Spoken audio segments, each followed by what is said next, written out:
Dépôt de document. The Honourable Minister of Public Safety. Thank you, Mr. Speaker. I have the honour to table today in both official languages Our Security, Our Rights, National Security Green Paper 2016. Monsieur le Président, j'ai l'honneur de...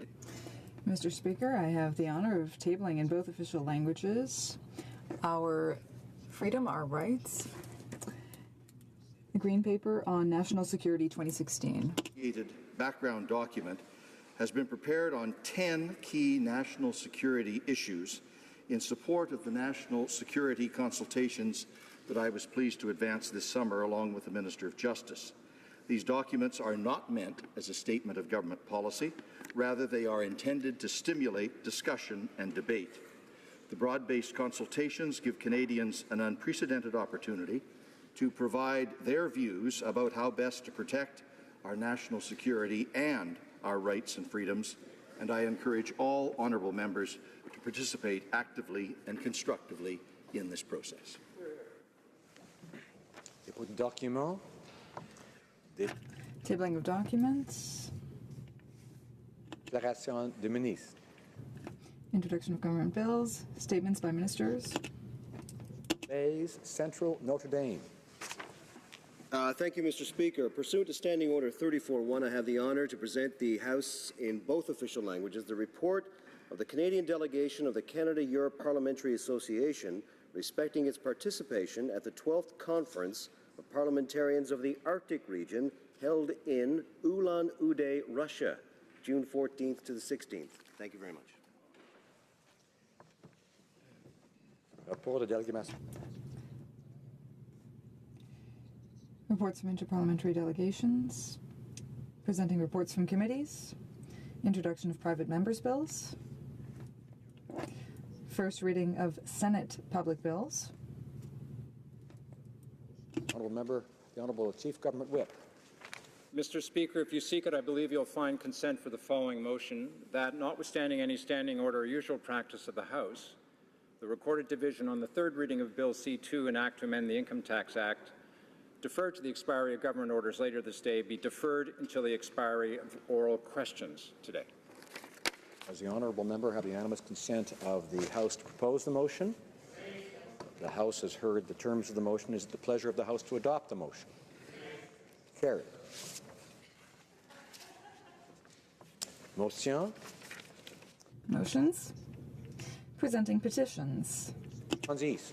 Mr. Speaker, it's an honour today, pursuant to Standing Order 36, to present a petition brought forward by members of my constituency to the effect that identify hospice palliative care as a defined medical service covered under the Canada Health Act so that provincial and territorial governments will be entitled to funding under the Canada Health Transfer System.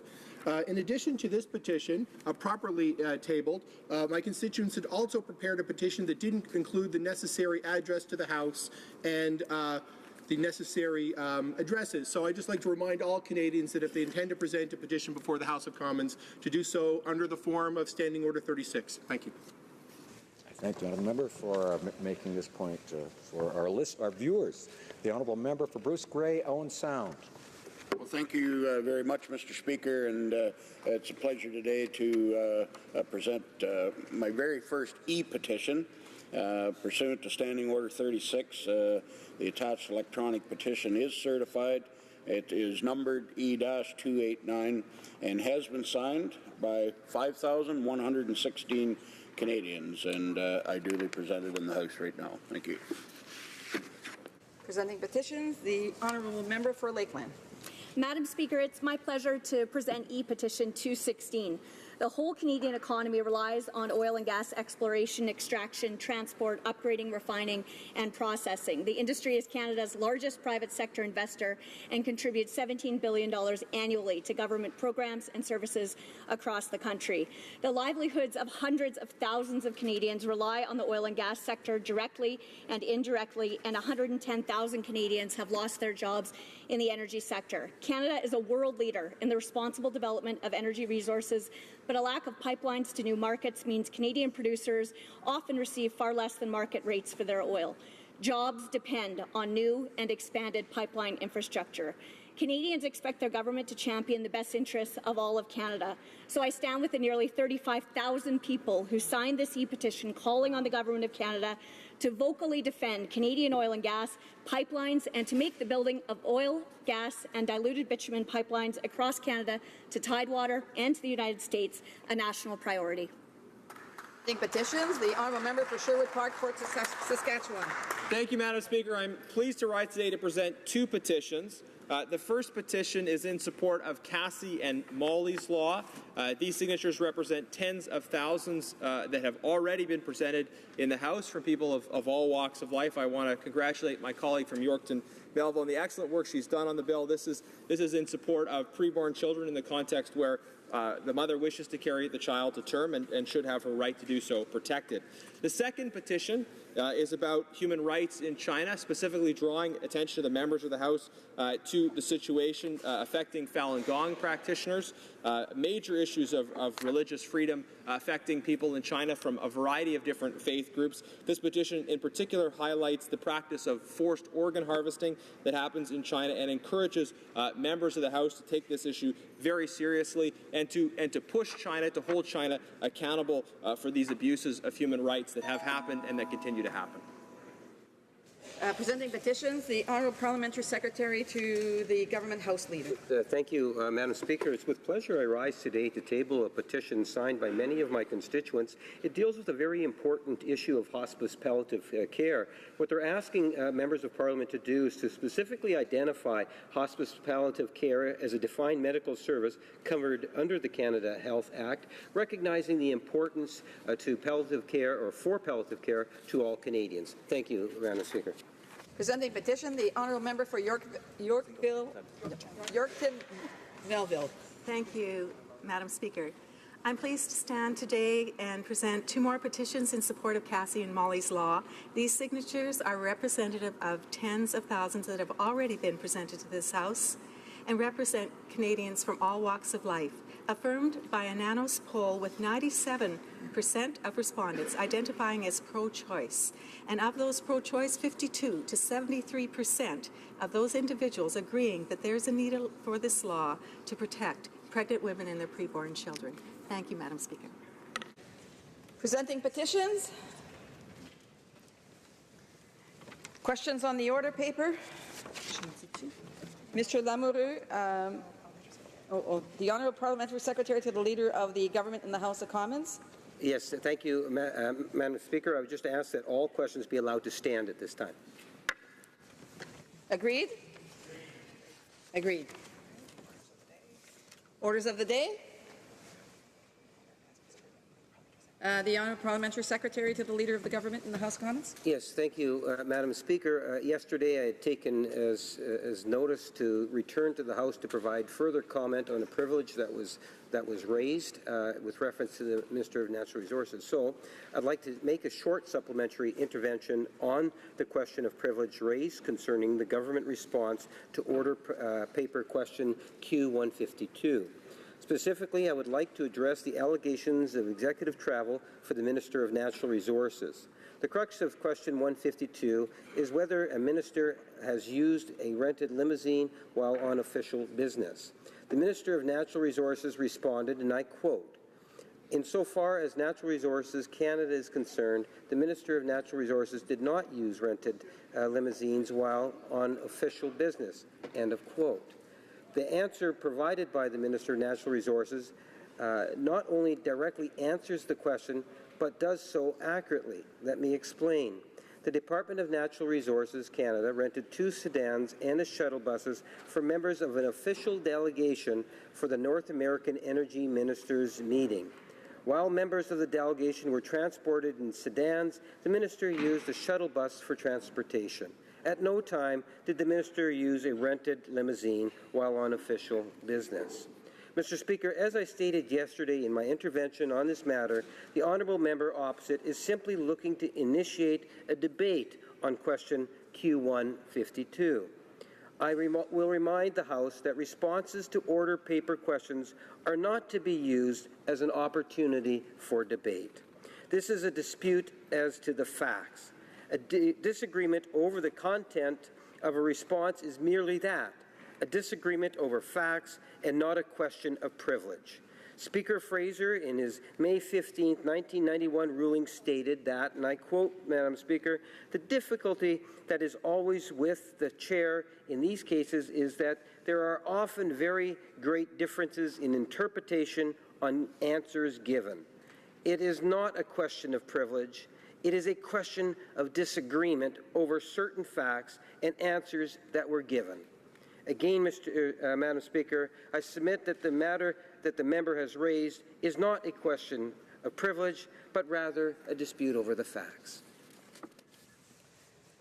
I will take the information under advisement, and the chair will get back to the House of Commons with its results. Resuming debate. Oh, sorry. Oh. Orders of the day. Ordre du jour. Ordre amenant du gouvernement. Projet de loi amenant du gouvernement commune. Resume Government bills, comments. 13, an act to amend the Food and Drugs Act and other related acts. Resuming debate. Reprise de débat. Oh, yeah. So during the debate we had, during our last debate, we had 8 minutes left for the member for Windsor West. So it would be questions and comments, questions et commentaires. The honourable member for Sherwood Park, Fort Saskatchewan. Thank you, Madam Speaker. And I was here last night and listened to the member's interesting speech about the trade issue. And in this debate, we've been covering a number of different aspects of the trade discussion.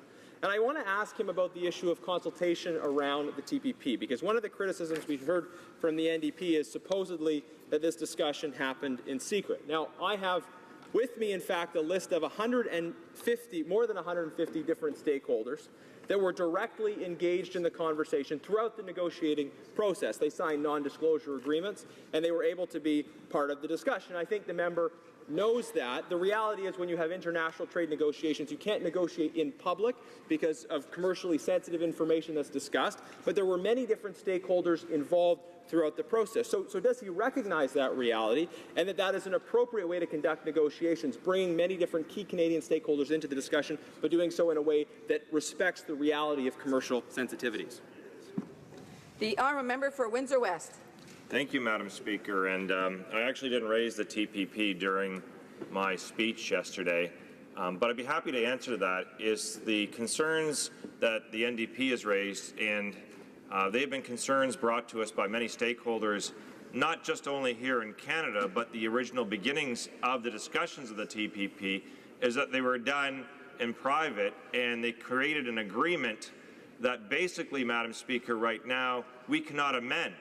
So imagine that, Mr. Speaker, that if you went in to buy an automobile, and I would buy a Pacifica, my personal preference in terms of my riding, but the reality is you would go in to try to negotiate a car sales, and they would give you the contract in front of you, and your only option is to sign whatever contract they give you. So later on, when you have these discussions and hearings as we're doing, we hear concerns, but people were not consulted during the creation and have no attempt now to really deal with the issue after it's been matter of fact. So I would, though, Madam Speaker, continue to at least look at some of the benefits of what could take place and some of the challenges that we have. And I talked a lot about organized crime related to C-13 and the exposure of our ports. related to goods and services coming into Canada that would be expanded, and the problems we have with organized crime. And interesting, Mr. Speaker, we're going to have a chance in this chamber very soon to actually deal with the bill on organized crime. It's my private member's bill 221, which is up for vote on Wednesday. That bill alone will end a $10 billion annually organized benefit, cash, out to organized crime in Canada alone, and $4 billion of Canadian money going offshore to be further regulated. So we can, Madam Speaker, affect things right here, right now, and this Bill C-13 will also have some further challenges if we want to tackle organized crime. Questions and comments, questions et commentaires. The Honourable Parliamentary Secretary to the Leader of the House of Commons. Yes, thank you, Madam Speaker. Bill C-13 is all about a meeting that had taken place amongst the World Trade Organization. Some 160 plus countries around the world came together recognizing that there was a need to facilitate an agreement to ensure that the world would be that much better in terms of trade. C-13 in itself needs to have two-thirds of those countries to approve in order to ultimately implement that particular signed agreement back in December 2013. Canada, or since June, there's been about 80 or just over 80 countries that have ratified it. Bill C-13 is all about ratifying Canada so that we accept what is being proposed. My understanding is that the Democrats will, in fact, be supporting at least the passage of C-13 going to committee. My question is the member aware of any amendments that he might want to share with the House that he believes should be brought forward at the committee stage at this point? A member for Windsor West. Thank you, Madam Speaker. And yes, there will be amendments, and there will also be concerns raised, as I mentioned too, with regards to the ports, and the amount of volume of traffic coming into the ports is only checked at 4%. So we had a number of evidence that I submitted yesterday, including from the minister's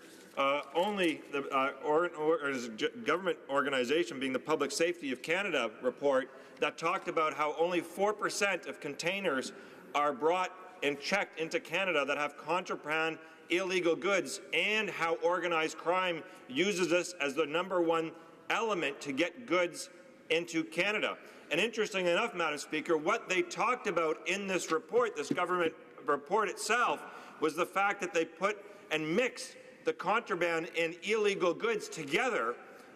And the fact of the matter is, this is something that we'll have to deal with. So to summarize, Madam Speaker, we are going to need the proper resources. So instead of the government neglecting and cutting Canadian Border Service Agency men and women, we need to invest in that to ensure safety for them and for our country. Comments, questions et commentaires. The Honourable Member for North Island Powell River. Thank you, Madam Speaker. Bill C-13 amends several pieces of legislation. And during yesterday's debate, the member of Windsor West raised a series of points to consider related to trade and organized crime. Can he expand on these concerns? For Windsor West. Thank you, Madam Speaker. And I have raised this extensively because the Bill C-13 is actually several pieces of amendments to legislation that deal with everything from poisons to hazardous material to other potential contraband coming into Canada. And as organized crime, they use this as a serious plank for operations. And that's why, Madam Speaker, I spoke earlier about my private member's bill that will be up for for vote on Wednesday, to send it just to committee, where single event sports betting in Canada is $10 billion annually that goes to organized crime base minimum. So since it was actually delayed last time it passed in the Senate under Joe Camartin, when it was passed, there's been about $50 billion of estimated gaming revenue going to organized crime with no public good. And offshore, Madam Speaker, there's $4 billion of money that goes offshore for other types of practices as well, too. And they're actually asking for regulation. So this chamber on Wednesday will have a chance to strike first and fast at organized crime's #1 tool. And I'm hoping C-13 can be the second tool for that issue. Resuming debate, reprise de débat. The honourable member for St. Catharines. Thank you, Madam Speaker. Before I begin, Madam Speaker, I will be splitting my time with the honourable member for Thunder Bay Rainy River. I'd like to thank my honourable friend from Windsor, this is a little bit off topic, but for all of his work on Bill C-221, and it's an excellent proposal. Look forward to voting on it on Wednesday.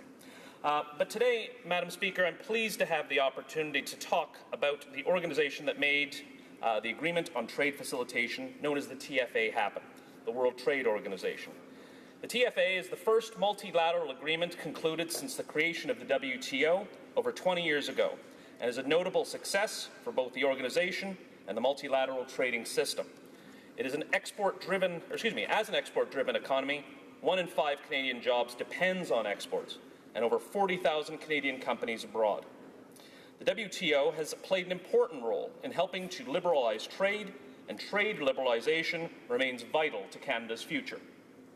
For these reasons, Canada has been a key player in the development of robust international trade rules since 1947, the beginnings of the General Agreement on Tariffs and Trades, which later became the WTO.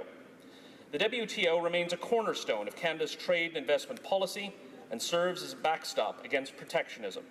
The continued enhancement of global trade rules benefits Canada and the international community as a whole.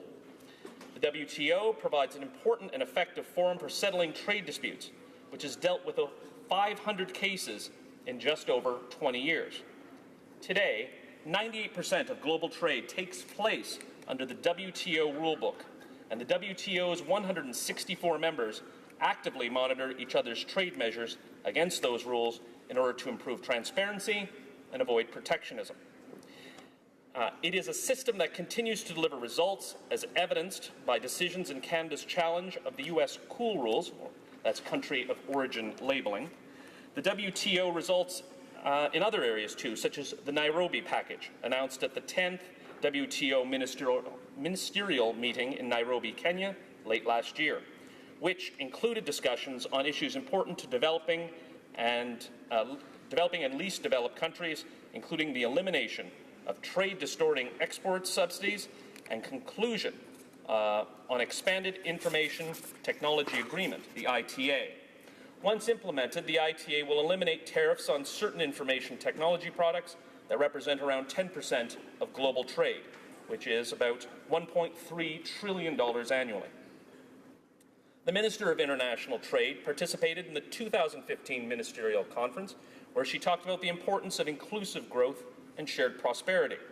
For both developed and developing countries, we want trade and opening up of markets to help raise standards of living, empower women, and protect the environment.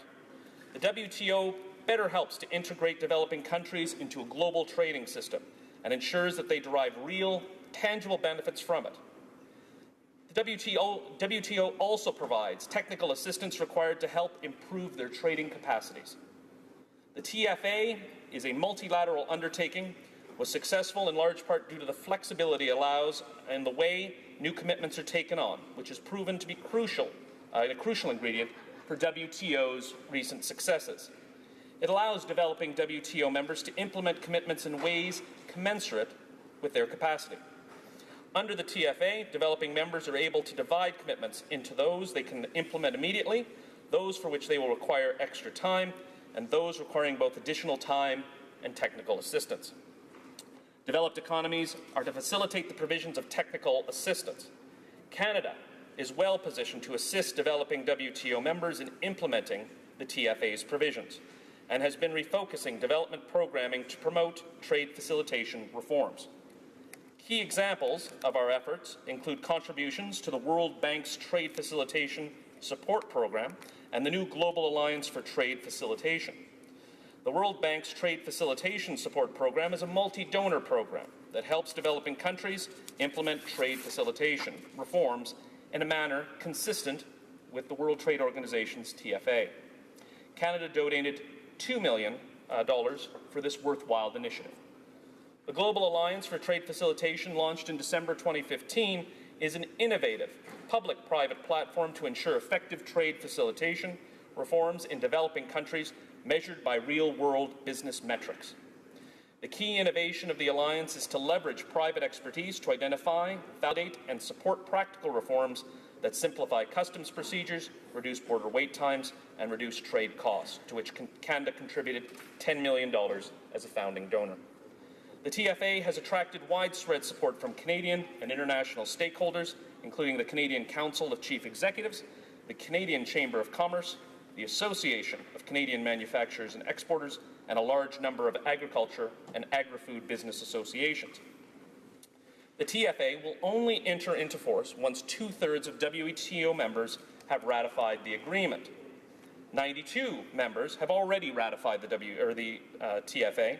This includes our major trading partners, including the United States, European Union, China, Japan, and Canada is expected to follow suit expeditiously. An additional 18 ratifications are required for the TFA to enter into force. The statutory amendments contained in Bill C-13 are required to allow Canada to ratify this agreement. These amendments are designed to protect the health and safety of Canadian consumers and workers, as well as the environment, in the event that goods in transit are diverted into the Canadian market, and to clarify practices related to the treatment of rejected goods. Canada is committed to making the world more prosperous and helping the poorest and most vulnerable reap the poverty reduction benefits of economic growth. Canada can do its part by ratifying the TFA as quickly as possible. I urge all honourable members to support the legislative amendments contained in Bill C-13 that will enable Canada to do our part to bring this agreement into force. Thank you, Madam Speaker. Questions and comments? Questions et commentaires. The honourable member for Sherwood Park, Fort Saskatchewan. Thank you, Madam Speaker, and I thank my friend from St. Catharines for his speech. We have better wine in Sherwood Park, but I hope he passed a good summer all the same. Now, I want to ask him, because I've been asking other Liberal members this, and I'd like to hear his perspective. Does he support the Trans-Pacific Partnership? It's been a year. I think he probably has some opinion on it. And if he's not ready to say, when does he expect we'll know the government's opinion? Does he think that we'll have to wait until after they see what the Americans are doing? Or does he think that his government will be prepared to lead before that? The honourable member for St. Catharines. Thank you, Madam Speaker. First, I'd like to address the comment about better wine, and those are fighting words, Madam Speaker, but I will address his question on the Trans-Pacific Partnership. Madam Speaker, we're engaging Canadians. The Government of Canada is engaging Canadians from coast to coast to coast. We are maintaining an open mind. I am as well. I do have concerns. I've heard from constituents in St. Catharines.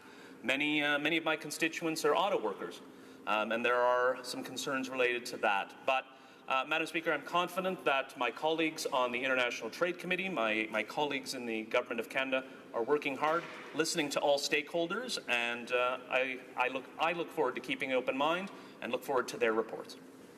Questions and comments? Questions et commentaires. The honourable member for Windsor West.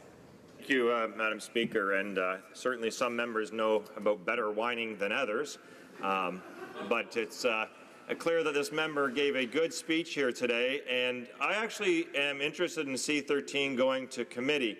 And I do want to highlight this as I'm thinking that when we look at some of the broader bills that have taken place over the last number of years that have avoided committee, and the member from St. Catharines knows very well the importance of the auto sector, and I would like to congratulate this morning Unifor reaching a tentative agreement with General Motors this morning, which will now go to an actual ratification vote.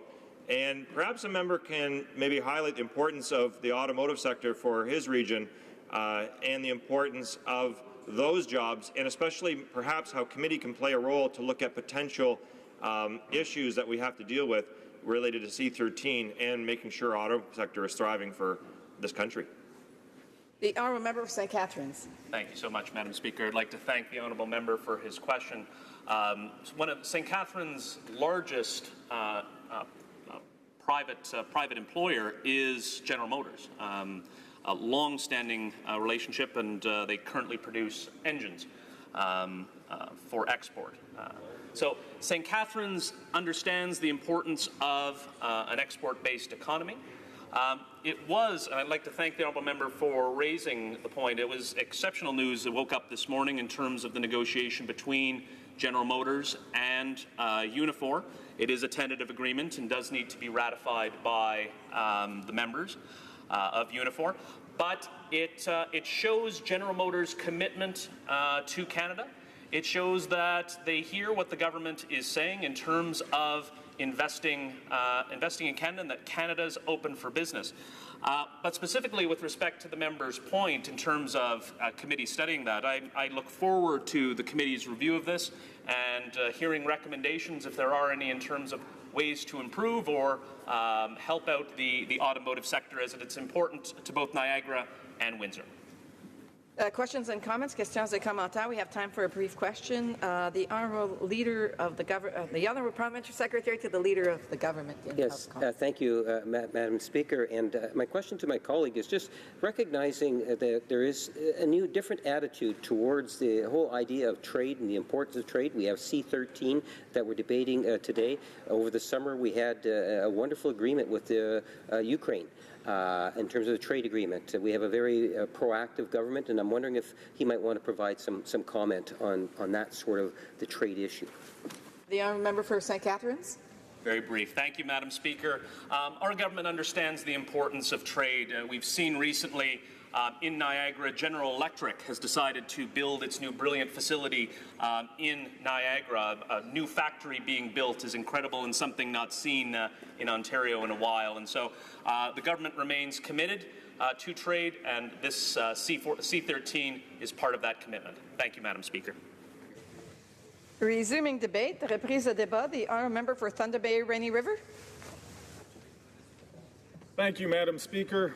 This government strongly believes that trade can serve development objectives by fostering expanded economic opportunity, productivity, and growth in Canada and around the world. The high costs of international trade disproportionately affect developing nations and the least developed countries in particular.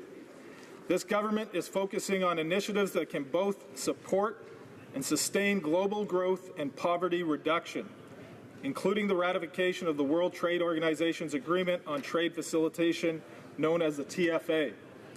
The TFA will streamline the flow of goods across borders by cutting red tape. It will simplify the documentation required to clear goods at the border and streamline the procedures used by border agencies.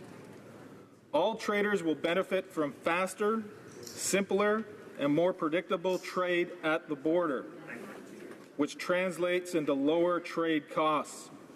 Governments will benefit from more efficient border procedures, fewer opportunities for corruption at the border, and improved revenue collection. Lowering trade costs can increase trade, contribute to a higher national income, and reduce poverty. Countries that do more to lower trade costs, for instance, by improving logistics, tend to grow more rapidly. Most economic gains from the TFA will flow to developing countries. As developing countries, including Canada, are already compliant, as developed countries, including Canada, are already compliant with the vast majority of TFA's provisions. Another benefit of the TFA is that it supports economic diversification in the developing world. TFA implementation could enable developing countries to both expand the types of products exported and the new markets they reach. According to the World Bank, the number of new products exported by LDCs could increase by up to 35%. Developing economies will require technical and capacity building assistance in order to implement the TFA reforms and to reap the resulting poverty reduction benefits. The TFA allows developing countries to implement the TFA based on their capabilities and to identify their needs for assistance. It also requires developed WTO members to provide the practical support necessary to meet them. In fact, the World Bank has found that trade facilitation projects have some of the biggest returns on investment among development efforts. According to the World Bank, reducing supply chain barriers and speeding up border administration can increase GDP 6 times faster than tariff elimination. Canada is well positioned to provide this assistance, having provided nearly $47 million in funding for trade facilitation assistance through a range of bilateral regional, and multilateral programs from 2010 to 2015. For example, Canada is contributing $12 million in trade facilitation assistance, about 10% of the project's total funding, to the trademark East Africa Integrated Border Management Initiative. This initiative will significantly reduce border delays and trade costs between East African communities, EAC members, Kenya, Uganda, Tanzania, Rwanda, Burundi, and South Sudan by establishing a single customs territory and supporting improvements to border and custom management practices. Prior to this endeavor, multiple customs declarations were required at both sides of each EAC border, and clearance and payment of goods could only be completed upon arrival at the destination.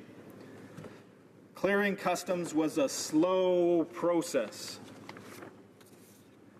This trade facilitation initiative helps integrate customs procedures through automation and the establishment of a one-stop border post.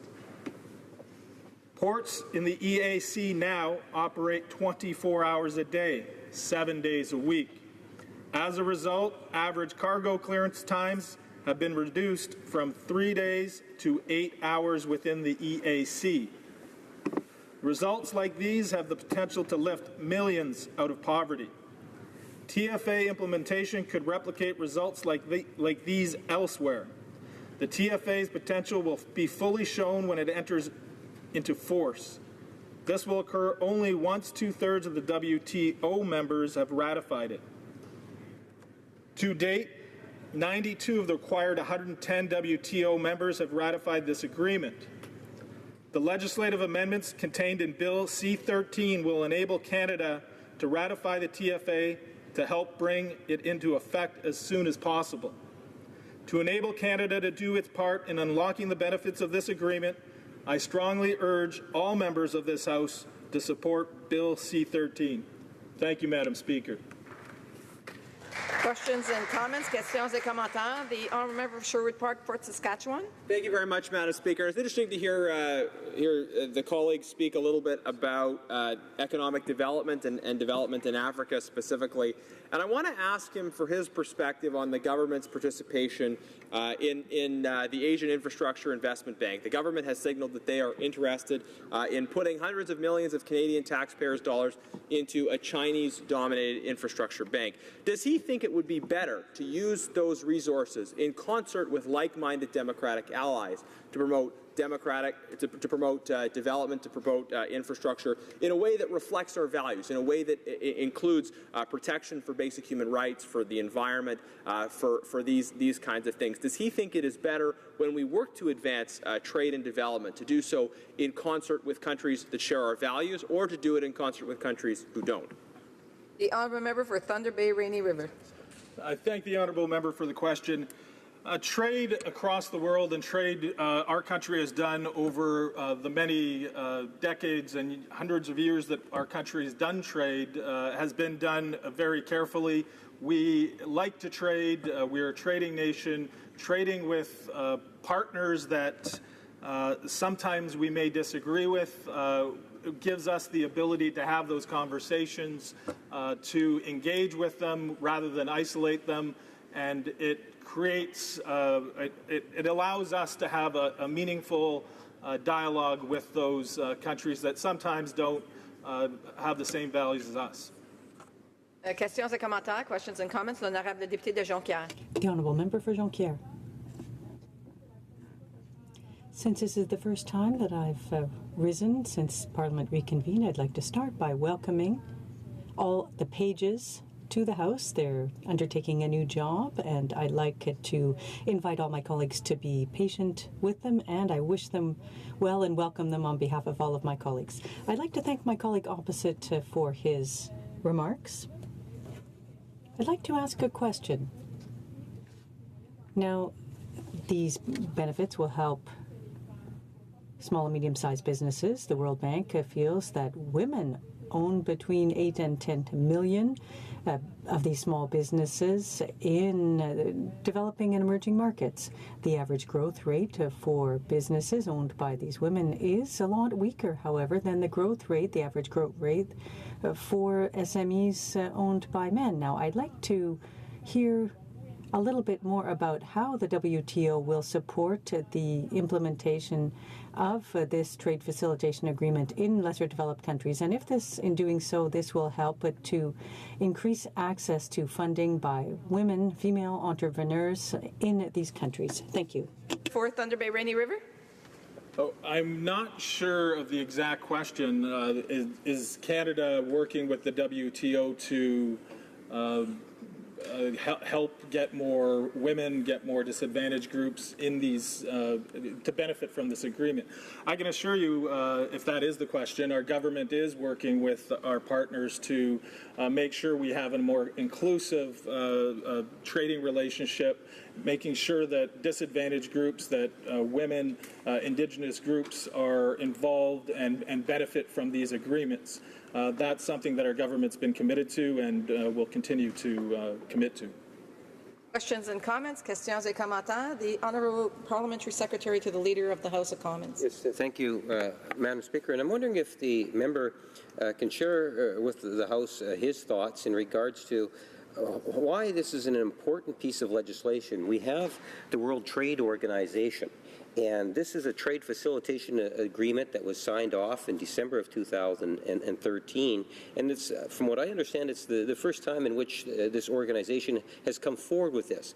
That means that we need to get a certain number of countries to ratify, and the way to ratify it is for us to pass the legislation. And how important it is that this bill actually do pass, because it gives that vote of confidence to the World Trade Organization. Answer from the member for Thunder Bay Rainy River. Well, as part of our commitment to pass the legislation, it's extremely important to pass this legislation in order to facilitate all the good that's going to come out of this agreement. As I spoke in my speech about the helping the developing countries and helping speed up trade processes. That's why this bill is so important, that it will allow for quicker trade, more efficient trade, and that will trickle down to our partners.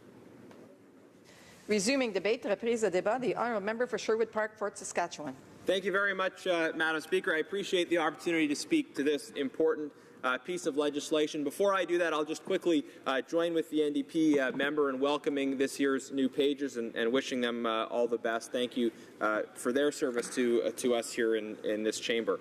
Now, C-13 is an important bill, and I would say it was a bright spot in a rather gloomy, broader situation in terms of both this government's approach to trade and some of the challenges we're seeing in the global discussion around trade. So we support C-13. We see it as very much that bright spot. But I'm going to discuss as well some of my concerns about the broader environment. Now, in spite of their desire to, it seems, reverse almost every good decision that the previous Conservative government made, this is one case in which this new government has fortunately chosen to carry forward something that was initially begun under our government, and certainly in this particular case, we appreciate that is in fact moving forward. The government has brought forward legislation which I think all parties will support, at least at this stage, on the trade facilitation agreement to implement that. And this agreement deals with non-tariff barriers. So just by way of brief explanation, perhaps for those who are watching, you could talk about formal trade barriers, prohibitions on trade, or tariffs, requirements that in order to trade in a country you pay a certain tax. But then there's also non-tariff barriers, cases where there is maybe a misalignment in terms of regulations, certain policies which perhaps not intending to stymie trade, or at least not facially about trade, have the effect of making trade very difficult. So this trade facilitation agreement is about confronting those non-tariff barriers to trade, those rules or regulations where, because of disharmony in regulations, perhaps between different countries, where trade is not able to effectively happen.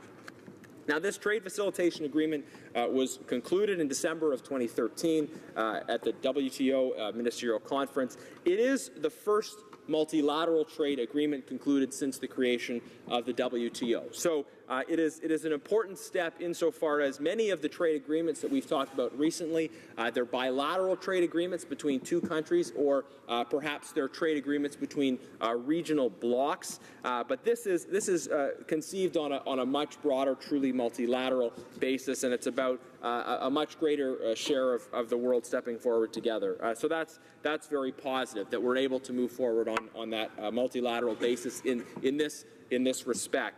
And it provides for modernization and simplification of various customs and border procedures. We know that this trade deal will have a significant positive impact for the Canadian economy and for the global economy. The WTO estimates that the full implementation of this trade deal would boost merchandise exports by up to $1 trillion, which is very significant opportunities for all WTO members, and specifically providing substantial benefits for developing as well as developed countries, including benefits for least developed countries. And even if not every country in the WTO fully implements this agreement, we will still see many of those same positive effects.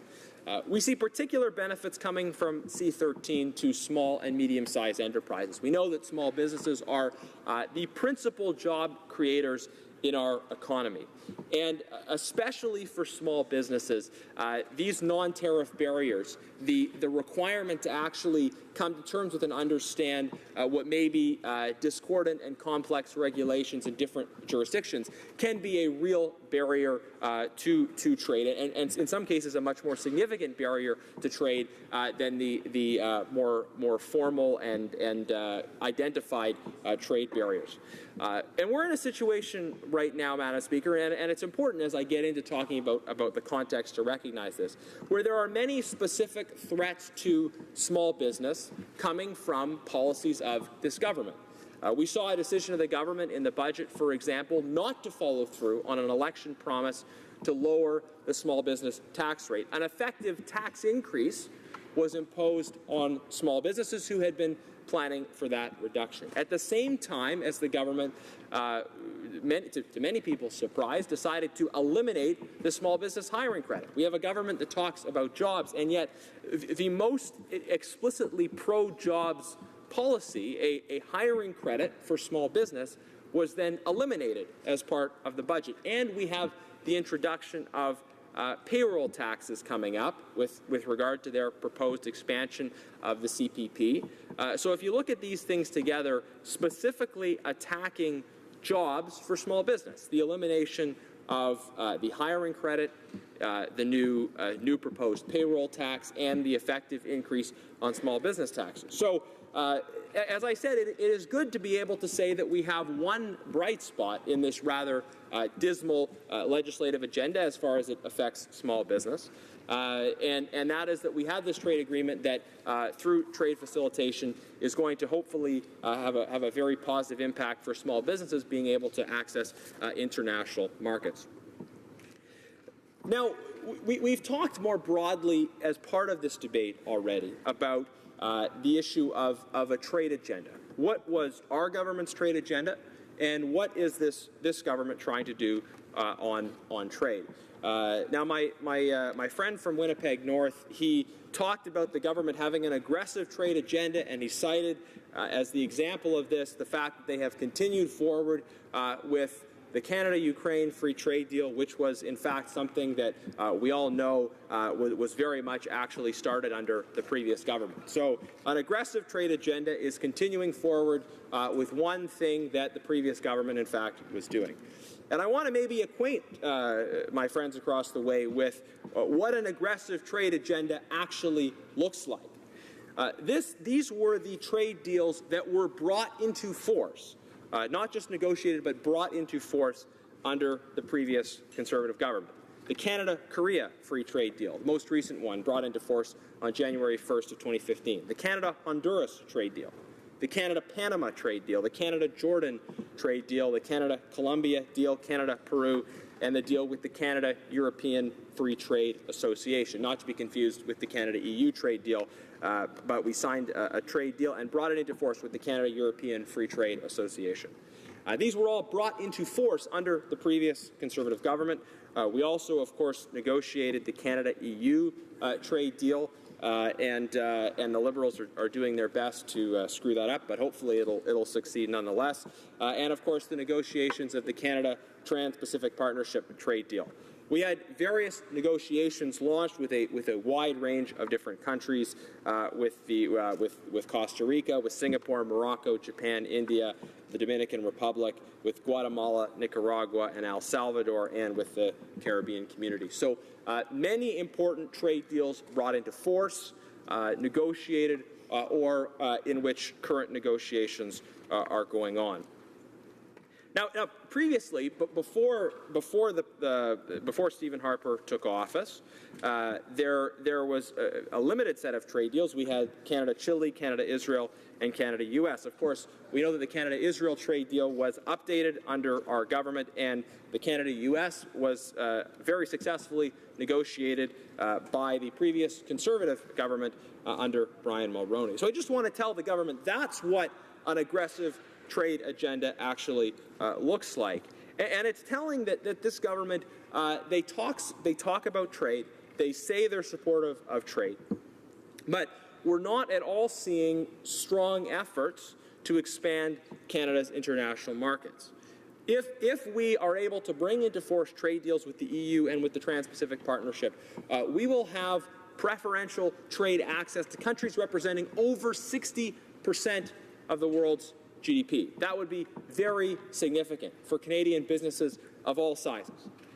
And yet, we're not seeing action, we're not seeing leadership on the government. They would rather coast, they would rather wait and see. And it's disappointing because we know the benefits of trade and we see the benefits of an aggressive trade agenda. Again, I would say C-13 is a bright spot, but we're not seeing leadership when it comes to the trade file from this government. And we're in a context, Madam Speaker, where leadership on the trade file is very badly needed. We're seeing different kinds of threats to global trade. And I would put those threats in three different categories. We're hearing the classic anti-trade arguments from two different kinds of sources. And we're also hearing from what I would call the punters, the people who don't want to take a position on trade one way or the other, and are therefore, rather than showing leadership, just continually punting it down the road. If you look at the American election, the conversation happening in the midst of that election, we're hearing a lot of these conventional anti-trade arguments from both sides, frankly, of the spectrum.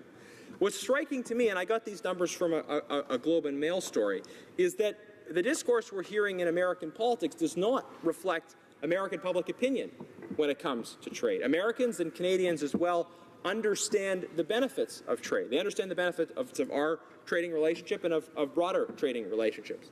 And here are some numbers on that. According to Gallup, just 33% of Americans view trade as a threat. That's down from a peak of 52% during the financial crisis in 2008. 33% is, in fact, a historic low when it comes to opposition to trade within that country. The Pew Research Center tracks opinions on trades and just under 40% of Americans said trade agreements are a bad thing. So that obviously leaves a strong majority of people on the other side of things. And so I think we have an opportunity to pursue trade and to talk about it if we have politicians throughout the world that are willing to show leadership in their defense of the open economy. The idea of an open economy, that we can prosper together, not in opposition to each other, but we can prosper together, is important and an idea that needs to be defended. by leaders, I think, across the globe. Some of the opponents of trade, you hear them talk about trade being about winners and losers. You might have heard, for instance, this claim that, well, we don't win anymore when it comes to trade deal. But this is a fundamental misunderstanding of what trade is all about. Now, this past Saturday, I took my daughter Gianna to a model train show. We spent $10 to get in. And if you have this winner or loser view of economic interaction, you might ask, who was winning, me or the model train show? But that's obviously a ridiculous question. We're both winning. We're engaging in mutually beneficial economic exchange. When I go to the grocery store, who's winning, me or the grocery store? Actually, we're both winning. This is what trade is all about. It's through free commercial exchange, businesses and individuals or different countries benefit together. So it is a mistake to think that trade is somehow about, okay, who's going to win and who's going to lose. It's about developing agreements that allow for collective prosperity. On the other side of the anti-trade argument, you maybe hear those who talk about environment and labor standards. And this is very important, but sometimes I feel that those who invoke these arguments aren't actually looking at the trade deals in question. Modern trade deals, in fact, and especially the Trans-Pacific Partnership, are designed to protect the environment, are designed to protect labor rights, are designed to protect various kinds of human rights. And they're precisely, in fact, about democratic countries, in the case of TPP, Canada, the U.S., Japan, Australia, New Zealand, and other partners, some of whom in that bloc, obviously there are human rights concerns with certain countries that are part of TPP. But the structure of that deal creates an opportunity to set rules in terms of trade that do respect the environment, that do respect labor rights and other human rights considerations. And so we need to be discerning. We need to be discerning about how we approach these issues. But TPP was a deal championed by President Obama and championed by people across a range of different perspectives, whether they identify as progressives or perhaps with other kinds of labels. So it's interesting to hear at the same time some in our politics invoking these other kinds of objections to TPP, whether it's environmental and labor standards or this discussion of winners and losers, without understanding what trade is all about and without actually appreciating what is in this deal and the real benefits it provides economically as well as when it comes to these various other considerations. Now, those are the classic anti-trade arguments. And I think it is critical for politicians of courage, for politicians who understand the value of the open economy, who understand that we can prosper together, not in opposition to each other, to actually stand up and defend the idea of the open economy. Now, we hear some of these classic anti-trade arguments from the NDP. From the government, it's just this constant desire to punt the trade discussion. They're not leading on trade. They're not trying to move forward on new trade initiatives. They're sort of half-heartedly continuing some of the things that the previous government did while wanting to punt the conversation on other issues, especially on the Trans-Pacific Partnership. And I think, frankly, we all know what's going on here. The government doesn't really want to take a strong position on TPP until they kind of see the way the winds are blowing in other countries.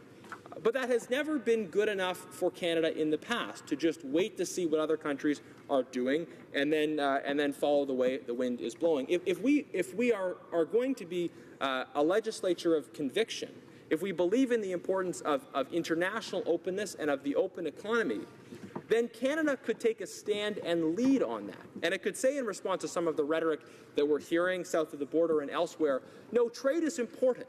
It's not about winning or losing. It's about all of us profiting together. It's all about all of us working together to improve our economic situation as well as human rights. Now, the government's way of punting is to continually refer to consultation. Of course, any kind of authentic consultation has an end point. You consult, you get the information, you gather and synthesize that information, and then you provide that feedback, and then you make a decision. Ultimately, we're elected here to consult, to receive feedback, and then to make decisions. But the government the government is not actually doing that. They're using the veneer of consultation to avoid making a decision, to punt in hopes that somebody else will make a decision before they have to. They're missing an opportunity to lead, and they won't even tell us, okay, what is their plan in terms of when they will make a decision? And we haven't heard any answers on that. It's been a year. It's been a year since the election and since TPP was timed, was initially negotiated. The government needs to be leading on the issue of the open economy, but frankly, I don't have much of an expectation that that's going to happen. Now, I want to say as well, Madam Speaker, just in the time I have, that there is a strategic consideration at play in these international trade deals. And the government seems to be getting this strategic balance wrong. It is very important when it comes to trade, when it comes to international activity in general, that we be working in concert with like-minded allies.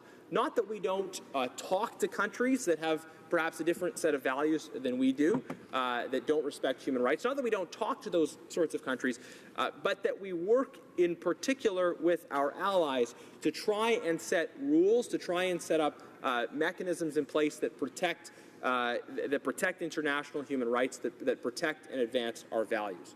And that's what TPP in large part was all about. It was about those strategic considerations. It was about like-minded democratic countries, primarily, along with some others, working to set the rules of trade so that intellectual property would be respected, so that human rights would be respected, so that the environment would be respected. And yet we have a government that is continually penning on TPP and yet is talking about now the possibility of a bilateral trade deal with China. And it's hard to know how even sincere they are about that. But what sense does it make to say no, or to at least avoid making a decision when we have the opportunity to be working with our allies, and yet at the same time to be talking about prioritizing trade with a country that does not respect human rights, that does not share our values, and with whom there are significant concerns when it comes to things like respect for basic intellectual property. So there's a missed opportunity here, a missed opportunity to lead on trade in a way that reflects our values, that reflects our interests, and also that advances our economic situation. Now, it's unfortunate that this government isn't taking more of a cue from the previous government in terms of what was actually a genuinely aggressive trade agenda. So I'm encouraged by C-13. I look forward to supporting it. As I said, I do see this as a bright spot, but there are some significant overall challenges that we need to be confronting. We need to have a more aggressive trade agenda. We need to have a government that's willing to speak in favor of the open economy, and I hope we'll see some changes on that in the near future. Questions and comments? Questions et commentaires? The Honourable Parliamentary Secretary. Yes, thank you. Madam Speaker, you know, I listened to the member, and he wanted to focus on some words that I had indicated in terms of this being a government that has been aggressive on the trade file. And that is, in fact, the case. Some of the statements that the member made, one could question in terms of their accuracy. I was here during the debates on the Korea trade agreement, for example, and how it is the Harper government dragged its feet throughout that debate, where it sat waiting for ratification. Other countries were already taking some action, but Canada lost opportunities as a result of just how slow it was. But, you know, if we take a look at the bottom line of the trade balance, the member should be aware that when Harper had taken the reins of power, when he became the Prime Minister of Canada, we had a multi-billion-dollar trade surplus. We are still paying the price of bad decision policies from the Conservative government. We have a multi-billion-dollar deficit, and one of the reasons why we have a minister that's out there negotiating, talking in the United States, trying to rectify the deal that was put together with the EU, and doing so much more on the trade file because we value our exportations, Madam Speaker, is because of the sloppy work of the former government. My question to the member, given that they're supporting Bill C-13, does he not see the merit in terms of using C-13 as a good example in terms of just how it is that we support our World Organization of Trade? Our member for Sherwood Park, Fort Saskatchewan. Madam Speaker, I don't know if I'll have time to correct all of the things that the member said. Apparently, the previous government was dragging its feet when it signed when it brought into force trade deals with Korea, Honduras, Panama, Jordan, Colombia, Peru, and the European Free Trade Deal, when it negotiated agreements with the EU and with the Trans-Pacific Partnership, and when it launched many, many other different negotiations. If that was dragging your feet, I don't know what you would say about the previous Liberal government and the fact that we actually only had 3 trade deals in force before we came into power, at least one of those which was signed by a previous Conservative government. Those are the facts. They're on the Global Affairs Canada website. But specifically this issue of trade exports. So just the basic economics of it are a trade deficit is your exports over your imports. Now, we went through a global financial crisis when the Conservatives were in power, in which Canada was significantly less affected relative to many other countries. So obviously during that period, Canadian consumption was not as negatively affected as consumption was affected in other countries. And the implication of that is that Canadians we're doing much better economically relative to other countries. Now, what we didn't have, what we addressed by the end of our mandate, was the fiscal deficit. And a fiscal deficit, unlike a trade deficit, is something you actually have to pay off. And the member, I think, is trying to conflate the words in a way that is perhaps confusing. But to understand the difference between a trade deficit and a fiscal deficit, really we have to be most concerned about a fiscal deficit. And this government is pushing ahead with a policy that creates a massive, totally unnecessary fiscal deficit, which is going to have very significant negative long-term economic implications. Questions and comments? Questions et commentaires, l'honorable député. The Honourable Member for Rimouski, Nejet, Témiscouata, Les Basques. Thank you very much, Madam Speaker. I think it's funny to see the Liberals and Conservatives bickering over which party supports free trade more. Now, in fact, to me, I don't see a difference. When the Liberals were in power, they negotiated free trade agreements, same thing with the Conservatives. So for me, this bickering is sort of futile. But they do have something else in common, these two parties, and something that's different from the NDP. They don't care too much about the content and the quality of these agreements. If you look at the debates that are happening between these two parties, we can see that there's a lot of discussion about the number of agreements that were signed, but not so much about the content or quality of those agreements. Now, Madam Speaker, we need to remember that the impact of these trade agreements needs to be analyzed. We need to understand that the impact of these agreements should bring us toward a very specific vision, a vision relating to human rights, to economic spin-offs. And in the case of the TPP, for example, we have no idea of what the parties think of what the impact of that agreement will be. So I'd like to get my colleagues' ideas about the need to have trade agreements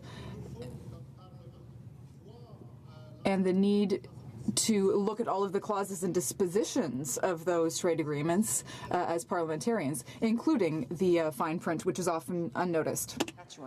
Thank you, Madam Speaker. Well, I think the difference between the three main parties in the House is fairly clear. We have the NDP that not always, but almost always opposes trade deal. We have our party, which generally supports international trade, supports the open economy, and we have a party in government that sort of blows in the wind on these issues and certainly doesn't lead on them, but sometimes continues with policies we've brought forward. Now, the underlying philosophical statement that the member made that, okay, we need to look at the content of the trade deals and that we need to think about their impact on human rights and the environment and a range of issues. I actually completely agree with that. I think that if you look at the Trans-Pacific Partnership in particular, all of the trade deals that we signed, that you do see these being borne out against the metric that he puts forward. I mean, the Office of the Chief Economist from Global Affairs Canada's website I have here says very clearly GDP gains expected from TPP of $4.3 billion. So we know on an economic level. Now, on a human rights level, this is a trade deal championed by President Obama, rarely accused by our friends in the NDP of being an arch conservative, who champions this very much as a progressive trade deal with protections for the environment, for human rights, and really is about setting the rules of trade in a way that reflects the values of the democratic countries, that reflects the concerns of countries like the U.S., Canada, Japan, Australia, and New Zealand. This is the specific strategic benefit of moving forward with the Trans-Pacific Partnership. Yes, there's economic benefits, but it's also about finally being able to establish terms of trade that reflect our values when it comes to these other considerations. So I mean, I accept the test that the honourable member puts forward, and I think very much the many trade deals that we've brought forward in government, as well as the Trans-Pacific Partnership, certainly live up to that standard. Questions et commentaires? The Honourable Parliamentary Secretary.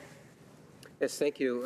Madam Speaker, there was a couple of points in his conclusions where he made reference to understanding fiscal versus trade deficits.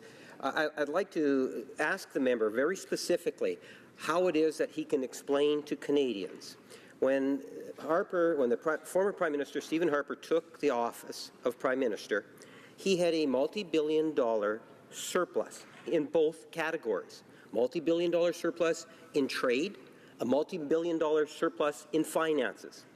He turned out to be one of the worst prime ministers in accumulating over 150, actually I believe it's 160 billion, not million, billion in additional debt, Madam Speaker. That same government converted a multi-billion-dollar manufacturing, exporting crisis by evaporating our surplus and turning it into a deficit. We are still paying the price on both of those points. How does he reconcile that the Harper government really knew what it was doing? To me, it lost touch with what Canadians really wanted. I just want to remind the member that he will have his opportunity to answer as opposed to yelling across the way. So so you can answer the question now. Correct. It is not correct that I was heckling during that response. I did not heckle at all, and I want that to just be noted for the record. But with respect to what the honourable member says, I mean, I could answer his consideration in 3 words: global financial crisis.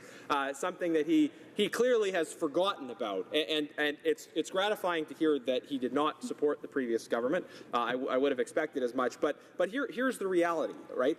Canada went through the worst global financial crisis since the Great Depression. We made timely, targeted, and temporary investments in fiscal stimulus.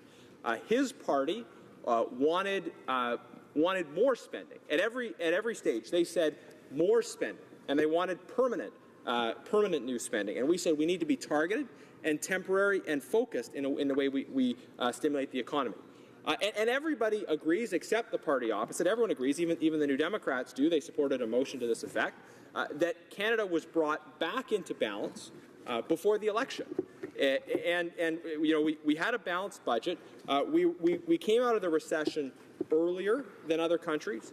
We did better than other countries. And you know, the member may think what he likes, but for him to talk about these issues as if there's some equivalency between running a deficit in 2008-2009 period, and then in this fiscal period, their decision to run a massive budget deficit. We are not in a global financial crisis. We are. So the time is up, and I want to apologize to the member if I inadvertently, not inadvertently, but if I mistakenly pointed you out. But there was some heckling going on this side, and I would just say that, you know, members have opportunities to stand up for questions, so I would just say that as opposed to, you know, while someone else is speaking, to heckle on that side or to try to yell a little bit their answers or their responses, I would say please get up and ask the questions. Resuming debate, the reprise de débat, the Honourable Parliamentary Secretary to the Prime Minister. Well, thank you, Madam Speaker. This morning I'm pleased to be sharing my time with the Honourable Member for Brampton East. Madam Speaker, I'm pleased to have the opportunity today to speak on the subject of Bill C-13, legislation that will, as Canada is already largely compliant, make few legislative changes needed to bring us into full compliance with the World Trade Organization's Agreement on Trade Facilitation. The 2015 speech from the throne, Madam Speaker, and the Prime Minister's priorities are clear. This government is focused on creating opportunities by pursuing policies that create growth and ensuring that growth produces tangible results for all. The Agreement on Trade Facilitation, concluded at the WTO Ministerial Conference in December 2013, is the first multilateral agreement concluded since the creation of the World Trade Organization, reinforcing the important role of the WTO as a negotiating forum for global trade rules. The agreement provides for the modernization and simplification of customs and border procedures by all WTO members. Now, Canada played a key role in the negotiation of the TFA, and ratification would demonstrate Canada's support for the agreement and the WTO. The TFA supports the government's efforts to promote trade and development and provides another vehicle to increase prosperity in developing countries. All WTO members agreed to the conclusion of the negotiations on the Agreement on Trade Facilitation at the December 2013 WTO Ministerial Conference, and all WTO members will become parties once they ratify the agreement.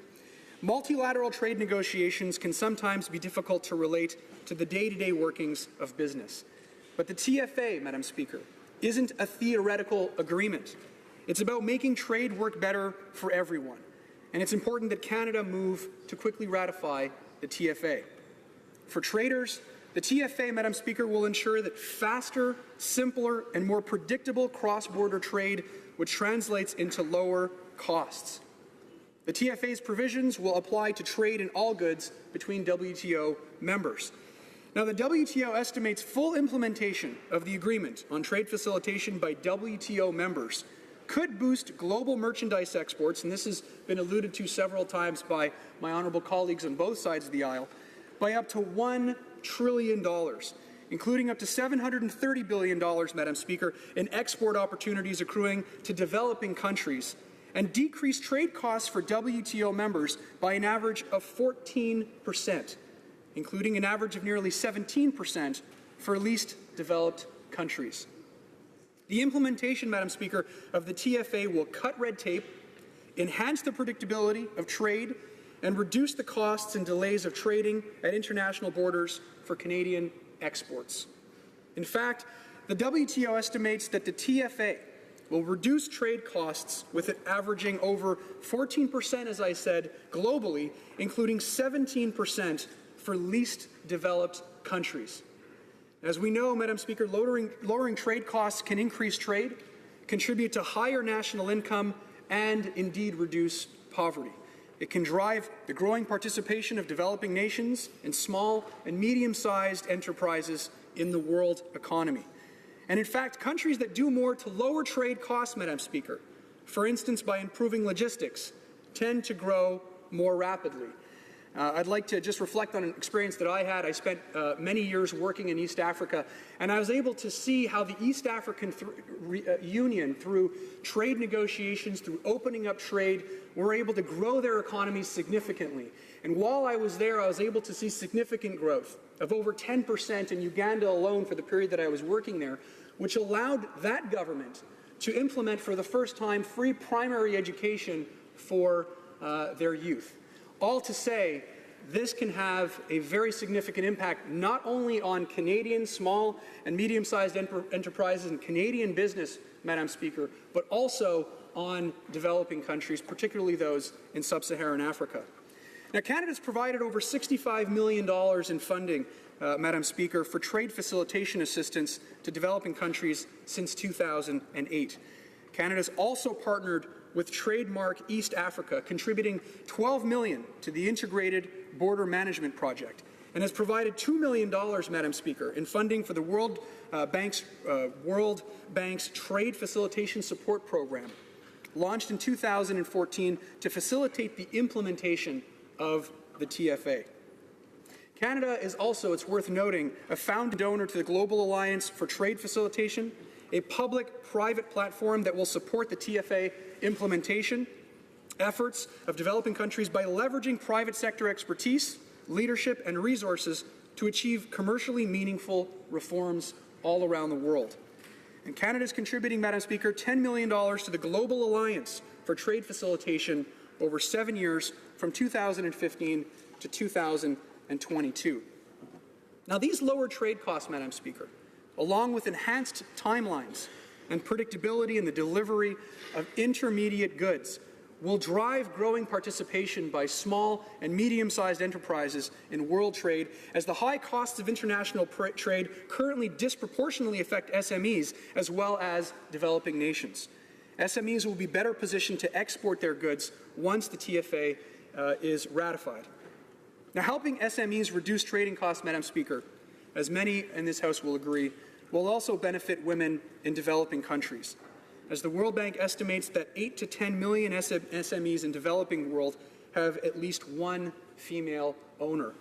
Now, as we all know, studies have come out in recent years to show just what kind of an impact, Madam Speaker, investments in women can have all around the world, particularly in developing nations.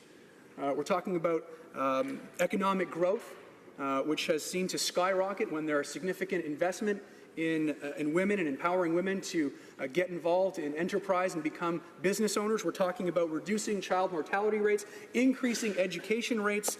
We're talking about innovation that is strengthened. So all to say, this investment will have, this change, this ratification will have significant impacts, not just for Canada, but also for developing nations. Now, while the TFA's provisions complement those found in Canada's Free Trade Agreement trade facilitation chapters, the agreement addresses a broader range of trade facilitation measures, since the TFA is a specialized agreement that reflects the more diverse priorities of all WTO members, Madam Speaker.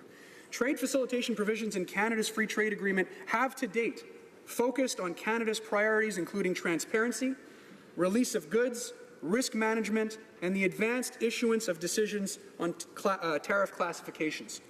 These interests are well reflected in the TFA, and because they will apply to all ratifying WTO members, they will serve to advance Canada's interests with countries with which it does not have an FTA.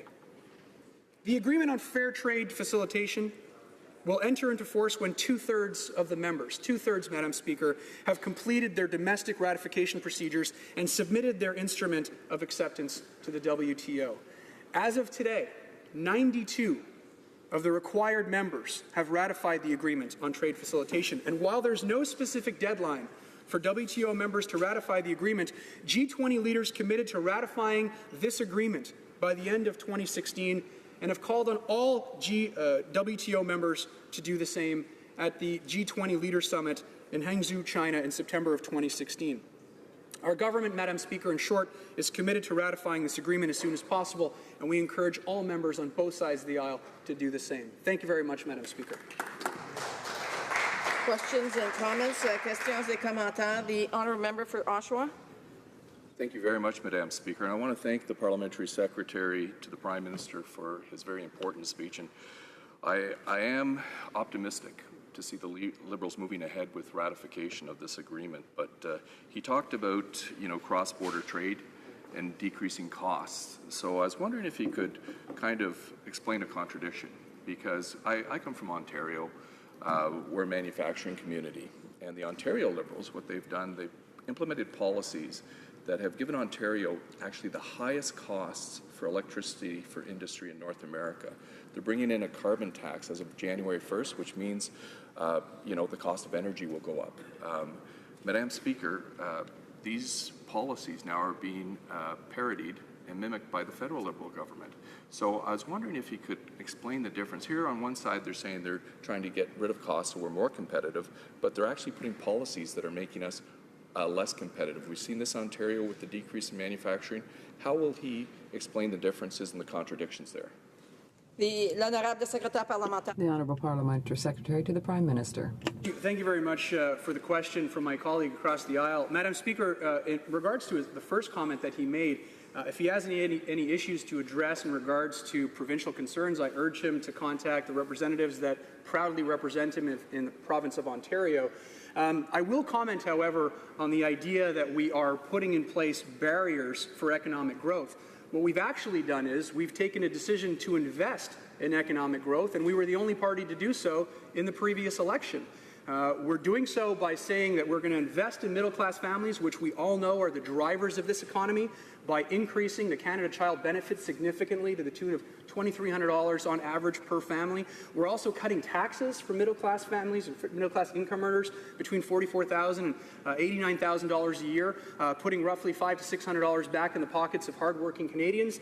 We're increasing the support that we're giving to the most vulnerable seniors to the tune of roughly $950 a year. All to say, Madam Speaker, I don't know what my honourable colleague from across the aisle is talking about when he's talking about barriers. If anything, we were the only party in the last election to say that we were going to be drivers of economic growth, and that's exactly what we're delivering on.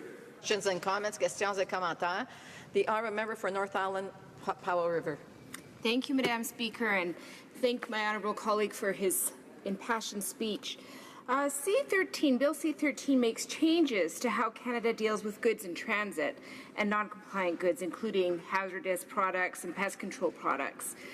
There are several small business manufacturing businesses in my riding that work tirelessly to protect their employees and to encourage growth. And the NDP wants to see some of those small and medium-sized businesses flourish with agreements like this. Is my colleague confident that with the changes in C13, will they maintain existing health and safety standards for workers who may come into contact with these products? The Honourable Parliamentary Secretary to the Prime Minister.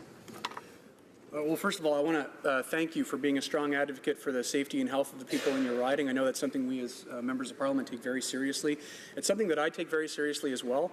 I know that a lot of work and a lot of effort is being put into making sure that we're protecting our citizens with these kind of trade negotiations.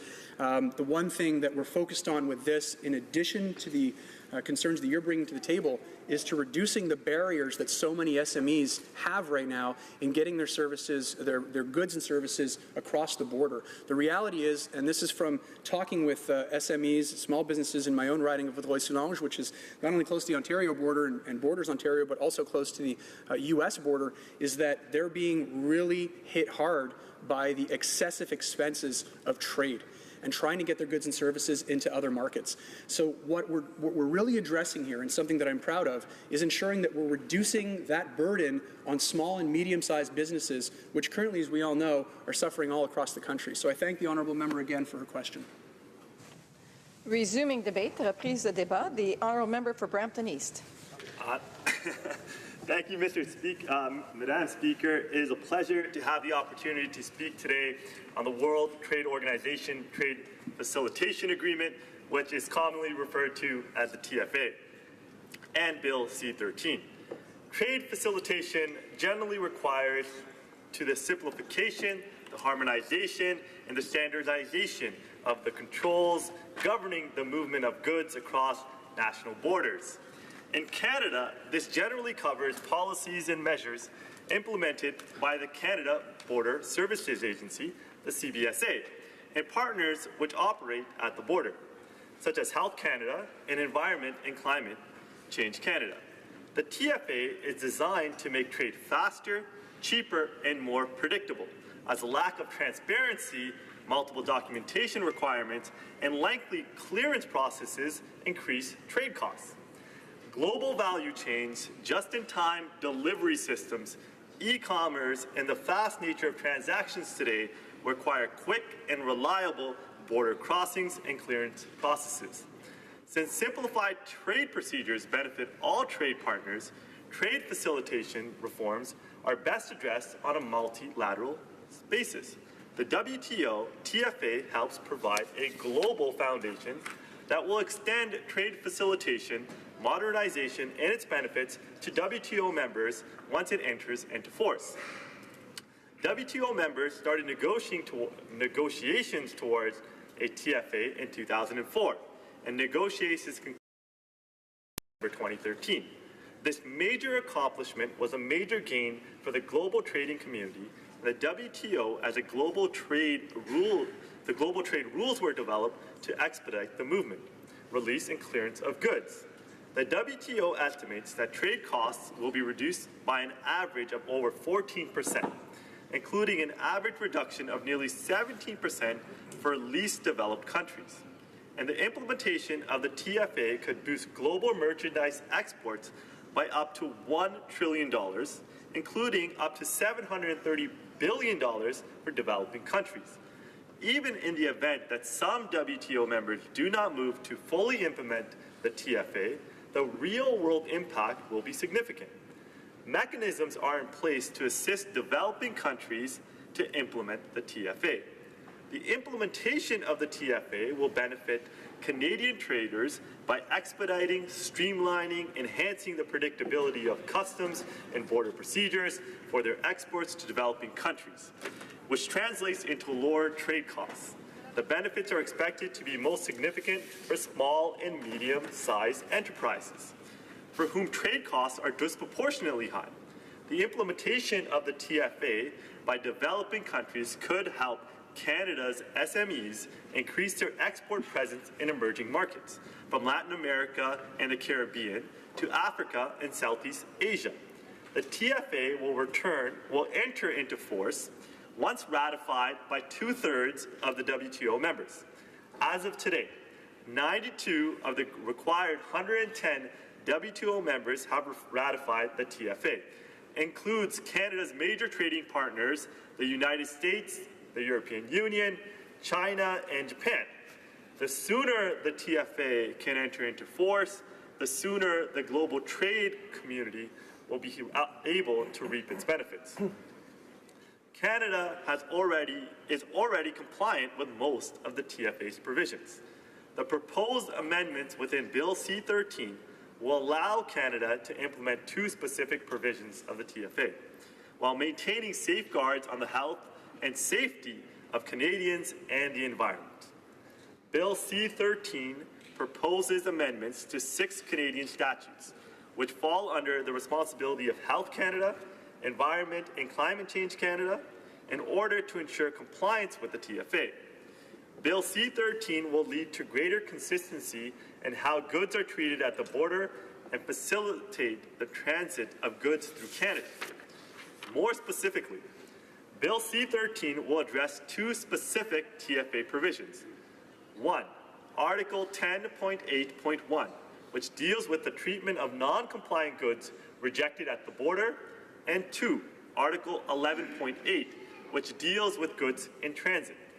Article 10.8 of the TFA requires WTO members to allow importers to return to exporters goods rejected on account of their failure to meet certain health and other technical requirements.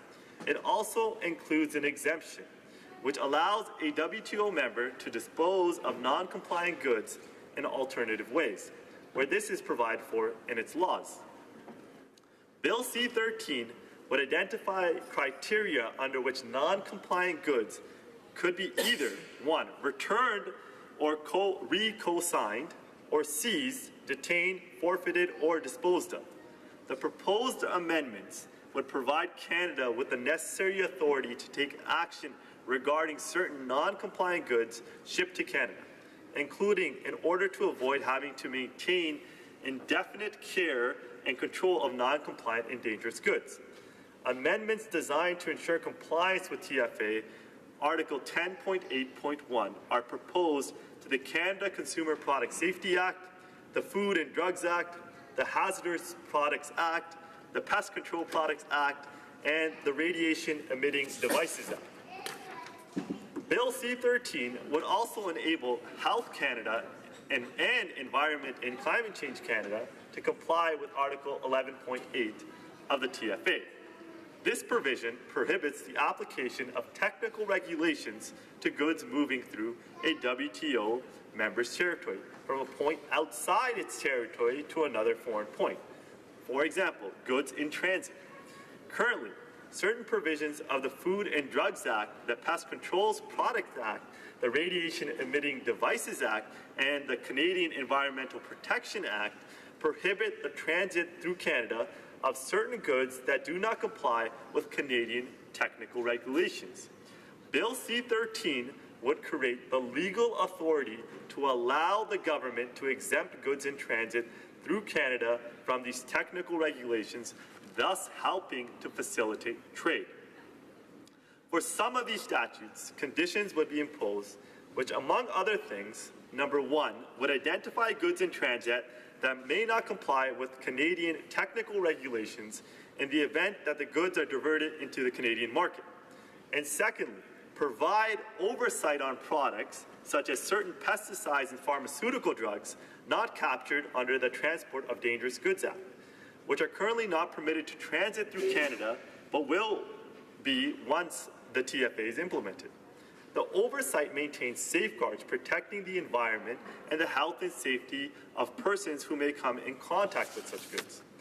I urge all honourable members to support this bill, which will enable Canada to do its part to bring this agreement into force and ensure the health and safety of Canadians and the environment remains protected. Thank you, Madam Speaker.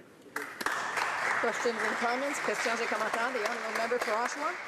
Thank you very much, Madam Speaker. And again, I want to thank my colleague from Brampton. He comes from a riding similar to mine in Oshawa. They manufacture automobiles there too. And I paid attention to his speech because he really talked about competitiveness, international competitiveness. And regardless of what some people say, that this is the new reality for the world. And I asked the Parliamentary Secretary to answer this question, the Parliamentary Secretary to the Prime Minister, and he didn't answer it. He skirted the question. So I'm going to ask this member, because he did actually bring up in his speech something very specific. He talked about just-in-time delivery, which is important for the automotive sector. So I do applaud the implementation of C13 because I do think it's something, the step in the right direction. But the Liberals are dithering on the TPP. They're also putting in something called a carbon tax, Madam Speaker, just as the Ontario government's done. And we've seen what those taxes, the high cost of electricity, they've also increased CPP, which is going to really affect our competitiveness. So I wanted to ask him about these carbon taxes because we know the Ontario carbon tax is going to increase the cost of fuel 5 cents per litre. Could he explain the federal carbon tax and what cost that is going to put on our manufacturers and on just-in-time delivery and how they're going to implement it? Is it going to be a tax on top of the Ontario tax? Is it going to be a blended tax? There's a lot of uncertainty. We're trying to get new investment into our province. How is this carbon tax going to affect our competitiveness? Member for Brampton East. Thank you, Madam Speaker, and I'd like to thank my honourable colleague for his question and his passion on climate change and the issues that he brought up. My speech was focused on Bill C-13 and the implementation of the TFA, which I will reiterate is extremely important for Canada.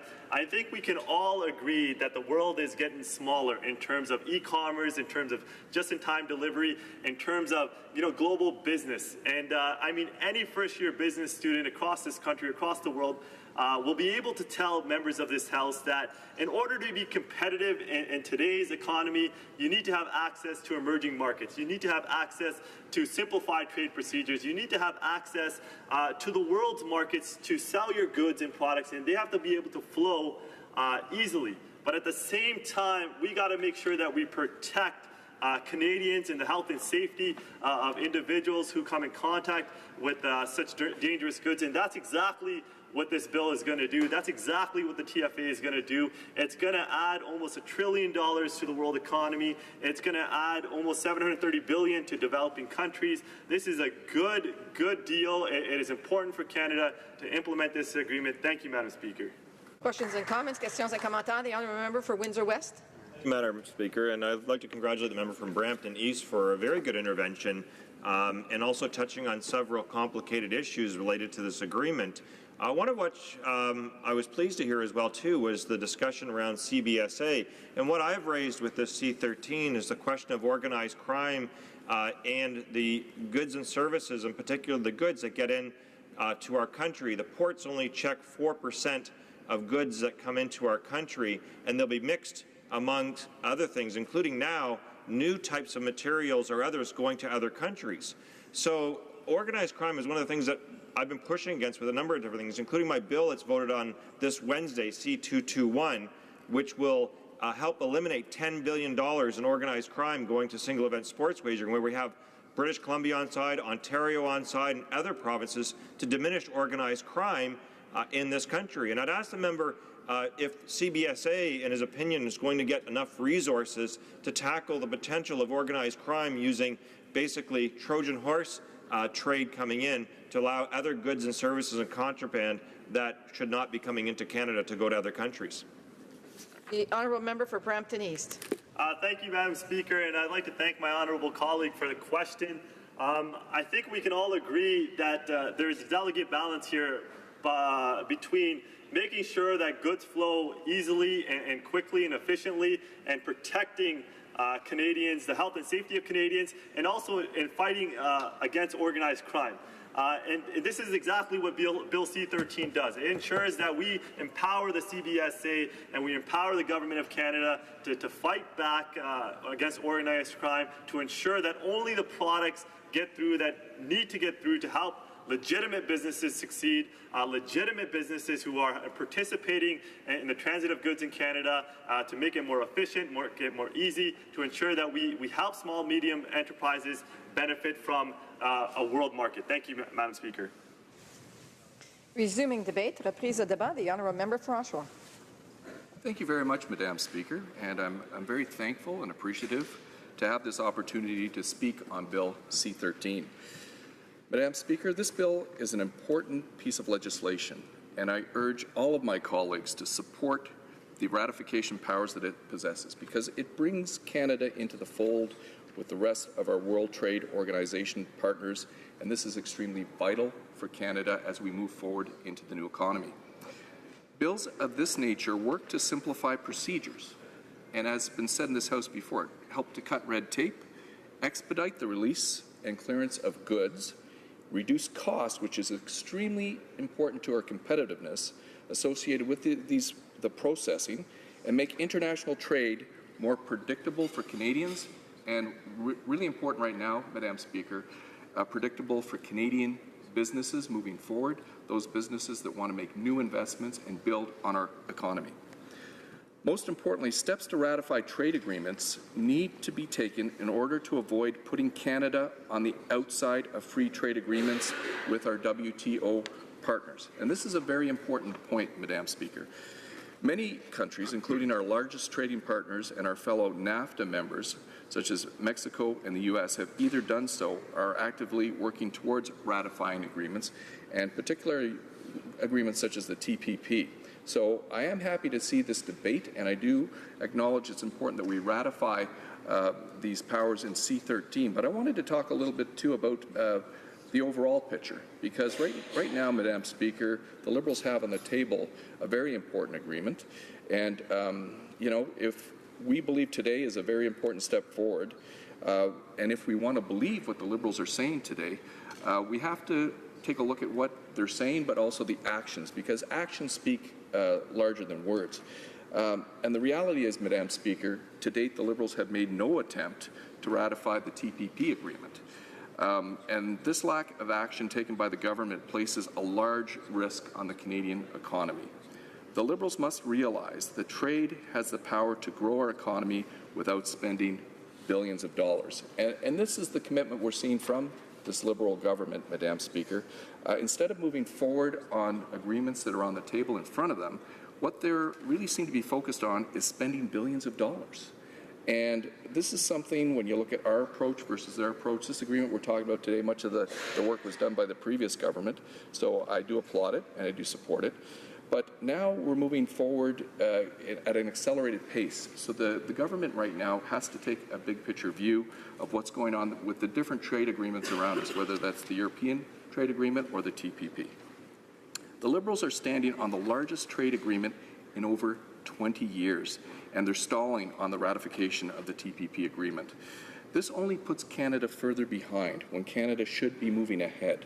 It's clear that not signing this agreement will damage our economy and reduce the global supply chain that ultimately will lead to job losses, which right now, Madam Speaker, I think you've seen the latest numbers. We can't afford that.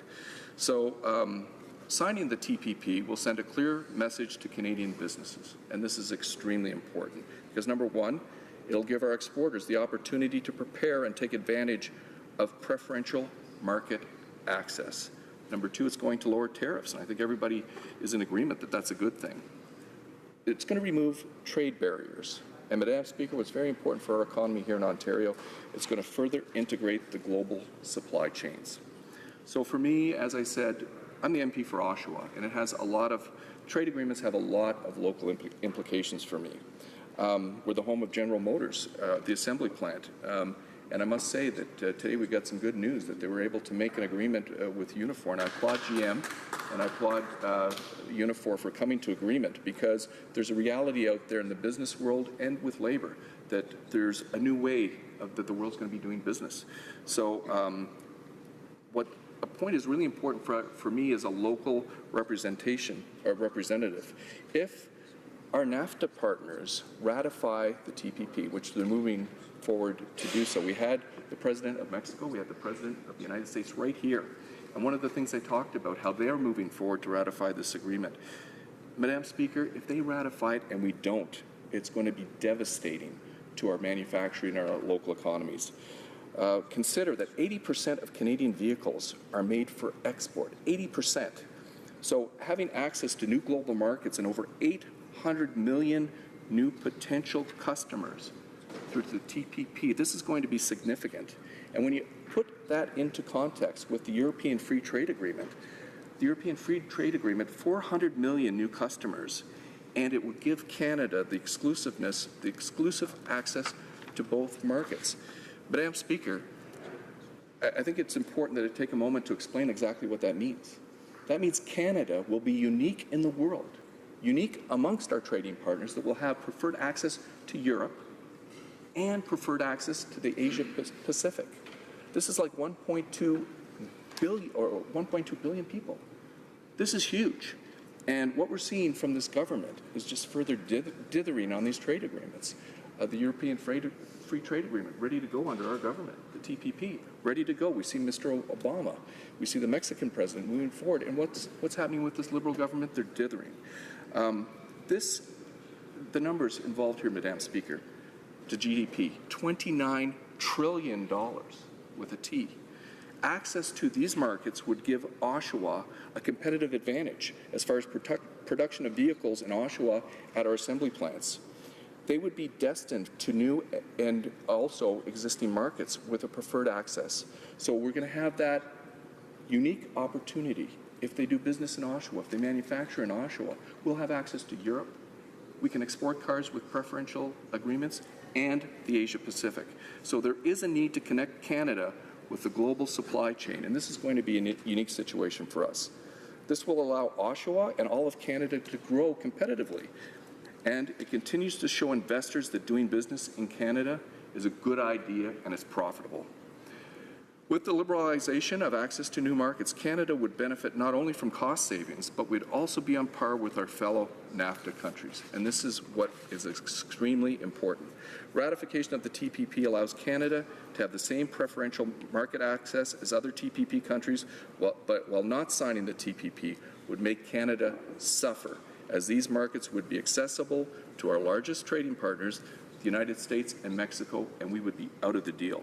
So making both the U.S. and Mexico would be more competitive, and it would drive investment away from Canada. Madam Speaker, the previous Conservative government laid down the groundwork in the negotiation process, striving to ensure that Canadians will prosper as a result of trade relations that have been freshly established in these markets, because it is the new way of doing business. A report released by the Office of the Chief Economist from Global Affairs Canada includes important observations on what the TPP would do to benefit Canada, as well as the consequences if Canada does not sign this important agreement. So I'd like to take a moment to actually go over some of these benefits. First of all, Madam Speaker, there would be a boost to Canada's GDP by 0.127%, generating a GDP gain of $4.3 billion by 2040. The TPP would liberalize barriers to trade and would provide an estimated tariff saving of $428 million per year for Canadian exporters. Auto companies who currently don't have access to Japan on an equal playing field would now have that access. And as the chair of the Conservative Auto Caucus, this is something that auto companies have been asking for years. But the most significant benefit would be a $1.1 billion export increase with Japan, with exports of pork, beef, and wood products leading the way. Canada cannot afford to remain on the outside. Not signing the TPP would lead to GDP losses of $5.3 billion, Madam Speaker. Canadian automotive production and investment would both decline by 4%, and the way it would affect our global supply chain would be catastrophic. Canadian beef exports to Japan would fall more than 66%, and pork exports to Japan would drop by 13%. Madam Speaker, Canada's exports to TPP countries in 2014 accounted for 81.1% of the total value of Canadian exports, totaling $759.4 billion. So, Madam Speaker, in conclusion, my message is simple. You know, today we're looking at C-13, and I think that is a great opportunity, but we must also ratify the TPP. Canadians, especially businesses, deserve the advantages and opportunities that the TPP can offer. The significance of trade cannot be ignored by the Liberals. Madam Speaker, Canada cannot fall behind, especially now, and especially when trade has the power to significantly increase the total GDP of Canada without spending billions of dollars, which seems to be what the Liberals are obsessed in doing. So, Madam Speaker, how much time did you say I had? 10 minutes to go? Okay. Because I did want to take this opportunity to encourage my colleagues here in the House to really support any of these agreements that facilitate trade. I do want to bring up an important point that I've been trying to get the Liberals to address today, because on one side, they seem to be talking about increasing business, increasing trade, which I think everybody is in agreement that that's a good thing, except maybe the NDP. But on the other side, they're bringing in policies, Madam Speaker, that are hurting our competitiveness internationally. And I wanted to talk about a little bit about that, because really, when we're talking about trade agreements, we're talking about the competitiveness of Canada versus other parts of the world. So we look at recently, they brought in changes to the CPP. And this is something that I've been talking to my business community about, and the implications, what that's going to mean for our competitiveness. So with what they're proposing to bring forward, what that would do, Madam Speaker, it would cost Canadian businesses up to $2,000 per employee. Now let's put this into perspective. Somebody who has, like General Motors right now in Oshawa, 3,000 employees. If we do the math, this is a significant increase in costs for them doing business in Canada. Not only that, it means that individual Canadians have to match that. So now we're talking about $2,000 for the employer, but now $2,000 extra dollars that the employees have to put in to this plan that basically many of them are not going to have access to. We want to talk about the competitiveness about our energy policies. And I have brought up the example of Ontario, because we've seen what the Ontario policies are doing to our competitiveness in the manufacturing field. And right now, Ontario is so worried they've just backtracked somewhat on their electricity policy because they realize how much of a concern it is. But, Madam Speaker, we're looking at a policy that has basically contributed to the loss of 300,000 good quality manufacturing jobs in Ontario.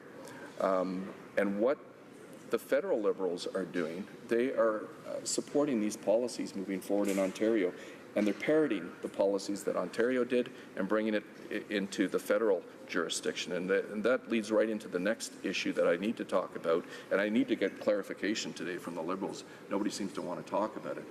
But I want to talk about the carbon taxes. We know that the people that we compete against the most, Michigan, for example, they don't have a state carbon tax. Texas, they don't have a state carbon tax. Texas has a cost of energy 75% less than in Ontario. But now the Prime Minister and the Minister of the Environment has been very clear that they are actually going to be bringing in a carbon tax federally. And the uncertainty of this, Mr. Speaker, I don't think can be overemphasized. Companies, when they're making investments in our economy, are making investments over a 10-year, 15-year period of time. And instead of getting certainty from this government, all they're getting is uncertainty.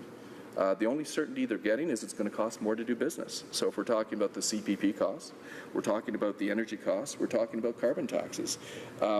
This affects us in a way that it drives up the cost of everything. So what we're talking about in our factories, Mr. Speaker, we're talking about increased costs for heating our factories. We're talking about increased costs for cooling our factories. We're talking about the electricity costs going into these factories. Individual Canadians will be paying more. Basically, this is a tax on everything. And it really affects our competitiveness. So on one side, the Liberals are saying, yes, we want to be more competitive. So today, like I said, this is a great step forward with C13 and the powers that this possesses moving forward. But we need to really address the other side. What domestic policies are they putting in place that are killing our competitiveness? And we on this side of the House think that you have to look at these policies in conjunction.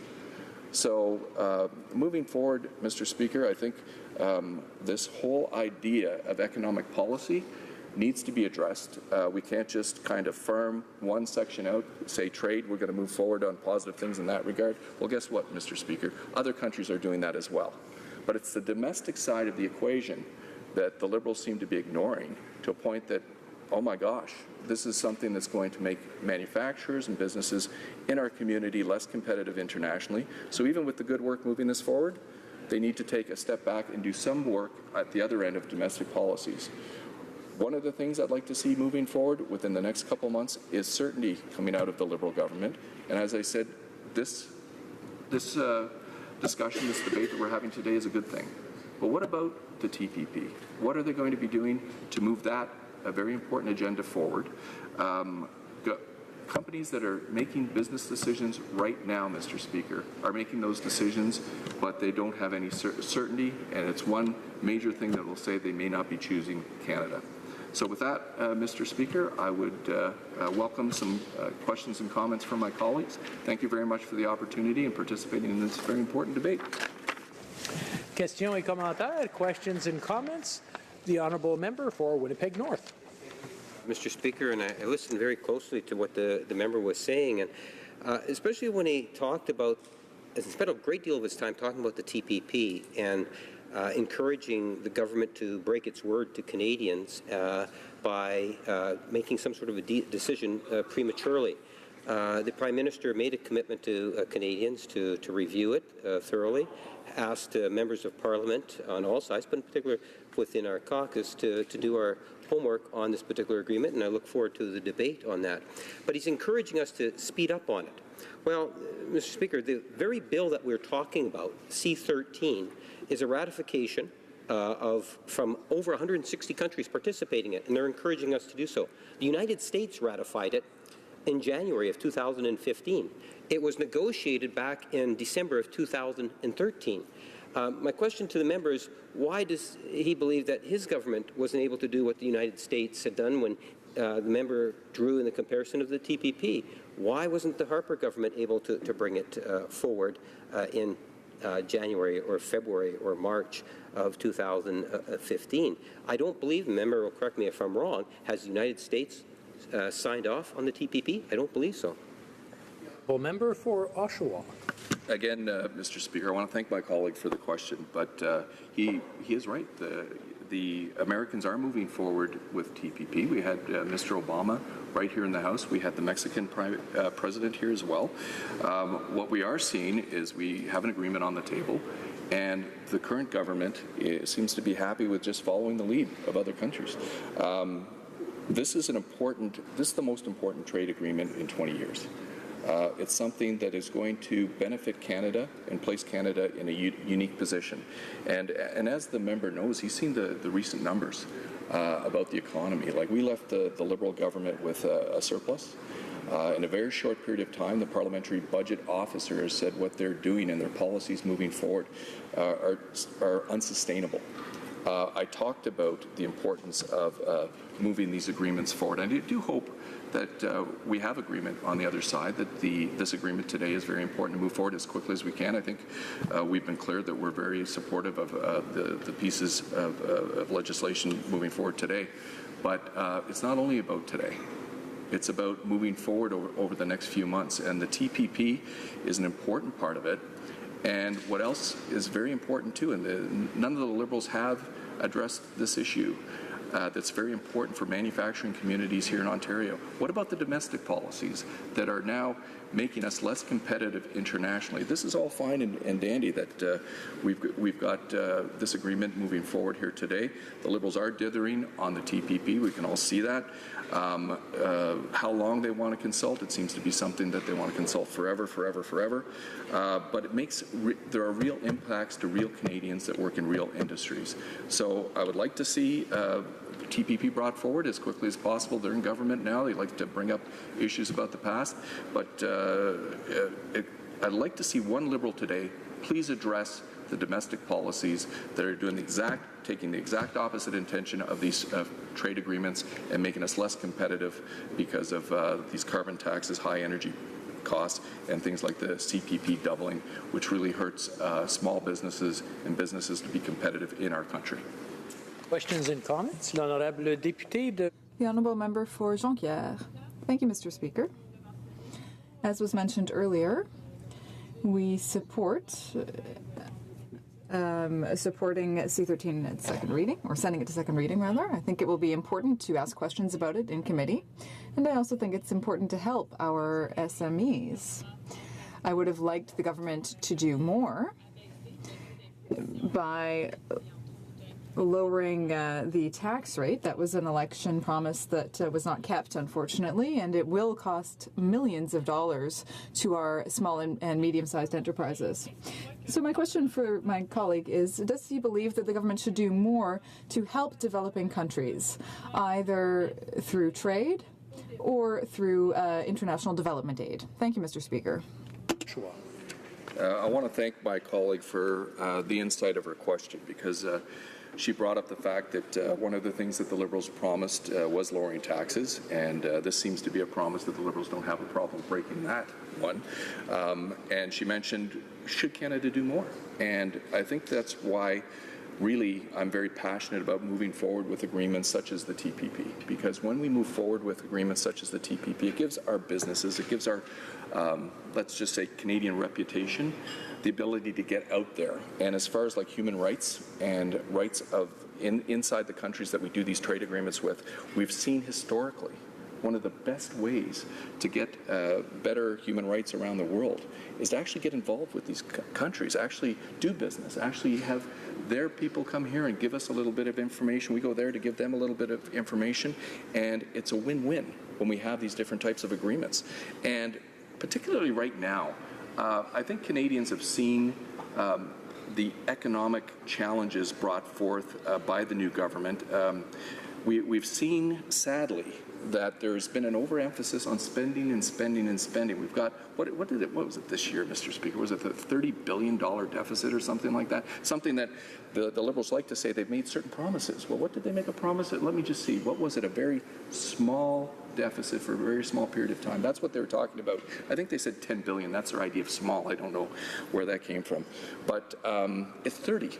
And during the economic downturn, I see my colleagues over there say that the Conservatives had an increase in deficit. Well, that's true. But during the economic downturn, they wanted more. I was here in the House, what they were arguing, saying that we weren't spending enough. And now, within 6 months, the Parliamentary Budget Officer, this isn't the Conservatives, this isn't the NDP, this is the Parliamentary Budget Officer saying that the way that they've turned the country is unsustainable. 6 months, Mr. Speaker, that's all it's taken. So should we be doing more? Absolutely. And one of the ways we can do that is with the bill that's on, we're debating here today, but also looking at bills moving forward, the TPP. I'll also bring up the European free trade agreement. We got to move forward on these things because it does help people when you raise them up, their economic advantages, the economic growth to individuals. It really works towards helping them, but also spreading the values of human rights that Canadians hold so dear. Thank you very much, Mr. Speaker. Comments? The honourable member for Barrie, Springwater, Oro Medonte. Thank you, Mr. Speaker. I have first I'd like to thank the member for their information and speech that was just delivered. But I guess my question to you, sir, is being in a riding from an area that has such a heavy reliance on manufacturing, has a heavy reliance specifically on auto manufacturing, and discussing some of the domestic policies that are making our economy and making our manufacturers less competitive. Which policies in particular can you identify that you've seen pushing our economy in that direction? And also like to note, and perhaps you can comment on this, the loss of 39,000 small businesses last month alone, the loss of 40,000 manufacturing jobs this year alone, and the effect these domestic policies are having on that. Before the honourable member answers, I just want to remind all the members that when they say you, I'm sure they don't expect the speaker to answer the question. I'm sure they mean the honourable member to answer the question. So I just wanted to clarify, just so that the honourable member knows who's answering that question. Thank you very much, Mr. Speaker, and I want to thank my colleague for this extremely important question, but also for all the work that he's done for manufacturers, because he is actually doing something positive by bringing awareness to the actual policies that are killing jobs in his community, my community, and as he said, 39,000 small businesses lost. Huge losses in manufacturing, because at the end of the day, Mr. Speaker, this is about Canada and Ontario's competitiveness. So this is where the big contradiction is in the House today, and I would like to address three important domestic policies that are killing our ability to compete internationally. Number one, Mr. Speaker, the Liberal changes to CPP. This is, like I said, $2,000 more per employee that business owners are going to have to pay, $2,000 more than individuals. Carbon taxes, and the uncertainty, which is totally irresponsible of the Liberal government. We have this horrible carbon tax in Ontario, increasing the cost of heating, electricity, and just-in-time delivery, fuel, 5 cents per litre more. And now the federal government wants to add on top of that. And of course, the third thing I want to talk about is the high energy costs. And what scares me, Mr. Speaker, we've lost 300,000 jobs in Ontario because of these irresponsible policies. And moving forward in the next few months ahead, the federal Liberal Party is parroting these exact policies that have killed so many jobs, and we're starting to see those effects. So we need to make sure that domestic and international policies jive and that we're all working towards the same goal. Reprise du débat, l'honorable député. Resuming debate, the honourable member for Louis Saint Laurent. Mr. Speaker, I'm very happy to be addressing you today and very happy to be back in the House of Commons and to see all of my colleagues. I can see that all of us are sitting here together in the House looking at the people who are present here today. I'm very pleased to be speaking about this bill today. Now, we ardently support this bill, which has been presented by the current government. It's a question of economics, of economic development, free trade, and everything that supports free trade and economic prosperity, everything that helps our businesses export and produce and bring foreign money here into Canada is a good thing. It's a good idea, and it should be supported, and that is exactly what we're doing today by supporting this Bill C-13, which we are currently studying. So straight off, I'd like to say that essentially this bill would help facilitate trade between different countries. Following a meeting that happened in Bali a few years ago. It was our government, the former government of Stephen Harper, that first concluded the agreement. And we were not alone. There were more than 100 countries that adopted the agreement. And now our goal is to put it into practice. We should remember the history of free trade in this country. That's what I'm going to be speaking about, first of all, before I get into the substance of Bill C-13. Mr. Speaker, Canada is an exporting country. We have a very vast country, an enormously wealthy country. We have natural wealth, and we also have universities that produce quality people who work in our businesses, who work in industry, who conduct research in advanced technology. And Canada is now perhaps a more modest country in terms of the number of its people, of its population. But we, with our 30 million people, we absolutely have to use our exporting capacity to ensure full economic development. Now, in more recent history, I could go back to the last century, but let's talk about more recent history and the history of free trade. In 1988, when Canada signed the free trade agreement with the U.S., that was a watershed moment. It was really a key moment in the history of Canada's economic development, where the doors were opened wide to allow us to export our products. Where would Canada be today if we hadn't signed that agreement? Now, let's remember that there had also been a long political debate over that agreement. Over time, we realized that there were some reservations at the beginning about free trade, but fortunately,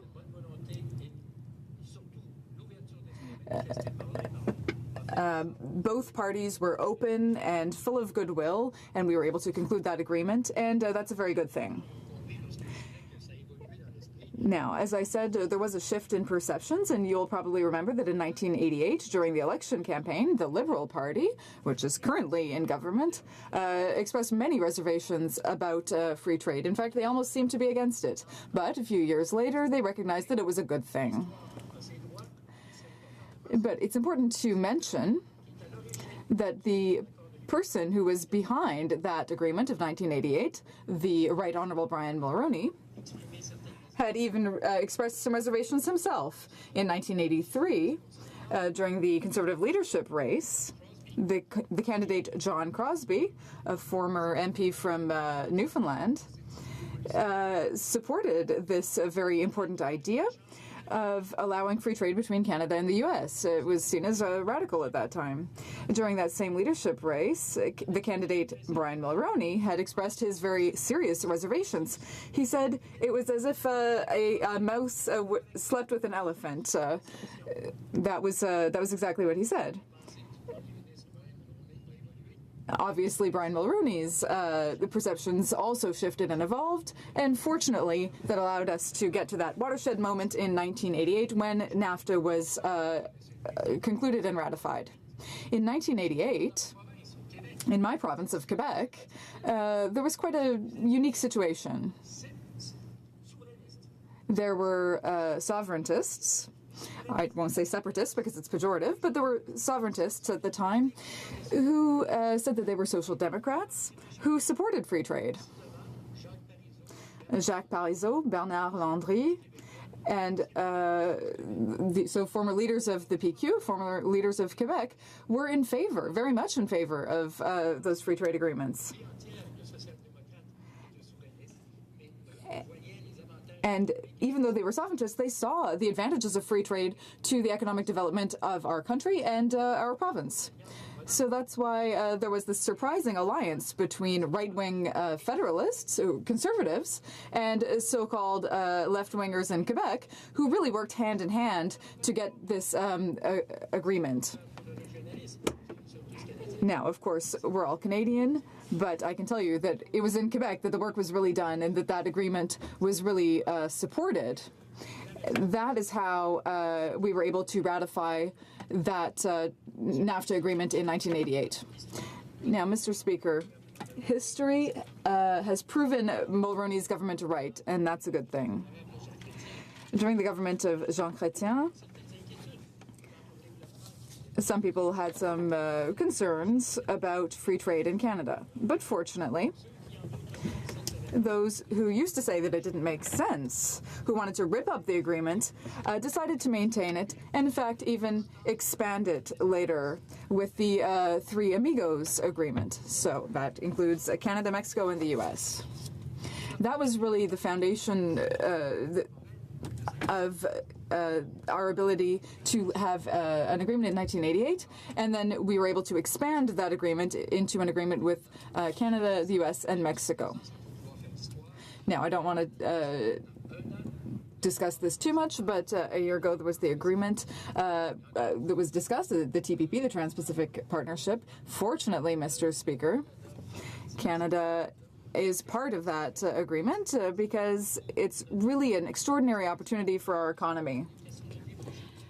These are all free trade stories. And when we talk about that, we're talking about exports, so products that are produced here in Canada by Canadians and that are sent abroad. So it's foreign funds that come back to Canada and that pay the salaries of our workers. There's nothing more profitable over the last 30 years, if you look at the economy, than exports. So we can see that 1 job out of 5 in Canada depends on exports. So we're very proud to see that this is important. In fact, it's critical to our economy, particularly if we look at the following figures. If you may allow me to put my glasses on, I'm now 52 years old, and this is a very useful tool in my trade. What are you laughing at? You'll need them too one of these days. So, as I was saying, seriously, $54 million in transport, or billion rather, 48, 26 for machines that were exported, 19 billion for the exports of common metals, 18 billion for products from chemical industries. So that, Mr. Speaker, is exports. That is free trade. That is economic development. That is creating wealth in Canada. And that's why Canada is an exporting country, must continue to be so, and we must do everything in our power to open as many markets as we can around the world so everyone around the world can appreciate the quality of Canadian products manufactured by us. So, Mr. Speaker, what I also want to say in this regard is that, yes, it can happen that situations change over time, that some people who were against free trade are supporting it now. That's fine. The important thing is the result that we're looking for now, and that's why we heartily support C-13. So let's talk about this agreement, indeed, which is intended to ratify the Trade Facilitation Agreement here in Canada. So a bit of history, Mr. Speaker. In August 2004, the WTO studied this issue, and essentially to seek 3 important components for free trade. First of all, to allow developing countries to have better access to competitive markets of the day today, and that is critical because it's all well and good to say that this is wonderful. We must help these developing countries. We support people around the world. We want to help these people. So that's all well and good. But you still have to allow them to have access to our products, and it has to be reciprocal. So in 2004, and from that time on, that was the intention, to open markets to these developing countries. Secondly, to reduce all of the red tape and bureaucracy that gets into the way of trade, and thirdly, to reduce tariffs, because it could happen in certain cases, Mr. Speaker.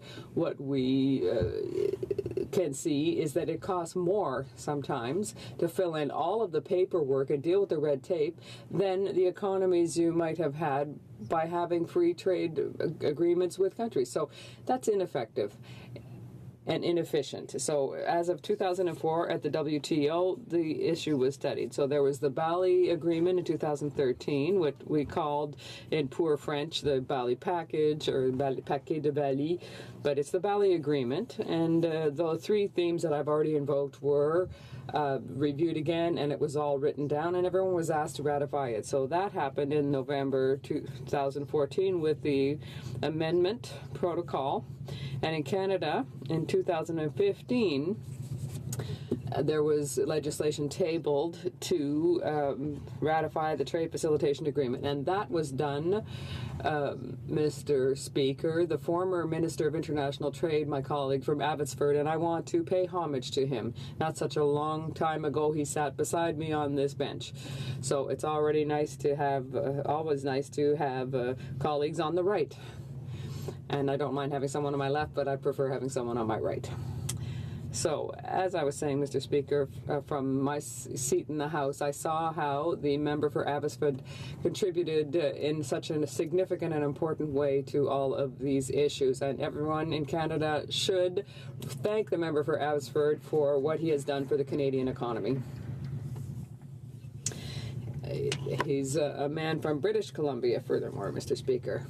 That is a corner of the country that I'm discovering from here. Being a member in Ottawa allows us to discover all of the country. So last May, the former Minister of International Trade tabled the way in which the trade facilitation agreement should be worked, and I was pleased to see it. The current government is pursuing this and therefore has tabled this bill. So this is something that's a little bit heavy, if you will, because it talks about the implementation and the enactment of this, but it brings about a number of changes. We have to change a string of different laws on the Hazardous Products Act, Radiation Emitting Devices Act, the Canadian Environmental Protection Act, the Pest Control Products Act, and the Canada Consumer Product Safety Act, and also to make related amendments to another act. It's very long, and it is because we have to allow development in Canada through all of this. So there are two things: 10.8 that has to be amended to deal with non-compliant goods. And there's another provision that has to be amended to deal with goods in transit. So this is all very technical, and you have to spend some time on it to understand what we're talking about. What we have to understand from all of this is that this will allow our country to have access to the goods of a greater number of countries, but above all, to have more countries to more easily trade with us, while at the same time ensuring the safety of all of these products. And this will also allow our exporters to have access to those markets, to those emerging markets, which in past times might have been set aside, but now must have to be part of the equation. So we'll be very happy, Mr. Speaker, that since 1998, we have negotiated agreements. We negotiated the agreement with our biggest neighbor, the USA, and these agreements have spread across all of North American territory. So we're very pleased to see that over time, the governments, whether it was under the Honourable Jacques Chrétien or the Honourable Stephen Harper, the governments all worked to open our markets and allow our businesses to export elsewhere.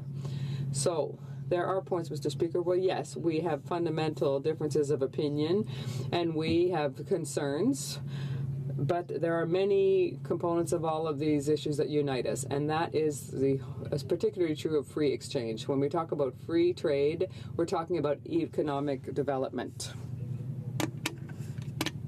This bill, for sure, we'll study it. We will see it article per article. We'll see it line by line, just to be sure that everything is all right. But the basic of this bill is to open our country for new market and to create jobs here in this country. Alors, Monsieur le Président, si on regarde... And so, Mr. Speaker, if we look at this more generally speaking, we also understand that this agreement will allow, according to estimates, an increase of exports to developing countries from 310 to 500 million per year. And we could see an increase of 3% in trade on a global level, and this could recreate up to 21 million jobs. So it's that kind of potential that we have to support and that we have to look at most carefully. And as we were saying earlier, we have to get used to this. We have to be aware of the fact that when there are new challenges, new opportunities that are offered to us, we have to have an open mind. In the past, if we were a little bit leery of what was happening sometimes abroad and how things were manufactured there, we have to admit that the best way of helping these countries that are in development is to increase their standards and to trade with them. And I would say that even beyond that, and this is a theory that many historians share, but it is indeed these economic trade and exchanges that have happened over many years now, even though sometimes there are wars that have interrupted this, but there are countries that work together, trade together. General de Gaulle, for example, who was not against the idea of European countries uniting together, said it was one of the fundamental ways in which they could ensure peace in Europe. And he knew what he was talking about, if anyone did. And this was after the First World War. He ensured the honor of his country during the Second World War as well. This man, who fought so valiantly against the Nazis, extended a hand to Germany after the war so that they could work together. And that was the first global step towards global trade. And today, all countries can extend a hand to try and work together. So I can say that we on this side of the House are in favor of this bill. We're going to work very conscientiously on this, and we want to emphasize the excellent work by the member for Abbotsford, whose work led to C13 today. I thank you very much. Questions and comments. The Honourable Member for Laurentides-Labelle. Thank you very much, Mr. Speaker. If my colleague from Louis Saint Laurent had put his glasses on a bit earlier, he might have followed a different path in politics. But I appreciate his support on such an important issue. And I think that I gave the right name of his riding this time. But if it's so important, this file, why did the Conservatives take so much time before setting it up and putting it in place in the last Parliament? The Honourable Member for Louis Saint Laurent. Thank you, Mr. Speaker. I will remember what he said about the glasses, and at some point in time I'll be able to say the same thing back to him. So in international affairs, Mr. Speaker, you have to take the time to do things properly, because if we go too quickly, things won't be done properly. I'm very proud, Mr. Speaker, of being part of a political party that's done everything so that our country will have access to broader markets and bigger markets. I'm proud to wear the uniform of a political party that has hammered out agreements with Pacific countries, which means that Canada is the country that has the most agreements with countries in the world. I'm proud to have fought under Prime Minister Stephen Harper, who has signed the most free trade agreements more than any other in our history. So I'm very pleased and proud to support the former minister, the member for Abbotsford. We did all the preliminary work to have this done so that our businesses and all of our creators of wealth will have access to greater markets. Thank you, Mr. Speaker. The Honourable Member for Nanaimo, Ladysmith. Thank you, Mr. Speaker.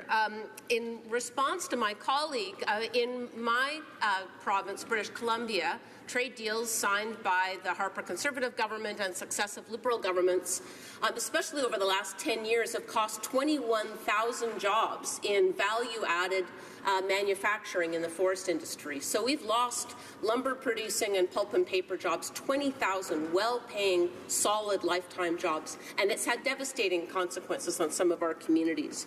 So I'm curious what my Conservative colleague would say to this question.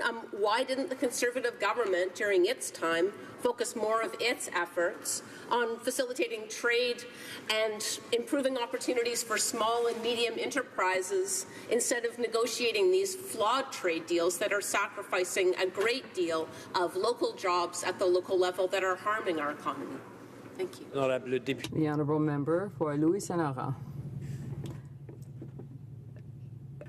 We have to adapt to the realities of the markets. That's what life is. You can have a very bucolic vision of life and think that everything's perfect and we're going to distribute things equally, but we need a great deal of wealth to do that. And I can see, Mr. Speaker, that from coast to coast, free trade has contributed to growth in this country. 1 Canadian out of 5 has a job today thanks to this. So we have to adapt to the new realities, as de Gaulle was saying. I'm very inspired by him today, it would seem. We can regret the disappearance of certain things in our past, but that's the same thing as here today. Markets are open, doors are open to us, and Canada has to be part of that. And that reminds me, Mr. Speaker, all of the speeches we heard at the time of the Honourable Ed Broadbent, who I hold in great esteem, but he was wrong when it comes to free trade. We have to ensure the prosperity of our country. Honourable Member for Lethbridge. Thank you, Mr. Speaker. Mr. Speaker, the question that I have for my colleague here today is, in his speech he implied, or actually stated quite clearly, I should say, that trade is in fact good for Canada. It's good for our economy overall, it's good for our present, and it's good for our future. What I would like the presenter to talk about today, my colleague, is I would like him to elaborate on how trade agreements in Canada benefit tomorrow's young people. I want to know the impact that they have on our youth. The Honourable Member for Louis Saint Laurent. Pleased to answer to my colleague. I want to say something that is quite interesting, is that, you know, when we talk about exportation, we talk about creating jobs. Because when we talk about exportation, it's a product handmade, made here in Canada, selling somewhere else, so someone else giving money to Canada. It's American, it's European, Japan, wherever it is good for Canada because we bring fresh new money here. So when we talk about opening the door, we also talk directly to the youth because the youth are involved in high-tech business, are involved in manufacturing, high-tech business, and in my own writing, Mr. Speaker, I have plenty. I'm sure that the Honourable Member in their own writing have a lot of business who are hiring young people, young bright people with high-tech facilities, high-tech skills that will create new product and will be able to sell it offshore, and then the offshore money will get back to Canada. This is how we create wealth, this is how we create jobs in Canada, and this is what is good for youth all around this country. Questions and comments? L'honorable député de... The Honourable Member for Pierre Boucher, Les Patriotes Verchères. Thank you, Mr. Speaker. In his speech, my colleague defended free trade in Canada as well as elsewhere in the world, and he took the opportunity to recognize the economic credibility of people like Mr. Jean Parizeau and Mr. Landry and other Quebecers. So I want to take this opportunity to thank him for that, because it's not often we see federalists who want to recognize the important work done by Quebec separatists because of the certain amount of dogmatic attitude. But at the same time, he talked about the importance of exports to grow wealth in the country. In the Quebec economy particularly, through exports, we've had a lot of trouble the last few years. When we look at the trade balance in the province, which has been in deficit since about the year 2000s, and we look at the manufacturing sector, which has lost a huge number of jobs, more than 200,000, and that continues over the last few years. We have economic realities in the country that are different. So there's the oil economy in the Canadian West on the one hand, but what I'd like to know is that with these natural resources, we end up having a situation that means in the long term it'll be negative for our economy because these economies are in trouble with the slump in the oil markets, and there's also the whole issue of climate change. But on the other hand, all of that's harming the Quebec economy. So does my colleague think this is a destabilizing effect on the Quebec economy?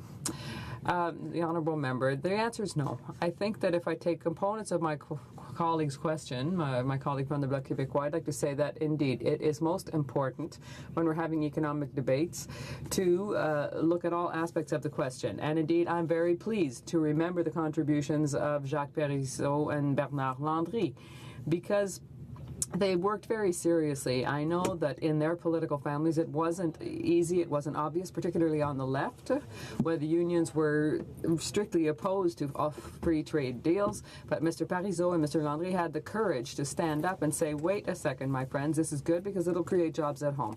The member has recognized a reality in Canada, which means that sometimes some regions produce more and others have to adapt to the new reality. And what does that mean? It means really looking at our young businesses who are hiring people who have great expertise in certain technologies, and that reflects really the growth of wealth in the country. We have to put together things that don't exist or haven't existed in the past. That's what creates the need, and that's what will create those exports. So to end on the same note as my colleague, given the fact that there's a lot of oil in Canada, yes, that's true. Happily we do, and I'm very happy for the regions that have it. And I remind you of the equalization payments that are paid out. This is a huge issue for the very future of this country, and we're still waiting for the government's decision on this. We feel, Mr. Speaker, that this project is good for Quebec, it's good for Alberta, it's good for Canada, and it's good for all Canadians. Thank you. Reprise du débat, l'honorable député de Rimouski-Neige. Resuming debate, the Honourable Member for Rimouski-Neige-Témiscouata-les-Basques. Well, thank you very much, Mr. Speaker, and I'm very happy to have this opportunity to rise in the House to speak to Bill C-13. And this is a bit funny because this morning, apart from a couple of comments, not many people are addressing the issues contained in the bill itself. It is designed to enact changes which will lead to a Trade Facilitation Act at the WTO. Mr. Speaker, this isn't a controversial bill. We will be supporting it at second reading simply because there are very few changes being proposed because Canada is compliant for the most part with the trade facilitation measures under international agreements, so very few changes are required. What we would like to do, however, is see in this bill, but also in government action, and this is because one of the arguments put forth by the government and by the promoters of this agreement is that the measures will help small and medium-sized businesses. So what we'd like to see from the government is something to promote economic activity for small and medium-sized businesses. Now, they talked about SMEs at the start of their mandate. We haven't heard much as of late, and we hope things will change in that regard. Mr. Speaker, I enjoyed listening to members on both sides of the House, not to address the bill, because very few people are actually speaking to it, but on to whether who is, in fact, more in favor of free trade. And I find it quite funny because the arguments are flying here and there and everywhere, and some are accusing the others of being less in favor of free trade than the other. And so all that to say that very few people are talking about the content of this bill, apart from the broad theories that we don't disagree with. Free trade is something that's important for Canada. Canada exports and imports. We have an open economy, and it will benefit from this situation. Here we have an opportunity to develop our economy through exports. So no one's opposed to that. And that is why the NDP will be voting in favor of this bill at second reading. That's also why the NDP has also supported a number of initiatives like the internal trade agreement, various trade agreements that have been signed, the trade agreement with Jordan, for example, with South Korea. And that also explains why, in some other situations, we wanted to wait to see what decision the government would make. And here I'm referring to the trade agreement, the comprehensive trade agreement between Canada and Europe, where the Conservative government of the day, and well, we don't know where the Liberal government will be going with that, but the Conservative government of the day had promised compensation for dairy producers, among other things, and to the provinces for pharmaceuticals. Now, under the European trade agreement is, I would say, it's not something that we're opposed to from the outset, but we're going to look at it very carefully. We're going to look at the changes that will be made by the government and see whether or not they will include compensation in it. Now, I often hear our Conservative colleagues and sometimes my Liberal colleagues talk about the NDP and saying that we're anti-trade, anti-free trade agreements, but Mr. Speaker, you must realize that that is not the case. What the NDP is doing, unlike the other parties in this House, is focusing on the content of the agreements. That's extremely important because we need to look through a prism. We need to have parameters for evaluating and assessing these agreements. Now, I haven't heard many of the arguments from the Conservatives in the past, nor have I heard arguments from the Liberals. And I'd like to point out an anecdote, because following the signing of an agreement between Canada and the European Union a couple of years ago, about 2.5 years ago, Prime Minister Harper came back and we discussed the trade agreement in the House. And the first question that the Liberal leader of the day, who is now the Prime Minister today, asked was, well, in fact, what he said was, congratulations, we support the agreement. Now when can we see it? That's exactly what he said. So that's absurd in a context where a trade agreement is a contract. There is content that requires analysis to determine whether or not the content is suitable and in keeping with what Canada is seeking. So that's why we need an analytical tool, a prism, as I mentioned earlier, to measure and assess these agreements. For us, there are three important aspects that we look at in an agreement before we decide whether to support it or not. The first is that all trade agreement between Canada and an international party must lead to economic growth, economic benefits for Canada. Now, we're not talking about an unfair situation. We're talking about a situation where both can come out ahead, where both parties come out ahead. And, of course, under all trade agreements, there are some industries that will benefit more than others, and some may lose out. That can happen. But we do need to look at the general impact of these agreements from an economic perspective. Now, when we talk about the Trans-Pacific Partnership, that's where the problem lies for us. The other two parties in this House, the Liberals and the Conservatives, are prepared to support it without having undertaken any kind of an economic impact study for the country. And, Mr. Speaker, I would say that that, in fact, is simply them being dogmatic. It's a lack of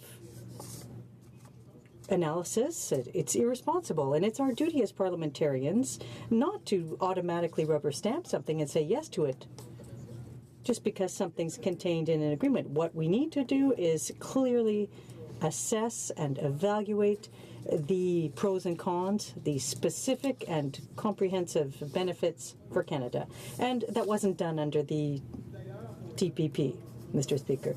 And for most agreements, it's done very rarely. It's rare for us to have access to analysis conducted in the chamber here by Global Affairs, by Foreign Affairs, a specific study on how a trade agreement would influence the Canadian economy. So the first condition is whether or not a free trade agreement, a trade agreement, will have a positive impact on Canada's economy in terms of industries and growth. The second condition for the NDP is that it must be reciprocal. A trade agreement between Canada and a trading partner must provide the same access for Canada, the same conditions as Canada is providing on its own territory to that potential trading party. Now, that goes without saying for us, Mr. Speaker, but there have been agreements signed in the past where it wasn't the case. Look, for example, at the agreement on investment protection with China, where several of the aspects of the agreement were not reciprocal between Canada and China. However, the other two parties in this House were fully prepared to sign the agreement. It still hasn't been ratified, even though it was signed 4 years ago. And that makes us chuckle because people wonder why the Liberal government brought the TTP to the House when, in fact, the Conservative government signed agreements with Europe, for example, and on this investment agreement with China, and we never even saw it here and never had an opportunity to ratify it in the House. So that was our second point for analysis. Thirdly, a trade agreement with any partner must comply with conditions to protect the environment, workers' rights, and must generally respect and promote protection for human rights in the countries involved. Now, once again, despite claims that are made by various parties, the committee examining the issue doesn't appear to be very interested in actually considering it. Now, when you look at the trade agreements that have been brought before this House since 2011, when I began serving as a member of Parliament here, we have had a very consistent approach in support or rejection of agreements. We rejected the agreement with Honduras, with Panama, with Colombia, which did absolutely nothing to promote human rights, and for which both other parties at committee said, or where both other parties said, oh, this agreement's, it's going to help development and human rights. So in a general way, we don't need to include specific provisions in the agreement itself. We're going to do some analysis and monitoring of human rights year after year, and we'll see how the trade agreement has had an impact on human rights. But systematically, there is no follow-up or no analysis. So we sign these agreements with countries that violate human rights, and we sign agreements with them without even trying to include aspects that would protect the environment. So that's why agreements that we rejected agreements for Honduras, for example, among others, and that's why we supported the one with Jordan. That's why we supported the agreement with South Korea. Because with the EU, well, the agreement seems to comply with our conditions. We're prepared to take a look at it in greater depth. And that is very different from the picture that the NDP and the Conservatives are trying to paint of the NDP. We are the only truly responsible party when it comes to analysis of international trade agreements, because we're the only party that doesn't systematically support everything put forth in the House and blindly support these agreements brought forth by various successive governments. We take the time to analyze the content. Now, Mr. Speaker, in progressive circles, there are more and more people who see trade agreements as something to establish rules between the two countries, and that it's very important to focus on the content. Because if we simply talk about free trade, there's less talk about the trade barriers that need to be eliminated, and more focus is placed on the other aspect, and that's what happened with the TPP. Protection. So we're not, some of these agreements that come before the House don't talk about eliminating trade barriers, but they talk about investors.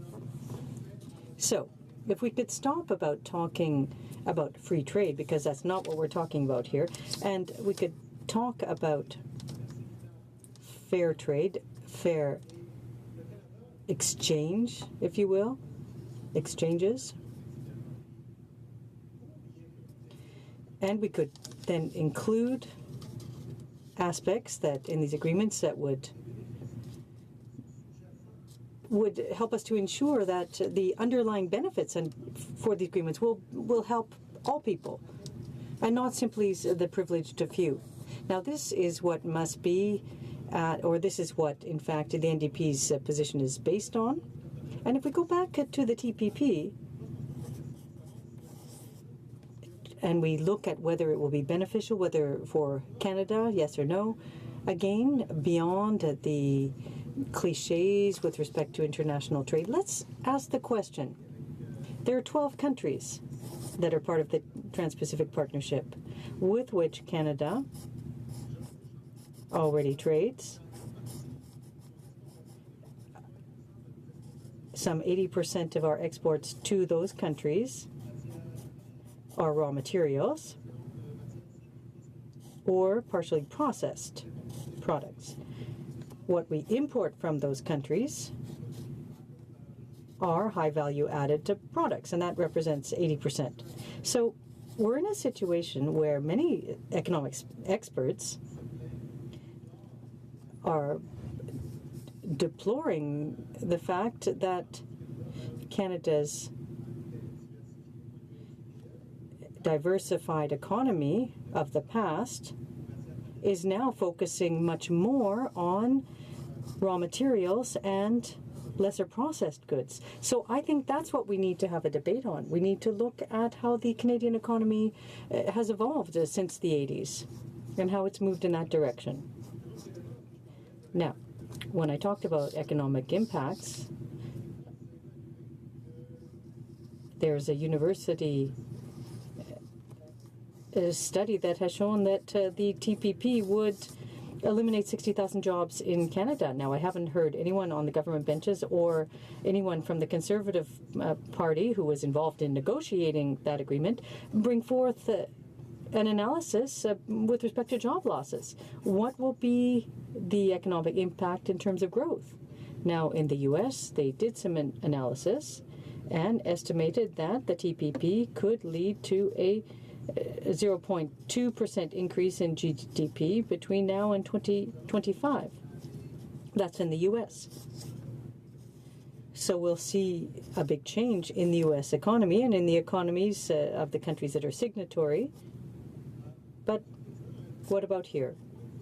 At some point, we need to look at these agreements from a critical perspective, not to criticize the principle of trade, but we need to take a critical and analytical look at what we are seeking when we negotiate the agreements and what we want to achieve by ratifying them. Very little analysis and few debates are held apart from here, and that's deplorable. That's why I am a proud member of the NDP, who since 2011, since that's when I've been here, and in fact the NDP has had an approach that predates that with respect to our procedural analytical assessment of agreements like the TPP and their impacts. We'll continue to move in that direction. We need to look at the impact on pharmaceuticals, for example, on intellectual property, on these impacts that are unprecedented. Now, at present, Canada's pharmaceuticals are very expensive. We rank second in terms of the costliness of these products, drugs available on the market. So, who's benefiting from these agreements? Are they the brand name producers, not the generics? There will be growth in this area under the TPP, but people are going to be paying the price for this, and the provinces, because in many provinces, for example, we need to take this into account. Now, if we look, and in fact, further to that, the hospitals and whatnot are managed by the province or under provincial jurisdiction. So I will reiterate the NDP support for this bill at second reading. It won't have an impact, a huge impact on the Canadian economy, but I'd like to reiterate that we are not just going to automatically support a trade agreement before we say yes or no. We focus on analyzing it, for the benefit of the people we represent. And I'd like to encourage all members to support a more rigorous approach. It's something that we expect of the other parties in this House. Question. L'honorable député de The Honourable Member for Laurentides-Labelle. Thank you, Mr. Speaker, and I'd like to congratulate my colleague from Rimouski, Nejet, Témiscouata-les-Basques for his speech. And I'd like to thank him for taking the time to talk about each agreement. Now, the Conservatives and Liberals support the agreement, and he says that they haven't done the necessary economic studies, but that's not true. If you look at the public consultations that were done over the TPP, they discussed Canada's participation in the TPP, and that has been studied.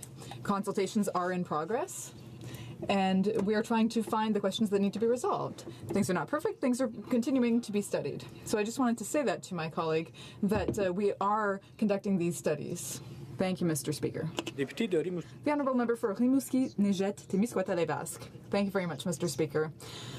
Well, I really appreciate the fact that consultations are in progress about this, but that's not the same as having the Minister of Finance, the Minister of International Trade, who have been working on these agreements for the past several years, to have them really evaluate this systematically. They have the resources to do that, and they should be looking at the impact that these trade agreements will have.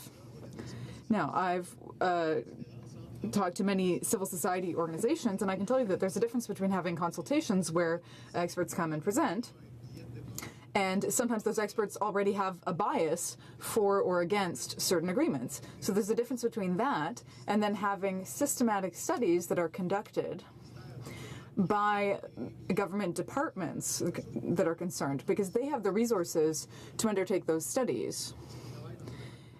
And they work on those files every day. So it's good to get the opinions of various stakeholders during consultations, but that's a different thing from having the departments doing their studies and involving parliamentarians in that to really look at the impacts. Questions and comments? Nanaimo Ladysmith. Thank you, Mr. Speaker, and thank you to my colleague for his speech. I want to follow on your theme on consultation around the Trans-Pacific Partnership. We had friends in the labor movement say they were consulted on TPP by getting a phone call 2 hours prior saying, can you come to a meeting? That's not really meaningful consultation to us. I wanted to pursue in my colleague's conversation about supporting the trade facilitation agreement, which we do support. Can you talk a little bit more about concerns around worker safety? Because some of the changes around hazardous goods in transport would conceivably involve more exposure to hazardous materials, including pest control. What can you tell us about your concerns around protecting workplace safety and what conversations we might have in committee around this issue? Thanks. L'honorable député. The Honourable Member for Rimouski, Nejet, Témiscouata-les-Basques. Thank you, Mr. Speaker, and I'd like to thank my colleague who raised the fact that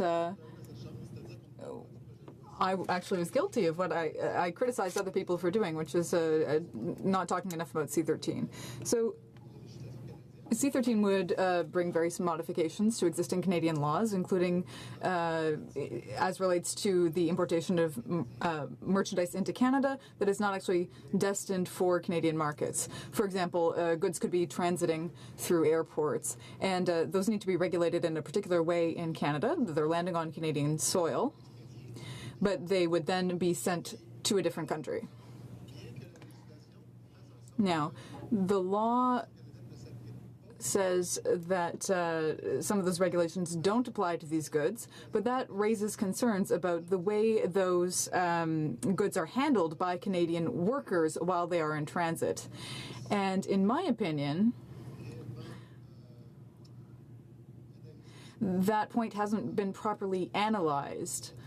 Or perhaps I would say the government hasn't paid sufficient attention to the concerns related to Canadian workers' health and safety. So I would like to see, now if this bill is adopted, and I believe it will be passed in second reading, I would like to see that analyzed in greater detail in committee to ensure that workers' health will not be undermined in any way by the adoption of this bill. Questions and comments? Yukon. Merci, Monsieur le Président. Thank you, Mr. Speaker. Thank the member for his thoughtful speech. He mentioned that people should not approve trade agreements before they'd seen all the details, and I'm assuming he's also saying that parties should not speak against or take a position against agreements before they'd seen all the details. L'honorable député. The honourable member for Rimouski-Nejet-Témiscouata-les-Basques. Well, when I say that we need to be open-minded, when we're studying a free trade agreement and we notice certain provisions that are contained therein that will have significant consequences in some areas, and that hasn't been taken account, well, then one can take a position. I think what the different parties and MPs need to do is remain open-minded and wait for the analysis to be done. If something appears unacceptable on the surface, a party may oppose an agreement, but if those concerns are then sufficiently addressed, they need to be open-minded enough to change their position. So currently with the TPP, we haven't seen any will to modify things during negotiations. This is being presented as a fait accompli.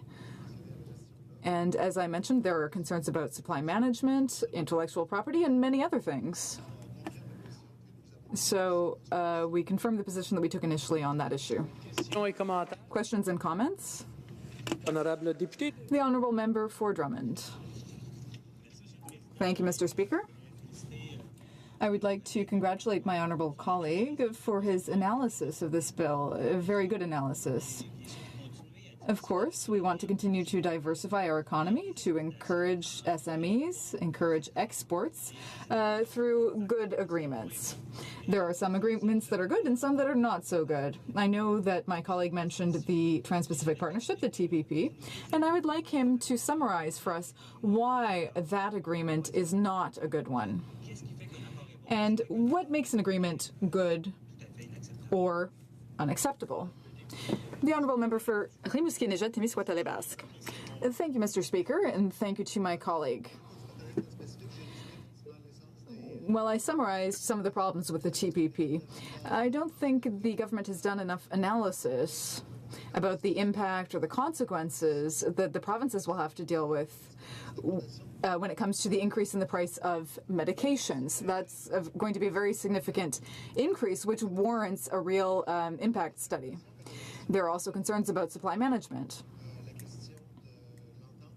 For the question of the agreement with the EU, there were compromises made. It was clear that the dairy producers needed a transition period to adjust to changes to the quotas concerning cheese imports.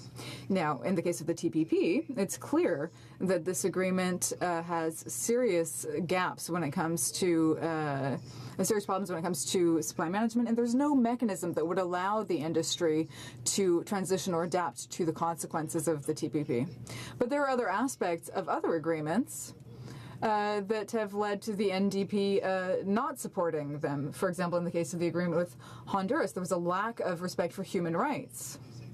In Colombia, there were union workers who wanted to improve labor conditions for workers who were murdered, and the government didn't take action on that. So we needed more protection aspects in those free trade agreements. Now, of course, human rights is important. The government has said that, but the government and successive governments, in fact, have refused to make the link between tax agreements and trade agreements. So Panama is essentially a tax haven, but we sign a trade agreement with them that facilitated in many different ways this tax evasion. So once again, none of the parties in this House wanted to modify things, and so that's why we voted against that agreement. So in all of the cases, what we want to do is look at the opportunities, but also look at missed opportunities and look at doing things properly. Before continuing, I would like to remind members that We are ending the period where we had 20-minute speeches and 10 minutes of questions, and now we will continue with a period of 10-minute speeches for each MP with 5 minutes for questions. Resuming debate, the Honourable Member for Haliburton, Kawartha Lakes, Brock. Thank you very much, Chair. I'd like to begin by welcoming all my colleagues on all sides of the House back from their summer. I hope you enjoyed it as much as I did. And like many of you, we attended fairs, we did farmers markets, we did parades, we met with constituents, championed causes. And I must say I was very happy to visit all communities in my riding, from Dorset and Cardiff in the north and northeast, to Seagrave and Millbrook to the south, and many other towns in between, of course. And of course, like every other summer, I ate way too much Kawartha Dairy ice cream. So having said that, I am looking forward to Thanksgiving, where only the gravy and pie can make me feel less guilty about my summer indulgences, I must say. But today I'm pleased to be back and speaking about Bill C-13. This bill will implement the Trade Facilitation Agreement concluded by a previous Conservative government. At the World Trade Organization's 9th Ministerial Conference in Bali in December of 2013, I hope that the Liberal government will continue to build on this record of international trade. Bill C-13 will create jobs and opportunities for Canadians, Speaker. It will simplify customs procedures, reduce red tape, expedite the release and clearance of goods, reduce costs associated with processing, and make international trade more predictable for Canadians. It will help protect jobs not only for Canadians, but also in jurisdictions right around the world. As we all know, Speaker, Canada is a trading nation. We have a rich history in the development of trade, from the Hudson's Bay Company to our oil fields in Alberta. It has all contributed to the Canada that we know and love today. The TFA will be the first multilateral trade agreement concluded since the WTO was established over 20 years ago. Once it enters into force, global merchandise exports are estimated to increase by $750 billion to $1 trillion per year. Developed economies exports are estimated to increase by $310 to $580 billion per year. And the overall boost to the world export growth is estimated to be up to 2.7% and 21 million jobs created. Speaker, 21 million jobs. That's just shy of the population of Ontario and Quebec. But these jobs will not just be in developed nations like Canada. They will be spread right across the globe. It is important that Canada act quickly on trade matters to show that Canada is open to the world for business. The TFA will enter into force once 2/3 of WTO members have completed their domestic ratification process. Currently, we sit at 81. We need 108 of those members. So far, those include EU, United States, and Japan. Since June of 2016, the following nations have ratified the agreement: Madagascar, Senegal, Moldova, Saudi Arabia, St. Kitts and Nevis, El Salvador, Honduras, Peru, Uruguay, and Mexico, and that is just since June of this year. Many other nations have already ratified the agreement: India, China, Turkey, and New Zealand, just to name a few. As you can see, Speaker, this does not benefit just one or two nations. Bill C-13 benefits countries and people right across the globe, including people in our hometowns and my hometowns of Bobcaygeon and Fenelon Falls. In fact, this agreement reduces total trade costs by more than 14% for low-income countries, more than 15% for middle-income countries, and more than 13% for upper middle-income countries. To quote the World Trade Report, Speaker, of 2015, the TFA is groundbreaking because it provides for assistance to developing and least developed countries to help them implement the agreement. The Trade Facilitation Agreement facility, launched by the WTO in July of 2014, is designed to help deliver this support to them.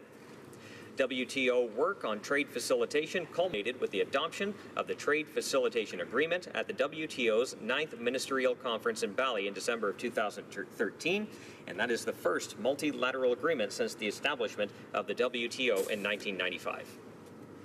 Speaker, we all know that Canada is a trading nation. We cannot afford to allow ourselves to be alienated. We cannot afford to exclude ourselves from these multinational agreements. Our refusal to be involved would put Canadians at a distinct disadvantage in international trade when compared to nations with bilateral or multilateral agreements. Our previous government knew this, Speaker. which is why we were responsible for signing agreements across the globe. We understood the importance of trade, which is why we worked so hard to ensure that Canadians had access to large and growing markets. The TFA will introduce further rules and regulations which will level the playing field for Canadian businesses.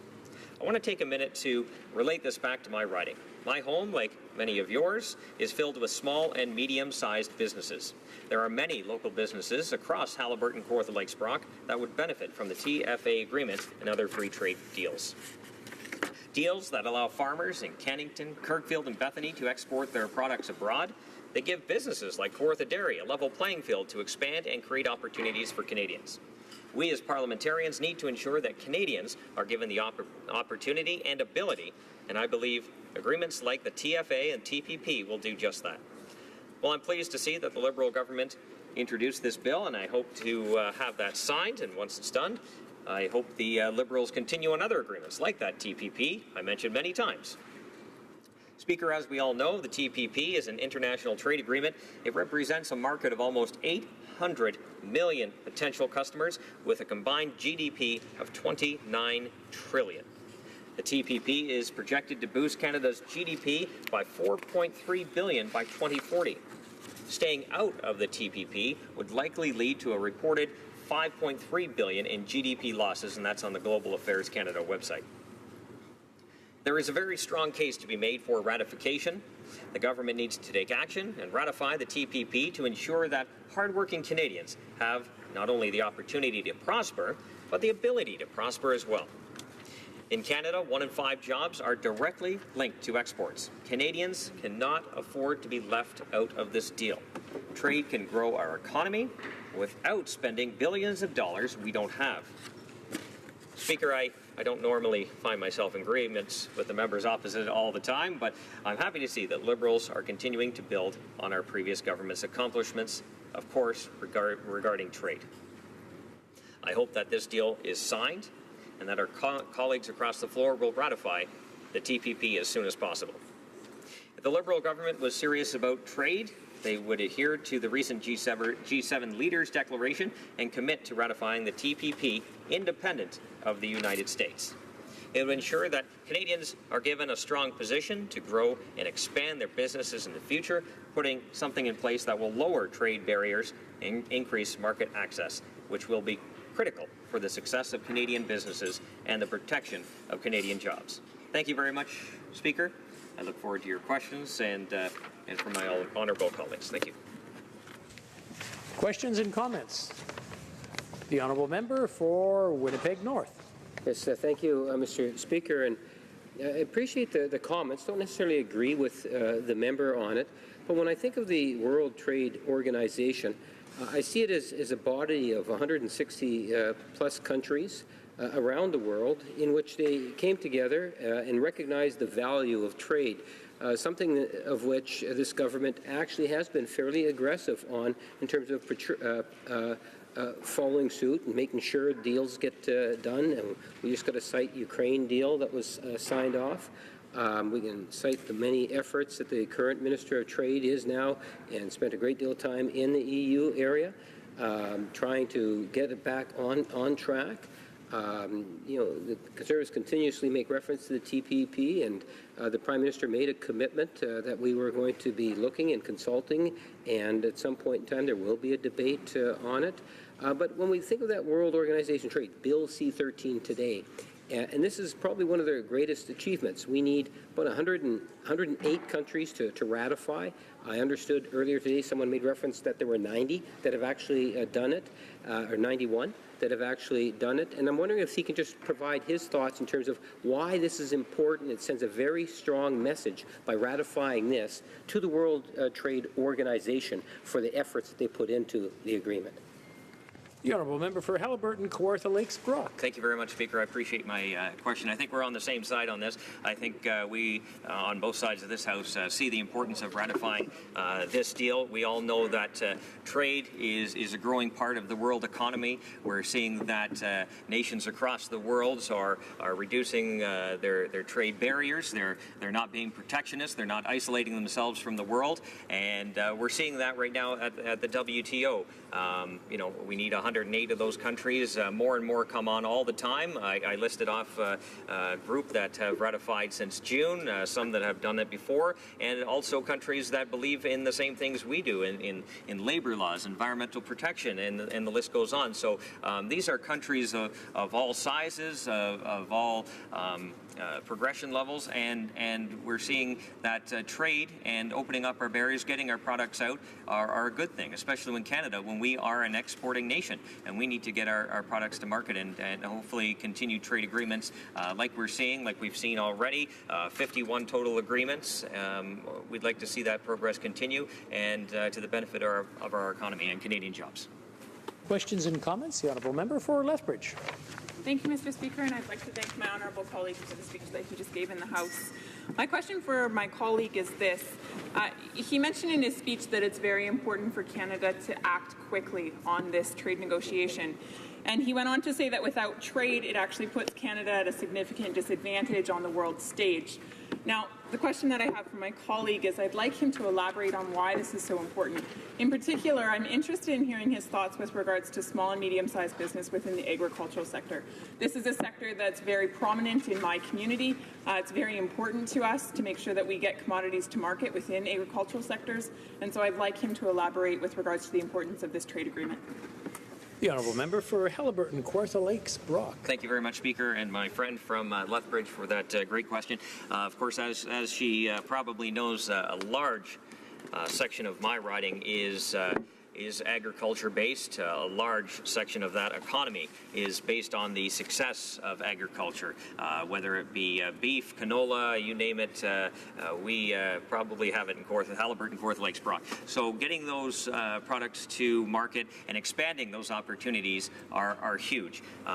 You know, when you have, especially related to the TPP, 800 million potential new customers with a growing middle class that want our high-quality products, we have an opportunity to not only boost the revenue for those farmers, but also encouraging young farmers that want to get into it. If they know they can make a living and succeed and get their product to market easily, that is something the government can do. And you know, I believe every government has a responsibility that we create the environment that grows private sector growth, and this is one way to do it, especially in our agriculture communities. And we often talk about getting young people involved in agriculture, and I've said it already, you know, this is one way to ensure that there are opportunities, and if people know they can get their product to market and earn a living, that's probably a little more incentive to get those young farmers starting up and getting their operations going.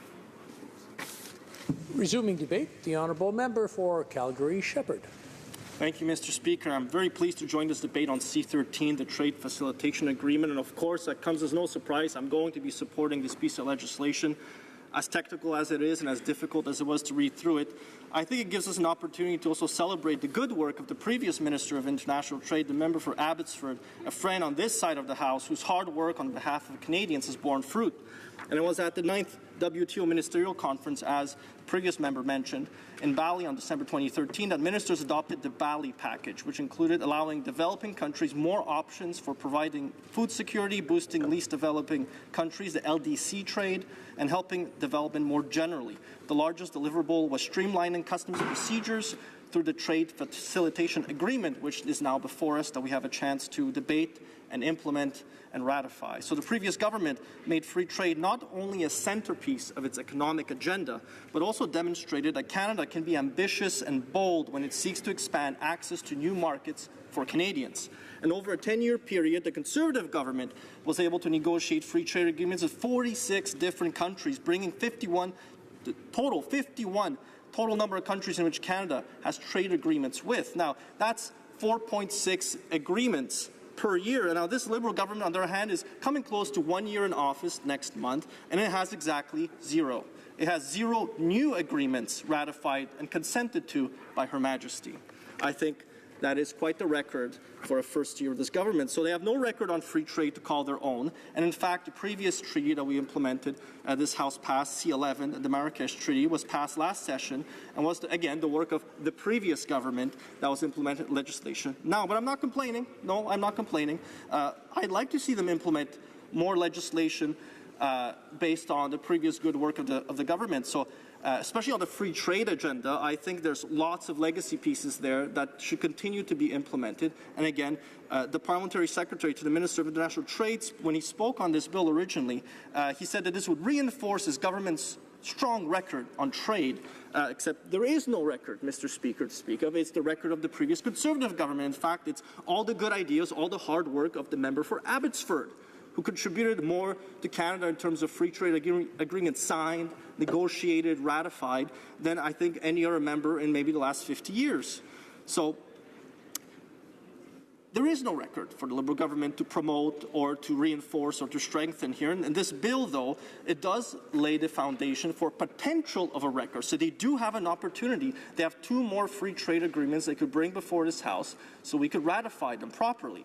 And like many good ideas, they start with Conservatives. And again, I want to mention again, the member for Abbotsford, he deserves high praise. Many of these agreements, many of these successes are thanks to him and the work that he did when he was a member of the government then. So C-13 is good news. We know that trade accounts for 60% of Canada's annual GDP, and it represents 1 in 5 Canadian jobs that are tied to export. So members of the WTO have ratified the TFA, like it was mentioned before, the United States, the European Union, China, Japan, and they expect us, Canada, to do the same without delay. We know that 108, 2/3 of the countries, have to complete the domestic ratification process. And the sooner we do it, the better for Canadian investors, importers, exporters of goods, including small and medium businesses, and will benefit from the implementation of the TFA. And I want to highlight one business in my riding that would benefit from this agreement. And so this business is called Tundra Process Solutions. We know that in Alberta right now, times are tough in the oil patch. Over 100,000 jobs have been lost easily. That's direct jobs. That doesn't even count the indirect jobs. And I was pleased today to join the member for Lakeland when she was doing a press conference on her e-petition, very successful. She had an oil worker there for Grand Prairie, talking about the job losses he's seeing. So Tundra Process Solution is one of those companies in the oil patch, diversifying. It's a great Canadian story. It's in my riding, and they purchased a manufacturing company that builds equipment from California and actually moved it to Canada. They moved it to Calgary. They're actually a manufacturing oil and gas company. They're producing equipment that they're selling to the world today. This type of agreement today, they could export to new countries, bypassing some of these very complicated customs rules and tariff rules and just the paperwork, the red tape required for them to move their product to a willing buyer in another country. But this is how they're going to make their money. And the 25-plus workers who depend on export will be quite happy when the TFA is passed, because their jobs depend on finding new markets for the product they produce. And with the lowering of tariffs across the globe, the cost of complying with customs formalities has been reported to exceed, in many instances, the cost of duties to be paid. And trade costs are among the most fundamental factors shaping the evolution of trade. And we got to remember that we don't live in a static world. If Canada doesn't move forward with more free trade agreements, others will. And by definition, that will start cutting us out of those markets. And so we have no choice but to pursue a free trade agenda. So the TFA is critical for many parts for its legislative measures.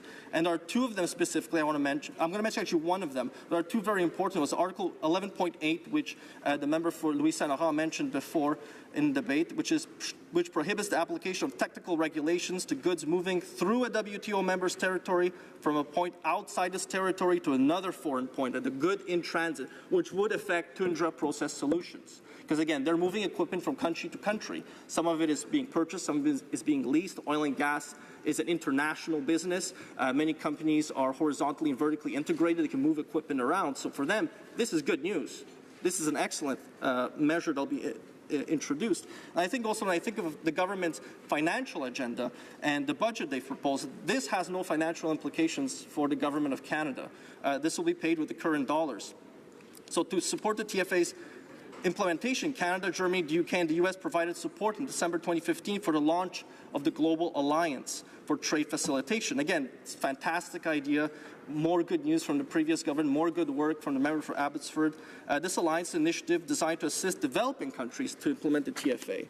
We know that the UN's Conference on Trade and Development estimates that the average customs transaction involves 20 to 30 different parties, 40 documents, 200 data elements, 30 of which are repeated at least 30 times, and a rekeying of 60 to 70% of all data at least once. Now, back in my previous life working for a Chamber of Commerce, I know that that specific point, that's when errors begin to happen. And that's where costs begin to rise, because then you have to go back and fix your errors. And oftentimes, those errors can compound. And then you have regulatory problems, then you have delays in your business. So this agreement, if it can help at least reduce these by 50%, it would be a huge change for Canadian businesses. And again, there are many technical and legislative benefits to the TFA. But I want to finish on the principle of the matter. So free trade at its core is about a willing buyer and a willing seller meeting together and making a voluntary transaction. And at its core, it's about freedom. And as former Prime Minister Wilfrid Laurier said, Canada is free and freedom is our nationality. And the great debates in Canada were about reciprocity. Reciprocity between provinces, reciprocity with our closest trading partner, the United States. And that's been the fundamental part of what it's meant to be a Canadian. Now, we've had a lot of trouble with internal trade between our provinces. But we can all agree that we want new markets to send our products to so they can see the maple leaf made in Canada.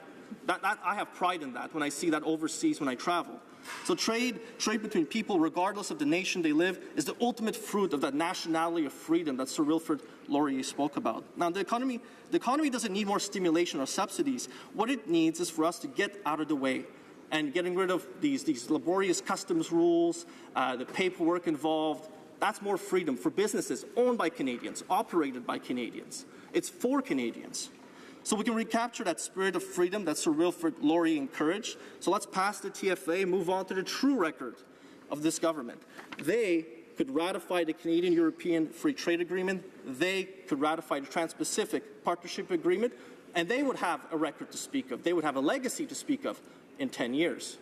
They would have something to look back on and say, we were a government that promoted free trade.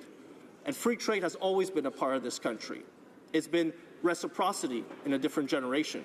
Today we talk about free trade. Sometimes we talk about fair trade, equitable trade, but it's about choice. It's about giving Canadians the choice of who they choose to trade with the least rules possible. So let's give Canadians the freedom to trade as they wish. Let's live up to Sir Wilfrid Laurier's call that Canada is free and freedom is our nationality. I'll mention that quote actually appears in our new passport right in there, so every single Canadian can turn to the middle of the page and look at it right there. I think that encapsulates what Canada is all about. It's the freedom to trade, freedom to associate, freedom to speak your mind, and I can't see anything better than ratifying this and proceeding on to ratifying the next agreements. Look forward to debate, look forward to the questions. Thank you, Mr. Speaker. Questions and comments? The honourable member for Winnipeg North. Yes, thank you, Mr. Speaker. And, you know, the member started off by commenting about the Stephen Harper government and how the Conservatives are great at trade.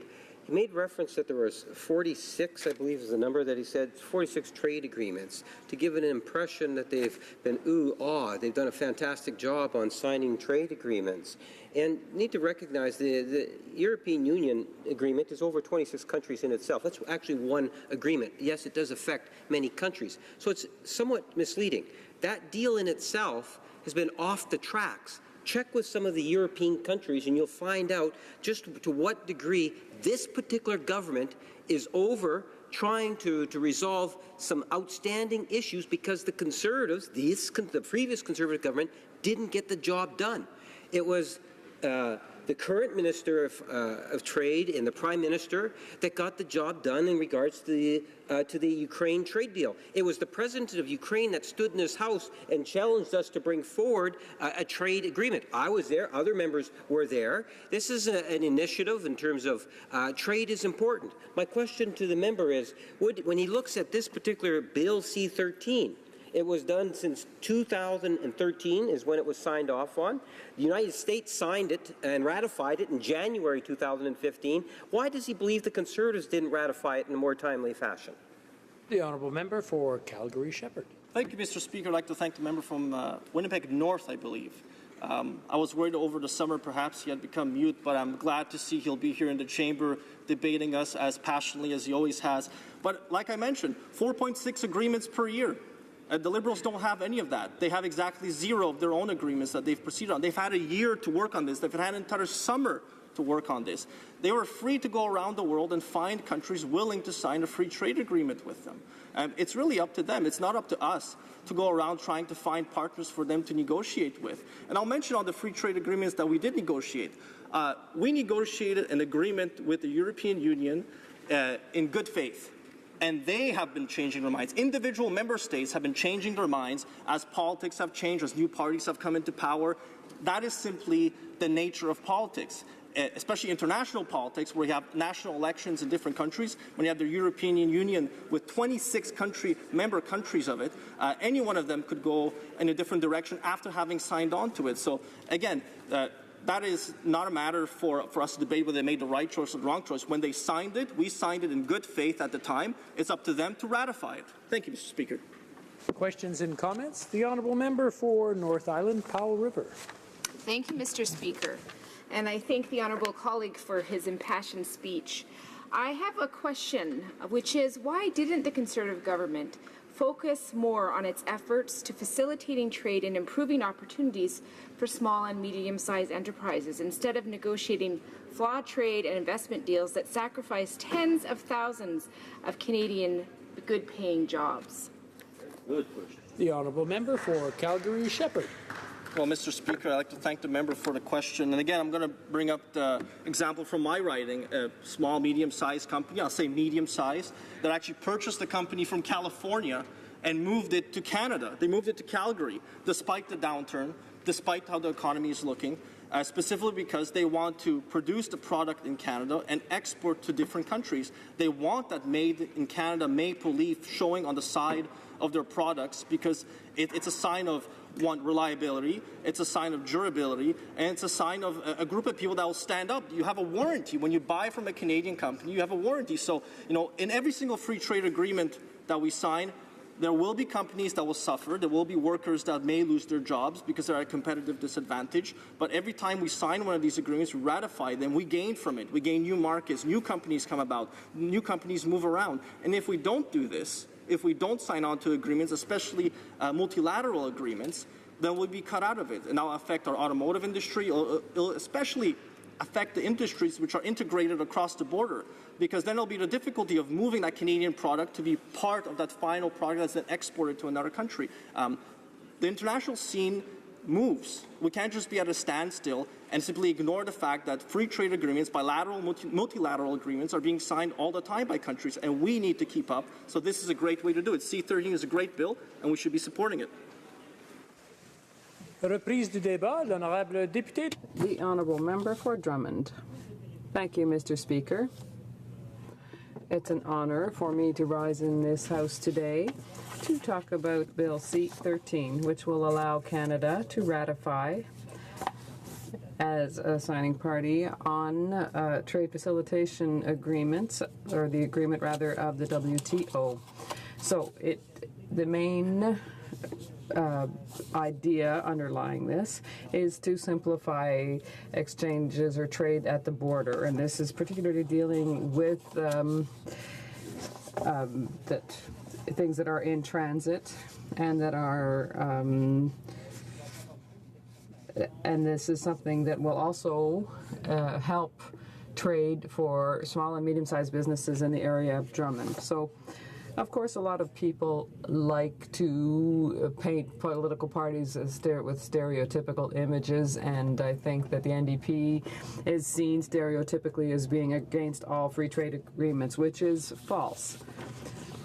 We want to encourage fair agreements, international agreements that will respect the health of workers, that will allow us to respect the health of people working in these businesses, and also the social and environmental aspects of this. These are two extremely important points.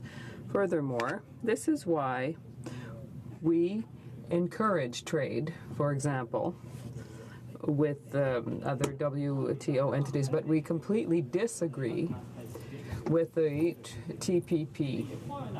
That is not a free trade agreement as such, but it's rather an agreement that is about investors' rights disguised as a free trade agreement. And so this is a very worrisome thing. We'll see how that agreement will allow us to lose up to 60,000 good Canadian jobs, and this will have no good impact, at least a negligible one, on our economic growth.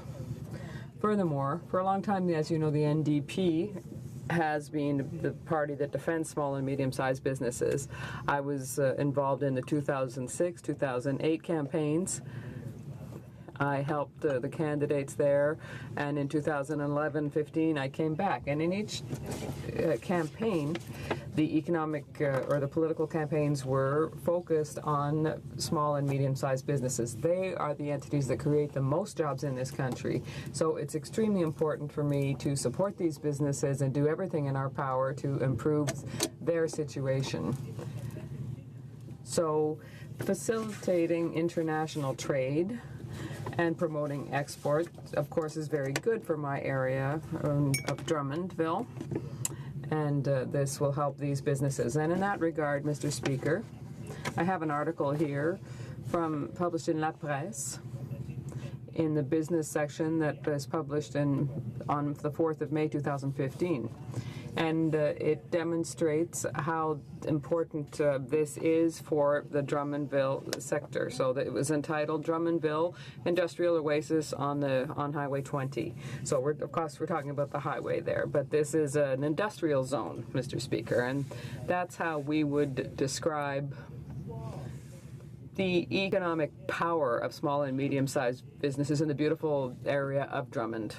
And we're very proud of the region, its economic diversity that we've been able to build up over the years. Now, if I read through some of the excerpts from the article, it says, clearly, Drummondville continues to surprise us. It's the most dynamic city in Quebec, and it recorded some $220 million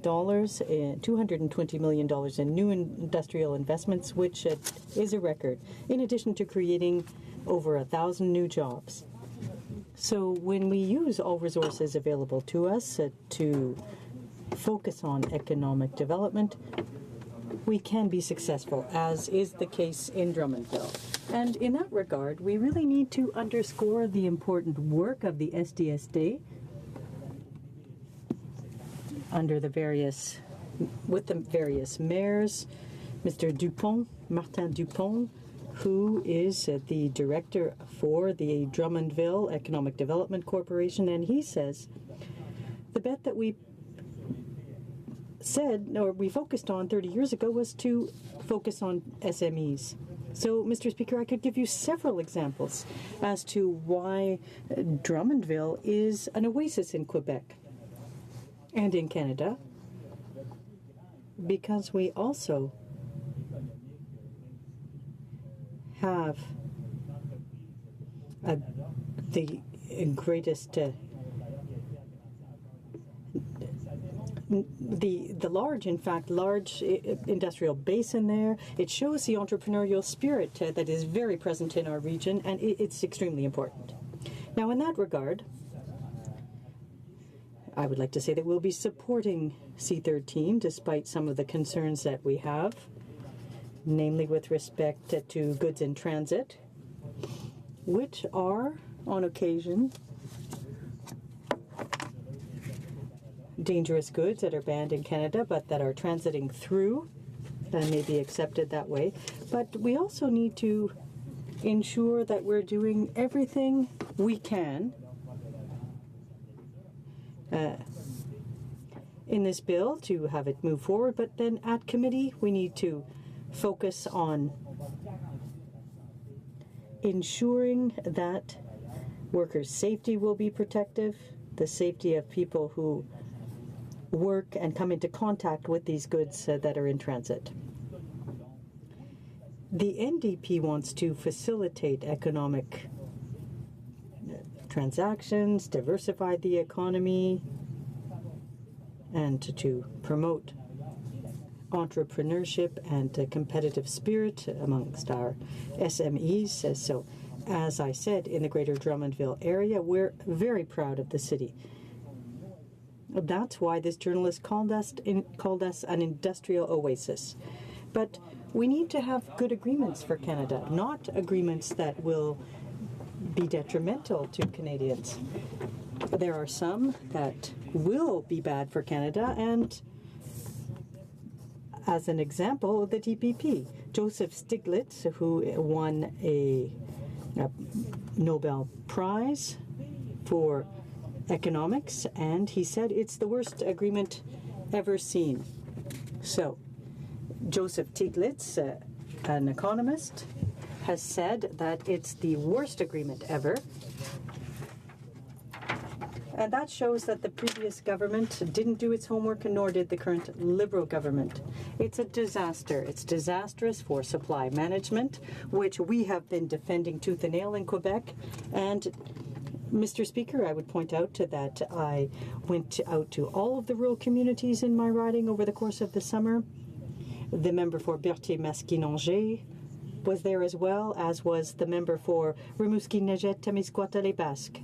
They came along with the member for Saint-Hyacinthe-Bagot, to talk to a number of farmers, along with me, to hundreds of farmers in the central Quebec region, to discuss the important issues. And they all said, these farmers said, it's important to preserve supply management and to be cautious with agreements such as the TPP, which would have adverse impacts for the agri-food industry in Quebec and Canada. So that's why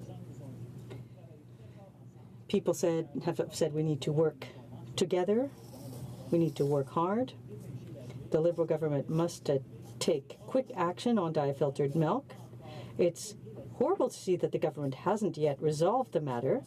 All of the people we met with, Mr. Speaker, when we did our tour of the 18 municipalities in my riding, and talked about or raised their concerns with respect to the cost of milk, or the prices of milk that they get, in fact. And that's due to the fact that the government has not taken a stand and prevented or taken measures to prevent dye-filtered milk from coming into the country. Now, Mr. Speaker, we are in favor of free trade agreements when they are beneficial for Canadians, when they are good agreements that will enable us to have a healthy economy and to protect the rights of workers.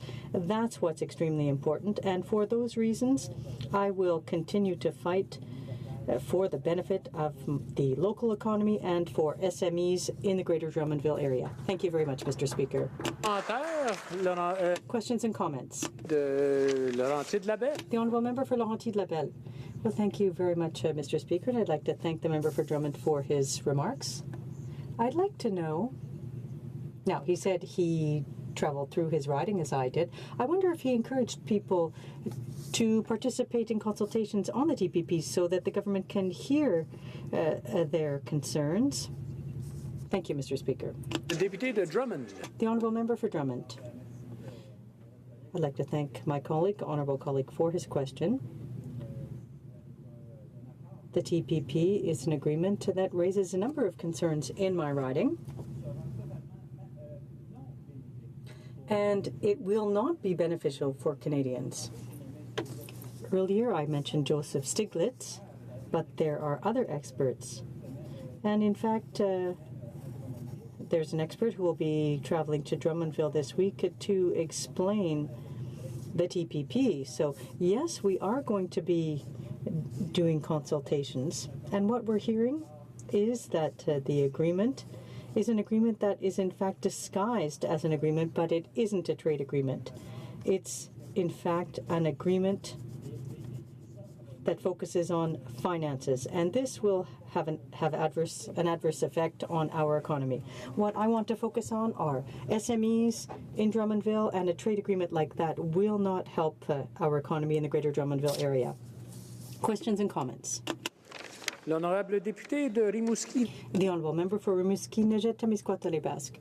Thank you very much, Mr. Speaker, and I'd like to thank my colleague for his remarks and for mentioning the event that he organized in his riding, which did, in fact, deal with agriculture and some other aspects that will have an impact on agriculture of the future, and I'm referring there to the trade agreements. Now, during my remarks, I talked about the guiding principles for the NDP when it comes to decisions as to whether or not we support trade agreements. or the trade agreements that are brought before us. I talked about the need for ensuring that there is reciprocity, that Canada needs to ensure that Canada comes out ahead, but that there are benefits for the other country and that the net benefits for both are good.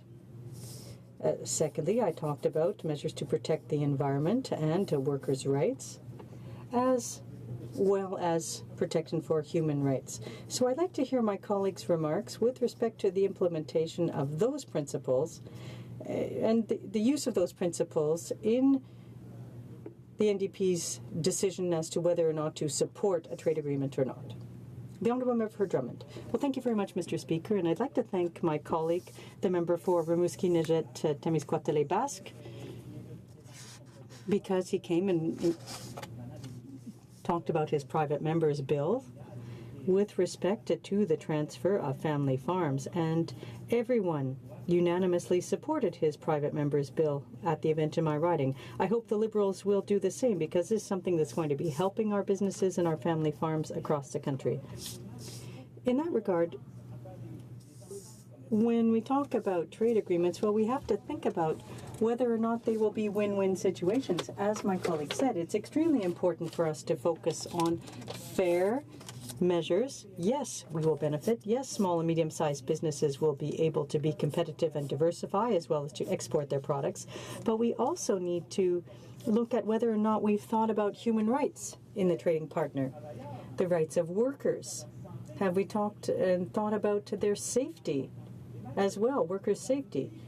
In the countries that are part of the TPP, there are some that don't respect human rights. There are countries that do not respect human rights, and in fact they're dangerous in that regard. So if we sign an agreement, we need to take into account economic responsibilities, but also social, environmental and health related responsibilities. Thank you, Mr. Speaker. Member for Saskatoon University. Well, thank you, Mr. Speaker. It is my privilege to get up, and it looks like, according to the clock, I will be taking us to question period. I have to admit, Mr. Speaker, I always enjoy talking about subjects involving trade.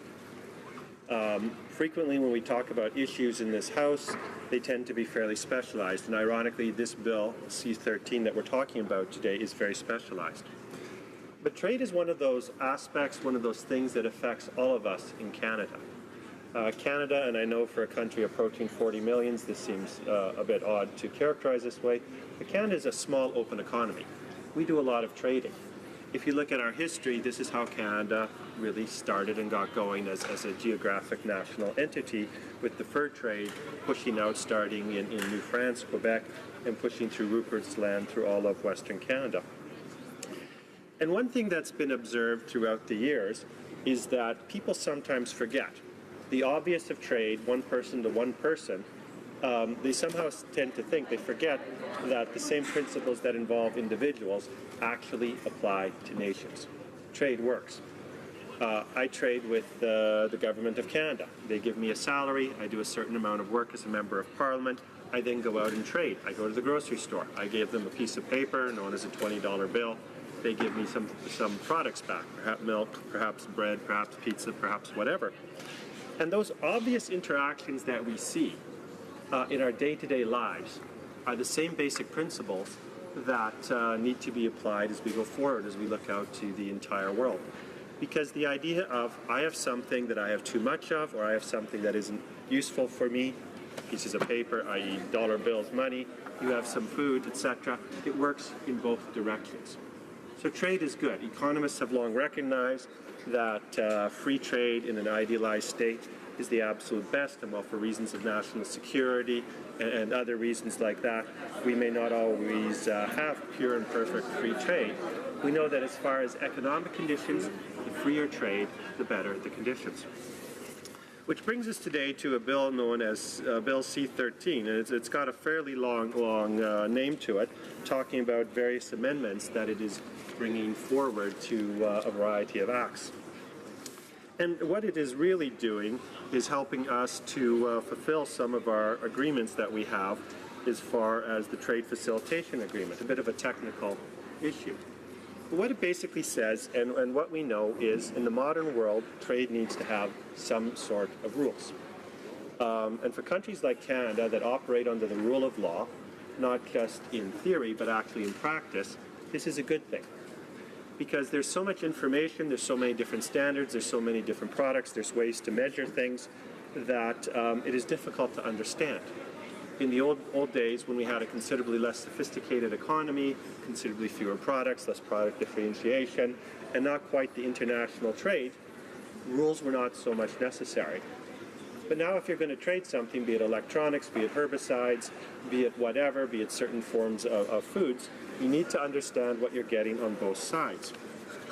So that is ultimately what the purpose of this legislation is. It is to help bring Canadian standards in the few ways that they do not conform into a way that other countries can understand, that we can work with, and that we can mutually benefit.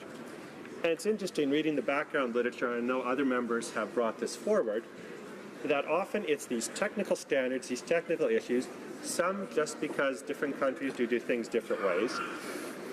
Some, however, are used to deliberately discriminate in favor of local businesses for political purposes.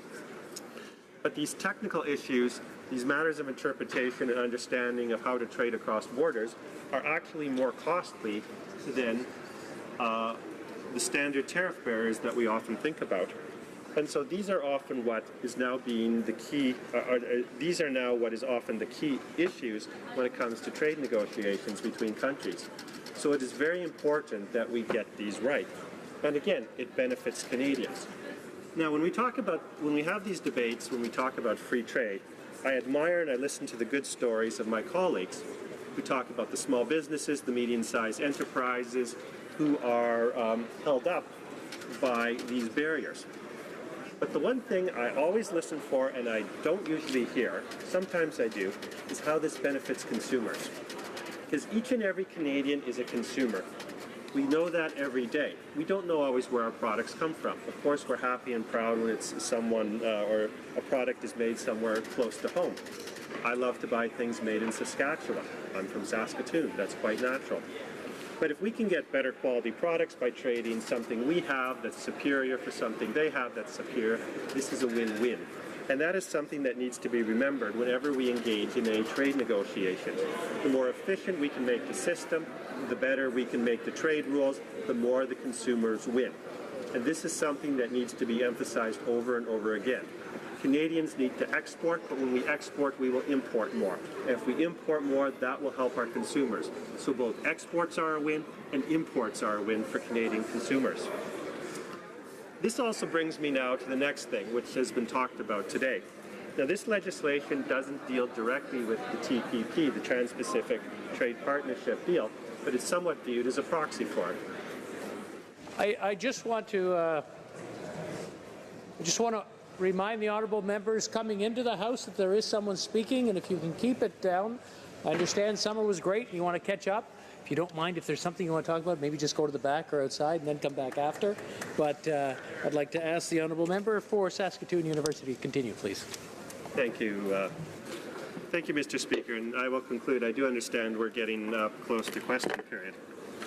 And so the Trans-Pacific Partnership has been talked about because this actually involves trade rules, and trade rules naturally are one of the fundamental issues being discussed there. And as much as I have encouraged and been supportive of the government ratifying the TPP, I have to say, having been our party's Canada-US critic for basically the last year, I'm very, very pessimistic about the probability of the TPP being ratified. And I base this upon the reality of the American political system. We have two candidates down there, one who is vocally opposed to it and one who previously supported it and now does not, and also with my conversations with congressional leaders. So this leads me to make the following advice to the government and, of course, to our party as we begin to take a look at our positions going forward. With the likelihood of the TPP being successful very, very small, we as Canada, while still continuing to urge its acceptance, we as Canada need to begin to position ourselves for the future. Acceptance of this legislation, C-13, helps us to do that. But we need to begin to think, not where the puck is, but as Wayne Gretzky always used to know, where the puck was going. And that means we need to begin to think about how to position ourselves on bilateral trade agreements with countries that are involved in the TPP if this agreement does not pass. We need to think how, if the United States is not going to be part of this agreement, how we can begin to open up markets and expand markets, not just with current trading partners with which we have agreements, such as Mexico, but countries like Japan and other countries there. Now, I'm looking at yourself, Mr. Speaker, and I'm getting the signal that we're about ready to start question period. So let me just say this. This is a technical piece of legislation, but it's a necessary piece of legislation. It's based on two basic things. Free trade is good, and the rule of law is necessary to have that free trade. After question period, I'll be more than happy to take questions from my colleagues. I thank the honourable member from Saskatoon University for assisting me in bringing us to the next stage, to statements by members, déclaration de député, the honourable member for Brampton South. Mr. Speaker, today I rise to recognize a milestone anniversary for Hamdard Weekly, the flagship publication of Hamdard Media Group. Founded in September 1991, Hamdard Weekly is a pillar of the Punjabi community across North America, as it is the first weekly periodical to be printed in Toronto, Vancouver, New York, and California. The 25th anniversary of Hamdard Weekly helps to appreciate that we can have multicultural and multi-language media here in Canada. It is a source of our cultural strength through diversity. 25 years on, they continue to put our reports on the talent, the issues, the culture, and the interest of the Indo-Canadian community here in Canada. Once again, congratulations to Mr. Amar Singh Puller and Mrs. Karamjeet Puller, the hard-working team behind Hamdard Weekly, and we can all look forward to their next publication in the newsstands. Thank you, Mr. Speaker.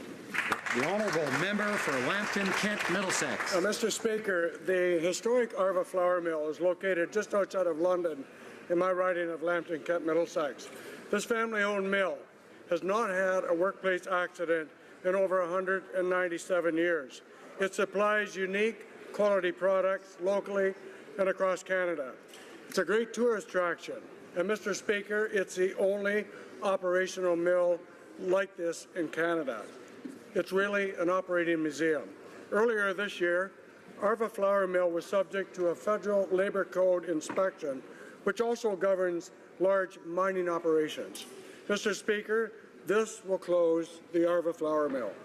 Thousands of Canadians have signed petitions asking the government to exempt this one-of-a-kind flour mill from the Canadian Labour Code provisions. I encourage the minister, just do the right thing and exempt the Arva Flour Mill from the Canadian Labour Code. Thank you. The honourable member for Brome, Missisquoi. Mr. Speaker, 15 years ago, Brian Tobin, then Minister of Industry, promised to get Canadians from coast to coast to coast online. Today, we know there's still a ways to go.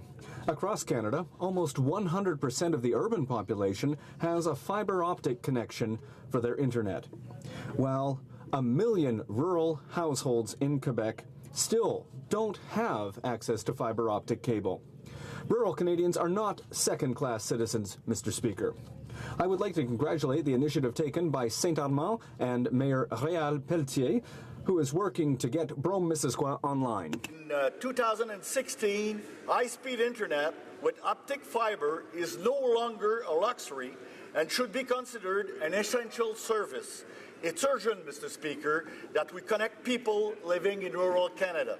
It's urgent, Mr. Speaker, that our rural communities be connected to optic fiber now. The member for Vancouver East. It really is true. If you build it, they will come. The old 1950s Hastings Park baseball field was renovated, and for the first time in the tournament's 65 years history, Hastings Little League hosted the Little League Canadian Championships. To make the occasion even more special, the field was renamed after Richard Saunders, president of Hastings Community Little League for a decade and current first vice. There is no question that his decades of involvement have helped shape the lives of countless Van East youth. To the point, Hastings Little League did not disappoint, and they won the tournament and went on to represent Canada at the prestigious tournament held at Williamsport, Pennsylvania. The very tournament that has seen many of its participants go on to big league careers like Canadians Jason Bay, Adam Lewin, and the Blue Jays' Michael Saunders. Please join me in thanking Richard Saunders for his years of dedication and to congratulate Hastings Community Little League for doing us proud at the Little League World Series. All right. The honourable member for Ottawa South. Mr. Speaker, I'm delighted to announce that my constituent and friend, Sister Louise Dunn of the Congregation of Notre Dame, is receiving the annual Recovery Day Ottawa Award for commitment and perseverance in supporting recovery for families affected by addiction. As a high school teacher, she became concerned about the terrible impact of drugs and alcohol on her students. So at the tender age of 48, she retrained as an addiction counselor. 33 years ago, she co-founded Serenity Renewal for Families in my riding of Ottawa South. Sister Louise has overseen the development and implementation of a wide range of unique, dynamic programs that have helped thousands of individuals and families cope with the long-term effects of addiction. Sister Louise exemplifies what it is to be a Canadian by graciously helping those who are most in need. Congratulations to Sister Louise. Thank you, Mr. Speaker. The honourable member for Calgary-Shepherd. Mr. Speaker, today I rise to remember Jonathan Sobel, who was tragically killed in a traffic accident at the end of August at the age of 33. Jonathan was the executive chef at the Starbelly restaurant in my riding and a graduate of the SAIT culinary program. He was a passionate advocate for local farmers and producers. He made sure to visit the farmers that supplied the food he used in the dishes on his menu. Jonathan was committed to his community, sharing his talent and passion for preparing meals with the children and youth at Haysboro School. He taught them to plant a garden, sow their seeds, cultivate their harvest, and had it all later prepared by Chef Jonathan himself. Jonathan was also volunteering his time at the South Health Campus Hospital, assisting them in their community gardens. He brought his passion for cooking local everywhere. On behalf of my constituents, I would like to remember and honor Jonathan as a talented, thoughtful, and passionate man who made an incredible contribution to his community. I express my deepest condolences to the Sobel family, especially to his parents, Bob and Gina, and all those who call Jonathan a friend. You will be missed.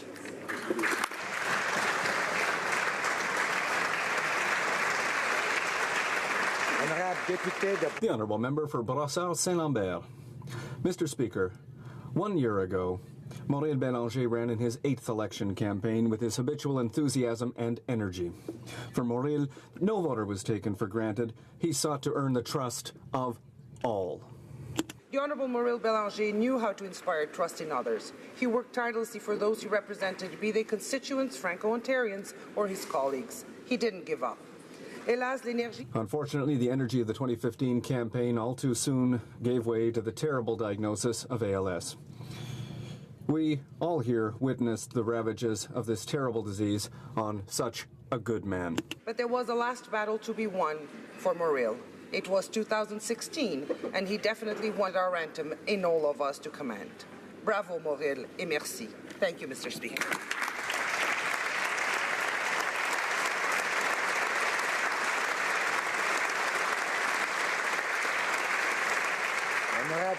The Honourable Member for Gatineau.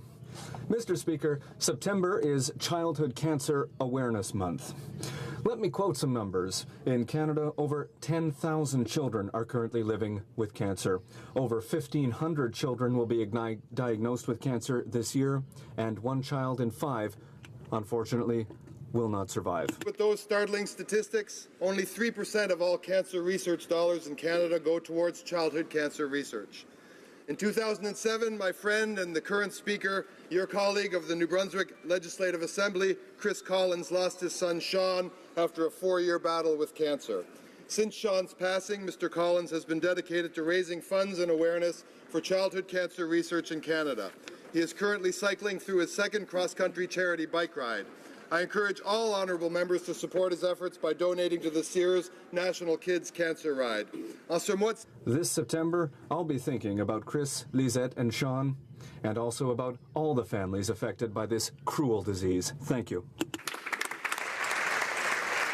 The honourable member for Niagara West. Thank you, Mr. Speaker. This past weekend, I attended the Canadian Health Food Association East Trade Show in Toronto, where I had the pleasure of meeting the folks from 88 Herbs, a great company from my riding located in the town of Grimsby. Unfortunately, their business and the whole industry of natural health products are about to get hit with additional regulations imposed unilaterally by Health Canada bureaucrats. We're all a bit confused as to why this is happening. There is already regulations in place which were introduced by the Standing Committee on Health after meeting with hundreds of witnesses over a 6-month review period. The newly proposed changes will see many natural health products regulated using the same rules as drugs. Natural health products are not drugs, so why regulate them the same way? The result will be simply less freedom of choice for the consumer and reduced access to natural health products. Mr. Speaker, the current regulations have worked since they were put in place, and imposing additional ones is unnecessary and counterproductive. I strongly urge and ask Health Canada not to proceed with the new regulations of natural health products so businesses like 88 Herbs can continue their excellent work. Thank you very much, Mr. Speaker. The Honourable Member for Calgary Skyview. Thank you, Mr. Speaker. I'm proud Canadian, proud Albertan, and a proud Sikh. We live in a nation where Canadians can practice our beliefs without fear of persecution. Early this week, a racist flyer was posted on the library door at the University of Alberta against people who wear turbans. Faith is important to countless Canadians, and the urban is the central part of Sikhism.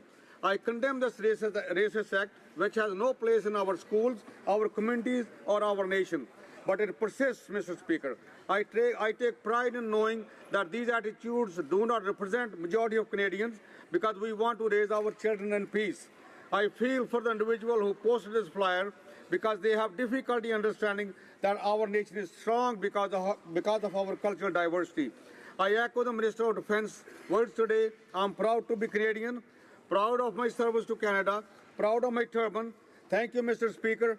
Waheguru Ji Ka Khalsa, Waheguru Ji Ki Fateh.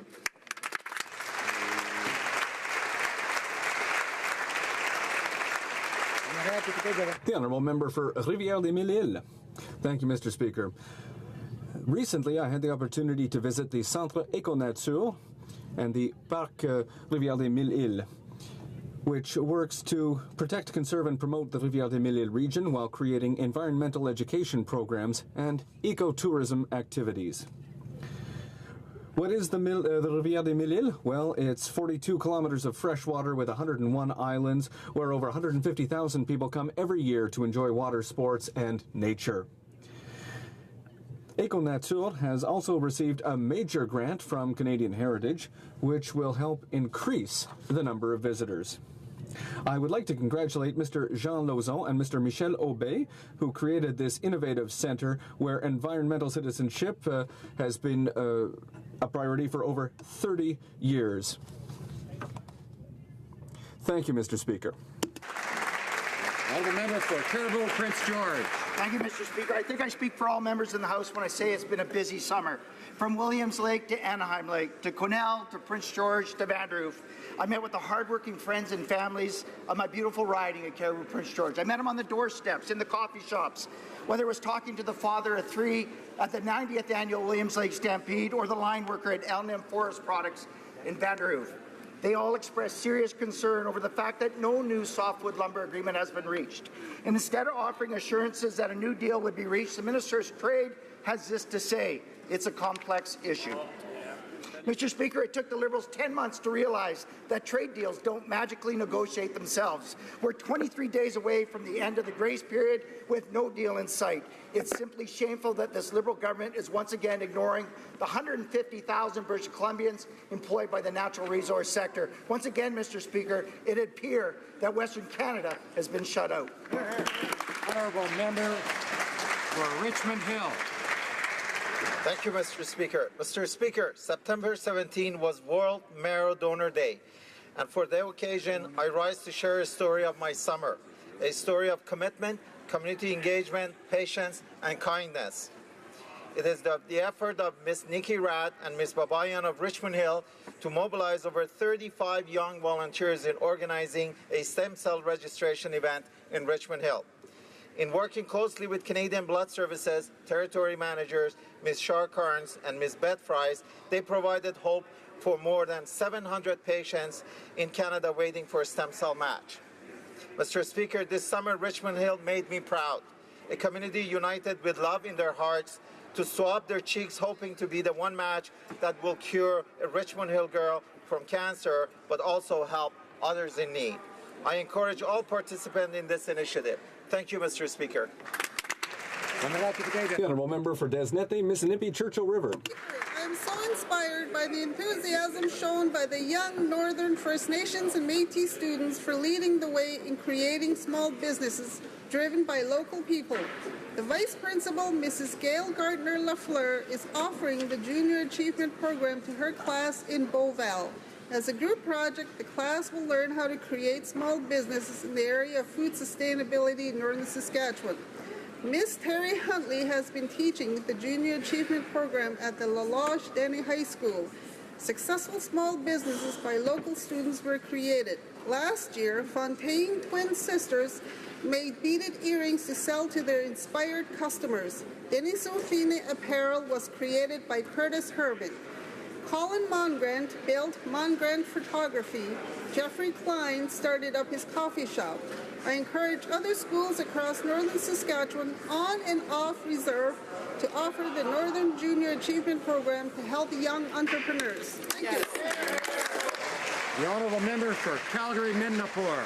Thank you, Mr. Speaker. In recent decades, Alberta has been an engine of Canada's prosperity. Tens of billions of dollars have been generated by our industry and have been shared with Canadians. Hundreds of thousands of good-paying jobs have been created for people in every corner of our country. But today, Albertans are hurting. Nearly 100,000 full-time jobs have been lost in the last year. Insolvencies and bankruptcies at near record highs. Thousands of small businesses have closed and people are losing their homes. Now, Albertans understand that commodity prices fluctuate, but what they do not understand are governments that are making a bad situation much worse, that are jamming on the brakes in the midst of a recession. This Liberal government's part of the problem, raising income, business, payroll, and other taxes, and now threatening to impose a huge job-killing national carbon tax. They're delaying and shutting down critical pipeline projects that would give us access to world markets. Mr. Speaker, it's time to stand up for Canada's energy industry. It's time to be proud of the wonderful work of our men and women in the energy.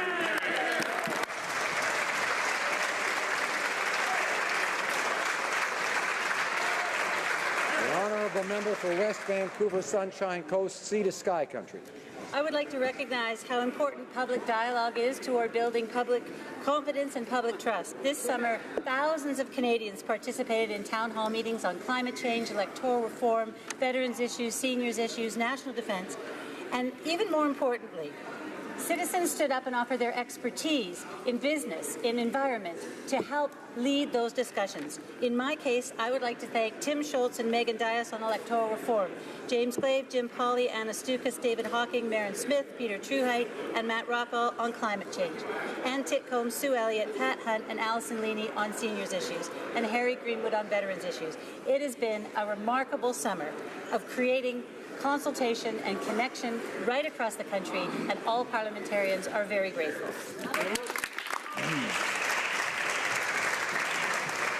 Oral questions, questions orales, honorable chef de The Honourable Leader of the Opposition.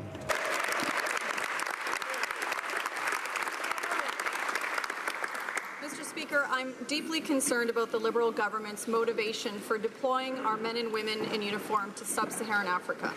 Our soldiers are not pawns on the Prime Minister's political chessboard to use as his fastest way to a UN Security Council seat.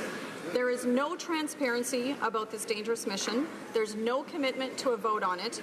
Canadians deserve an answer. How can they trust that the Prime Minister isn't just using our troops as pawns to achieve his own political goals? The Honourable Minister of National Defence. Mr. Speaker, we've been very extremely transparent from our my mandate letter for our re-engagement on peace operations with the United Nations. When it comes to our important part in the world, made it quite transparent about the recent trip that I took to Africa with retired General Romeo Dallaire and Madame Louise Arbour. We've been extremely transparent. We have announced in Canada the amount of troops that we will committing to peace operations before we actually went to the UN Ministerial Peacekeeping Summit. And when we have more information and do the thorough analysis for this, we will communicate with Canadians properly and debate in this House. Thank you, Mr. Speaker. Honourable Leader of the Opposition. Mr. Speaker, today we learned through the media that the Prime Minister has entered into negotiations with China on an extradition treaty. According to Amnesty International, the Chinese justice system's use of torture is widespread and systematic, and the repression of human rights is a regular occurrence. Doesn't the Prime Minister understand that our openness to China should be about encouraging them to adopt our values for human rights as opposed to us giving in to theirs? The Honourable Minister of National Defence. Mr. Speaker, we announced our national security and rule of law dialogue during the Prime Minister's visit on September 12th as part of a comprehensive discussion on expanding our relationship with China. The U.S. and the U.K. have similar dialogues. Rule of law discussions included extradition and transfers of offenders, where we have stressed that Canada is governed by very high standards. The promotion and protection of human rights is an integral part of Canadian foreign policy and a key priority in our relationship with China. Thank you, Mr. Speaker. Honourable Leader of the Opposition. Well, Mr. Speaker, it seems like the Prime Minister's principles can't withstand anything more than a stiff breeze, because back in August, his immigration minister explicitly rejected a formal extradition treaty with China, so long as China still had the death penalty. But today, the Prime Minister is at the table hammering out an agreement. I followed the news, Mr. Speaker, and I don't recall any headlines that China has abolished the death penalty. So what has changed in China in a month to lead the Prime Minister to completely abandon Canada's principles on human rights? The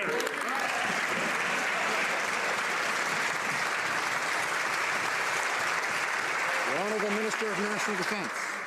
Mr. Speaker, one thing we can certain is our government does believe in dialogue, and through dialogue we can have change. And with this dialogue, we will be able to push human rights. And when it comes to do agreements like this, we will be pushing issue of the death penalty, because human rights is an integral part of our government's mandate. Thank you, Mr. Speaker. Chef de l'Opposition. Mr. Speaker, later today, this House will vote on the Liberal clawback of the tax-free savings accounts. Our party is standing up for the taxpayer and will vote against this unfair tax hike on retirement and retirees. Conservatives believe in letting Canadians keep more of their hard-earned money and in giving them every possible opportunity to save it. Instead of expanding opportunities for Canadians to save for themselves tax-free, why does the Prime Minister always think that he knows better than Canadians when it comes to their own hard-earned money? The Honourable Minister of Finance. Mr. Speaker, we want to be clear that we're working on behalf of middle-class families and those Canadians who want to get into the middle class. We are ensuring that we have a retirement system that works for Canadians. We focused on doing that by working in collaboration with the provinces to enhance our Canada Pension Plan. We continue to see TFSAs as an important part of our retirement system and are continuing them along the path where they will be increased over with CPI. In total, we will have a strong retirement system for all Canadians. Chef de l'Opposition. Mr. Speaker, yesterday the Prime Minister presented his brand new tax increase for Canadian workers and families. The increase in CPP premiums will lead to job losses and an economic slowdown over the next 12 years. Will the Prime Minister admit that this tax hike will make life more difficult for Canadians who are looking for work, who are paying their way and saving for retirement? The Honourable Minister of Finance. Mr. Speaker, we know that it's very hard for Canadians to save enough for a dignified retirement, and that's why we've come up with a way to cooperate with the provinces to improve our pension plan in Canada. In this way, many Canadians, of the 1.1 million Canadians who are currently in difficulty in retirement, will have a better future. The Honourable Member for Outremont. Mr. Speaker, Liberals have repeated across the country how much they hate Stephen Harper's targets on greenhouse gases. They even warned in their platform of the, quote, catastrophic impact of the Conservative plan. And you know what? We agree. It was inadequate. The Conservative plan was, as the minister said, fake. So why are they copying it? Here, here. Minister of Natural Resources. Mr. Speaker, in the Vancouver Declaration, we and all the provinces and territories agreed to implement GHG mitigation policies in support of meeting or exceeding Canada's 2030 target of a 30% reduction below 2005 levels of emissions, including specific provincial and territorial targets and objectives, and to increase the level of ambition of environmental policies over time in order to drive greater GHG emission reductions consistent with the Paris Agreement. Excellent. Member for Outremont. Le cap de l'accord de Paris pour se rendre compte qu'ils sont. They still aren't doing anything to meet our international commitments, and they know it. But we saw the same thing with Kyoto. The Liberals did nothing, and we had one of the worst records in the world in GHG reductions. They were obliged to admit that they had no plan to comply with Kyoto. It was just a PR exercise. Why won't the Prime Minister admit that it's the same thing here? For Liberals, this was just show. There's no real intent to reduce GHGs. Once again, this was just a Liberal PR exercise. The Honourable Minister of Natural Resources. Speaker, we're working together now to develop pan-Canadian solutions with provinces and territories, unlike the previous government, and we're taking action already on important issues like clean electricity, reducing methane emissions from the oil and gas sector, and investing in public transit and green infrastructure. Our government has been clear from the outset that we're taking a different path from that of the Harper government, who set targets with no plan in place to meet them and undertook no action on climate change. The Honourable Member for Laurier-Sainte Marie. Mr. Speaker, the Prime Minister is in New York City trying to get a seat on the Security Council at the UN, but the allegations of torture by two of our intelligence agencies are resurfacing. Torture is immoral. It's ineffective because you can't rely on the information obtained in this manner, and it goes against all our international commitments. And yet, the ministerial directive allows for the use of information obtained through torture, and that is still in place. Is this government willing to repeal that directive? Public safety.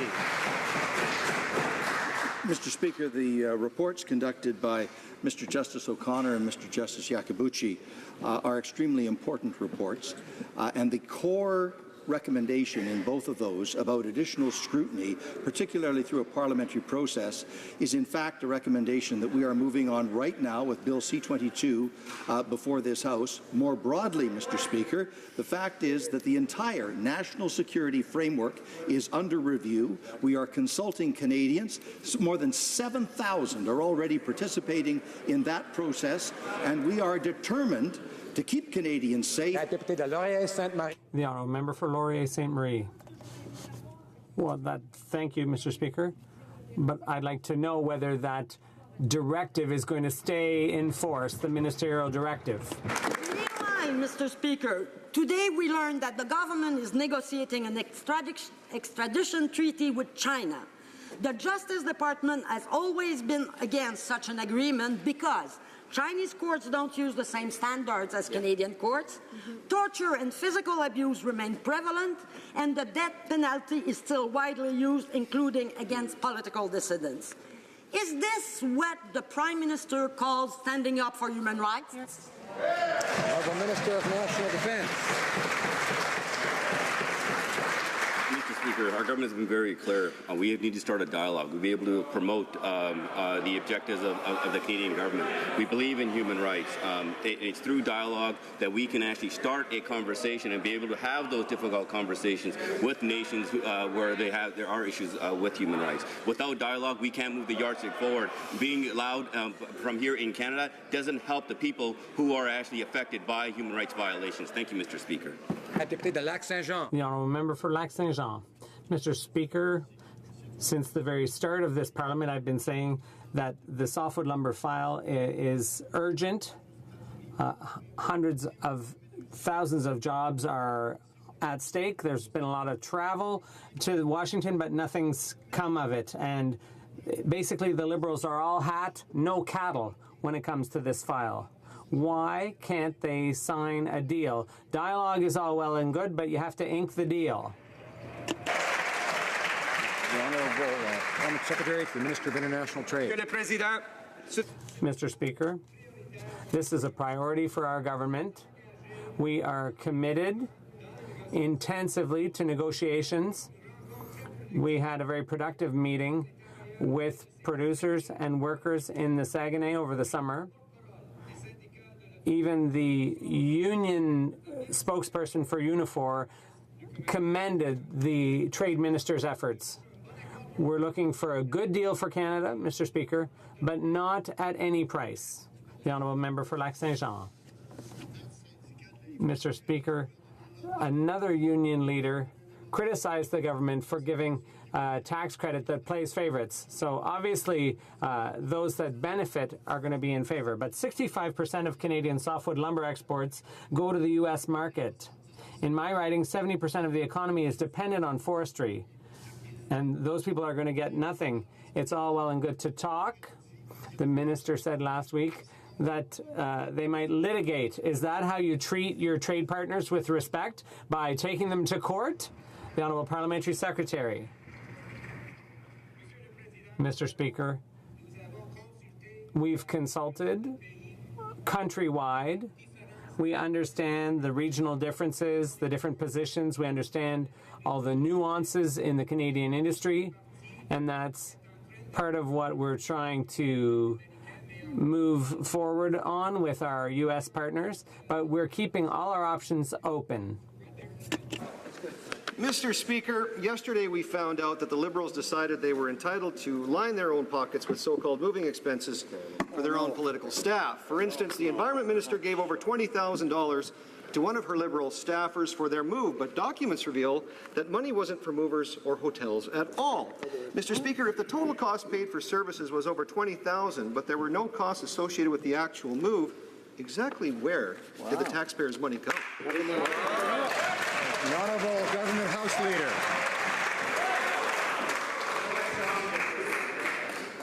Canadians expect, thank you for the question, Mr. Speaker. Canadians expect public resources to be used responsibly and economically, and we are committed to living up to these expectations.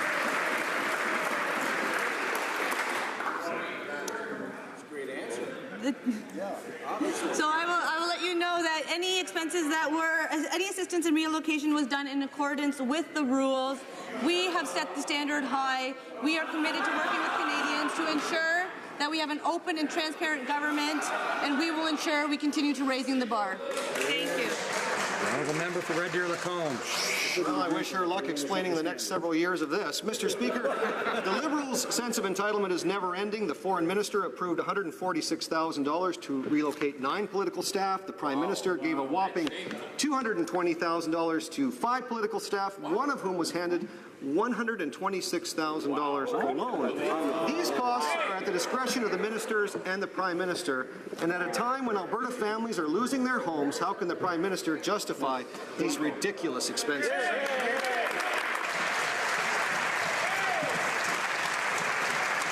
Order. The Honourable the Government House Leader. Mr. Speaker, when you are committed to an open and transparent government, luck is not needed, transparency is needed, and we encourage all members to hold this government to account. We built a diverse team of passionate, hardworking, extremely qualified Canadians to deliver the change people voted for. The team in Ottawa came from coast to coast to coast to serve Canadians and deliver on our promise to grow the middle class and those working hard to join it. This meant that many people had to move to Ottawa with their families and children across the country to serve in Ottawa. As part of this process, some employees receive assistance in relocating. Any assistance. The Honourable Member for Elgin, Middlesex, London. Mr. Speaker, I'm shocked at the level of Liberal entitlement when it comes to spending other people's money. Hear, hear. Liberal staff received over $1.1 million in payouts to relocate to Ottawa. These cash payouts including over $100,000 to a single Liberal staff member. This should be no surprise given the Liberal whip took $70,000 to move down the street. When unemployment rising and families struggling to make ends meet, why did Liberals think it was somehow okay to spend taxpayers' hard-earned money on these outrageous staff expenditures? House Leader. Once again, Mr. Speaker, Canadians expect public resources to be used responsibly and economically, and we are committed to living up to these expectations. We committed to an open and transparent government. That is what we're doing. Any expenses occurred. We're in accordance with the rules. We will continue to raise the bar. Thank you, Mr. Speaker. The honourable member for Lévis-Lotbinière. Mr. Speaker, we already knew the Liberals were free spenders without respect for taxpayers' money. And here's another example to add to the long list.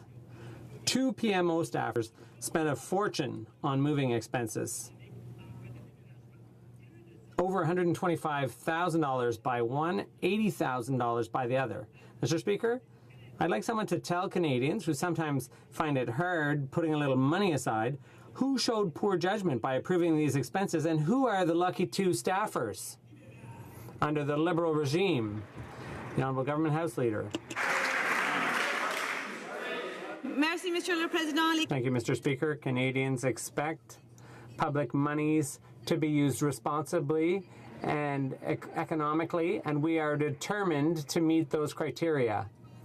Members of the team in Ottawa come from coast to serve Canadians and follow through on our promise to grow the middle class and help those struggling to join it. All moving expenses were paid out in keeping with the rules. Thank you. The honourable member for Abitibi, James Bay, Nunavik-Ayu. Mr. Speaker, the Prime Minister's at the UN, where 2 of his ministers recently promised to implement the Declaration on the Rights of Indigenous Peoples. So it's hard to understand why this same government could authorize the Site C Dam without consulting First Nations. The Justice Minister has a constitutional requirement to ensure that Indigenous peoples are consulted before construction is approved. Is this the new nation-to-nation relationship of this government? This cavalier way of violating Indigenous people's rights? The Honourable Parliamentary Secretary for the Environment. In the fall of 2014, the former government approved the project and set a number of legally binding conditions with which the proponent must comply. The project is now in the construction phase.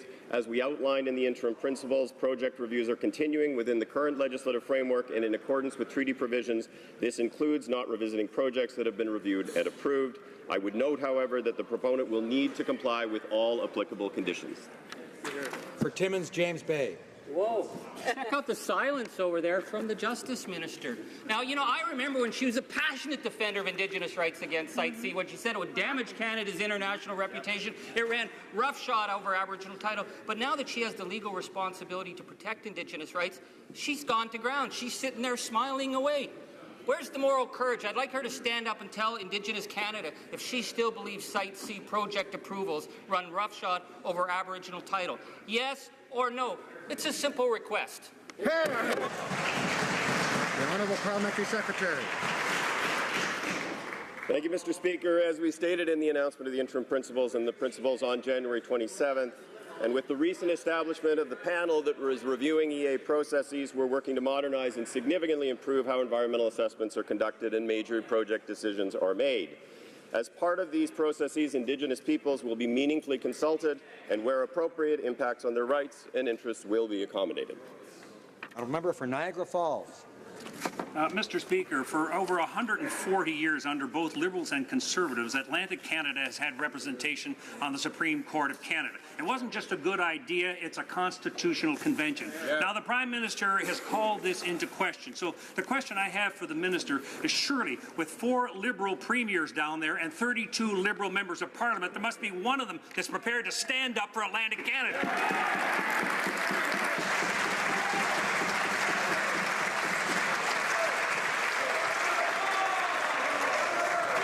Honourable Minister of Justice. Thank you for the question, and thank you, Mr. Speaker. I am pleased that our government introduced a process for the appointment of Supreme Court of Canada judges. To make it open and transparent, I look forward to the independent expert panel bringing back very qualified candidates that respect regional representation, are functionally bilingual, and represent the highest standard of jurists in this country. And I know that there will be a number of jurists from Atlantic Canada that will find themselves on that list. Member for St. Albert, Edmonton. Speaker, for 141 years, Atlantic Canada has had representation on the Supreme Court. But now the Liberals are prepared to overturn a 141-year constitutional convention shutting out Atlantic Canada. Mr. Speaker, why are the 32 Liberal MPs from Atlantic Canada prepared to allow their region to be the only region without representation on the Supreme Court?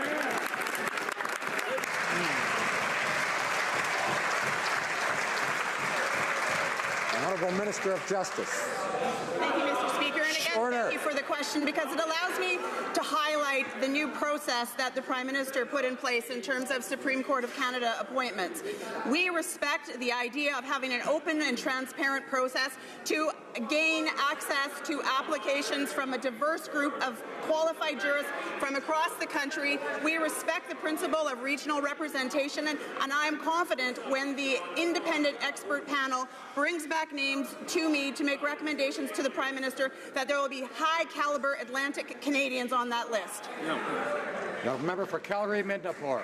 Mr. Speaker, the deadly drug fentanyl is plaguing Western Canada. In the last 18 months, well over 400 Albertans alone have died from fentanyl overdoses.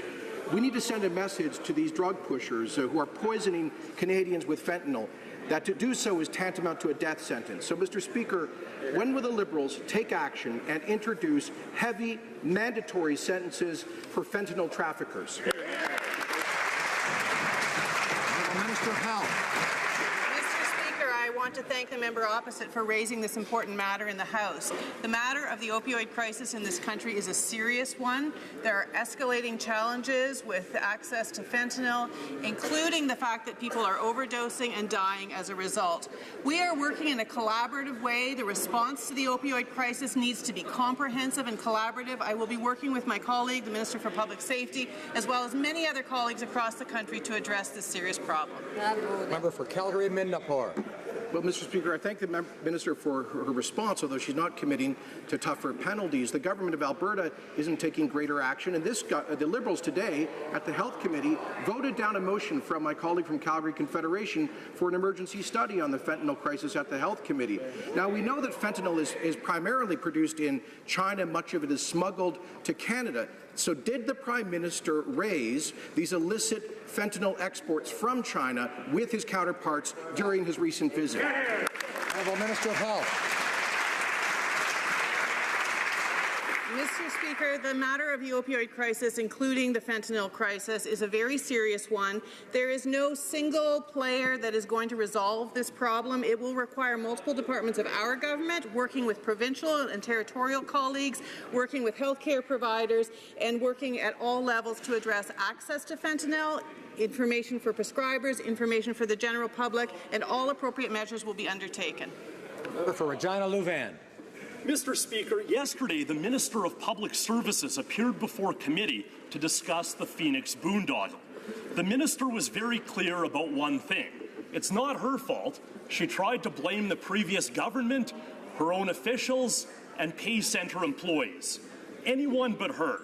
And today, the entire Phoenix pay system crashed. My question is simple. Whose fault is it this time? When will this minister take responsibility, and when will she ensure that all federal workers are properly paid? For Minister of Public Services and Procurement. Thank you, Mr. Speaker. This government is committed to a secure, reliable, and modern IT system. We are working really hard to fix the issues around Phoenix. Our priority is to make sure that employees who work get paid for the work performed. That is what we're doing. We're working very hard to do that. We are not blaming employees who are working hard on this file. We have employees who are working to make sure that other employees get paid. So that's where the focus is making sure that people get paid for work performed. Honourable member for Berthier-Masquinongé. Dairy farmers continue to pay the price for the Liberals' inaction, Mr. Speaker, after having promised to fix the problem of diafiltered milk, which is costing dairy producers thousands of dollars in Canada. There is no sign of progress from the Liberal Party. Once again, today in committee, the minister had nothing new to offer. No plan, no date, and no substance. Mr. Speaker, shame on the government. I am calling on the Minister of Agriculture to finally do his job. Will he stop consulting and finally act to fix this problem once and for all? Agriculture. Thank you, Mr. Speaker. I appreciate my honourable colleague's question and concern. But in committee today, we did discuss this issue, and I think it's fair to say that we all, most of us at least, agreed you don't want a date. What we want is a solution. This is something that we inherited, and we intend to fix it, and we will fix it. Honourable member for Toronto Danforth.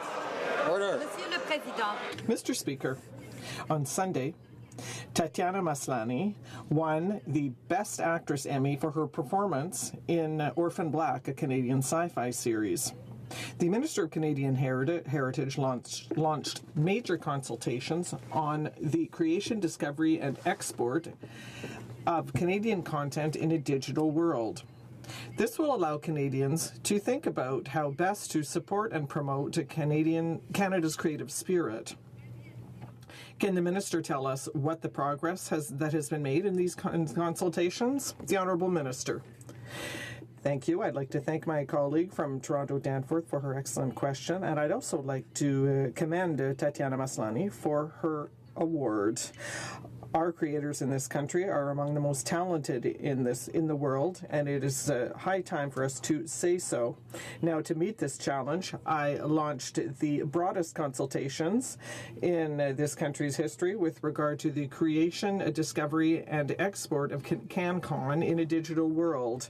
I urge all Canadians to participate in these consultations. This is a golden opportunity for Canada to become a leader in innovation. Eagle Creek. Mr. Speaker, Canada is the only major market in the world without a low-cost airline. The 5 million Canadian passengers who fly out of a U.S. airport each year are telling the Liberals with their feet that Canada needs a low-cost airline like jetlines to compete. Unfortunately, jetlines will become another casualty of the Minister of Transport's endless dithering. Will the Minister wake up, get out of the way, and get jetlines up in the air? The Honourable Parliamentary Secretary to the Minister of Transport.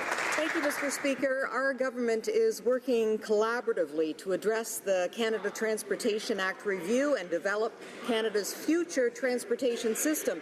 And we are analyzing the application by jetlines and Enerjet for an exemption to foreign ownership limits in that context. Any decision made will be in the best interests of Canadian travellers. Thank you very much, Mr. Speaker. Carlton Trail, Eagle Creek. Well, Mr. Speaker, the Minister didn't need 5 months to kill thousands of jobs when he blocked the Toronto Island Airport expansion. MPs from all parties and even several ministers have voiced their support for jetlines. They all want to see another airline serve Canada's secondary airports using Bombardier aircraft. The only holdup is that minister's indecisiveness. His apathetic attitude will cost Canadians even more jobs. Jetlines made its request last May. How much time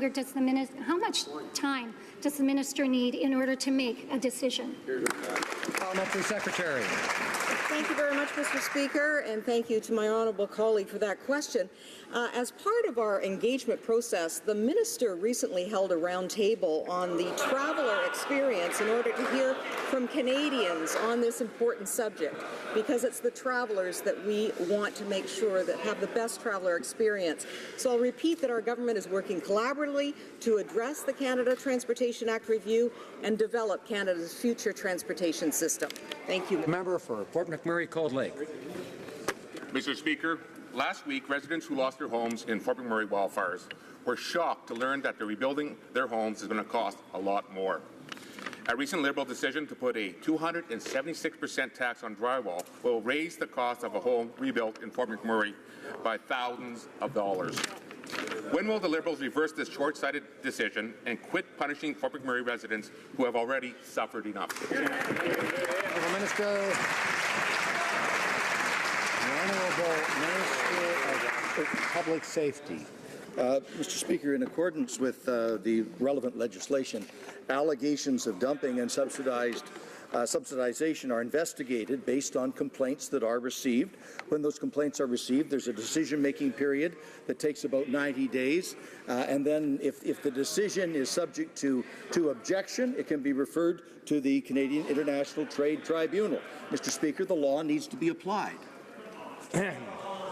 I want to remind the honourable member for Cypress Hills Grasslands of Standing Order 16.2, which says when a member is speaking, no member shall pass between the member and the chair, nor interrupt him or her except to raise a point of order. So let's not have any further interruptions while someone is speaking. The honourable member for Prince Albert. Thank you, Mr. Speaker. This surprise tax on drywall into Western Canada is a real issue for Canadian businesses. We've been hearing from Western Canadian contractors, drywallers, and other small construction businesses that this tax will affect their bottom lines and lead to job losses. With no jobs to spare in Western Canada right now, what will the Liberals do to ensure that more jobs aren't lost as a result of their decision to tax U.S. drywall? Honourable Minister of Public Safety. Mr. Speaker, when there has been an allegation of dumping, the decision needs to follow the appropriate process. We will ensure that that process is followed in the most expeditious manner to get a proper decision. And as I say, there is a procedure in place to receive complaints and objections. That is the International Trade Tribunal, and they stand ready to receive the matter and to hear all of the competing points of view. Member for Churchill, Keewatin-Okaski. Mr. Speaker, this has been a tough summer for Canadians in terms of job losses, and northern Manitoba has been one of the regions hardest hit. But let's go back to '97 when the Liberals privatized the port and the rail line in our region and sold it to a U.S. billionaire. This summer, that billionaire shocked all of us and shut our port down. So will the government listen to the Northerners, UCT, PSAC, and so many others and bring the port back under Canadian public control?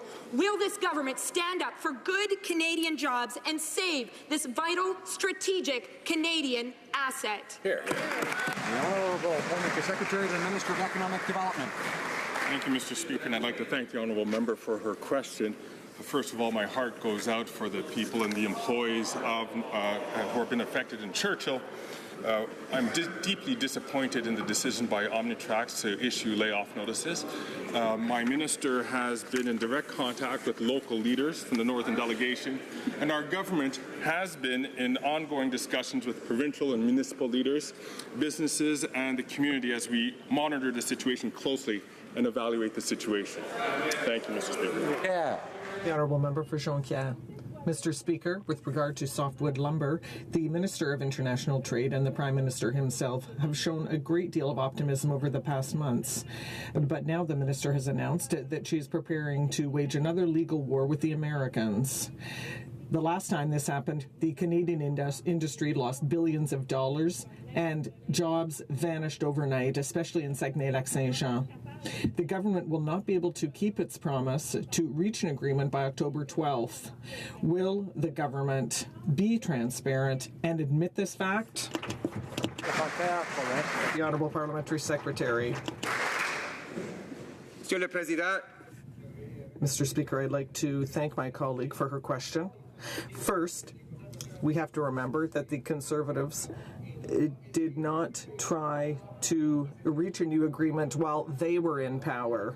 When we came to power, Mr. Speaker, we immediately addressed this file. It's a priority for us. We are currently negotiating with our American counterparts, and we are taking into account regional diversities in Canada, and we are especially taking into account the softwood.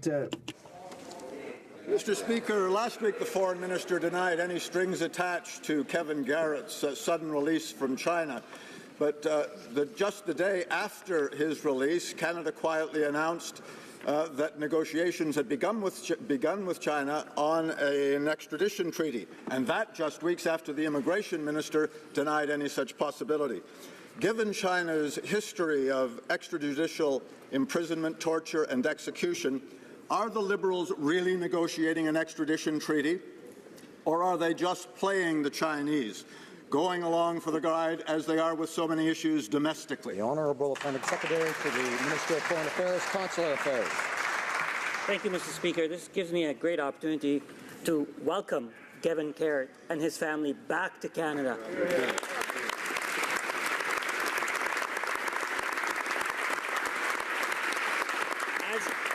As the Minister of Defence earlier said, we are engaged with China on a host of discussions on a variety of topics, but we want to remind Canadians that we have high standards for anything we engage in, anything we sign. No agreement has been signed, and rest assured we will always defend human rights and Canadian interests. Thornhill. Now, we also learned, Mr. Speaker, in that same quietly posted notice that Canada has opened what's called a high-level dialogue on national security and the rule of law with China, and that one of the topics will be cybersecurity and cooperation in combating cybercrime.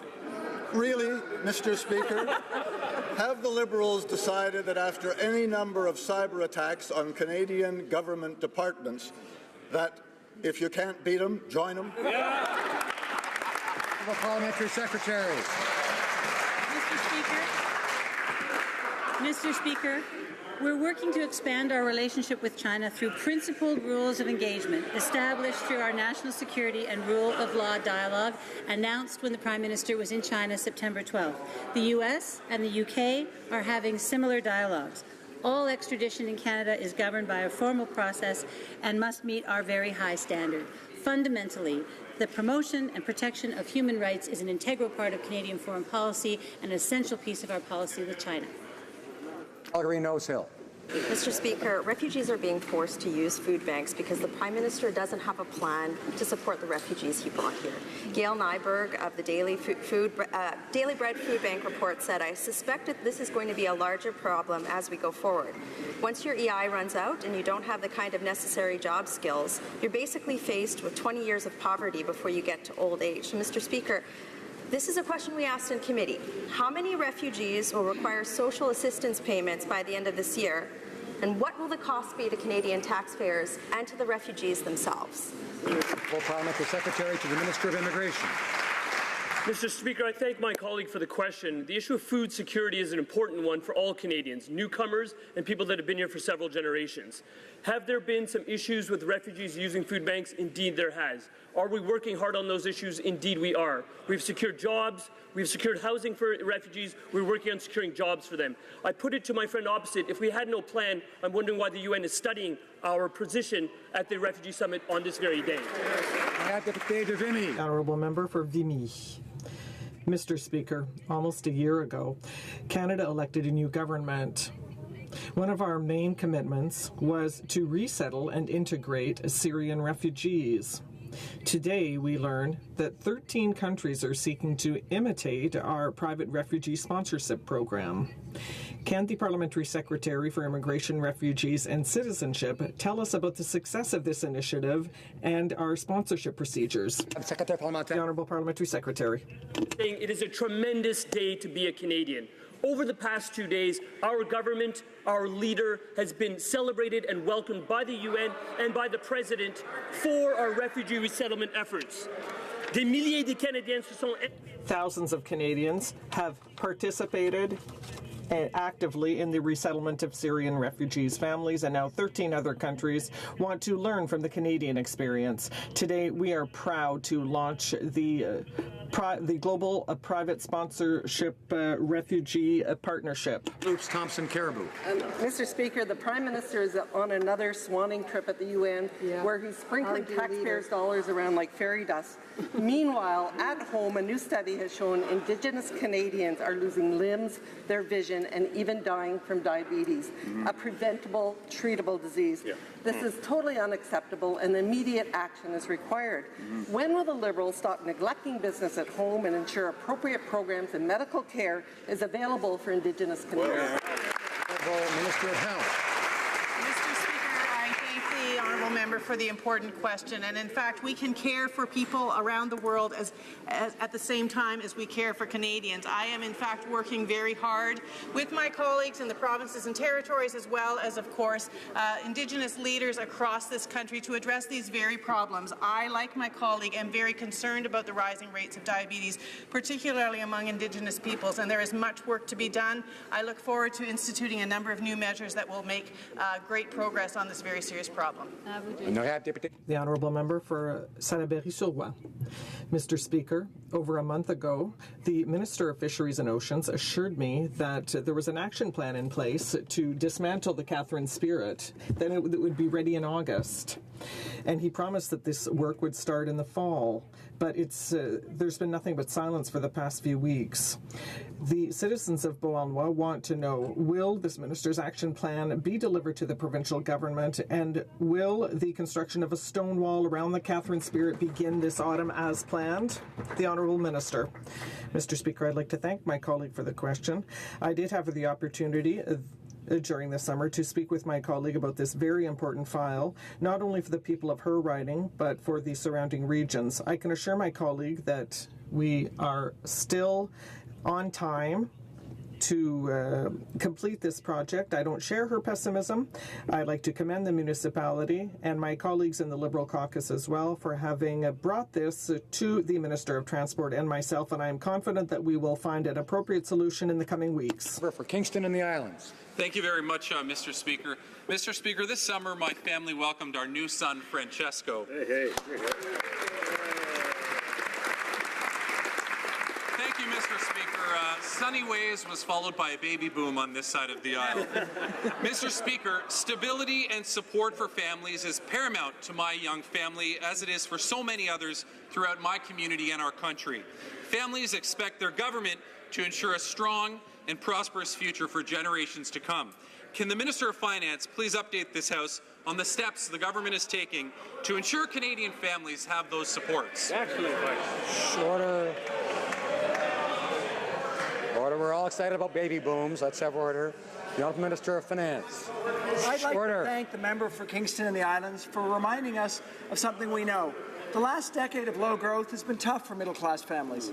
That's why last December we introduced a tax cut for 9 million middle-class Canadians that gives a single person on average $330 more this year, a family on average $540 more this year. That's why we introduced the Canada Child Benefit, which gives 9 out of 10 families $2,300 more this year. Later today, we will be voting on Bill C2 to formalize these measures, and I urge all members in this House to vote in favour of middle-class Canadians in support of this legislation. The Honourable Member for Mégantic-Lérable. Mr. Speaker, it's too bad that he's going to be leaving such a huge debt for his child. Now, Mr. Speaker, the tragedy of Lac-Mégantic occurred 3 years ago, and on June 24th, the leader of the official opposition came to Lac-Mégantic to confirm that the official opposition wholeheartedly supports the rail bypass project. The Standing Committee on Transport, in a unanimous report, called on the minister to act. Citizens are waiting, and rightfully so. They are waiting for concrete action. What has the Minister of Transport done since June to expedite this rail bypass project in Lac-Mégantic? The Secretary to the Minister of Transport.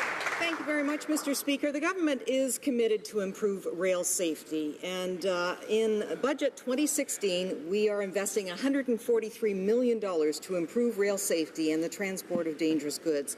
The Minister of Transport had the honour of meeting with citizens of Lac-Mégantic to hear their concerns, and he is aware that the Municipal Council and residents of Lac-Mégantic would like a rail bypass outside the city. We are awaiting the final results of the rerouting feasibility study before making a decision on this file. Thank you very much, Mr. Speaker. The Honourable Member for Rivière-du-Nord. Thank you, Mr. Speaker. Mr. Speaker, on the excuse of trying to help the sick people in Quebec, the Minister of Health has said that she will be taking away $160 million from them and giving it to her government. That is a declaration of war against Quebec's health system.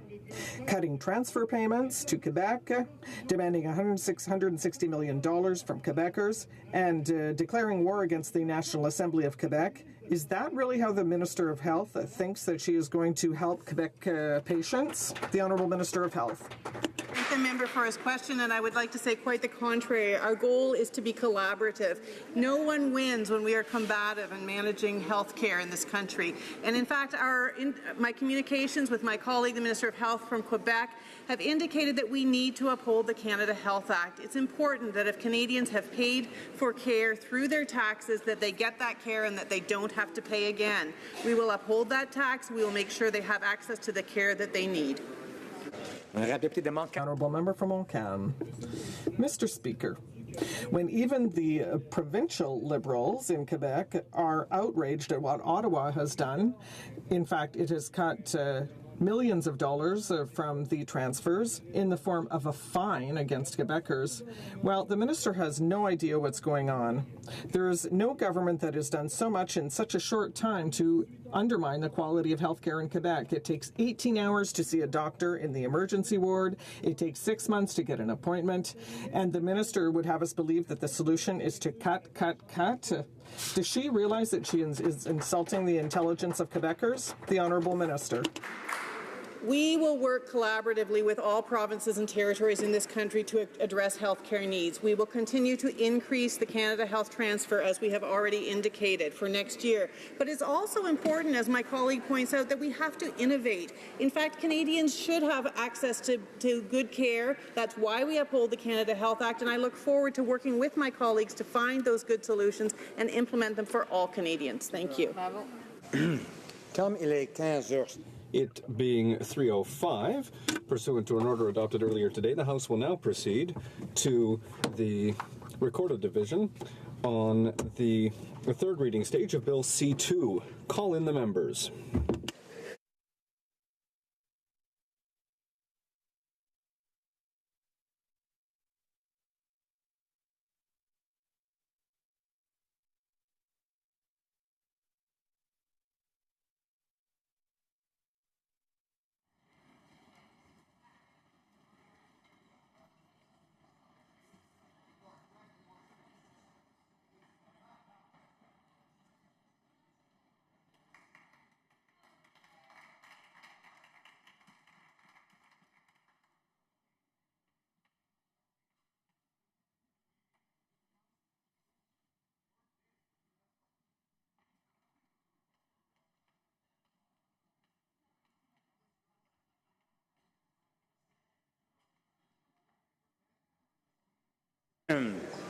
The question is the following one. Mr. Morneau, seconded by Ms. Haidu, moved that Bill C2, an act to amend the Income Tax Act, be now read a third time and do pass. All those in favor of the motion will please rise. Ms. Chager.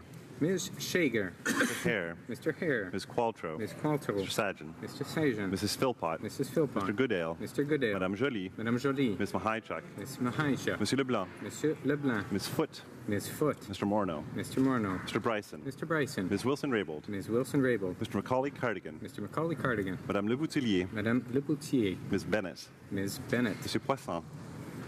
Monsieur Poisson.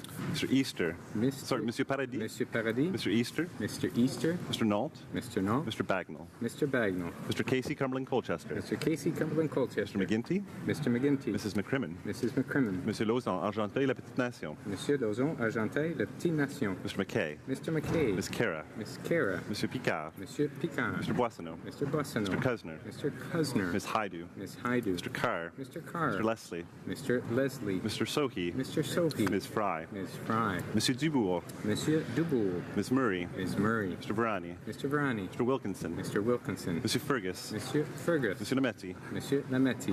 Ms. Jones. Ms. Jones. Mr. Blair. Mr. Blair. Mr. Sims. Mr. Sims. Ms. Ratansi. Ms. Ratansi. Mr. Dollywall. Mr. Dollywall. Ms. Vandenbeld. Ms. Vandenbeld. Mr. Spengeman. Mr. Spengeman. Mr. Rota. Mr. Rota. Madame Mendez. Madame Mendez. Mr. Oliphant. Mr. Oliphant. Mr. Algabra. Mr. Algabra. Mr. Chan. Mr. Chan. Mr. Duguid. Mr. Duguid. Ms. Dillon. Ms. Dillon. Ms. Goldsmith-Jones. Ms. Goldsmith-Jones. Ms. Rudd. Ms. Rudd. Mrs. Cesar Chauvin. Ms. Cesar Chauvin. Mr. Lamoureux. Mr. Lamoureux. Mr. Rodriguez. Monsieur Rodriguez. Ms. Young. Ms. Young. Mr. Beach. Mr. Beach. Mr. Champagne. Monsieur Champagne. Mr. Casey Charlottetown. Mr. Casey Charlottetown. Ms. Gould. Ms. Gould. Ms. Alislav. Ms. Alislav. Mr. Holland. Mr. Holland. Monsieur Schifke. Monsieur Schifke. Mrs. Hutchings. Ms. Hutchings. Mr. Eiking. Mr. Eiking. Mr. Jesnevsky. Mr. Jesnevsky. Mr. Anna Desangre. Mr. Anna Desangre. Monsieur Arsenault. Monsieur Arsenault. Mr. Area. Mr. Area. Monsieur Ayoub. Monsieur Ayoub. Mr. Badaway. Mr. Badaway. Monsieur Bayliss. Mr. Bayliss. Mr. Biddle. Mr. Biddle. Mr. Bettina. Mr. Bettina. Monsieur Breton. Monsieur Breton. Mr. Chen. Mr. Chen. Ms. de Brusen. Ms. de Brusen. Ms. de Moff. Ms. Damoff. Monsieur Diorio. Monsieur Diorio. Monsieur Drouin. Monsieur Derouin. Ms. Zerowitz. Ms. Zerowitz. Mr. Sassy. Mr. Sassy. Ms. Petitpas Taylor. Ms. Petitpas Taylor. Monsieur El Khoury. Mr. El Khoury. Mr. Ellis. Mr. Ellis. Mr. Erskine Smith. Mr. Erskine Smith. Mr. Ailson. Mr. Ailson. Mr. Fillmore. Mr. Fillmore. Mr. Finnegan. Mr. Finnegan. Mr. Fisher. Mr. Fisher. Mr. Fonseca. Mr. Fonseca. Mr. Fragascados. Mr. Fragascados. Mr. Fraser West Nova. Mr. Fraser West Nova. Mr. Fraser Central Nova. Mr. Fraser Central Nova. Mr. Fuhr. Mr. Fuhr. Mr. Gerritsen. Mr. Gerritsen. Mr. Graham. Monsieur Graham. Mr. Gurwal. Mr. Gurwal. Mr. Hardy. Mr. Hardy. Mr. Harvey. Mr. Harvey. Mr. Housefather. Mr. Housefather. Mr. Hussein. Mr. Hussein. Mr. Yakino. Mr. Yakano. Mrs. Jordan. Mrs. Jordan. Mr. Johari. Mr. Johari. Mr. Kung. Mr. Kung. Ms. Khalid. Ms. Khalid. Madame Lapointe. Madame Lapointe. Monsieur Lefebvre. Monsieur Lefebvre. Monsieur Lemieux. Monsieur Lemieux. Mr. Levitt. Mr. Levitt. Monsieur Lightbound. Monsieur Lightbound. Mrs. Lockhart. Mrs. Lockhart. Mr. Long. Mr. Long. Mr. Longfield. Mr. Longfield. Ms. Ludwig. Ms. Ludwig. Monsieur McKinnon Gatineau. Monsieur McKinnon Gatineau. Mr. Maloney. Mr. Maloney. Monsieur Massy Avignon La Métis Matan Matapédia. Monsieur Massé Avignon La Métis Matan Matapédia. Mr. May Cambridge. Mr. May Cambridge. Mr. McDonald. Mr. McDonald. Mr. McKinnon Coquitlam Port Coquitlam. Mr. McKinnon Coquitlam Port Coquitlam. Mr. McLeod Northwest Territories. Mr. McLeod Northwest Territories. Mr. Mendocino. Mr. Mendocino. Monsieur Miller Ville-Marie Le Sud-Ouest Île des Sœurs. Monsieur Miller Ville-Marie Le Sud-Ouest Île des Sœurs. Mr. Morrissey. Mr. Morrissey. Madame Nassif. Madame Nassif. Ms. O'Connell. Ms. O'Connell. Mr. Oliver. Mr. Oliver. Mr. O'Regan. Mr. O'Regan. Monsieur Ouellet. Mr. Ouellet. Mr. Peterson. Mr. Peterson. Monsieur Rioux. Monsieur Rioux. Monsieur Robillard. Monsieur Robillard. Mr. Rumi. Mr. Rumi. Mr. Rusnak. Mr. Rusnak. Mr. Saini. Mr. Saini. Monsieur Sanson. Monsieur Sanson. Mr. Sanga. Mr. Sanga. Mr. Sarai. Mr. Sarai. Monsieur Serré. Monsieur Serré. Madame Shanahan. Ms. Shanahan. Mr. Sheehan. Mr. Sheehan. Mr. Sidhu, Mission Matsui Fraser Canyon. Mr. Fish. Sidhu. Mission. Miss. Masqua Fraser Canyon. Sorry. Ms. Sidhu, Brampton South. Ms. Sidhu, Brampton South. Mr. Secan. Mr. Secan. Mr. Sorbera. Mr. Sorbera. Mr. Tabera. Mr. Tabera. Mr. Tan. Mr. Tan. Ms. Tassi. Ms. Tassi. Monsieur Vandal. Monsieur Vandal. Whalen. Mr. Whalen. Mrs. Zaid. Mrs. Zaid. Mr. Tutu. Mr. Tutu. Monsieur Fortin. Monsieur Fortin. Monsieur Plamondon. Monsieur Plamondon. Monsieur Marcil. Monsieur Marcil. Madame Posé. Madame Posé. Monsieur Thériault. Monsieur Thériault. Monsieur Barcelou Duval. Monsieur Barcelot Duval. Madame Gill. Madame Gill. Monsieur Boudria. Monsieur Boudria. All those opposed to the motion will please rise. Ms. Ambrose. Ms. Ambrose. Mr. Nicholson. Mr. Nicholson. Mr. Ritz. Mr. Ritz. Mr. Anderson. Mr. Anderson. Mrs. Block. Mrs. Block. Monsieur Blaney Bellechasse Les Etchemins Lévy. Monsieur Blaney Bellechasse Les Châtiments Lévy. Mr. O'Toole. Mr. O'Toole. Ms. Bergen. Ms. Bergen. Monsieur Lebel. Monsieur Lebel. Ms. Watts. Ms. Watts. Mr. Kenny. Mr. Kenny. Mr. Strahl. Mr. Strahl. Ms. Rempel. Ms. Rempel. Mr. Bazan. Mr. Bazan. Mr. Poliev. Mr. Poliev. Mr. Van Loan. Mr. Van Loan. Mr. Tilson. Mr. Tilson. Mrs. Gallant. Mrs. Gallant. Mr. Warwa. Mr. Warwa. Mr. Doherty. Mr. Doherty. Mr. Clark. Mr. Clark. Mr. Allison. Mr. Allison. Mr. Carey. Mr. Carey. Mrs. McLeod, Kamloops, Thompson, Caribou. Mrs. McLeod, Camus, Thompson, Caribou. Mr. Workington. Mr. Workington. Mr. Brown. Mr. Brown. Mrs. Vecchio. Mrs. Vecchio. Mr. Kent. Mr. Kent. Mrs. Wong. Mrs. Wong. Ms. Gladue. Ms. Gladu. Monsieur Deltel. Monsieur Deltel. Monsieur Paulus. Monsieur Paulus. Mr. Sorensen. Mr. Sorensen. Monsieur Lozan, Stormandanda, Glengarry. Mr. Lozon, Stormandunda, South Glengarry. Mr. Lukiski. Mr. Lukiski. Mr. Albrecht. Mr. Albrecht. Mr. Calkins. Mr. Calkins. Mr. Shipley. Mr. Shipley. Mr. Van Kesteren. Mr. Van Kesteren. Mr. Miller, Bruce Gray, Owen Sound. Mr. Miller, Bruce Gray, Owen Sound. Mr. McColman. Mr. McColman. Mr. McKenzie. Mr. McKenzie. Mr. Sweet. Mr. Sweet. Madame Boucher. Madame Boucher. Mr. Lobb. Mr. Lobb. Monsieur Généreux. Monsieur Généreux. Monsieur Gourde. Monsieur Gourde. Mr. Richards. Mr. Richards. Mr. Hobach. Mr. Hobach. Mr. Sopak. Mr. Sopak. Mr. Stanton. Mr. Stanton. Mr. Albus. Mr. Albus. Mr. Zimmer. Mr. Zimmer. Mr. Falk. Mr. Falk. Mr. Barlow. Mr. Barlow. Mr. Yurdega. Mr. Yurdega. Mr. Arnold. Mr. Arnold. Mr. Aboultaïf. Mr. Aboultaïf. Mr. Berthold. Mr. Berthold. Mr. Cooper. Mr. Cooper. Mr. Broussard. Mr. Brassard. Mr. Diot. Mr. Diot. Mr. Jenis. Mr. Jenis. Mr. Generou. Mr. Generou. Ms. Harder. Ms. Harder. Mr. Godin. Mr. Godin. Mr. Kelly. Mr. Kelly. Mr. Kimmich. Mr. Kimmich. Mr. Leipert. Mr. Leipert. Mr. Macaulay, Edmonton West. Mr. Macaulay, Edmonton West. Mr. Nuttall. Mr. Nuttall. Mr. Soroya. Mr. Soroya. Mr. Schmale. Mr. Schmale. Mrs. Stubbs. Mrs. Stubbs. Mr. Vierson. Mr. Vierson. Mrs. Wagenthal. Mrs. Wagenthal. Mr. Waugh. Mr. Waugh. Mr. Weber. Mr. Weber. Mr. Clement. Mr. Clement. Mr. O'Brien. Mr. O'Brien. Mr. Shear. Mr. Shear. Mr. Trost. Mr. Trost. Monsieur Mulcair. Monsieur Mulcair. Ms. Ashton. Ms. Ashton. Mr. Julian. Mr. Julian. Ms. Duncan, Edmonton, Strathcona. Ms. Duncan, Edmonton, Strathcona. Mr. Christopherson. Mr. Christopherson. Mr. Angus. Mr. Angus. Mr. Davies. Mr. Davies. Mr. Donnelly. Mr. Donnelly. Mr. Massey, Windsor West. Mr. Massey, Windsor West. Mr. Garrison. Mr. Garrison. Madame Boutin-Sweet. Madame Boutin-Sweet. Ms. Matheson. Ms. Matheson. Monsieur Dubé. Monsieur Dubé. Madame Laverdière. Madame Laverdière. Madame Brosseau. Madame Brosseau. Monsieur Boulris. Monsieur Boulris. Ms. Kwan. Ms. Kwan. Mr. Rankin. Mr. Rankin. Madame Moore. Madame Moore. Mr. Stewart. Mr. Stewart. Mr. Duval. Mr. Duval. Monsieur Aubin. Monsieur Aubin. Monsieur Nantel. Monsieur Nantel. Monsieur Caron. Monsieur Caron. Monsieur Saganache. Monsieur Saganache. Madame Quash. Madame Quash. Monsieur Dussault. Monsieur Dussault. Monsieur Choquette. Monsieur Choquette. Madame Trudel. Madame Trudel. Mr. Blakey. Mr. Blakey. Mr. Weir. Mr. Weir. Mr. Cannings. Mr. Cannings. Mr. Johns. Mr. Johns. Ms. Malcolmson. Ms. Malcolmson. Mr. McGregor. Mr. McGregor. Ms. Hardcastle. Ms. Hardcastle. Ms. Ramsey. Ms. Ramsey. Ms. Jolibois. Ms. Jolibois. Ms. Blaney, North Island Powell River. Ms. Blaney, North Island Powell River. Madame Hughes. Madame Hughes.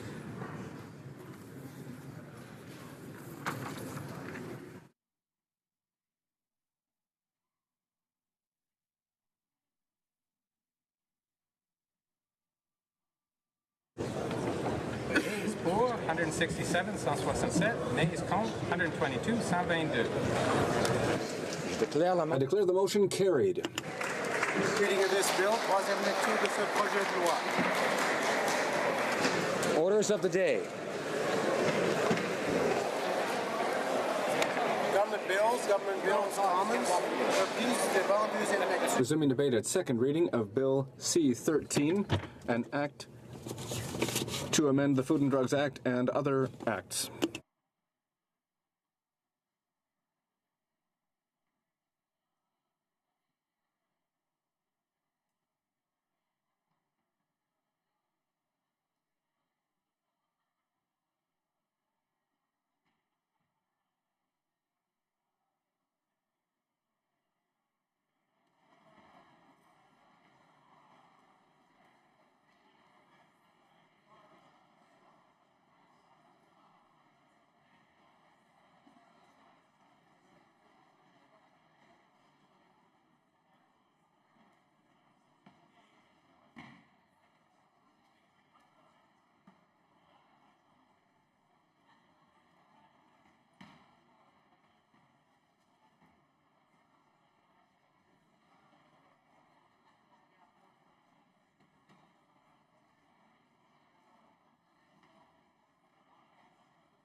Order.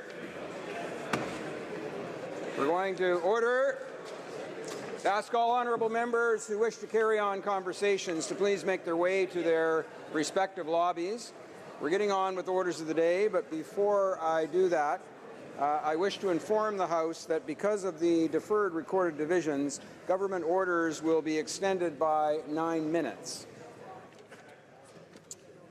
When the House last took up this question, the honourable member for Saskatoon University had finished his remarks and was about to start questions and comments. So we'll ask for questions and comments to the honourable member for Saskatoon University. Questions and comments? The Honourable Parliamentary Secretary to the Government House Leader. Yes, thank you, Mr. Speaker. And I guess maybe we can just start off the question by asking in regards to the importance of the World Trade Organization. And again, I've said this earlier today, in terms of the agreement that was achieved back in December 2013 was quite a significant agreement from the World Trade Organization. And ultimately, we need to see 108 countries ratify. Canada, I understand, will hopefully be able to ratify it shortly.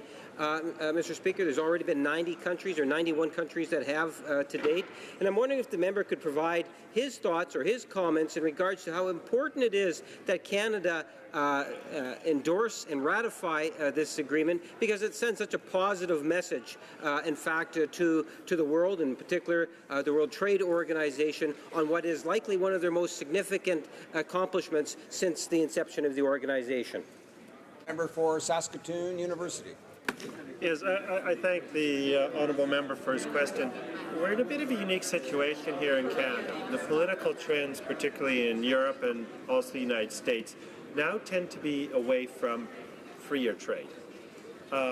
Canada, we have not yet seen that, possibly because we've had such a good experience with the growth, and also possibly because it's a smaller economy than most of these either the trading bloc of the European Union or the United States. We're more trade dependent. So I think it's an important signal. One, it helps to send messages to the third world, to poorer countries in the world. Canada wants to engage in trade with you. We want to grow your economies and our economies back and forth.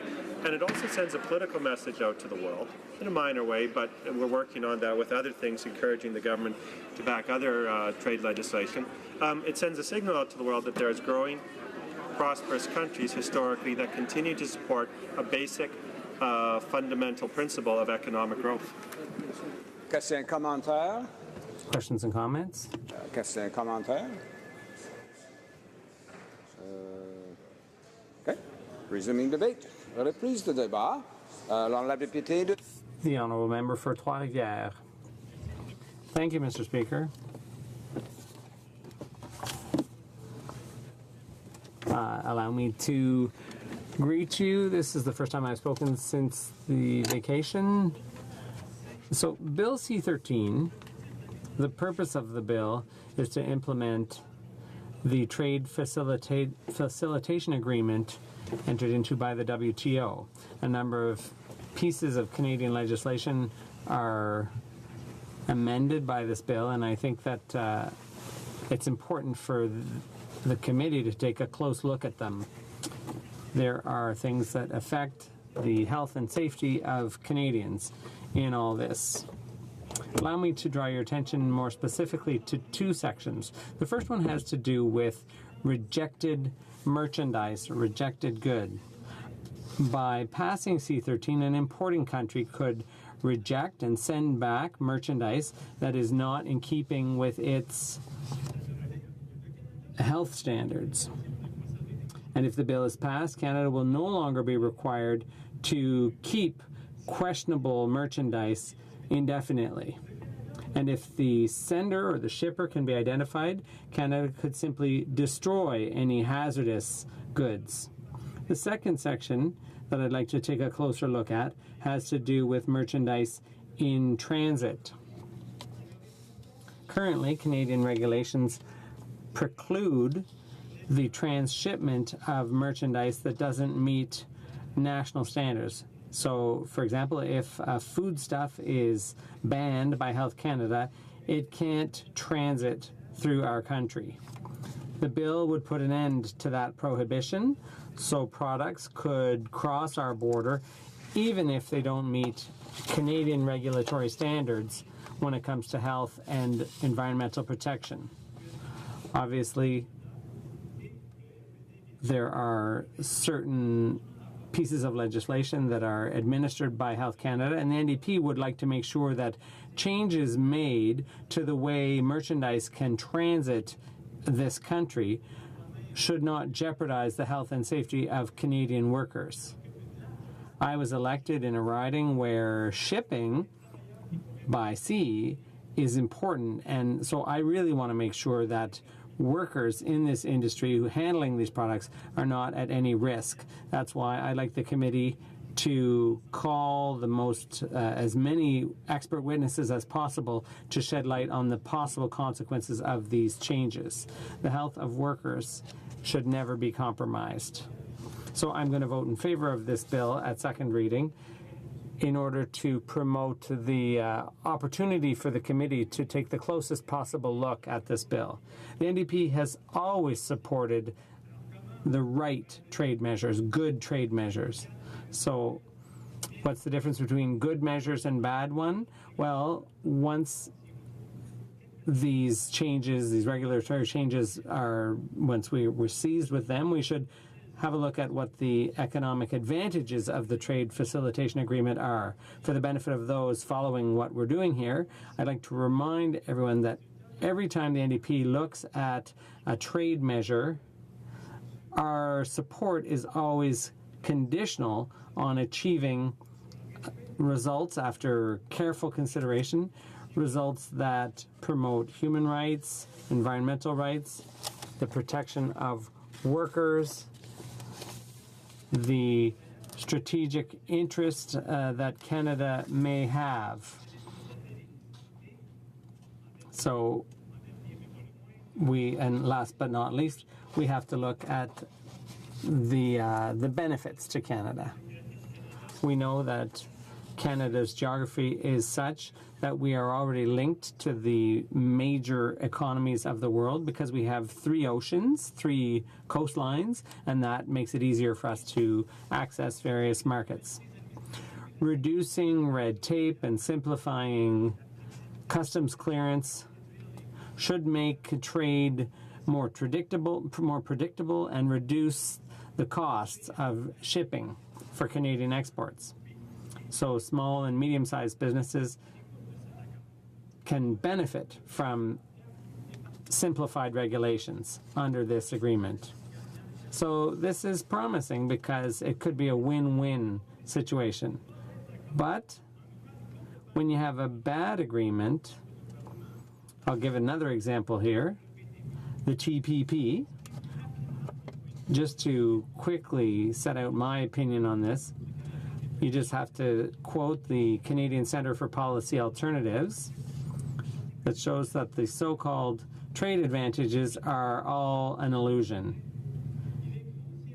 The Centre for Policy Alternatives says that it's a huge exaggeration to say that the TPP opens new access to Pacific Rim countries for Canada.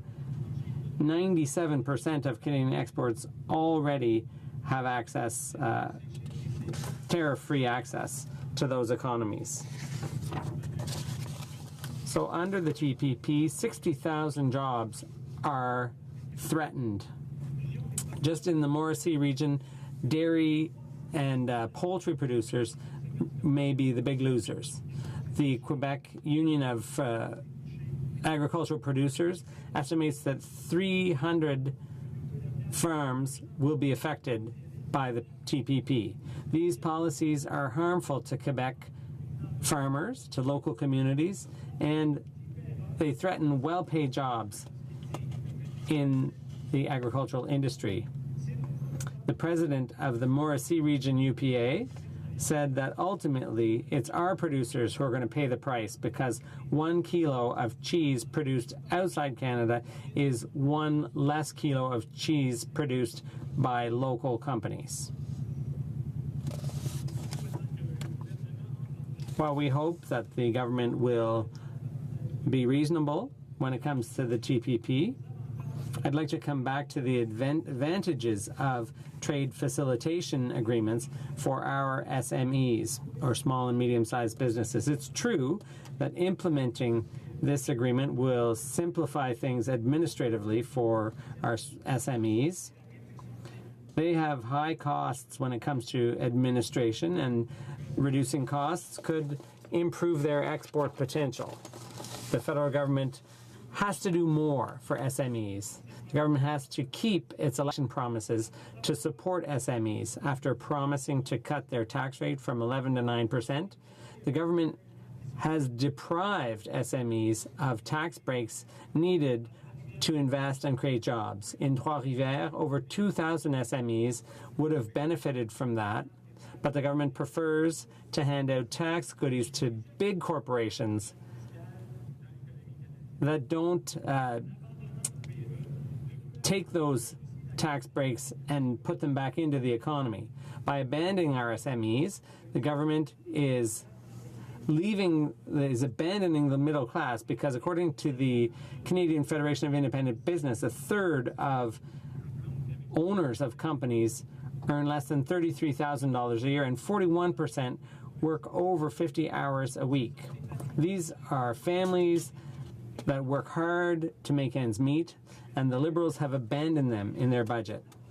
The prosperity of SMEs largely depends on international trade. So for them to succeed internationally, the government should have a support policy, a specific policy, because there are two facts here. Far too few Canadian SMEs are present on international markets, between 10 and 14%, and those that are active in exporting are too much at the mercy of what's happening in the United States. In order to improve the situation, the government should increase SMEs' access to funding, because these enterprises land on the international markets and they don't have the resources to build up stocks and meet demand. I have a lot more to say, and maybe I'll have a chance at another opportunity, maybe in answering questions, but I would like to conclude by saying that after we have taken a very close look at this, I might be able to support the trade facilitation agreement as long as fundamental rights are respected, the advantages are clear for SMEs, and finally, the measures could help developing countries. If they help developing countries, unfortunately I didn't have time to delve into that, but hopefully I will have time later. Time is flying by quickly, but I anxiously await my colleagues' questions. Thank you very much, Mr. Speaker. Questions and comments? For Scarborough, Agincourt. Thank you, Mr. Speaker, and I want to thank my honourable colleague for his intervention with respect to Bill C-13. I'm pleased to hear that he and his party will be supporting this piece of legislation at second reading in order to bring it to committee. And I want to delve a little bit more closely and examine the questions that he ultimately is concerned about that might be presented at committee, particularly, as he noted, with respect to protecting workers' rights, workers' safety. Within this particular piece of legislation, clearly this is dealing with, in part, non-compliant goods and goods in transit that may not be compliant with existing Canadian regulations. And the intent is simply to give the Minister or the Government of Canada authority to provide exemptions to allow those goods to continue in transit, keeping in mind that it would have to still ultimately protect Canadians and protect workers. So could the member perhaps explain what's this specific concern in terms of ultimately that would make him more comfortable in supporting this legislation at final third reading with respect to simply giving the government authority to look at the particular situation in question and then to grant that exception where it thinks it is appropriate. The honourable member for Trois-Rivières. Thank you, Mr. Speaker. I'd like to thank my colleague for his question. I would say that at this stage, it's relatively easy to support a bill at second reading because in practical terms, the amendments to Canadian legislation are quite minor. But to answer his question more specifically, the most important thing, or the main questions that will be asked at committee, I imagine, will have to do with health and safety for workers who work directly with these goods, who handle them and transship them, whether they're going to stay in Canada or go elsewhere. We want to make sure that all our health and safety standards in the workplace are respected under this new agreement, and this could be ratified internationally. They don't really need Canada's support because only 2/3 of countries have to ratify, and I think we're already at 73 or 78 countries who have ratified this agreement. But we're going to see the process through in order to make sure that the health and safety of workers is a priority. The honourable member for Laurentides LaBelle, rising on a point of order. Correct, thank you. Mr. Speaker, I'd like to correct the record on what the Minister of National Defence said earlier today in the House. The Minister rose to say that we announced the National Security and Rule of Law dialogue during the Prime Minister's visit on September 12th. While the announcement was made on September 12th and in conjunction with the trip, the Prime Minister concluded his trip to China on September the 2nd. Thank you, Mr. Speaker. Well, I thank the honourable member for Laurentides LaBelle for this clarification and bringing it to the attention of the House at the first instance. We'll carry on with questions and comments. Questions et commentaires? Questions and comments? Questions et commentaires? The honourable... No? Questions and comments? Resuming debate. Reprise de débat. L'honourable député, the honourable South. Mr. Speaker, I'm pleased to have the opportunity to speak today about Bill C-13, that legislation that will allow Canada to implement the World Trade Organization Agreement on Trade Facilitation, otherwise known as the TFA. As you may know, Mr. Speaker, Canada played a key role in the negotiation of the TFA at the WTO. The TFA focuses on streamlining, harmonizing, and modernizing custom procedures. It has enormous potential for reducing trade, costs, and times. The TFA will enhance predictability and transparency of customs decisions for trade, expedite the release of goods through the use of modern technologies, and increase efficiency of customs procedure through improved coordination between border agencies. In these negotiations, Canada ensured that the TFA provides a full range of trade facilitation measures while preserving our ability to protect the health and safety of Canadians and environment. I would like to speak to you today about some of the legislative amendments that are required for Canada to join the ranks of 92 other WTO members, including the EU, US, and China, who have ratified the TFA. While Canada's customs system is compliant with the vast majority of provisions in the TFA, certain statutes do require amendments in order to Canada to fully implement the TFA and maintain safeguards on the health and safety of Canadians and the environment. These amendments relate to two provisions of the TFA, Article 10.8.1, rejected goods, and Article 11.8, goods in transit. Mr. Speaker, Article 10.8.1 requires WTO members to allow imports to return to the exporter goods that were rejected on account of their failure to meet certain health and other technical requirements, unless another means of dealing with the rejected goods is provided for in that country's laws, for example, seizure and disposal.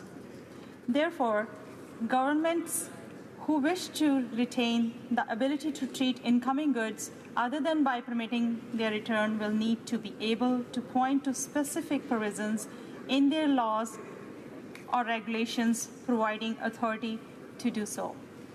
Mr. Speaker, Article 11.8 prohibits the application of technical regulations to goods moving through a WTO member's territory from a point outside its territory to another foreign point known as goods in transit.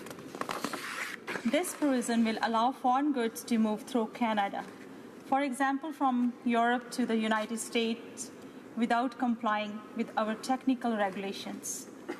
The transit through Canada of some goods, such as pharmaceutical drugs, cleaning products, or pesticides, that do not comply with technical regulations is currently prohibited by certain federal statutes, which needs to be amended. In order to ensure that the Government of Canada's statutes and regulations complying with this article of the TFA while maintaining safeguards to the health and safety of Canadians and the environment.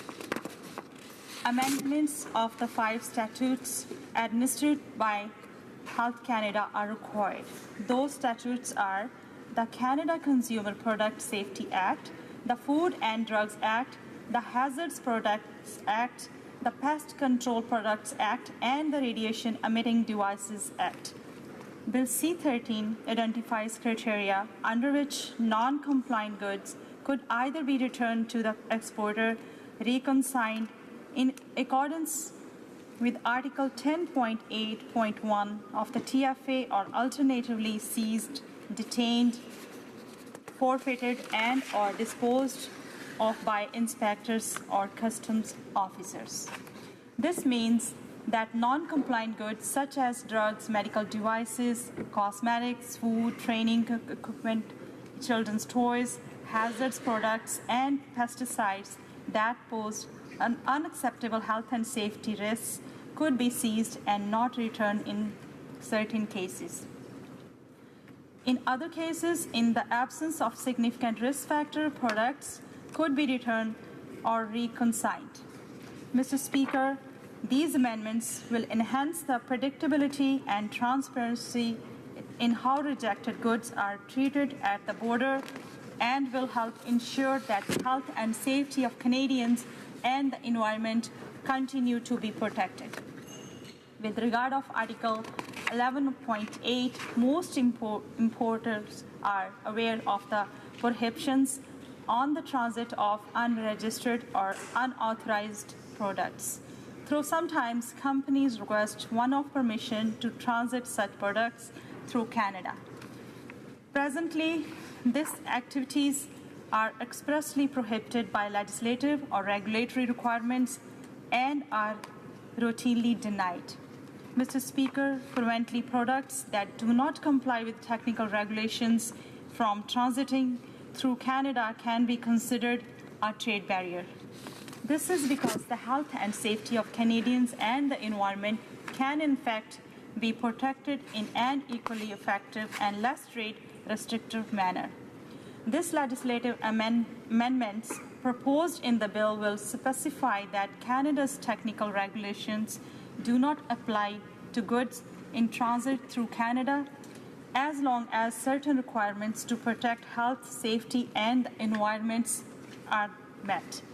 More specifically, Bill C-13 includes requirements designed to mitigate the risk that certain goods in transit could be diverted into the Canadian market or compromise the health and safety of Canadians or the environment as a result of accidents or spills.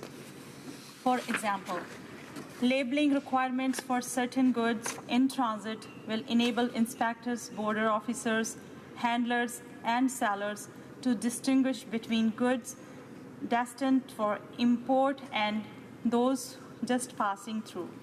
Such labeling would denote the origin, intended destinations, and product safety and handling procedures for goods in transit. Mr. Speaker, by implementing the proposed amendments to the Food and Drugs Act, the Pest Control Products Act, the Radiation Emitting Devices Act, and the Canadian Environmental Protection Act 1999, Canada will meet its international obligations. Under the TFA, with respect to Article 10.8.1, in dealing with the treatment of rejected non-compliant goods, and with Article 11.8 will improve the flow of goods across its borders. Bill C-13 will enable Canada to update the better coordinate custom processes that will help bring economic benefits to Canadians. Mr. Speaker, I support this bill, and I urge all honourable members to support this bill, which will enable Canada to do its part to bring this agreement into force and ensure the health and safety of Canadians and the environment remains protected. Thank you, Mr. Speaker. Questions and comments. Question commentaire. The honourable member for Sarnia-Lambton. Thank you, Mr. Speaker, and it's lovely to be back in the House of Commons. I'd like to thank my colleague for her speech. Certainly, I'm always happy to hear about trade and new trade happening.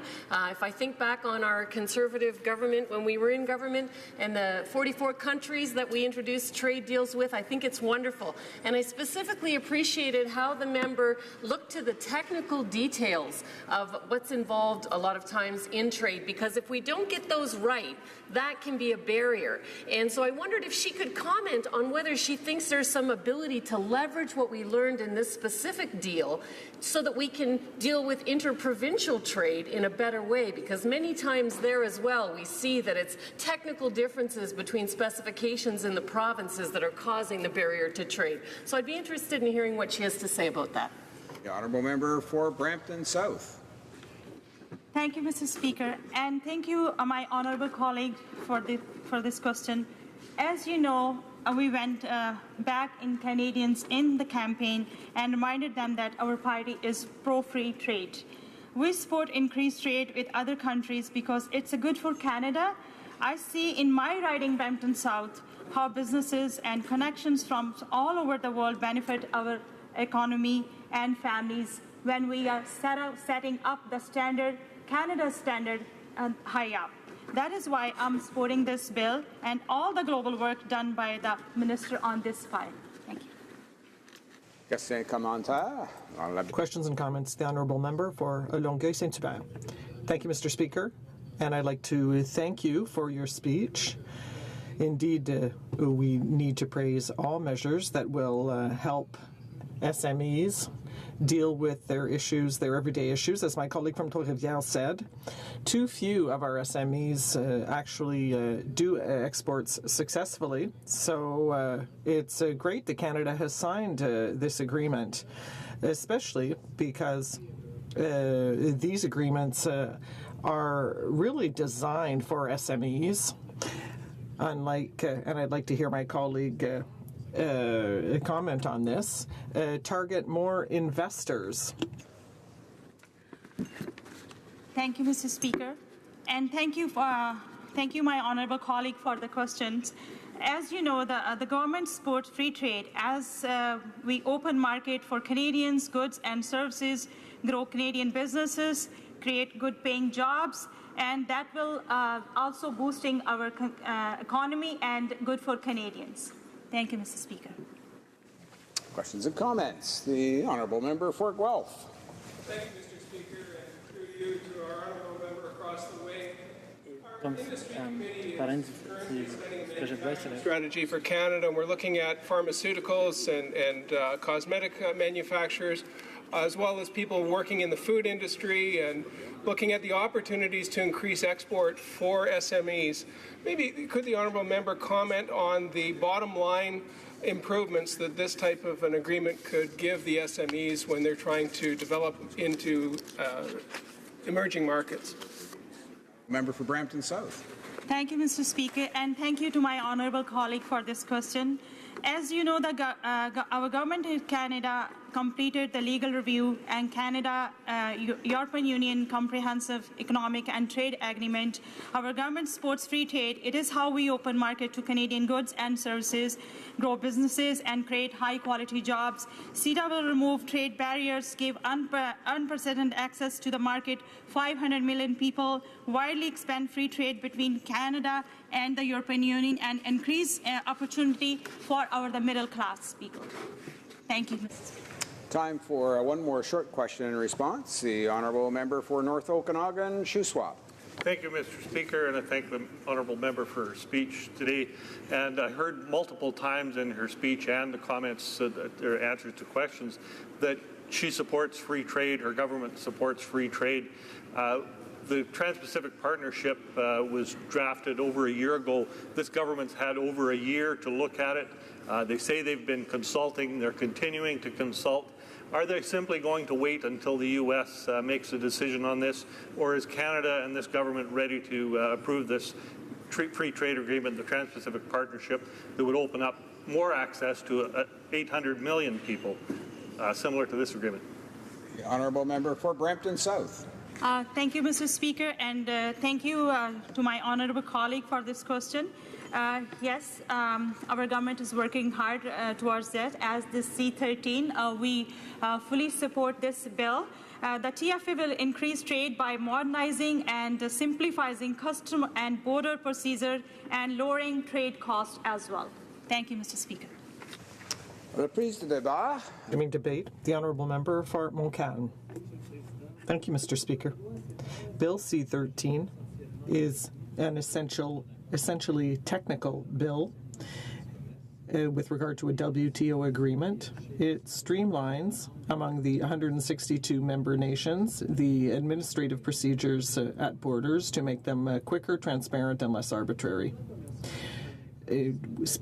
With regard to trade and how it applies here at home, our main purchaser is the United States, with whom we have reached a number of agreements that go further than what the WTO protocol provides for.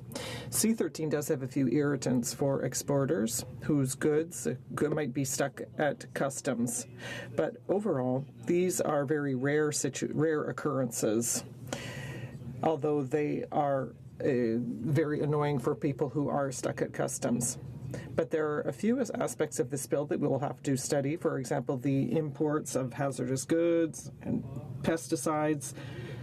We need to monitor these very closely, but we will support this bill at second reading. Now, very frankly, although this bill is very long, there is not a lot of substance to it. The only things that the WTO member states have been able to agree upon are technical details, and the last WTO agreement was reached in 22 years ago, and ever since then things have been blocked. Things are going very, very slowly. There is something wrong in our trade world.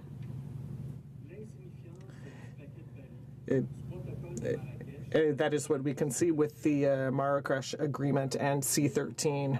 We tend to forget it today, but behind multilateral trade agreements, there was a desire for sustainable peace and humanitarianism, and that has a lot to do with the movement of empires that were crumbling after that. That is not what pushes forward trade agreements today. Except for certain agreements, manufacturing goods circulate freely.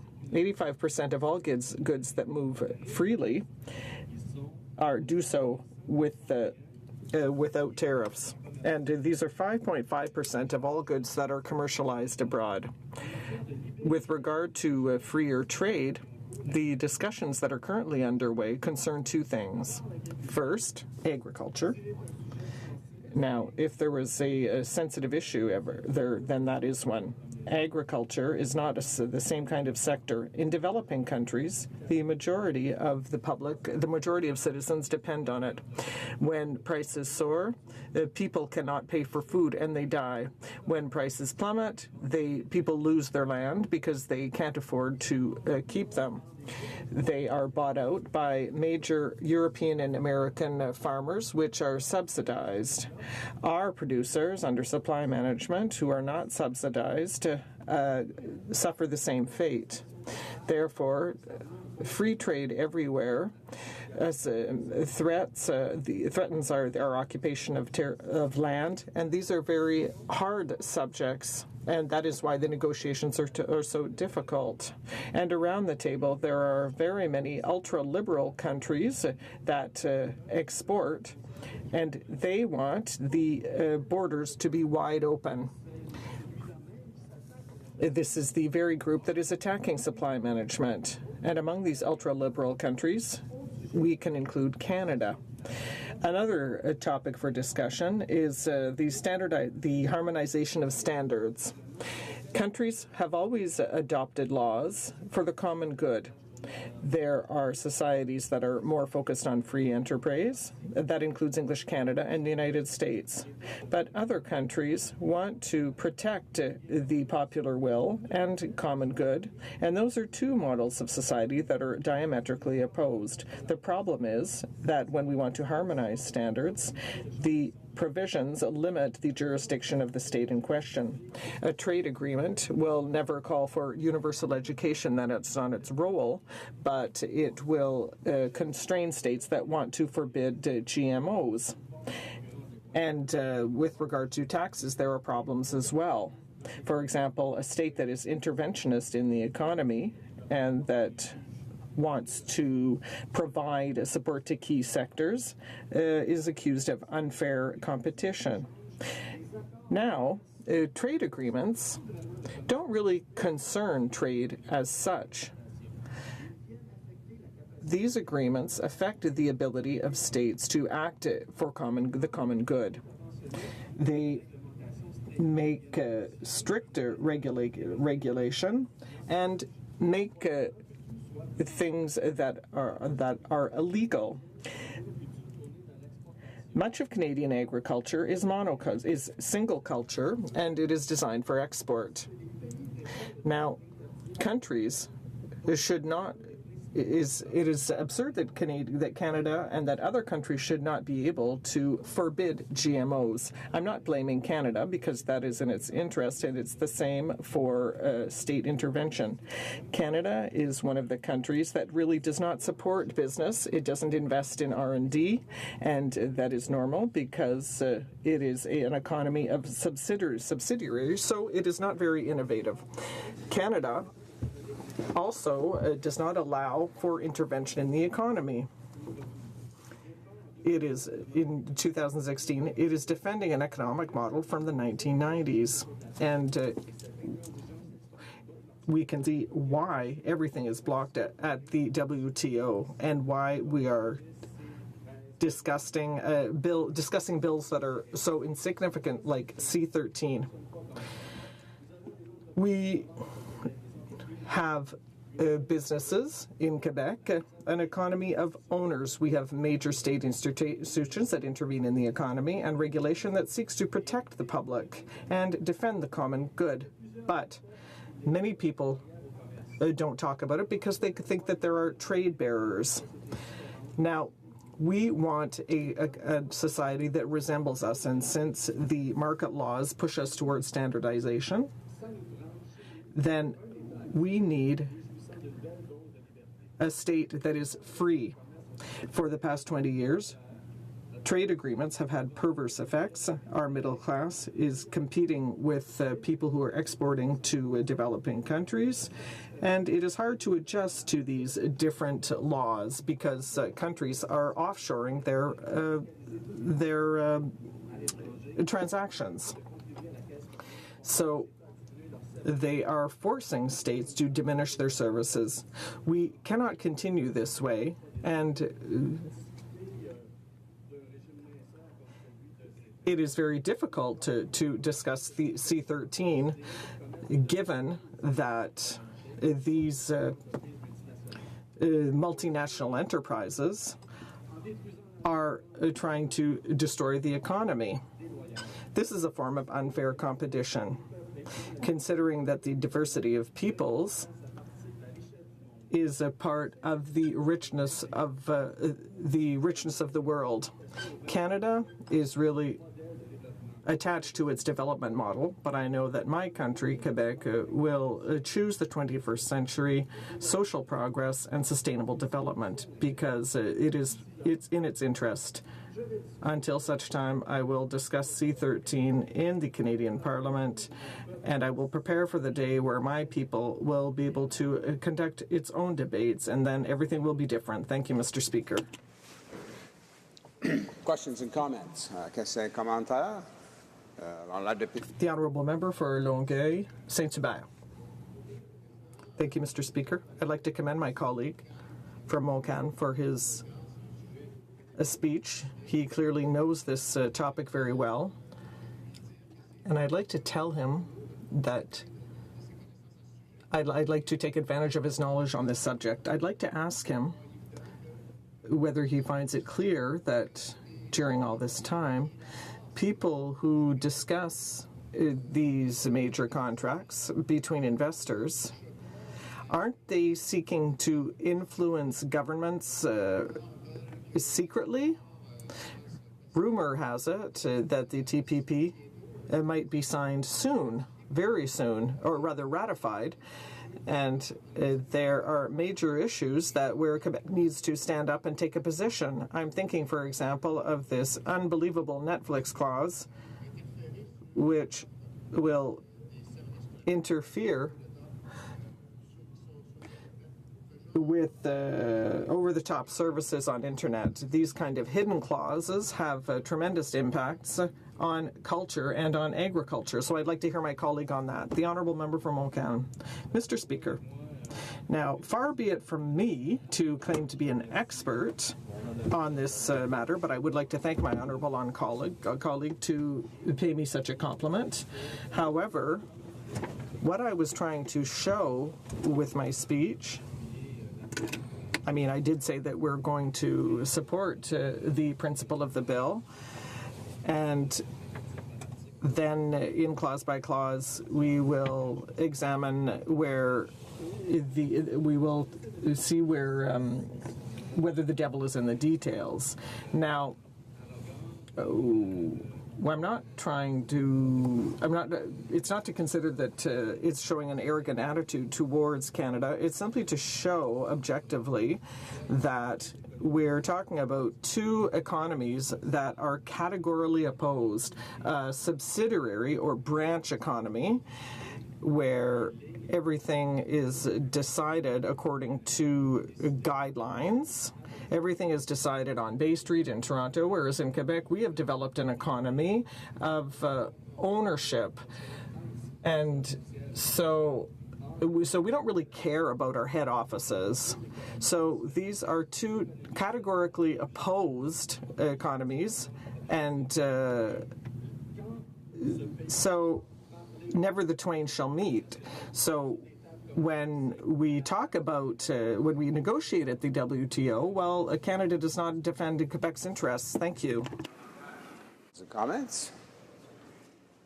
La députée de Laurentides. The honourable member for Laurentides-Labelle. Thank you, Mr. Speaker. A simple question for my colleague, who doesn't believe in Canada. He made that very clear. If Quebec was the independent country that he wishes it were, how would it be able to continue with trade exchanges of this nature? The honourable member for Moncton. Well, Mr. Speaker, certainly, as of the day when Quebec will no longer be a subordinate state to the Canadian federal state, it will indeed be able to participate and sit down at different negotiating tables around the world on our behalf, and we will defend our farmers, we'll defend supply management without sending others to speak for us. And when I spoke of the group of 15, Mr. Speaker, well, it's terrible to see that these people are attacking supply management. Canada's letting them speak in our place, and Canada is part of this group. Well, right now, we are facing a situation where we need to defend supply management. It's not surprising that our farmers, in the year since this government has been elected, are still waiting for help. Thank you, Mr. Speaker. Resuming debate. The honourable member for Rivière-des-Mille-Îles. Thank you, Mr. Speaker. Well, this government firmly believes that trade can help us achieve our development goals by increasing productivity and growth in Canada and around the world. The high costs of international trade have a disproportionate effect on developing countries, particularly on those countries that are the least developed. Our government is concentrating on initiatives that can stimulate growth around the world and reduce poverty. For example, by ratifying the agreement on the TFA, the Agreement on Trade Facilitation. This agreement would help trade cross borders by reducing administrative burdens. It would simplify documents at the borders and simplify the processes used by our customs agents. All business people will benefit from better processes at our borders, and these will lead to reduced costs. Governments will also the government will also benefit from more efficient processes at the border. Reducing commercial costs can increase trade, contributes to increasing the GDP, and reduces poverty. Countries that are working to reduce the cost of trade, generally speaking, see more rapid growth. Most of the economic gains generated by the TFA will help developing countries because developed countries such as Canada already respect the vast majority of the provisions of the TFA. The TFA will also promote economic diversification in developing countries.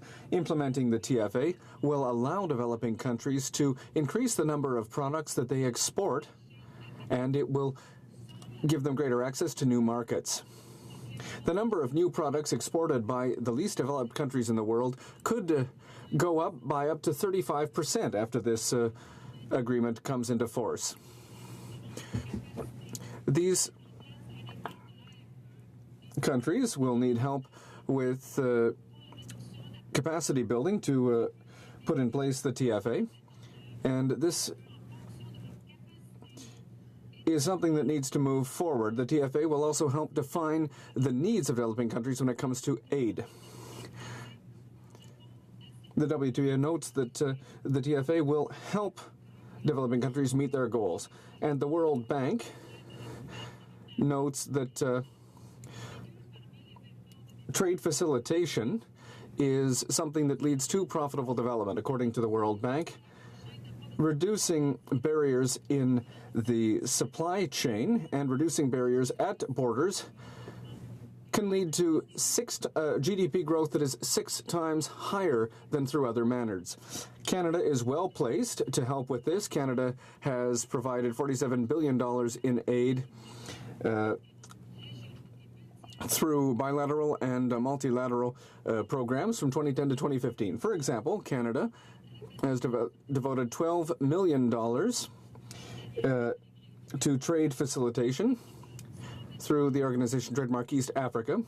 Canada provides roughly 10% of the total funding for that initiative. This initiative has reduced backlogs at the border and reduced costs in countries such as Kenya, Uganda, Burundi, and South Sudan, among others. Canada has helped create a unique trade and customs area. Before this initiative was launched, there was a great deal of complexity at every border between these various Eastern African countries. Eliminating customs barriers has been a very slow process, and this initiative of facilitating trade has contributed to integrating and making automatic customs practices in these countries. And the average delay at customs has gone down from 3 days to just 8 hours in that region. These are measures that are helping lift millions of people out of poverty. The Agreement on Trade Facilitation will continue that good work when it comes into force. This will only happen when 2/3 of the members of the World Trade Agreement, the World Trade Organization, will have ratified it. To date, 81 members have done so. The legislative changes in C13 will allow Canada to ratify the TFA and allow this agreement to come into effect as soon as possible. I call on all members of this House to support Bill C13 to allow Canada to do its part so that we can participate in all of the benefits from this agreement. Thank you, Mr. Speaker. Questions and comments? The Honourable Member for Longueuil-Saint-Hubert. Thank you, Mr. Speaker. I would like to thank my colleague for her speech, and I know to what extent she works closely with small businesses. I'd like to know if she can explain concretely how the measures in this bill will benefit exporters in Quebec or Canada. The Honourable Member for Rivière-des-Mille-Îles. Thank you. I appreciate the question. And indeed, I come from a small business and retail background, and this agreement will help small businesses across Canada. It will indeed help them get into these countries. It will facilitate exports towards these countries. This is the first multilateral agreement that has been signed since the WTO was created in 1974. It's a great agreement. This is a great victory for multilateralism. Thank you for the question. Questions and comments? The Honourable Parliament Secretary to the Government House Leader. Yes, thank you, Mr. Speaker, and I thank my colleague for a wonderful speech, and would ask her in terms of just when we take a look at the World Trade Organization and what it has been able to accomplish. This particular agreement is probably the most significant in its accomplishment since its inception. And as such, I think the ratification of it, we passing it out of the House of Commons, we will then ratify it, which is kind of like a wonderful endorsement for the World Organization of Trade. Would she not agree that that's one of the important reasons for us to do that? Because as a nation, we believe in trade. The Honourable Member for Rivière-des-Mille-Îles. I'd like to thank my colleague for his question. Indeed, Canada is a trading nation. And yes, this agreement is going to help us. At the same time, this agreement will facilitate trade, and it's going to modernize by simplifying customs and border processes for trade. And I see nothing but good in this agreement, and I think that all parliamentarians here all agree, and I'm very happy to see that will accelerate things. And as soon as Canada has ratified this agreement, well, there's just a few G20 countries left. I think that Canada will set a good example, and I'm very proud, and I invite all of my colleagues to support Bill C13. Thank you. Questions and comments? The Honourable Member for Vancouver Kingsway. Thank you, Mr. Speaker. I'd like to take a bit of a different tack. When we talk about trade, there also are international treaties that Canada is signatory to that restrict Canada's trade in endangered species. And there's an upcoming meeting on the Convention on International Trade in Endangered Species. And I understand that there's some countries want to tighten the restrictions on the trade of ivory coming from endangered species, including elephants. And now I understand that Canada may not be taking a positive position on that. And I'm wondering if my honourable colleague would care to comment on that. Does she think that the Government of Canada should participate with other countries and agree to bans in trade in products of endangered species? The Honourable Member for Rivière-des-Mille-Îles. Well, I'd like to thank my colleague for the question. I would say that I will say that with Bill C13, Bill C13 will make customs processes easier for the countries that will be participating in it. Thank you. We have time for a very brief comment or question. Questions and comments? The Honourable Member for Essex. Thank you, Mr. Speaker, and I thank my colleague on the committee for her wonderful speech today.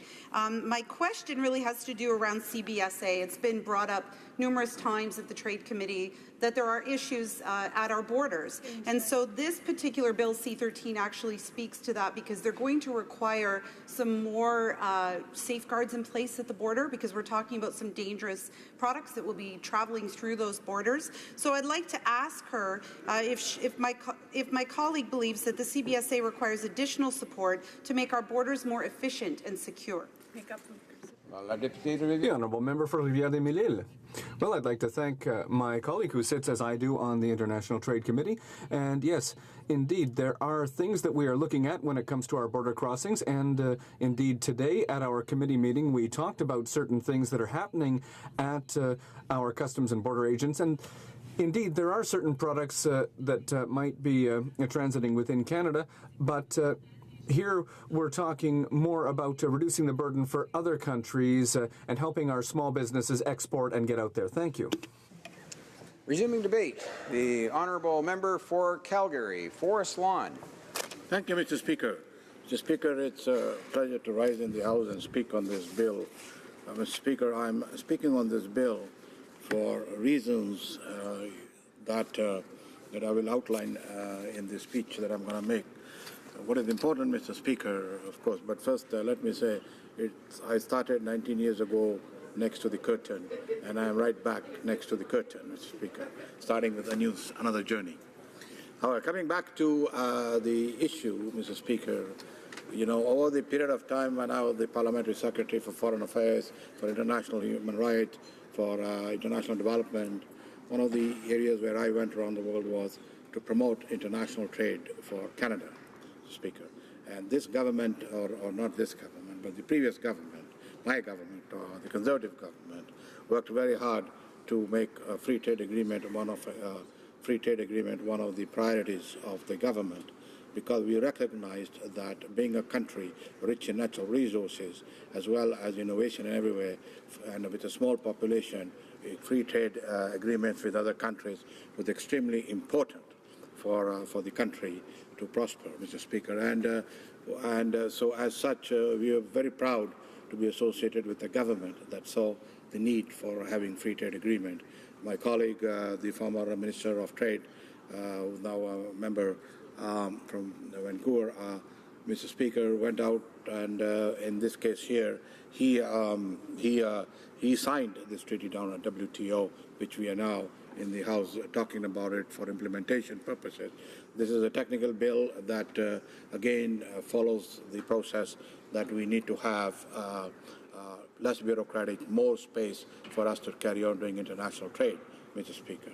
As in today's international world today we see, protectionism is rising, as we see south of the border, with both candidates talking about protectionism, yet all indications are that NAFTA has been positive for all countries, Mr. Speaker. Even the CTA in Europe, as today the Minister of Trade issued a statement with out in Europe that there are still a lot of areas to cover. The free trade agreement with India, a lot of trade to cover, Mr. Speaker. Nevertheless, this is what the government should focus on, is to ensure that our negotiators and everything, we continue aggressively to negotiate to find more markets for our products in this country, Mr. Speaker. So as we face the downturn, Mr. Speaker, in the oil industry, in the resource industry, most importantly the oil industry, which is impacting right across Canada, but more so it is impacting my province of Alberta, Mr. Speaker, where stories after stories after stories come out of people losing jobs, Mr. Speaker, and I can tell you that these days when I drive downtown Calgary, it is amazing to see the streets pretty empty, as the towers are getting empty downtown. This serious impacts our country, Mr. Speaker, because we need to understand, while our region is, while we are a very big country with different resources in different parts of the world, each is interdependent on the other, Mr. Speaker. We should not forget that. We should also remind to people like the mayor of Montreal, Denis Coderre, and everyone else, that ultimately the prosperity of Canada is the prosperity of Quebec as well and Montreal as well. He does not live in an isolated country or an isolated city, Mr. Speaker. We tend to work together, the provinces tend to work together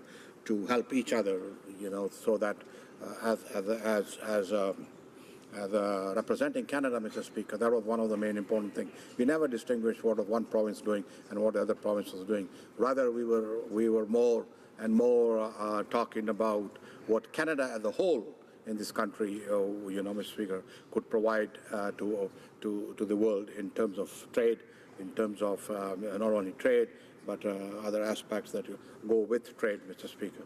And we have been very successful in doing that as well, Mr. Speaker. But we are now facing crisis this time.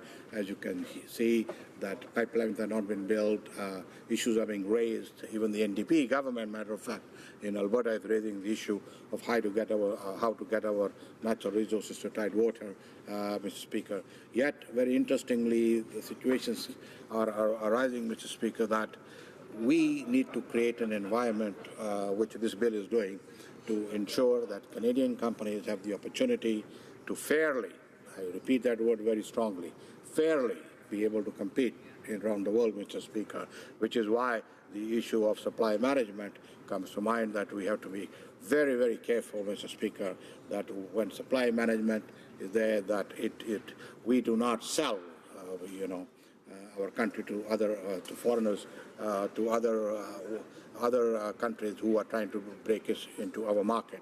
We must ensure there is a level playing field for our farmers, Mr. Speaker. And so I am, of course, talking about the supply management that we need, which would be part of the free trade agreement that we are signing, in the TPP and everywhere else, Mr. Speaker. So it is critically important, Mr. Speaker, that this government, through today's this implementation of this, get a message, and I'm glad they're doing this implementation. I guess they have no choice. But as I listen to the other Liberal MPs, it seems like suddenly they have discovered free trade, and that this bill was something that they had been working on. Nothing is from the truth, as we know that the previous government that just came into power since the last election, not even a year ago, is now mostly implementing many of the positive aspects of this government that has done around the world. It surprises me that also now after environmental targets, they are now going back to what we had said was going to be the target. So it's amazing, Mr. Speaker, that when this government came out and said, Canada is back, Mr. Speaker. Let me say, Canada was always back. This agreement, Mr. Speaker, all due credit to the Department of Foreign Affairs and International Trade officials who worked very hard and who had the privilege for me to work with them for the last 10 years. And I recognize their expertise and their dedication to work toward this objective. This bill that is what they've been doing. And so when this government raises up to the question as if nothing existed before they came into power is absolutely wrong, Mr. Speaker. And so I want to tell my colleagues on the other side that, recognize that we work together as a country. These are issues where, as a country, we work together to ensure what Canadians are looking for, Mr. Speaker, which is clearly very important in this part of the world, is jobs, the economy, Mr. Speaker. The economy comes first, Mr. Speaker, which is why the carbon tax, from our point of view, from my point of view, is a regressive situation where a tax, Mr. Speaker, tends to slow the economy down. And you're trying to meet some other target, but, Mr. Speaker, where the whole problem arises out of this thing is that, we cannot create an environment over there where Canadians cannot work freely and innovate and carry on what we have been doing for years in this country, Mr. Speaker. Therefore, I say, which is why my government is, or my party is, of course, supporting this. But I want to say, Mr. Speaker, in conclusion, that the former Minister of Trade requires full credit for working out there, and my government out there for signing our free trade agreements, working there to make sure, Mr. Speaker, that we have a regime in this country, an environment where our businesses can go out and, Mr. Speaker, take the world on, because we are first class in the world. Thank you, Mr. Speaker. Questions and comments? The Honourable Member for Newmarket, Aurora. Well, thank you, Mr. Speaker, and thank you to the member for Calgary Forest Lawn for his contribution to today's debate. And like him, I'm also very close to the curtain, and I don't know where I'll be in 14 years, but who knows where he'll be in a couple of months. But we appreciated his comments today, that's for sure.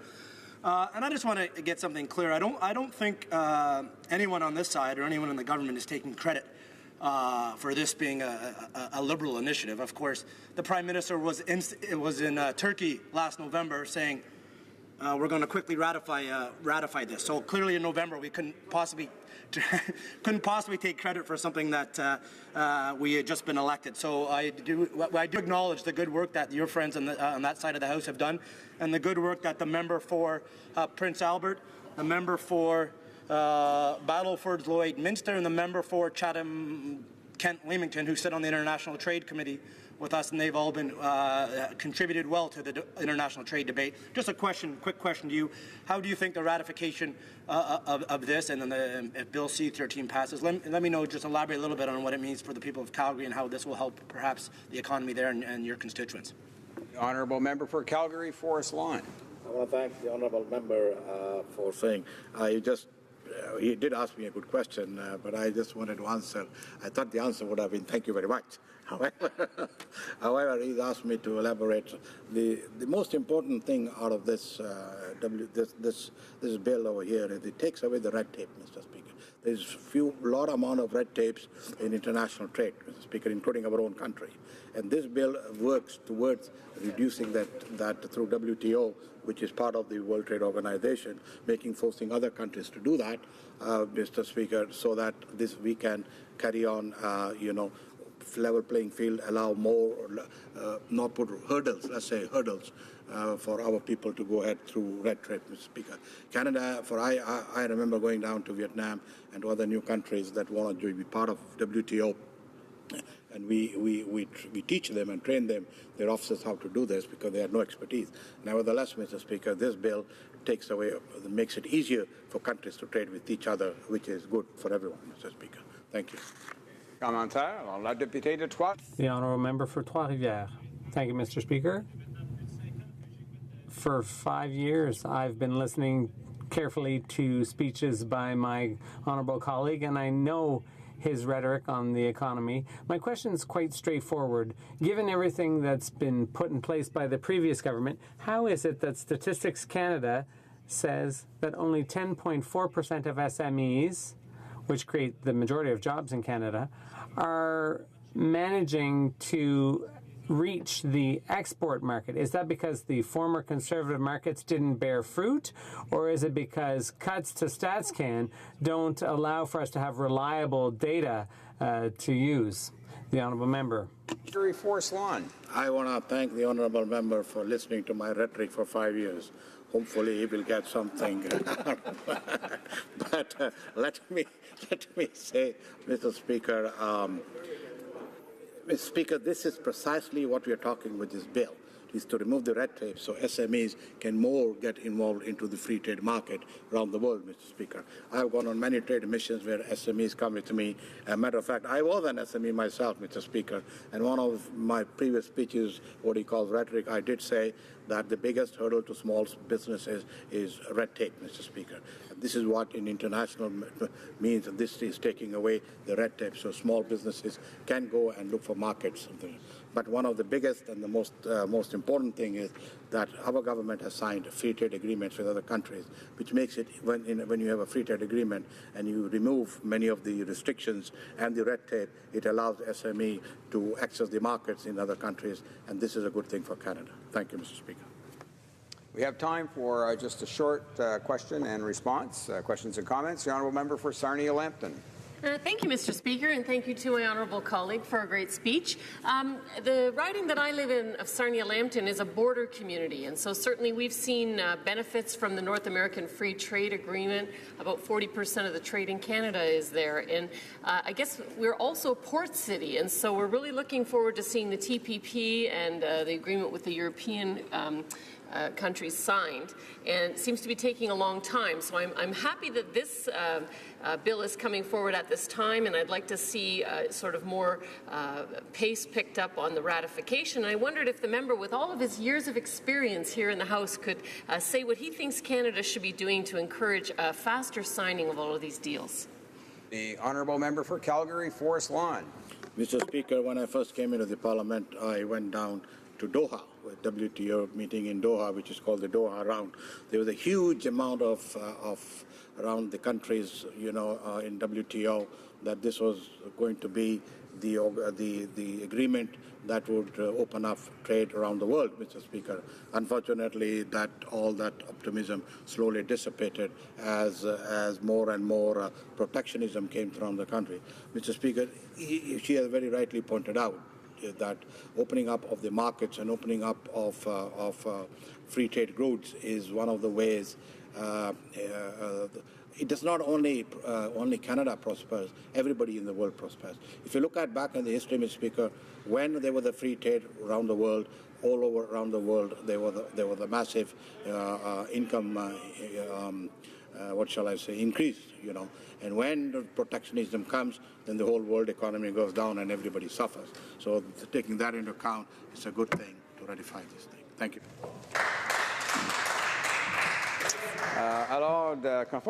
Order. In keeping with Section 38, Standing Order 38, I must remind the House of the questions to be raised at the time of adjournment today. The Honourable Member for Shefford on taxation, the Honourable Member for Vancouver Kingsway on health, and third, the Member for Timmins James Bay on Aboriginal Affairs. The Honourable Member for Selkirk, Interlake, Eastman. Oh, thank you, Mr. Speaker, and it is a pleasure to be able to stand today and speak to Bill C-13. I won't read the entire name of the act because it's amending a number of different acts, but we're referring to it as a trade facilitation agreement, and this was an agreement that was concluded by the previous Conservative government, and one that really does go a long way to helping out our small and medium-sized enterprises, those businesses that have always been apprehensive about engaging in exports because of all the hassles that they experience dealing with customs officers, dealing with brokerage agencies, and trying to get their goods across the border.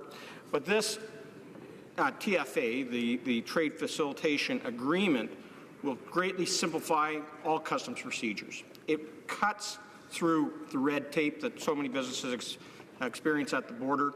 It's going to expedite the release and clearance of goods, and often we see goods that get caught up in storage, and if you're dealing with food products that have an expiration date on it, we need to make sure that these goods, especially fresh meats and fresh vegetables and fruits that are coming from Canada, get over those borders quicker, as well as those imports that so many of our businesses rely on as well, that they aren't getting tied up in that bureaucratic red tape at the border. And essentially, this whole process will make international trade for all Canadians, as well as specifically to our small and medium-sized enterprises, much more predictable. Now, we have to always remember that when we were government, as a Conservative government, we worked very strenuously to reduce red tape for all businesses right across the board. And this Bill C-13, which was negotiated by the previous Conservative government, really does go a long way in cutting back that red tape that is unfairly burdening our businesses and small enterprises, often family-run operations, with extra paperwork and extra processes, and really they just don't have the time, energy, or staff to make that happen. Now, it's interesting to note that this was a WTO commitment. As everything, as any of us that have been involved in trade knows, that negotiations and dealings at the World Trade Organization is extremely slow. We often think about things around here in Ottawa as the wheels turn very slowly, but nothing moves slower than what we see at the WTO. This negotiation started back in 2004 and only concluded in December 2013. So it took 9 years to negotiate, and those of us that were around when the Doha rounds started to actually try to advance the WTO and expand the amount of products and that were going to be covered through trade under WTO, the number of countries that were going to be in WTO, and how much tariff rate barriers were going to be reduced. We are glad to see that actually this is one part of the WTO that successfully reached a conclusion, and it is imperative upon all member states of the WTO to ratify these agreements.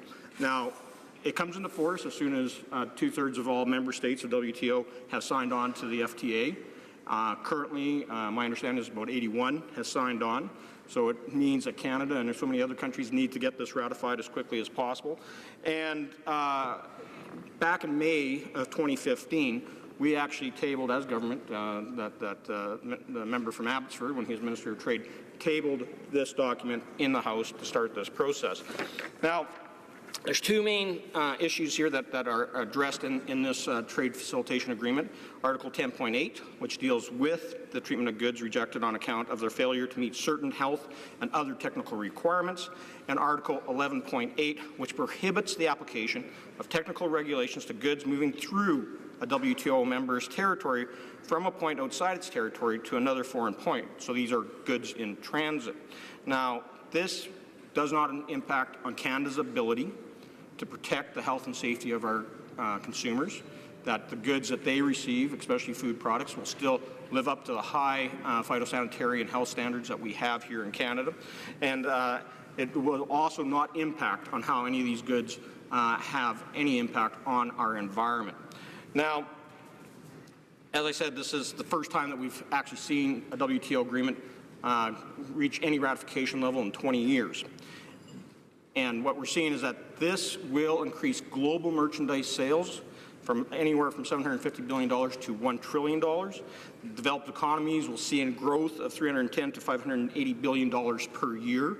And world export growth will increase 2.7%, which is 21 million jobs that could be produced around the world. And we'd like to see part of that, those jobs being created, of course, right here in Canada. And when we talk about trying to get through some very difficult times in our economy, as we see the energy sector continue to struggle out in Western Canada, as we continue to experience a sluggish economy across the country, and jobs continuing to get shed from one end of this country to the other under the current government, we need to have something that gives some clear direction and stimulus to the economy, and this is one way that we can do it by approving the TFA.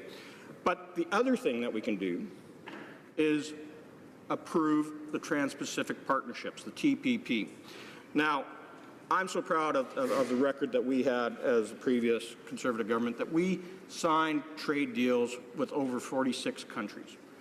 And, you know, compare that to the Liberal record, which is 3 countries. Now, they are signing on to the Ukrainian-Canada Free Trade Agreement. Of course, that was negotiated by our previous government. They have an opportunity here to finalize the regulatory and legislative processes to put the Trans-Pacific Partnership into play. Now, I'm concerned, what we're hearing coming from the opposition benches, is that they're taking a wait-and-see attitude when it comes to TPP. Now, all members of the Trans-Pacific Partnership are part of the WTO and are part of this FTA that we're talking about, the Trade Facilitation Agreement. The key point on TPP is to rather take a wait and see what happens in the U.S. elections. We need to be more aggressive and move forward. We're talking about major gains. The chief economist of Canada released a report just last week, and he is saying that if we are part of it, Canada gains in GDP will be $4.3 billion a year. If we are not part of the TPP, our losses are $5.3 billion a year. These are big numbers. Again, we want to grow the economy. As Conservatives, we want to see more Canadians employed.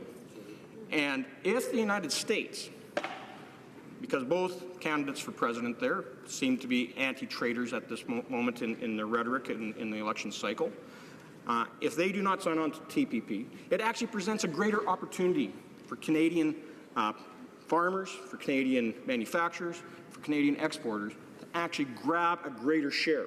And the potential to grow is beyond the $4.3 billion.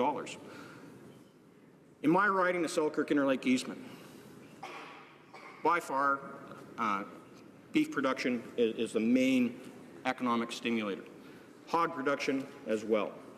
And if we don't have access to those Trans-Pacific Partnership countries, we will see a major decline. Estimations by the chief economist himself says that beef exports could drop by 2/3. That'll be just a real stab in the back for all Canadian farmers from one end of this country to the other, but especially in Western Canada. We need an opportunity, and this is the opportunity, to grow jobs and expand our economy. So if the United States becomes more protectionist because of their current nominees that they have for president, it presents a greater opportunity for Canada in TPP, in WTO, and in other trade agreements, Mr. Speaker. I urge the Liberals to ratify the Conservative negotiated Trans-Pacific Partnership. I urge them to make sure we get Bill C-13 passed, and that we continue to stand up for all our export-based industries. If we truly believe that we are a trading nation, we have to support them in reducing tariffs, and reducing red tape. Bill C-13 does that, and so does the Trans-Pacific Partnership. The Liberals should get on side and get the TPP passed immediately. Questions and comments. The honourable member for Newmarket Aurora. Well, thank you for that contribution. And it's clear that we agree on many things on this debate. Obviously, every party here is agreeing on C-13. And I also think we agree that free trade is good, but it has to be fair trade. And I appreciate your comments in regards to the TPP, and I have the good fortune of sitting on the International Trade Committee.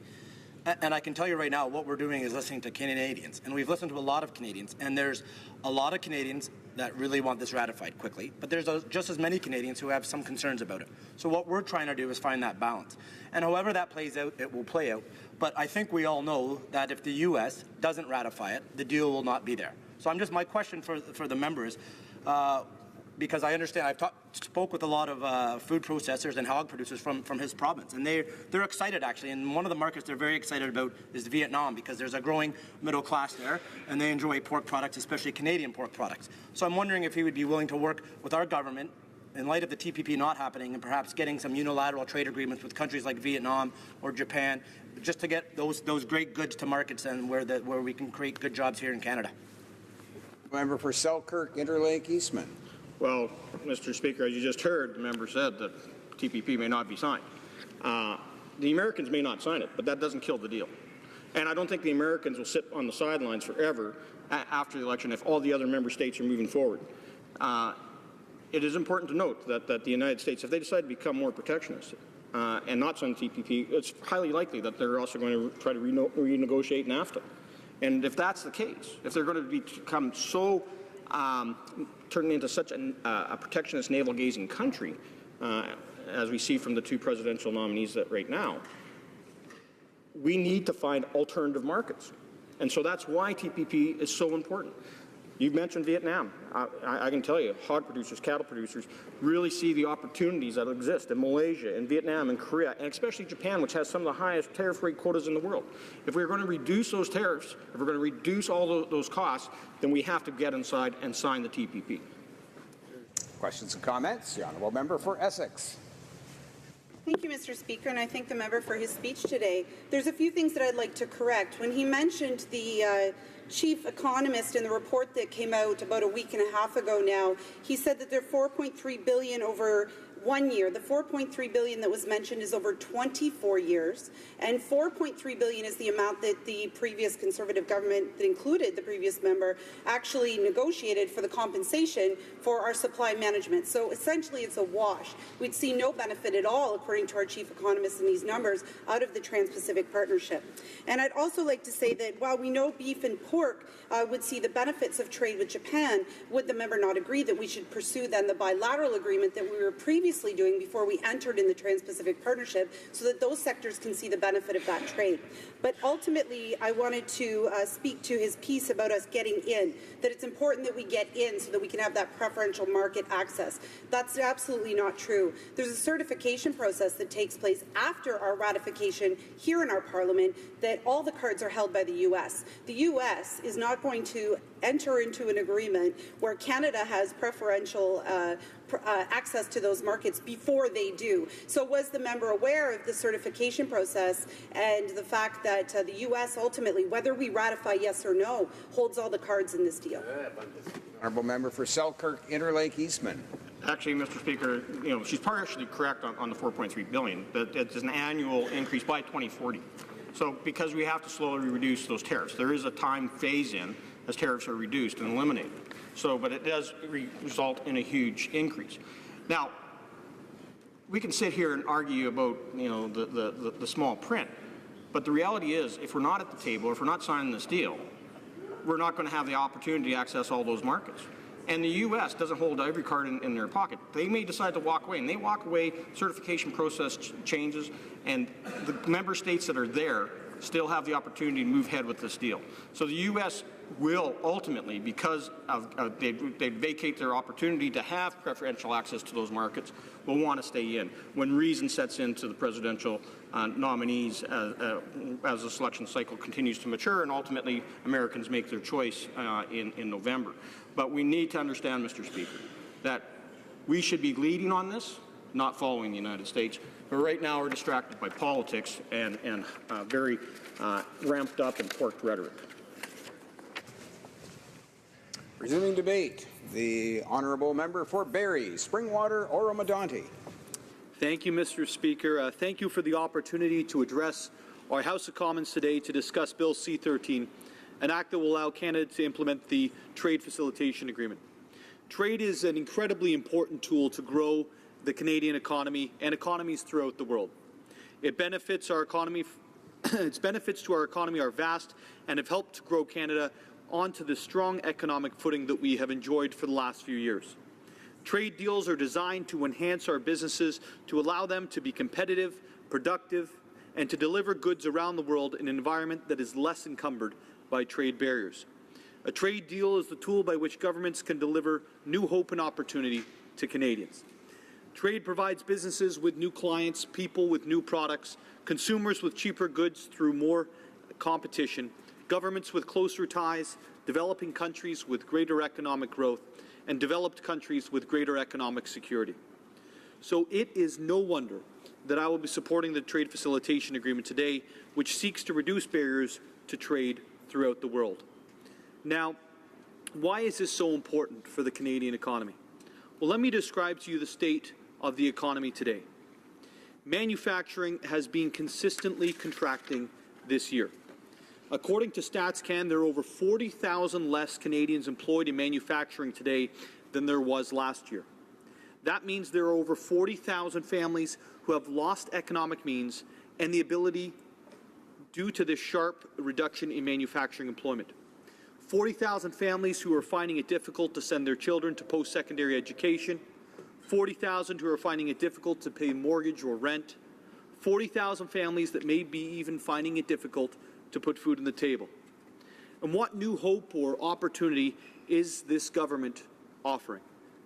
Not a plan for economic growth, not a plan to create jobs, not a plan for Canadians to be personally responsible.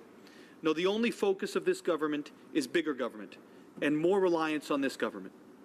This brings me to the Trade Facilitation Agreement that seeks to reduce barriers, increase the speed and ease at which goods can be moved through and to jurisdictions. Essentially, a reduction in government intervention and the size of government in the trade of goods between jurisdictions and through jurisdictions.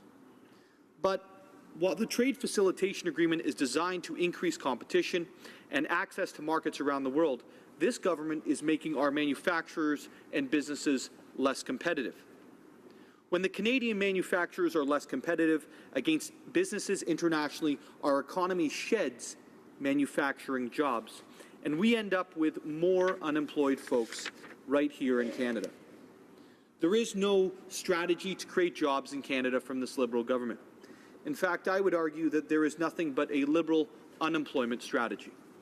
So what is it that this government's doing to breed a less competitive Canada and ensure increased unemployment?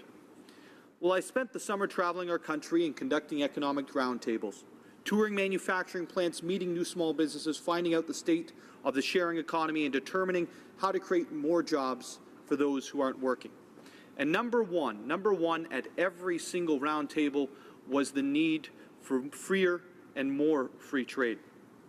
But in no particular order, I'd like to outline the concerns that I did hear of what's happening domestically here in Canada.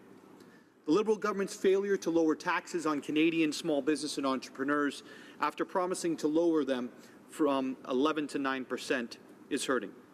The Liberal government carbon taxing the provincial carbon tax without providing any concrete information so businesses can start planning for costs and people can budget these costs into their home budget. The Liberal government's introducing payroll taxes and increasing the cost on employers and employees by as much as $2,000 a year. And finally, they have failed to waive EI contributions for 1 year with the hiring of young people between the ages of 18 and 24. And to quote the Liberal platform, what was said was, to encourage companies to hire young Canadians for permanent positions, we will offer a 12-month break on employment insurance premiums. We will waive employer premiums for all those between the ages of 18 and 24 who are hired into a permanent position in 2016, 2017, and 2018. Well, Mr. Speaker, while it is understood small businesses gain substantial benefits from trade, as you can see, small businesses and their opportunities are being damaged by Liberal government policies that are stifling our Canadian competitive advantage in the world. In fact, policies of our Liberal government are damaging businesses so much that last month alone, 39,000 self-employed workers went home. Let me say that again. 39,000 small businesses closed their door and are no longer in operation in the month of August alone. I know from the riding I represent of Barrie, Springwater, Oro-Medonte that we are feeling the pain. Our economy is built around manufacturing, agriculture, and small business jobs that will benefit from the trade facilitation agreement and greater trade opportunities overall. But these self-employed workers are being negatively affected by high tax practices of the current Liberal government. In fact, since Liberals have assumed government, our unemployment rate in the Greater Barrie area has soared to 8.7% from 6.1%. Specifically, the increase to payroll taxes, the proposition of the carbon taxing of the provincial carbon taxes, getting rid of the hiring tax credit, and effectively increasing taxes on Canadian small businesses from 9 to 10.5% are all measures that are creating dismal job results to date, and the reporting of the worst economic data since the Great Recession. Now, while manufacturing employees and self-employed workers have been so negatively impacted by Liberal government policies, the resource sector has and will feel the effects of these taxes as well. This is a sector that has lost over 100,000 jobs since the oil drop. Yet, while this government's continuing the former Conservative government's approach to the trade facilitation agreement, they are also adding pain to these through these high-tax, no-pipeline approval policy that we've witnessed to date. Freer trade is designed to open up access to economic growth for the future. There is no group that better embodies our collective future than our young people and our youth. Unfortunately, these domestic policies are once again constricting our youth, despite the many commitments made to us by the Prime Minister during the last election. While this Prime Minister promised an increase of $300 million to youth employment, he also promised 40,000 jobs for young people each and every year for the next 3 years. Unfortunately, the reality of the domestic policies again is showing itself, but this time among the youth of our country. August job numbers show that there were 48,000 less jobs for young people this summer. Not the 40,000 job increase that was promised for youth, but 48,000 that were lost. So again, while they continue with our previous government's work on the trade facilitation agreement, the Liberal government's domestic policies are driving people out of work and onto unemployment. Instead of following through with waiving EI contributions for the hiring of our young people, this government turned its back on our young people and left them in the unemployment line with an unemployment rate of 13%. Mr. Speaker, when all is said and done on this topic, I do support freer trade, the reduction of tariffs, of barriers, and of government interventions that stifle opportunity. I stand in support of this bill because it creates greater opportunity for Canadians, but also for many developing countries around the world. But what I cannot do is pretend that this by itself will help Canadians who are unemployed find jobs. This government needs to stop raising tax after tax, running away from promise after promise, and finally develop a strategy for growing our economy and putting unemployed Canadians back to work. Thank you, Mr. Speaker.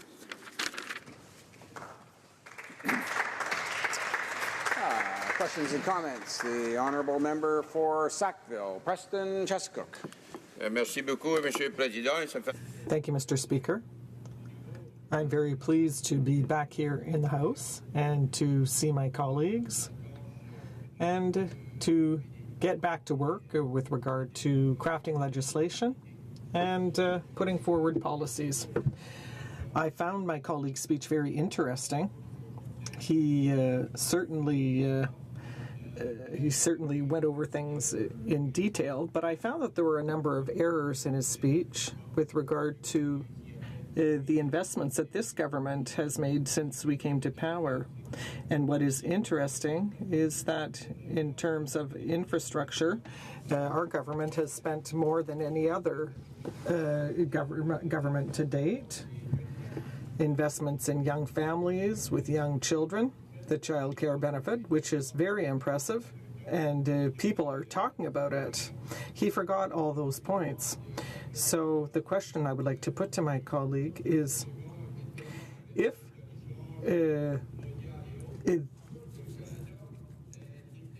why wasn't Canada one of the only 4 countries in G8 to ratify this agreement? Why did it take our new government such a short time to move forward on this bill when they didn't do so in 10 years? For Barrie, Springwater, Ormadati. Thank you, Mr. Speaker, and thank you to my colleague for the question this afternoon. And obviously, as Conservatives, we are happy that the government is continuing with the work that we had already done on this file, and we are obviously supporting this moving forward. But certainly, I think that there are many pieces of our economy that are hurting right now, and we also believe that we should be focusing on ways to ensure that our unemployed workers in Western Canada who have felt the results of the oil drop, our unemployed workers in Ontario who have felt the results of a manufacturing sector that is being hurt very badly, and quite frankly, our youth who bought into and believed and invested in the promises were made to them need to be taken care of as well. And unfortunately, through backing off on the tax reductions to small business and breaking that promise, on walking away from our youth and breaking promises to them in terms of benefits for businesses to hire youth, we are in a very bad job environment. Questions and comments. Question and commentaire. The honourable member for Vancouver, Kingsway. Thank you, Mr. Speaker. Now, the New Democrats are supporting this bill at this stage in principle and look forward to studying its impact in detail at committee. But one of the things that this bill does is it would obligate Canada to facilitate the transit of goods through Canada that may or may not conform with Canadian law, things like healthcare products, things like pesticides.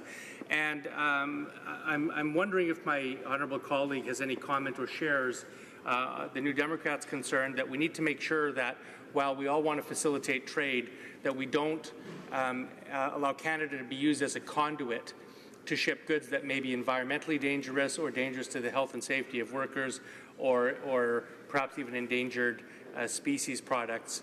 And does he have any concern about that, or will he join with the New Democrats in making sure that this bill does not have that unintended consequence? The honourable member for Barrie, Springwater, Ormadati. Thank you, Mr. Speaker, and I'd also like to thank the honourable member for the question. Obviously, we will work with the government, with the House, to ensure that Canadians are protected. That's what this bill does. It still provides for our regulations and standards to exist when goods are being shipped to Canadians, and we will continue to support that going forward. Thank you. We have time for one short question and response. The honourable member for Sarnia-Lambton. Speaker, and thank you to my honourable colleague for a great speech and for highlighting the importance of trade agreements and the impact that can have on job creation. I was just in Atlantic Canada, and I heard from my friends in Atlantic Canada the importance of these kinds of trade agreements for them. They were telling me they could sell their lobster for $10 a pound here, but with the TPP they could get it for $100 a pound to various other countries in the world. So I just want to encourage that, and I wonder what the member has to say. Member for Barrie, Springwater, Armadati. Well, certainly we as Conservatives are for opening up new markets, finding new places to send our goods, and putting Canadians back to work. And obviously that sounds like something that we need to have the government moving on, and hopefully they will very soon. Resuming debate. Reprise de débat. The honourable member for Elmwood, Transcona. Oh, thank you very much, Mr. Speaker. I'm pleased to rise in support of sending this bill on to committee at this time.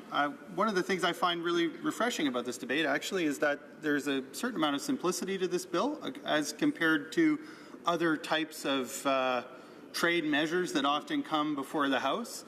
And it's not to say that the bill couldn't stand to be improved. I think my honourable colleague from Vancouver Kingsway just made some good suggestions as to how the committee might look into improving this bill. For those Canadians listening at home, the object of the bill is relatively simple. It allows two things in order to bring us into compliance with the TFA signed with the WTO, which is, first of all, to allow Health Canada to either send back or allow for the disposal of goods that come to Canada and don't meet certain health requirements.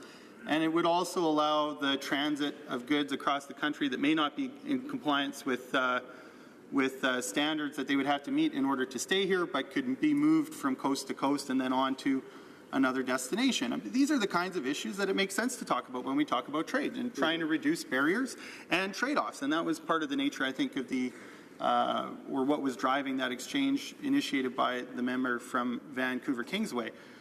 What's refreshing about it is that we see the government initiating a trade measure that doesn't, at the same time, as we have seen so many times by Liberal and Conservative governments, sell out Canadian sovereignty in order to make life a little bit more convenient for foreign corporations, which is the kind of thing we're seeing again with CETA and TPP, Mr. Speaker. And so it is really nice and refreshing for New Democrat, because New Democrats do support trade, and we support reasonable measures to promote trade, but not have to be having a debate about the nature of Canadian sovereignty and the ability of a democratically elected government in Canada to legislate to protect the environment and protect workers here. And that's very nice, Mr. Speaker. I wish we could do that more often in this place. So that's one of the reasons why, despite for some Canadians who may have been listening at home and find the debate kind of bland, I'm actually taking a certain delight in this debate, Mr. Speaker. We're not talking about a trade deal, for instance, that would lock Canada into extra patent protection for large pharmaceutical companies that already have a 20-year life on their patents and would raise the cost of pharmaceutical drugs here. One of the reasons the NDP has been advocating for a national pharmaceutical plan or a national pharmacare plan has been to reduce the cost of drugs. And we do hear from the new Liberal government that they want to reduce the cost of health care in ways that make more care more accessible to Canadians. But instead of pursuing a national pharmacare program, we've seen them lending support to deals like CETA and the TPP that are actually going to do more to increase the cost of drugs for Canadians than whatever they may do, short of signing a national pharmacare plan, to reduce those costs. And if it is the case that even if they did bring in a national pharmacare plan, and Mr. Speaker, I'll be very pleased but also very surprised if that ends up being something that comes to pass in the term of this government, to go around and then sign a deal like the TPP, or CETA for that matter, that with the other hand raises the cost of those drugs to nullify the benefit of such a plan, I put to you, Mr. Speaker, would be a Pyrrhic victory for this government. It's a lot of effort to bring in such a plan, and the effort is not well spent if it's just to backfill the pockets of pharmaceutical companies that are potentially perhaps going to receive less money under a pharmacare plan because the unit cost of drugs is going to go down. It's not then our obligation to go and sign a deal like the TPP just to put that money right back in their pockets. We're interested in the net gain for Canadian families, not for international farmers, Mr. Speaker. It's nice to talk about trade and not be talking about, for instance, Mr. Speaker, agreements that would, when we have agreement. I mean, we've heard the new Minister of Labour say that there's been a problem with the temporary foreign worker program, for instance, and that it's been abused, Mr. Speaker. I'd like to be able to talk about how do we reduce legitimate trade barriers without having to have a whole conversation about how are we going to create a shadow temporary foreign worker program that's hidden in an international trade deal with 12 other parties that can't be changed, when we know that even when the program was being administered only by the Canadian government, there were plenty of problems with that program, Mr. Speaker, and that we were fortunate that the government was able to act unilaterally to try and curb some of the worst abuses of that program, a program that was making life difficult for Canadian workers who are now competing with temporary foreign workers, but also making life hard for those temporary foreign workers who in many cases were being asked to pay obscene amounts of money in their home country just to get to a job that when they came to Canada was not what they were promised, but they had to put up with it. They had to put up with substandard wages, and they had to put up with substandard working conditions that were not part of the promise under threat of deportation by their employer. That's not what it means to talk about reducing legitimate trade barriers, and we shouldn't have to conflate all of those issues together, Mr. Speaker, and then be told that if we're opposed to enshrining a broken TFW program in an international trade deal that we're not in favor of trade, Mr. Speaker. And we shouldn't have to be told that if we have a meaningful plan and believe in having affordable pharmaceutical drugs for Canadians, that somehow we're anti-trade. Yeah. This is the kind of thing we should be talking about when we're talking about trade. Trade-offs. Some may be reasonable, some maybe not. And we may ultimately be in favor of some and some ultimately not. It'll be because we think that the trade-offs are on balance better for Canadians or on balance worse. But the practice of successive Liberal and Conservative governments of ramming through a whole bunch of bad public policy and taking away the right of democratically elected governments in Canada to change those policies when they don't work and calling that a debate about simple trade, Mr. Speaker, is a dishonesty that needs to come to an end. And at least we've been spared that dishonesty in this debate, and if nothing else, I'm glad for that, Mr. Speaker. Thank you very much. Well said. Bravo. Questions and comments. The Honourable Member for Guelph. Thank you, Mr. Speaker, and through you to the Honourable Member from Elmwood-Transcona. I think of Elmwood-Transcona as a rail centre of Canada with Symington Yards there and the CN Yards. Trade obviously is a big part of the Honourable Member's constituency, and yet in 2014-2015, exports dropped by another 7% over the previous year. Even with the free trade deals and even with all the promotion of free trade, we weren't trading. So maybe the Honourable Member could comment on how this bill that we're now discussing might actually result in some trade and maybe get some trains moving through Transcona-Elmwood, and whether there are any other hindrances to trade that free trade deals don't address that maybe we should be considering. Member for Elmwood-Transcona. Well, I want to thank the Honourable Member for the question and his knowledge of Elmwood-Transcona, and certainly as a Member of Parliament representing a rail community, there's two sides to the element in this bill that's about transporting dangerous goods from one corner of the country to the other. On the one hand, I'm optimistic and glad at the thought that it might help increase rail traffic because there's many people in my riding definitely that would benefit from that. On the other hand, we are also a community through which those very goods are going to be passing, and so it's important to me, and I would implore those on the committee to take seriously the warnings of the member from Vancouver Kingsway, and to ensure that however that comes to pass, and I'm confident and hopeful that there is an appropriate way to do that it doesn't put people either working on the railway at risk or people in those communities. And I would just end by saying I think you're quite right that in spite of all the trade deals that have been signed, still we see that real wages have gone down, that untold tens of thousands of manufacturing jobs have left the country. Paper access to markets is not the same as real access, and we've given a lot away in terms of Canadian sovereignty in order to secure paper access to markets that has not necessarily resulted in real economic benefit for Canadians. That's got to be part of the debate. That's what we in the NDP are trying to make part of the debate on the TPP, and I would appreciate the members' support in doing that. Questions and comments? Questions commentaires? The honourable member for Vancouver Kingsway.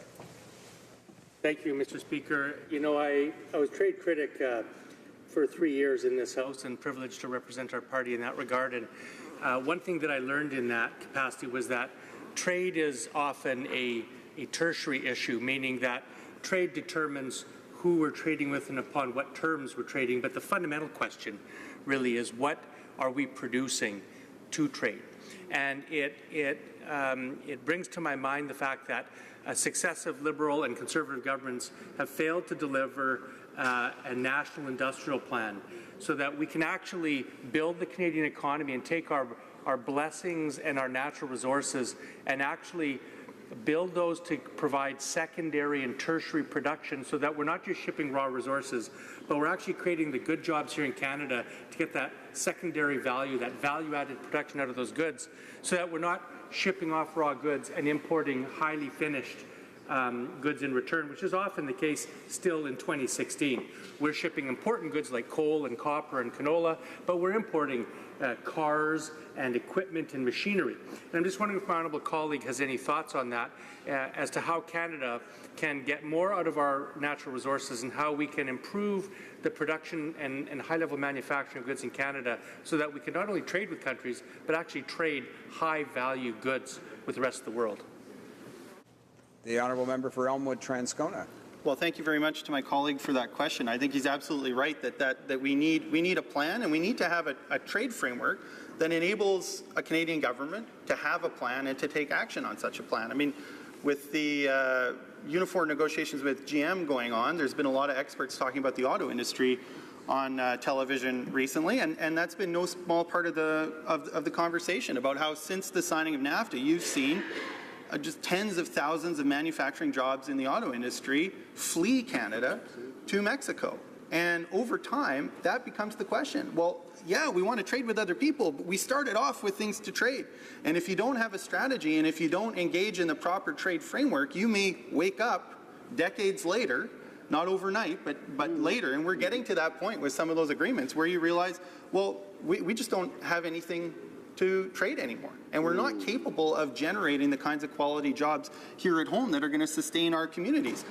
That shouldn't have been the point, signing those agreements back then. Advocates of those agreements didn't say that that was the point, but we need to have the courage to look at the data and say, if that's what's resulting from these agreements, then we need to stop doing the same thing and expecting different results. Resuming debate, the honourable member for Saskatoon Grasswood. Thank you, Mr. Speaker. It gives me privilege here this afternoon to speak on Bill C-13, TFA, the Trade Facilitation Agreement. Well, as we all know, we've stated here in this House for the last day and a half, Canada is a trading nation, always has been and always will be, despite what is decided this year, this decade, this century. Canada is known for trading. The early days of the traders who came over to this country and settled many centuries ago, and we should be reminded also of our First Nations, because they were the first real traders of this country, and they continue to be a valuable asset, Mr. Speaker, to this country. Well, our previous Conservative government raised the bar, I think, on trade. We started with the 5 agreements. We're at 51 now, and with a country so rich in resources, trade, we all agree, is essential in growing our economy here in Canada. Canada needs to be a part of this trade agreement. As you know, it takes 2/3 of the WTO membership to make this happen. And we, when we get there, hopefully will be part of this solution. This agreement seeks to level the playing field, and it will also help the developing countries. And I have a couple of instances where I'm going to talk about developing countries, because often we talk in this House about big business. But I'm going to talk about how we in Canada, with our innovation, can help those in need throughout the world. And I think that's an important part of this equation. So at the end of the day, this is all about making sure that we have global standards, Mr. Speaker, that truly are enforceable. The Trans-Pacific Partnership, we've talked a lot about that, and we'll talk more in the House this coming year. TPP, no question, it is the most comprehensive trade agreement in the world today. And I really, truly believe we must be a part of it. We should reflect on the great work done by this previous government and the lead minister in this TPP from Abbotsford, BC. My province of Saskatchewan certainly salutes him. We averaged $23 billion annually from the years of 2012 to 14 in trade. The TPP will eliminate the tariffs on almost all of Saskatchewan's key exports and will provide access to new opportunities, especially in the area from Asia Pacific. Saskatchewan will benefit immensely from agriculture and agri-food.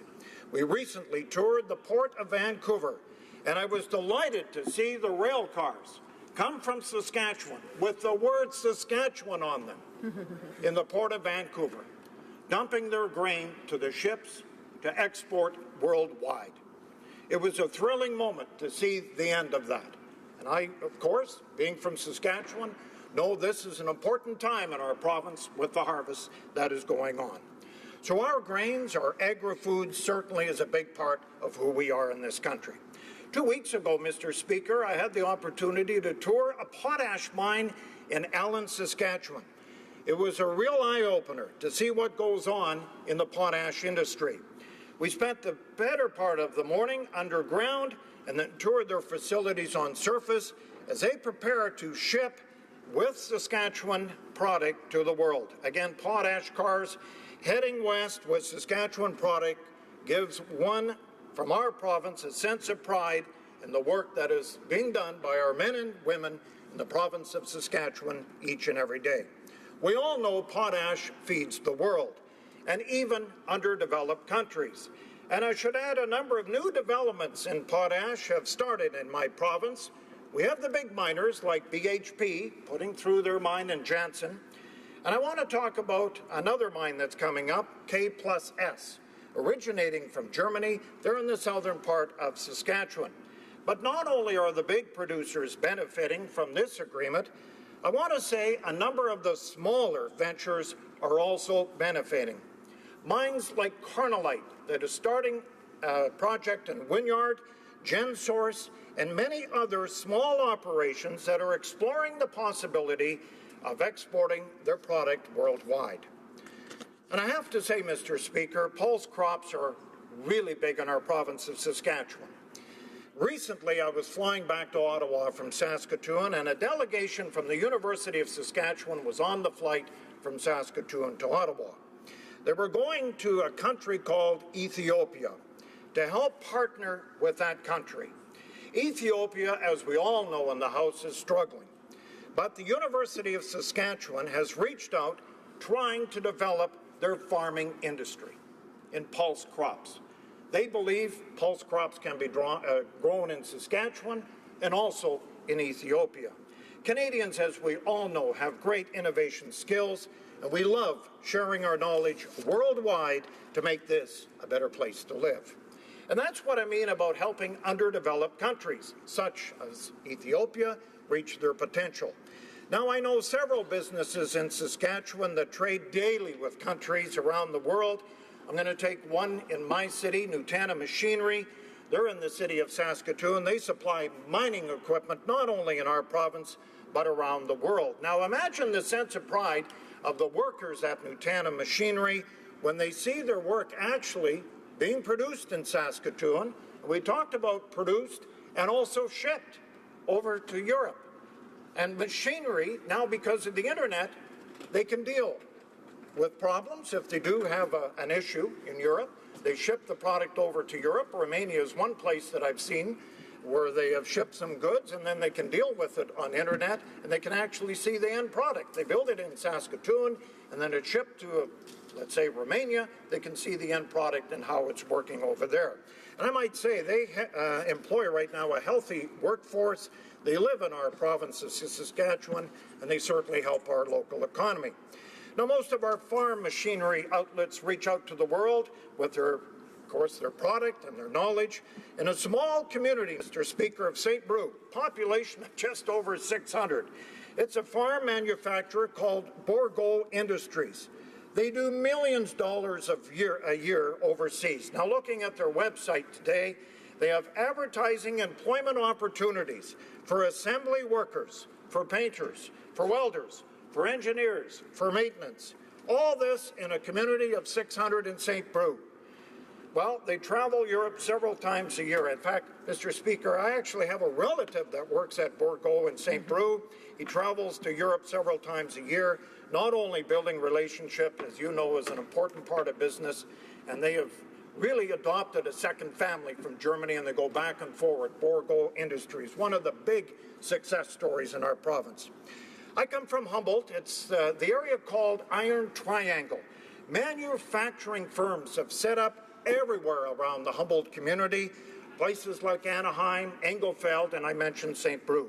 Communities, probably, Mr. Speaker, that wouldn't exist today if not for some previous trade agreements. All of these communities have welcomed experienced workers from all over the world to come to Canada and start a new life. They have fit in well in our communities in Saskatchewan. They have contributed greatly to the economy and well-being of rural Saskatchewan. And I would say, without rural Saskatchewan, would be a ghost town without these trade deals. My late father, I think, was born too soon. He was the head flour miller for Robin Hood.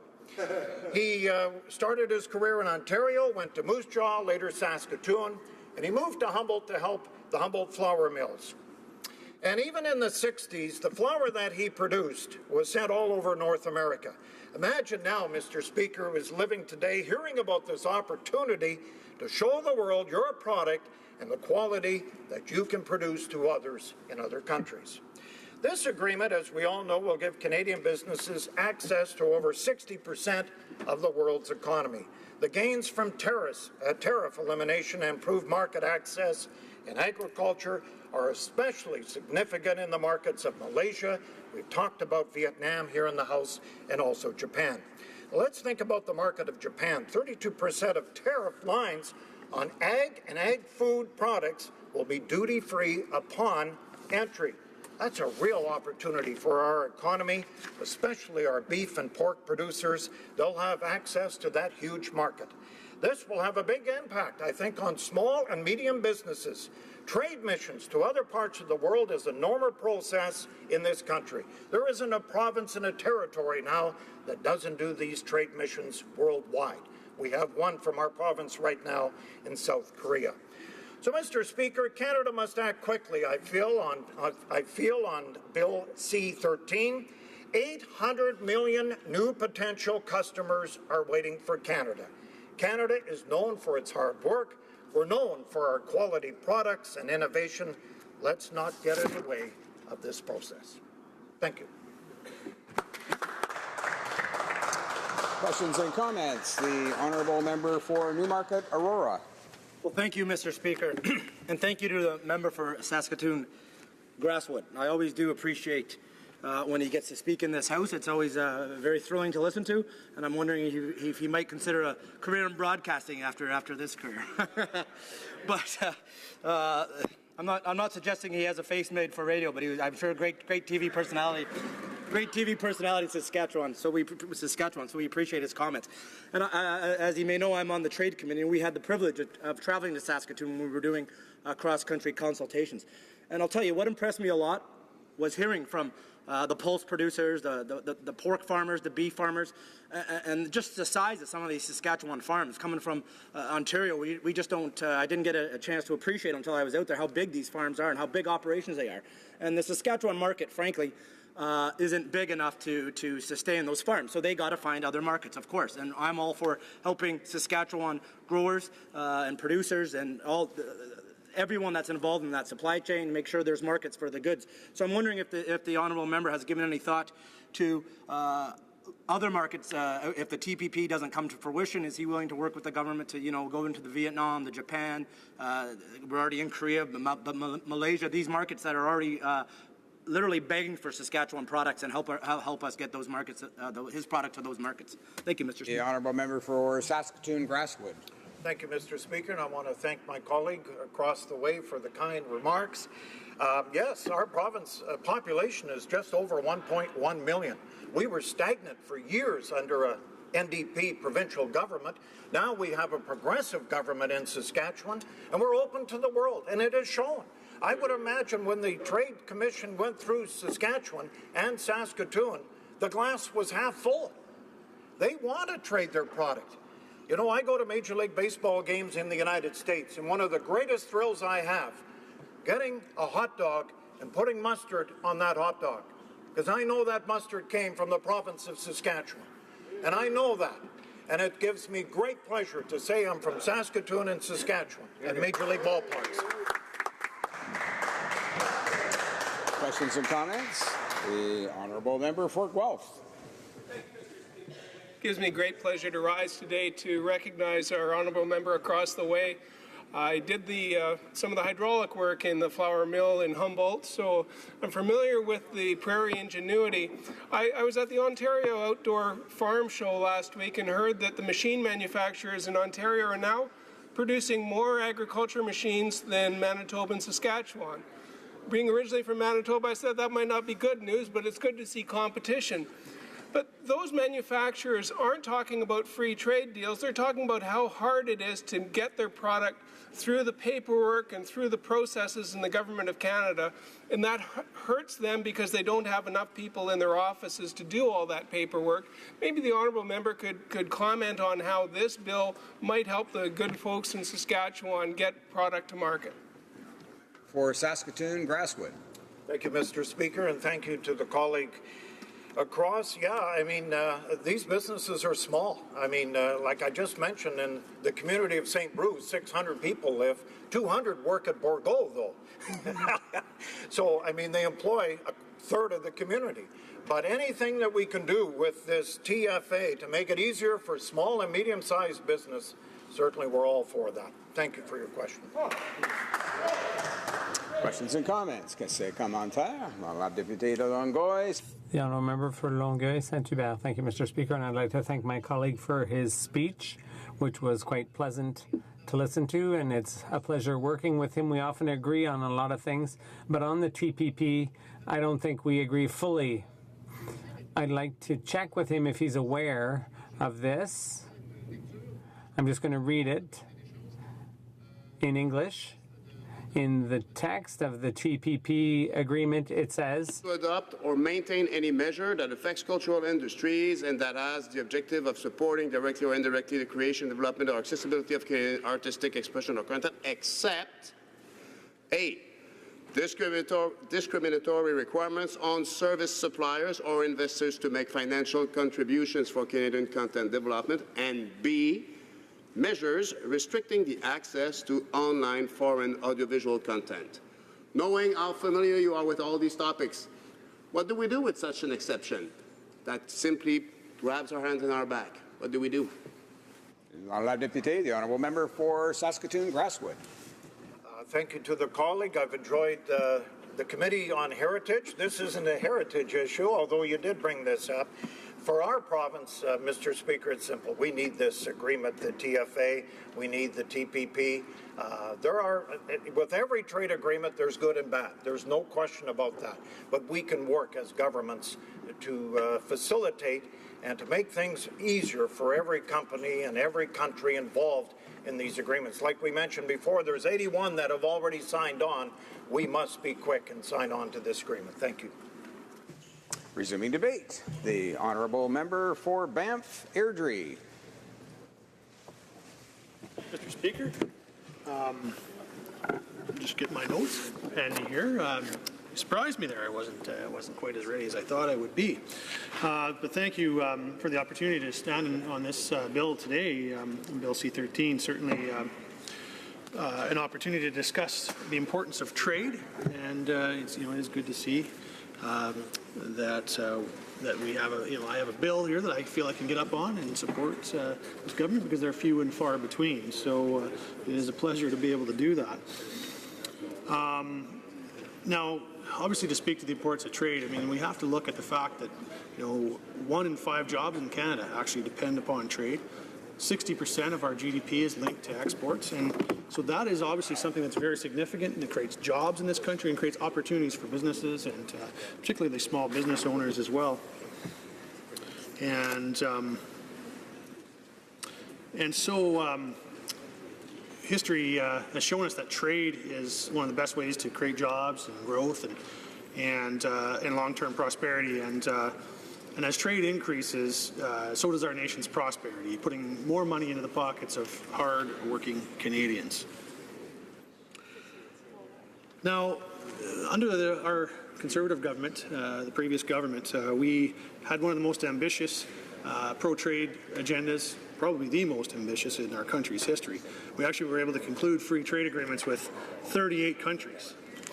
That would include Colombia, the European Free Trade Association, Honduras, Jordan, Panama, Peru, South Korea, and 28 member states of the European Union as well, Mr. Speaker. And we also concluded, signed, and brought into force foreign investment protection agreements with 24 countries, more than any other government in Canada's history as well. And so, just to speak to a few of those, Mr. Speaker, one of our historic achievements was the Canada-Korea Free Trade Agreement. That was actually Canada's first free trade agreement with the Asia-Pacific region, and it was obviously one of the fastest-growing regions in the country. We also had the opportunity with a number of other countries. Ukraine is one that comes to mind as well, and obviously also the Canadian European Trade Association was another one that we would certainly hope to see ratified, the TPP as well, Mr. Speaker. But it is a pleasure to be able to stand and support this piece of legislation and continue to push for trade and growth in our economy. Thanks, Mr. Speaker. Questions and comments? Questions and commentaires? Questions and comments? Resuming debate. Reprise de débat. Is the House ready for the question? Yes. The question is as follows. Ms. Freeland, seconded by Ms. Duncan, Etobicoke North, moved that Projet de Loi C-13, that Bill C-13, an act to amend the Food and Drugs Act, the Hazardous Products Act, the Radiation Emitting Devices Act, the Canadian Environmental Protection Act 1999, Act, and the Canada Consumer Product Safety Act, and to make related amendments to another act be now read a second time and referred to the Standing Committee on International Trade. Is it the pleasure of the House to adopt the motion? Yes. Yes? Yes. Yes? Oui? Carried. Second reading of this bill. Deuxième lecture de ce projet de loi. Accordingly, the bill stands referred to the Standing Committee on International Trade.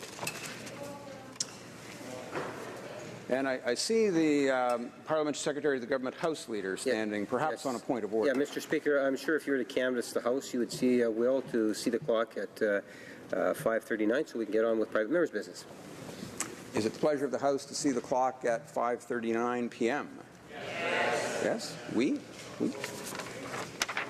It being 5:39, the House will now proceed to the consideration of private members' business as listed on today's order paper. Orders of the day. Private members' business, second reading of Bill S-201, an act to prohibit and prevent genetic discrimination, standing in the name of Mr. Oliphant.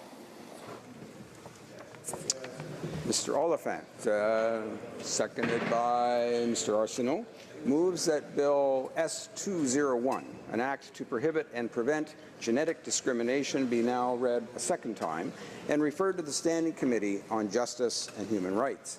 Debate. The Honourable Member for Don Valley West. Thank you. Thank you, Mr. Speaker. It's a great honour to be here today as we consider in this House the first bill that is coming to us from the Senate, and I'm very proud to be its sponsor. This bill was first introduced by Senator James Cowan and has already received unanimous consent, unanimous support in the other place. And today I hope to convince members of this chamber to give it the same enthusiastic support in this House and thus change the lives of millions of Canadians. Genes are the building blocks of our lives. They tell us who we are and where we come from, our inherited strengths, and our susceptibilities. Our genetic makeup more fundamental than our ethnicity, our gender, our race, or even our sexual orientation. It's the foundation of who we are as human beings.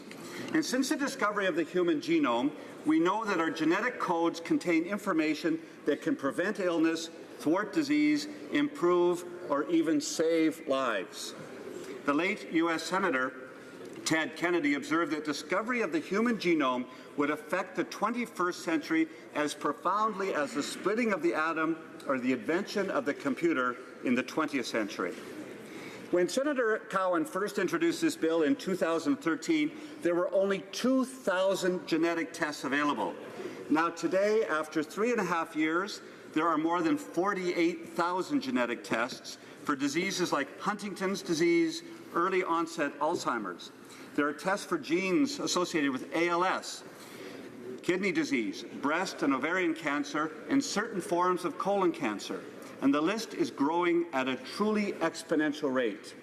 Canadian scientists have last year discovered the gene that is associated with cystic fibrosis, and just this summer, researchers have found the gene associated with metastatic, fast-moving prostate cancer, explaining why with some men prostate cancer moves slowly and others it advances very quickly, perhaps informing treatment or helping with people determine their options.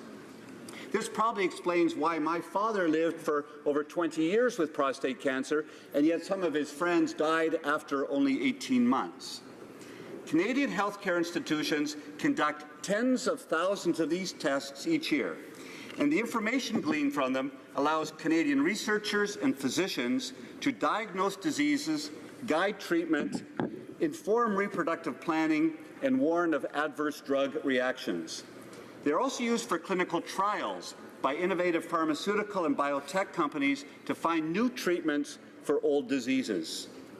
In most cases, having a genetic makeup doesn't mean that a person will automatically or even necessarily develop a disease or condition, only that one might.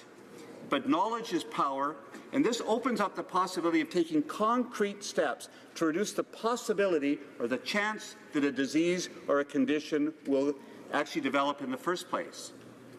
Now, perhaps the most famous example of this is actor Angelina Jolie. You will probably know that her mother died of cancer, and when she looked at that, she decided to undergo the test and determined that indeed she was a carrier for the BRCA1 gene. Women with this genetic mutation have as high as 87% chance of developing breast cancer and as high as 60% chance of developing ovarian cancer. Ms. Jolie opted to have preventative surgery and reduced her chance of getting breast cancer from 87% down to 5%, and reduced her chance of getting ovarian cancer by some 98%. She wrote in the New York Times, and I quote, "I can tell my children that they don't need to fear that they will lose me to breast cancer." The benefits of genetic knowledge should be not limited, though, to celebrities, but every one of us in this House may want to undertake a genetic test at some point. Famous or not, none of us should be denied access to a genetic test, and none of us should be afraid of having a genetic test for fear of discrimination. In the course of working on this piece of legislation with Senator Cowan, I came to know the story of a young man who was only 24 years old, who had family members who had tested positive for Huntington's disease. Given that kind of family history, he had to weigh out his options about whether or not he should actually have the test to see if he carried the same genetic makeup. He took the very difficult decision to have that test, and he shared that decision with his employer. On a Friday, he found out he had tested positive and indeed had the gene. His employer asked him what the results were, and he was honest, and he told him. The Monday following, he went to work and he was fired. He was a video editor. His employer was afraid, for some reason, for his equipment. Of course, this young man did not have the disease, does not have the disease, and will likely not develop any symptoms for this disease for maybe as many as 20 years. And Huntington's is an area of huge research right now. There are clinical trials going on right now for drugs which will perhaps delay the onset even further. But he is being discriminated against now for disease he might never have if medical science works the way it should. This bill is inspired by the belief that all Canadians should profit from the advances in genetic science. And to achieve this goal, the Genetic Non-Discrimination Act seeks to ensure that the knowledge that we have through genetic research is protected from potential abuse and that there are as few impediments as possible to going and getting a test.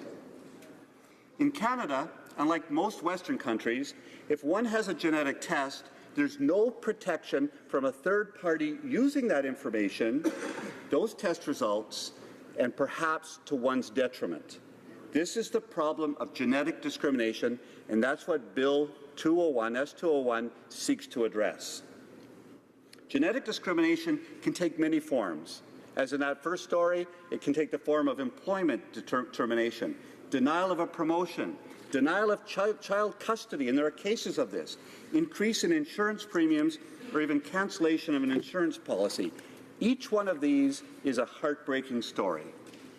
Now, Dr. Ronald Cohen is a clinical geneticist, now pediatrician-in-chief at Sick Kids Hospital in Toronto, and he testified in the Senate about parents feeling they had to refuse genetic testing, even though that could point the best way to treatment or care, for fear that their child, who may be sick, could face future discrimination. He spoke of parents who had spent years searching for a diagnosis who broke down in tears as they had to decline genetic testing because of concerns over genetic discrimination. He described one young patient whose symptoms were consistent with 2 different diseases, and the only way to promote that diagnosis and get the right treatment was to actually have a genetic test. But the parents felt unable to consent for fear of discrimination. Dr. Cohn told senators that without the test, he could not properly care for that young girl. Without legislative protection, her parents could not agree to have the test. And this is no choice, no decision a parent should ever have to make. Canada is one of the few industrialized countries in the world without some sort of legislative protection for its citizens' genetic information. Our laws lag behind Austria, Belgium, Bulgaria, Denmark, Finland, France, Germany, the Netherlands, Norway, Portugal, and Spain. The United States has had this sort of anti-discrimination in place for over 13 years with the Federal Genetic Information Non-Discrimination Act. 24 American states have passed additional legislation limiting the use of genetic information by life, disability, and long-term care insurers. Renowned, award-winning genetic researchers with international experience are expanding the reach of precision or personalized or targeted medicine so that the future of medical care is rapidly changing. There is no more significant advancement in anything medical that we've had since the discovery of the human genome. And without protection, Canadians will not benefit from these huge advances in medical science. This affects our health and the health of every Canadian that we are here to serve. It affects the future of medical science in this country. Personalized or targeted medicine is the future of medicine, and Canadians deserve protection to ensure that they get the best care, and so that we don't waste health dollars and make sure that we have the best public and personal health. Now, S301 I call a three-legged stool. Each piece of the legislation is crucial to fighting discrimination. They are in order of importance the proposed new Genetic Non-Discrimination Act, or what I'm now calling the GNA, to fight discrimination against RNA or DNA, then the amendments to the Canadian Labour Code, and finally amendments to the Canadian Human Rights Act. Each part is essential, and this bill cannot be arbitrarily disassembled, any more than a stool, if it loses a leg or two, will be able to support us and our weight. Principally, and the very first thing, is this bill will create a new Genetic Non-Discrimination Act, GNA, with 3 new criminal offenses: It would prohibit requiring anyone to undergo a genetic test, to disclose those results of a genetic test as a condition of providing goods or services, or it would also prohibit the collection, use, or disclosure of the results of genetic testing without the person's consent. Of course, there are exemptions for medical practitioners or for research. To my mind, this is not controversial. None of these prohibitions are controversial, and they are urgently needed. The new Genetic Non-Discrimination Act is the single most important part of this bill. The GNA is necessary to fight DNA or RNA discrimination. It states clearly and unequivocally that the society condemns genetic discrimination and its unacceptable behavior, and it will not be tolerated. The criminal sanctions are set high to serve as an effective deterrent. The bill doesn't target sectors or industry. It targets bad behavior. It names the bad behavior and ensures that there are laws to protect people against those behaviors.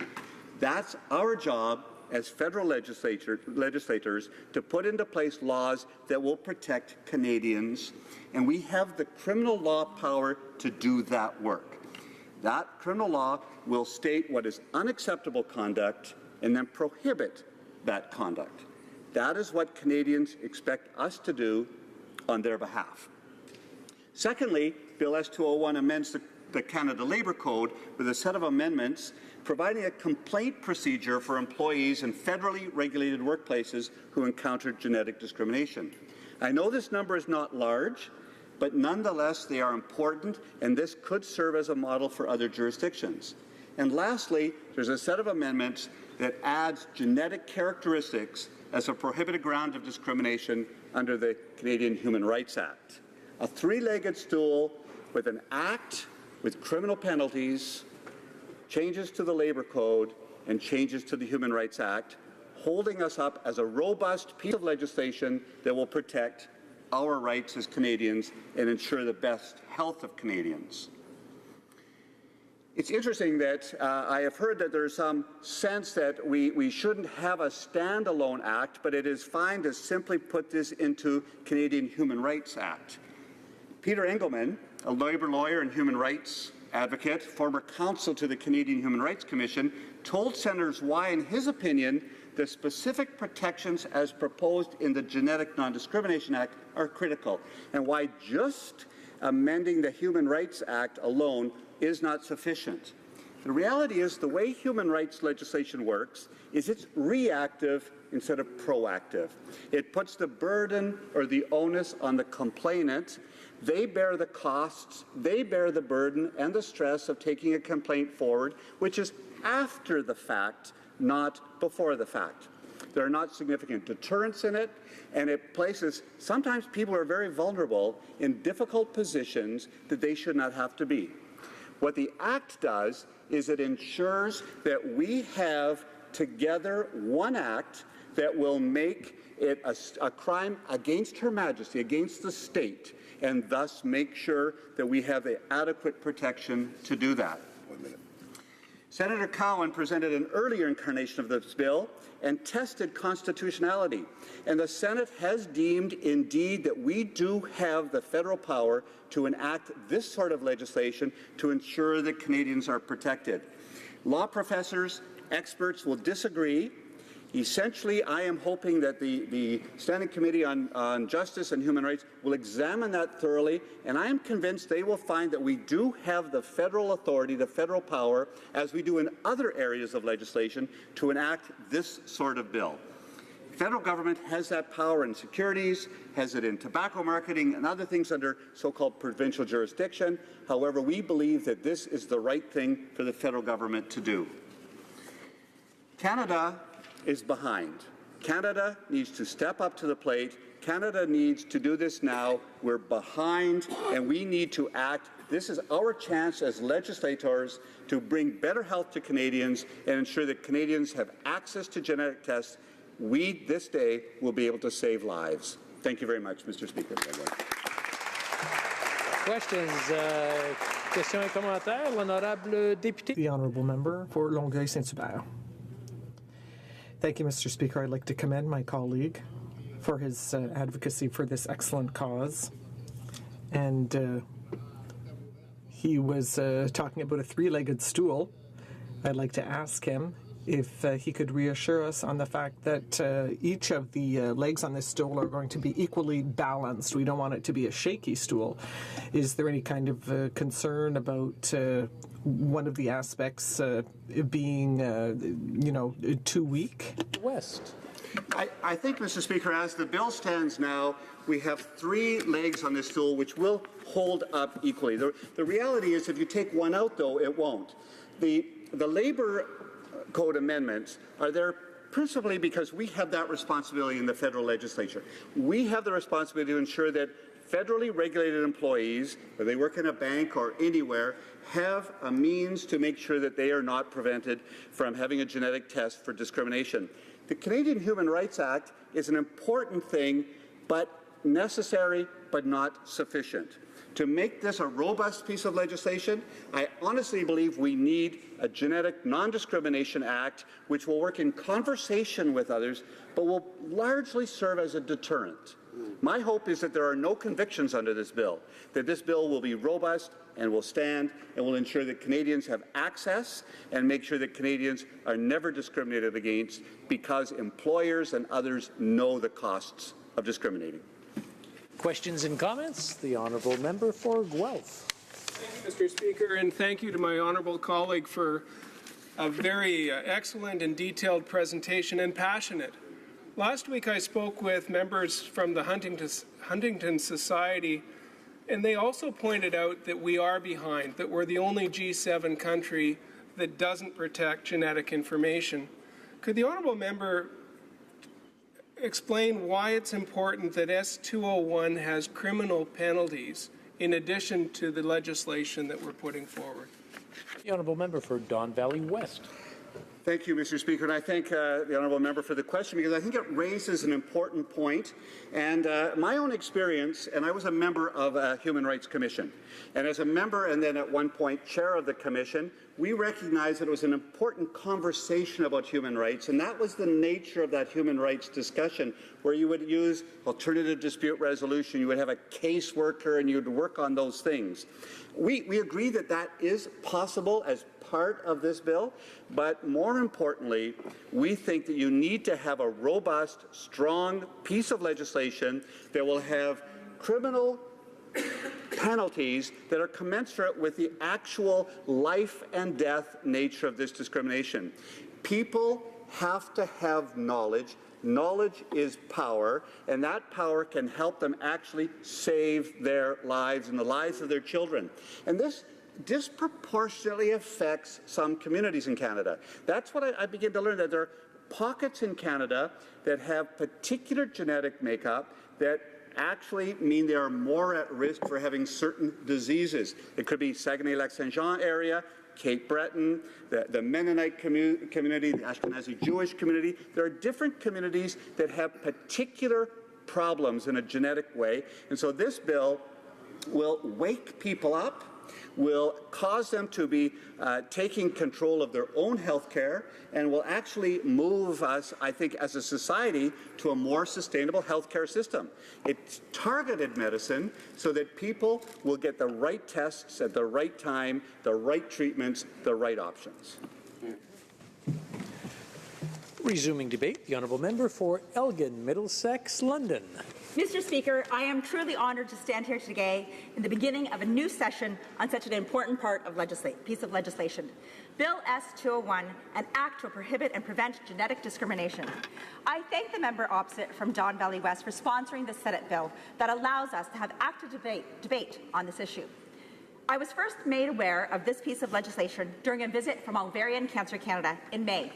The regional director from Saskatchewan and Manitoba, along with ovarian cancer survivor Lauren Richards, came to my office to discuss their types of cancers, their concerns, and what we, as members of Parliament and government, could do to help the thousands of victims of this terrible disease.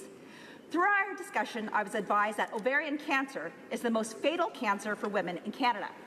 2,800 women will be diagnosed this year, an additional 1,750 dying from this disease. Unfortunately, because of the symptoms of ovarian cancer, the diagnosis can be very confusing and undetected. Lauren advised that many physicians would diagnose this disease as a bladder infection. Meanwhile, the disease continues to spread. Because of this, the mortality rate is more than half of the women die within 5 years. The word for this is just brutal. Within my own office, my assistant Kim was diagnosed in 2000. Luckily, she is with us today as it was detected very early, and she is not just one of those statistics. Annually, Kim is now tested as they know of her medical history. But truly the question is, what can we do to help people like Kim and Lauren? Women who have this disease that in over 50% of the cases will die in 5 years. The answer is genetic testing. Genetic testing would not only provide an individual the sign of relief to find out whether or not they are a carrier of a mutated gene, but would also allow the individual to get the appropriate care and treatment to deal with the diseases. In 2015, former Justice Minister McKay tabled similar legislation prior to the fall election. This legislation was supported especially by the Jewish community, who disproportionately has a higher case of genetic markers. I was made aware of this during my meeting with Ovarian Cancer Canada, who advised me of their own colleague who, due to insurance concerns, will not have this testing done. As many of us in the House, when preparing for these speeches, we read a lot of news articles and studies to do with this issue. One in particular came to my attention from California. A young boy was transferred out of his school over his genetic testing. He had tested positive for genetic markers for cystic fibrosis, but did not have the condition. This is a clear case of discrimination. I believe when we look at this issue, we need to decide if this is about the quality of life and the betterment of our health decisions, or the ability for one to discriminate. Currently, we are the only G8 country that does not have legislation to protect our citizens from genetic discrimination. Similar legislation in the United States, Australia, the United Kingdom, and New Zealand, to name a few, already have safeguards for their citizens. I do understand the concerns for insurance companies that have spoken out against this legislation, but in countries like the UK, they have come up with solutions and proposals. When looking at the impact to the insurance companies concerned with overinsuring oneself in order to have a large payout for their family when they pass on, they have found that overinsurance was not truly an issue, as over 97% of their policies fall below those considered limits. I do recognize that regulations of insurance companies are that of the province, but I believe that as a federal government, we can set the tone for human rights for across Canada.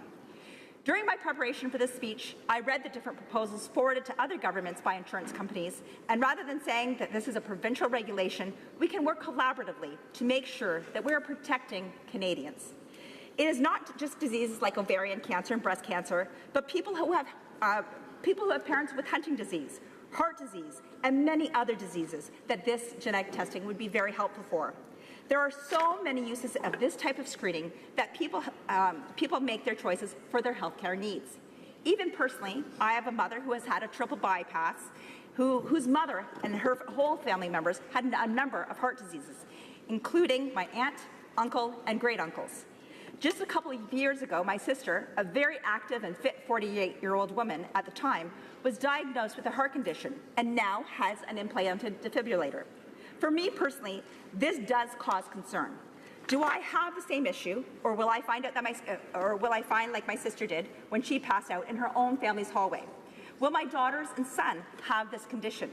Does my husband carry the gene for prostate cancer like his grandfather? As the leader of the Liberal Senate said in January of 2016, scientists here in Canada are unlocking keys to our DNA, and the results are revolutionizing medicine. As he indicated, just because someone has the markers does not mean that they will develop the condition. But just knowing can change so many things for that individual: their lifestyle, their diet, their exercise regime, and particular medications or perhaps surgery as necessary. An extremely popular example of this is Angelina Jolie. When she discovered she had a genetic disposition for breast cancer, she dealt with it by having a double breast mastectomy. As a mother caring for many children, the hardships have been somewhat relieved for her. This is an example of providing not only a peace of mind for her, but also for her children. As I indicated earlier, I had the opportunity to speak to an ovarian cancer survivor who was luckily diagnosed early. But we must keep in mind that misdiagnosis can occur and do, especially in these types of cancers. The ability to save a life is crucial.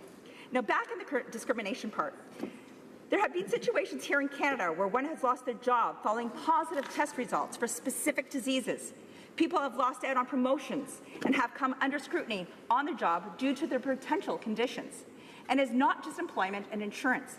Due to positive results, families have not had the opportunity to adopt children. So instead of having the opportunity to raise a family, individuals go without. And once again, they may not even have the condition. They just tested positively for it. I guess, Mr. Speaker, it just does not make sense for us as parliamentarians to not support such an important piece of legislation. We need to set the bar, and we need to set that now. We as parliamentarians need to do what is best for Canadians, and supporting this legislation is just that. I urge all members to take an important stand and support Bill C-201, an act to prohibit and prevent genetic discrimination. I urge members to look at the people's health and to allow provincial regulators to find solutions to assist Canadians who have tested positively for gene markers. I urge Canadian researchers and our medical professionals to work together to encourage testing, especially in cases where there may be something that can be detected and would allow Canadians to make their own personalized healthcare plans. I would truly like to thank Ovarian Cancer Canada for coming to my office and informing me of what we can do and how we can be part of the solution that will make a difference for all Canadians now and in the future. Thank you very much, Mr. Speaker. Resuming debate, the honourable member for Vancouver Kingsway. Thank you, Mr. Speaker. I rise today to speak to Bill S-201, an act to prohibit and prevent genetic discrimination. I'm proud to indicate the NDP caucus full support of its goals and its principles. I want to take a moment to congratulate my honourable colleague from Don Valley West, who, as long as I've been in this House, has been a paragon of standing up for the principles of human rights and anti-discrimination in a number of areas, and I congratulate him on his stewardship of this bill. Originally introduced and passed in the Senate as a private member's bill, the latest version of S-201 proposes to make amendments to the Canada Labour Code and the Canadian Human Rights Act. It also introduces a series of new offences and penalties for genetic discrimination in contracts and the provision of goods and services. New Democrats strongly believe that the federal government must work to prevent genetic discrimination in order to ensure that Canadians can make use of genetic testing without fear to improve their healthcare planning and treatment options. New Democrats are proud to stand with healthcare providers, medical ethicists, community organizations, and the overwhelming majority of Canadians in support of genetic privacy and in opposition to discrimination based on genetic information. That's why New Democrat MPs introduced legislation similar to Bill S-201 on 3 previous occasions, including former MPs Libby Davies, Bill 6A, and Judy Wazaliza-Lease. Now, it's been said that New Democrats are Liberals in a hurry. In this case, it is certainly true that the NDP was ahead of the game. And frankly, if Parliament had followed the NDP lead in 2010, when this legislation was first introduced by NDP MPs, Canada would not be the only G7 country without this important protection today. By its very nature, our genetic information is deeply personal. Genes are the basic building blocks of heredity in all living organisms. They are made up of DNA, and DNA contains the instructions for building proteins which control the structure and function of all the cells that make up of our bodies. Privacy protection is therefore an essential element for maintaining public trust in the value of the rapidly proliferating field of genetic testing and treatment. Like many other significant innovations, the information made available through genetic testing offers both tremendous benefits and potential risks. On the one hand, genetic information can be used to diagnose genetic conditions and identify predispositions to genetic disease. This helps folks seek treatment early and adopt lifestyle habits to minimize the possible harm of a genetic condition. It also helps healthcare professionals tailor therapies to a patient's specific genetic profile. On the other hand, without appropriate legal restraint, genetic information can be misused to subject Canadians to discrimination based on the traits revealed by genetic testing.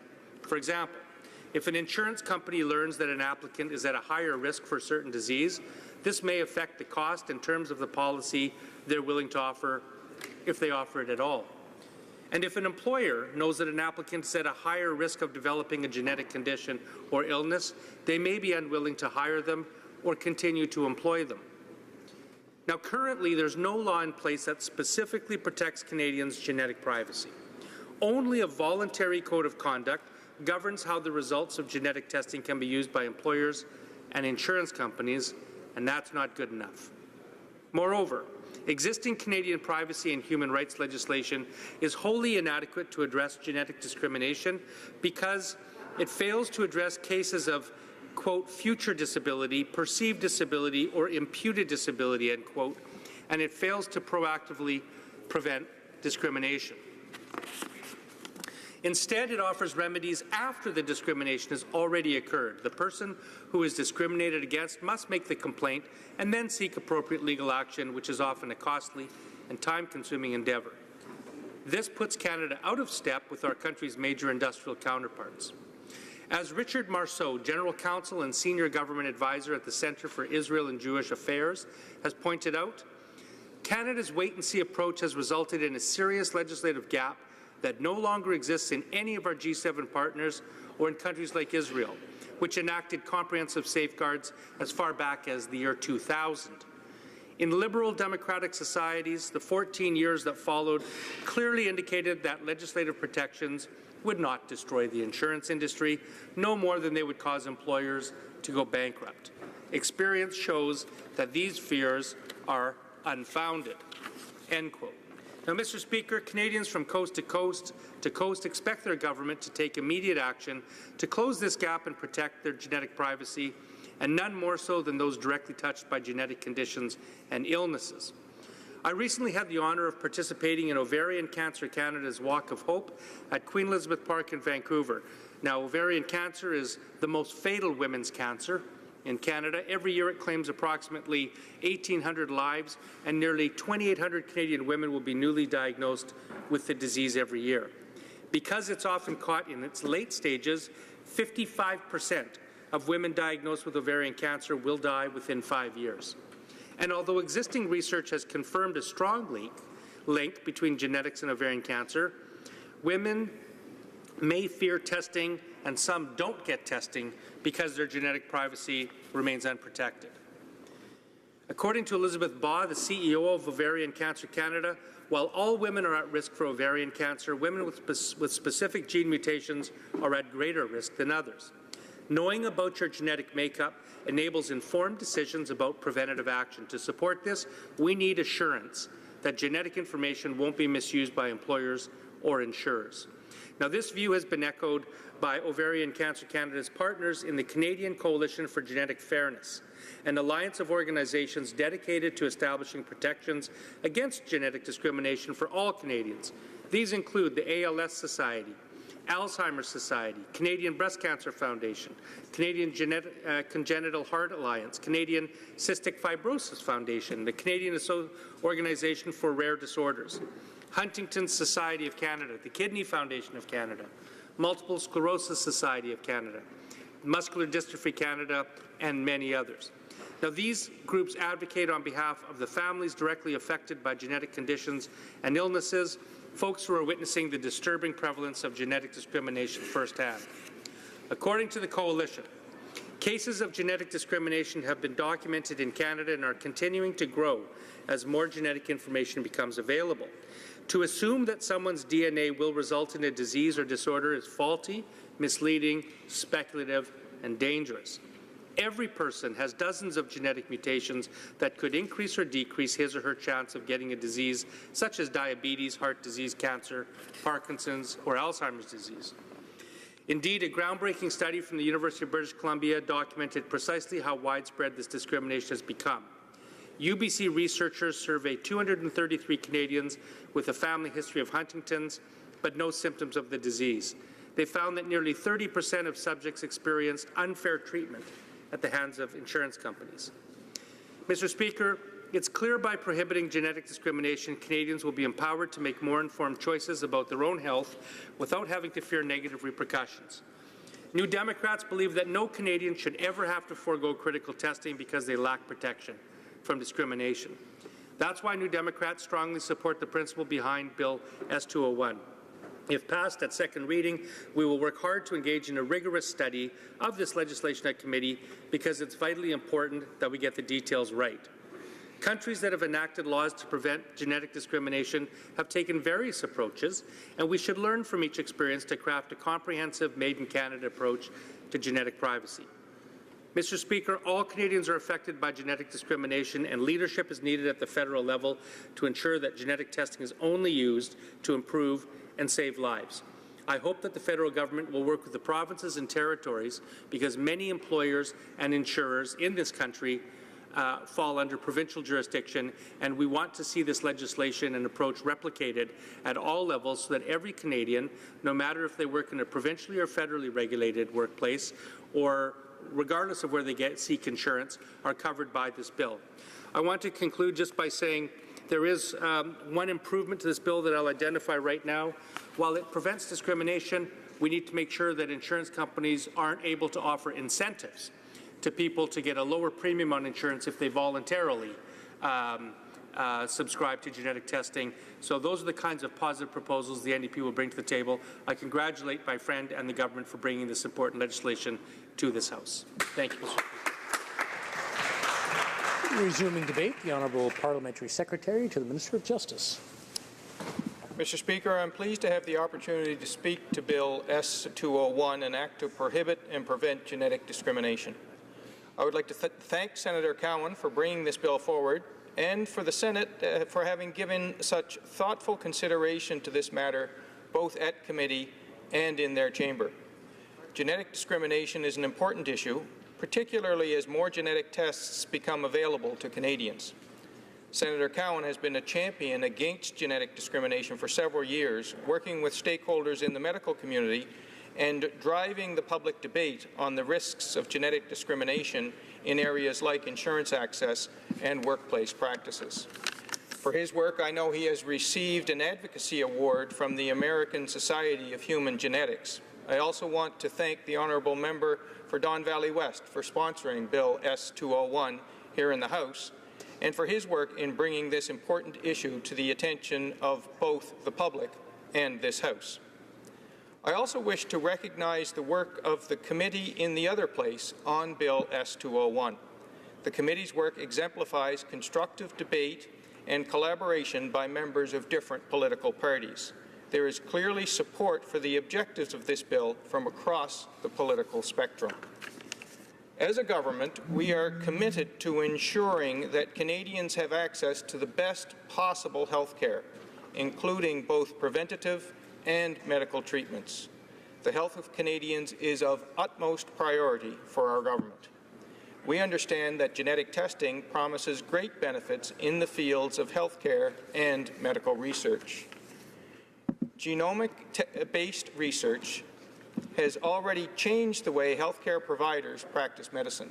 Genetic testing is one of the tools that is revolutionizing the way a diagnosis is made and has helped detect and, in some cases, treat many conditions. In recent years, improvements in technology have dramatically reduced the costs and time required for genetic testing. At the same time, therapies are becoming better tailored to the genetic characteristics of individual patients. For these reasons, genetic testing is becoming a normal part of medical practice. Some medical experts believe that whole genome sequencing, where a person's entire genetic makeup is mapped out, perhaps in childhood, will become the new diagnostic norm before long. However, there is increasing evidence that some Canadians are reluctant to undergo genetic testing that doctors believe will help with their health care. They have concerns about how the results of the testing could be used to their disadvantage in the future, most notably in the insurance and employment contexts. The committee in the other place heard from numerous witnesses who spoke of persons who had been adversely treated because of genetic information that was revealed about them through genetic testing. The government takes seriously the importance of access to genetic testing in Canada and the need to prevent inappropriate disclosure of genetic test results. The Cabinet therefore supports the overall objectives of Bill S-201, and in particular the bill's proposed amendments to the Canadian Human Rights Act, the CHRA. These amendments would add genetic characteristics to the list of prohibited grounds of discrimination under the CHRA. They would also specify that where the ground of discrimination is refusal to undergo a genetic test or to disclose or authorize the disclosure of the results of a genetic test, the discrimination shall be deemed to be on the ground of genetic characteristics. By adding genetic characteristics as a prohibited ground of discrimination, the CHRA can help to address concerns about the misuse of genetic information in a meaningful way. This is an important step forward. Anti-discrimination laws, such as the Canadian Human Rights Act, aim to promote equality of opportunity in workplaces and in access to goods and services. They are also aimed at preventing arbitrary disadvantage based on personal characteristics that individuals cannot change about themselves. The CHRA currently prohibits discrimination on 11 grounds, including race, age, sex, and disability. For those who are concerned about potential discrimination by federal employers based on the results of genetic testing, it's important to note that the CHRA already offers some protection against discrimination based on genetic characteristics. For example, discrimination based on perceived disability due to predisposition to a disease revealed through genetic testing falls within the scope of the existing ground of discrimination based on disability. Bill S-201 would make existing protections more explicit, as well as expand protection beyond genetic characteristics that are related to other prohibited grounds of discrimination, such as disability. This will allow people who are subject to discrimination on the basis of genetic characteristics to make their case in precisely those terms. Making a formal claim of discrimination can be an intimidating process, and one that's often pursued without legal representation. For those who believe they have been discriminated against on the basis of their genetic characteristics, it would now be easier to bring such a claim, since they would no longer have to interpret the law of disability-related discrimination or otherwise try to link their claim to another ground in order to establish discriminatory treatment. Explicit protection for discrimination based on genetic characteristics would also raise awareness of the Canadian Human Rights Act protections and remind federally regulated employers and providers of goods and services of their human rights obligations. For these reasons, the government supports the CHRA amendments proposed in Bill S-201. The proposed amendment represents an important step forward in creating a framework to address these potential disadvantages toward preventing genetic discrimination in Canada. I look forward to further discussion about the scope and impact of these changes to the CHRA as the bill is considered by a parliamentary committee. However, it must be recognized that Parliament is limited in its ability to unilaterally address the concerns of stakeholders because there is no federal jurisdiction over private contracts of insurance, nor over employment or services in provincially regulated industries. For this reason, the government will also engage with the provinces and territories with a view to developing effective strategies regarding genetic testing and appropriate protection of the results of this testing. The Minister has informed me that officials in the Department of Justice are already working with officials from other government departments to determine how best to pursue discussions with the provinces and territories about the many different issues arising from the potential uses of genetic information. I know the government would welcome advice and input from Senator Cowan and the honourable member from Don Valley West. The government looks forward to engaging in discussions that will complement Bill S-201 and can lead to practical and substantive protections for all Canadians. Thank you, Mr. Speaker. Resuming debate, the honourable member for Sherwood Park, Fort Saskatchewan. Thank you very much, Mr. Speaker. This is my second speech of the day, and the second time today I'm agreeing with the bill coming from the government side. So lightning does strike twice. And in fact, I'm even agreeing with my friend from Don Valley West. I think it's fair to say we haven't always agreed on things that have been discussed in this place, but I do very much appreciate the energy and the hard work that he brings to this and other causes that we have discussed over the last year. So I will be supporting, and I believe most, if not all, of my colleagues will be supporting this piece of legislation aiming to end genetic discrimination in Canada. And I think it's important to review that this approach has a history of multi-partisan support. Our previous Conservative government proposed Bill C-68. There have been various bills coming from, I think, all three of the major parties at different times. I think ours was the first government bill that was proposed on this issue, and it didn't make it through in time to pass. But it's good to see that there is a consensus on this issue. This is something that is particularly important to all members, I think, of this House. Now, I want to just identify some background on genetic discrimination and then go through what I see as three principal arguments in favor of moving forward with this legislation. So as other colleagues have discussed, genetic tests now, as science continues to develop, allow us to know all kinds of information about what diseases we may be exposed to, we may be more likely to contract as a result of our genetics. And this information is helpful. It is helpful to all of us as we seek to combat or prepare for the possibility of disease. And all of us have an interest in ensuring that this information, that this area of science is developed and that people access information that allows them to live healthier and more informed lives. And yet, it is currently possible for an employer to discriminate against someone on the basis of a genetic test. It is possible for an insurance company to deny an insurance claim on the basis of a genetic test that someone has.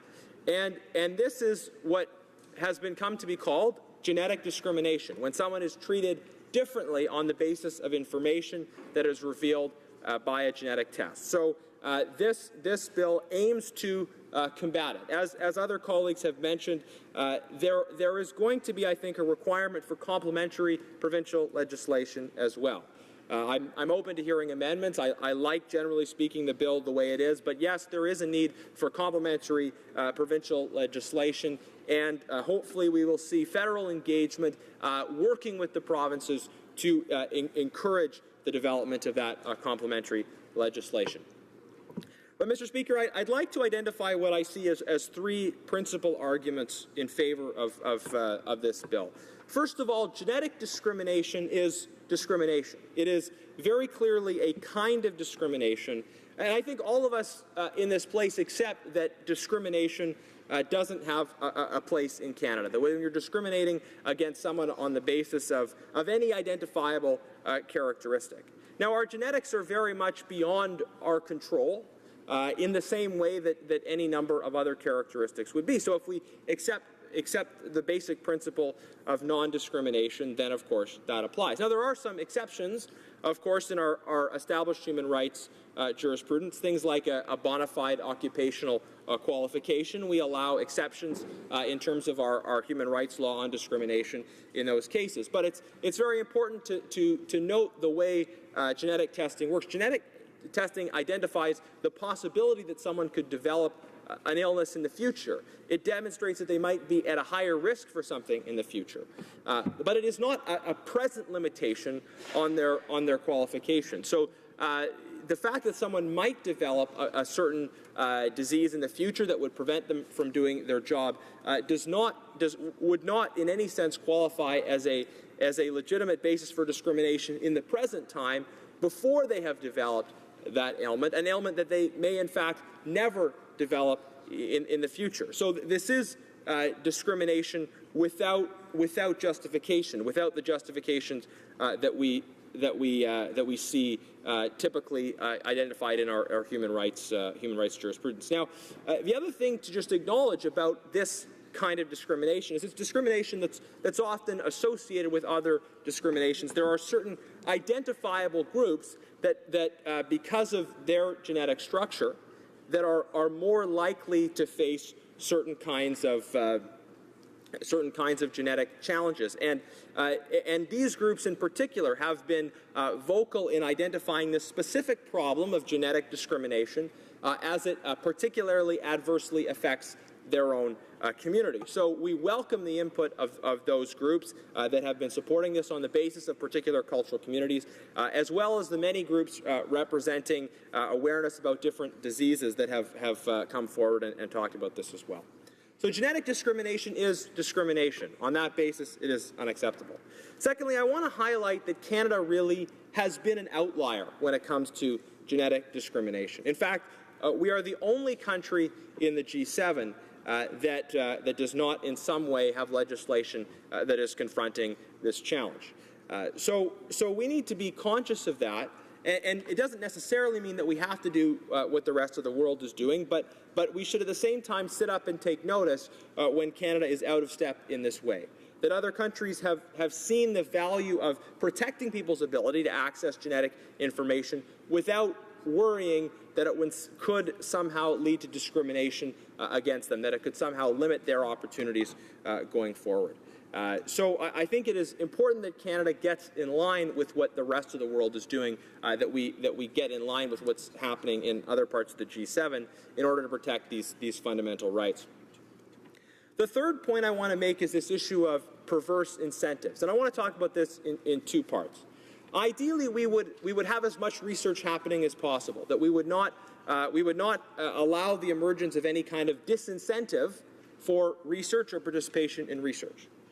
And also, we would not want any kind of disincentive for people to get medical information about themselves that would be useful for them in the future.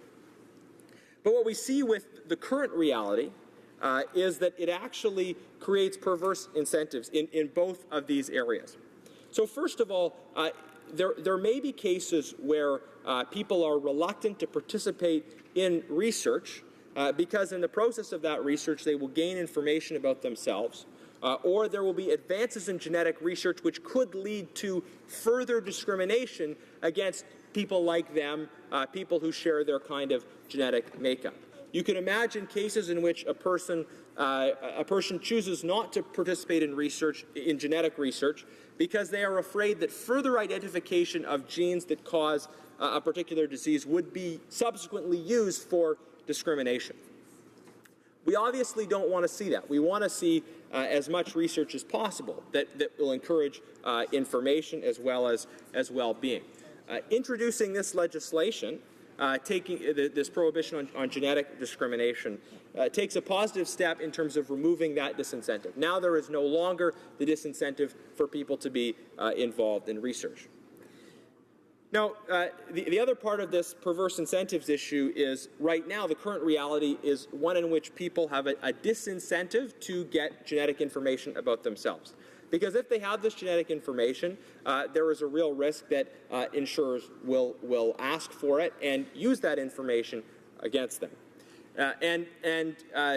That creates an issue then for people that want to know about, okay, what's the genetic situation of me? Am I more at risk for something, but then choose not to because of their fear of discrimination? And I want to just, Mr. Speaker, make this concrete in the remaining time I have. We know of BRCA1 and BRCA2, which are genetic markers for breast and ovarian cancer.